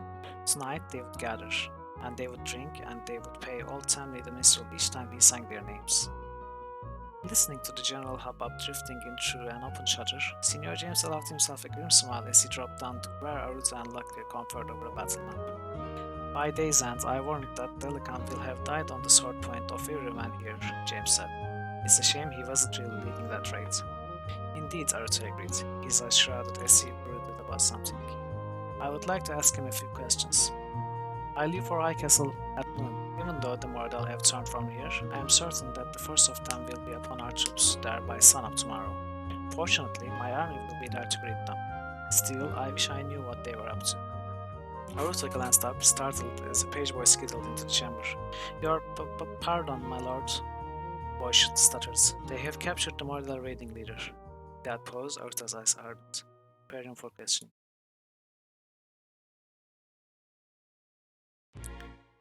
Cooperate now, Moradel, and I promise you'll live to see your children become adults. Daunt me, and I'll have your eyes for necklace piece and your manhood for an inkwell. My death will be unimportant. If you think we shall torture you unto death, I would advise that you ponder my mood. Anxious though I am to have answer, I will keep you screaming this side of death a month or a year or until I feel well satisfied that we have heard all that you have to say. A day, a month, you've already lost. Nail my name trails to the doorpost feet. My brain to your dogs. It will not matter. Even if you act now, it will be too late. You will win only pain for your trouble. Instruct him, torturer. You do not listen. We know the secrets of Sathanon. We shall free him. What secrets? Why to Sathanon? 10 years ago we attacked with Marmandamus. You captured, imprisoned him. Deluded fool, we killed Marmandamus at Sathanon and burned his bones for potash. There's nothing there for Delican to find. A lie. We have spied. What else could you guard so closely? How does he think he passed our garrison at High Castle? He hasn't enough men. Answer me. Drift machine. 6-7 machine. You can take them place to place like a door between great distances. Even while your troops die at Sathanon, roll through the machine. We shall be through the dim wood and inside Sathanon a week before you can reach us.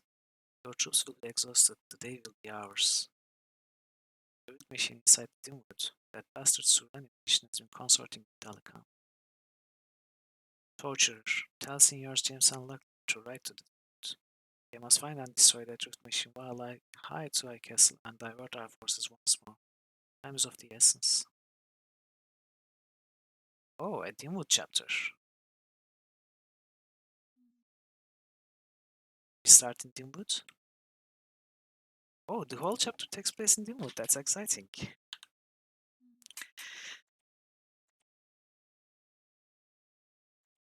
Yeah. Nice, nice, nice, nice. So, let's make a proper save.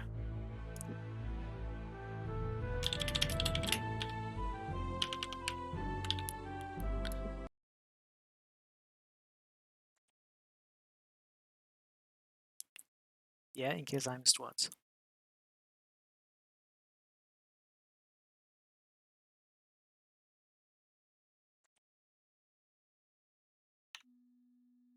Oh, in case I missed Dimwood. Okay, I got it. So, I'm going to end for today. We started with some bad news about Sinasar. Then we played Call of Saregnar. The demo was amazing. And developer Ruan was here to accompany us in our demo experience. Then we finished chapter 6 of Untitled Krondor. It was a long day really, but we accomplished a lot and I think it was a good day. Thank you for being with me, for watching the stream. Make sure you drop a follow and join Discord if you wish to be notified when I go live and to be a part of our community.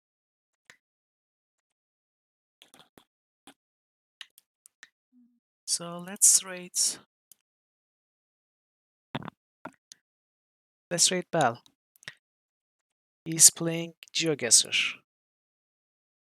I would be terrible at that game, but it's fun to watch at least.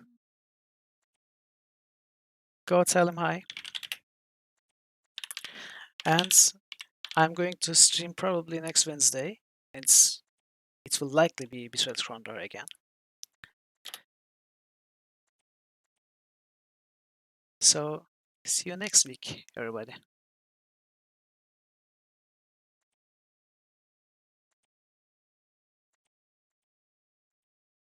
Oh man, what's not shown?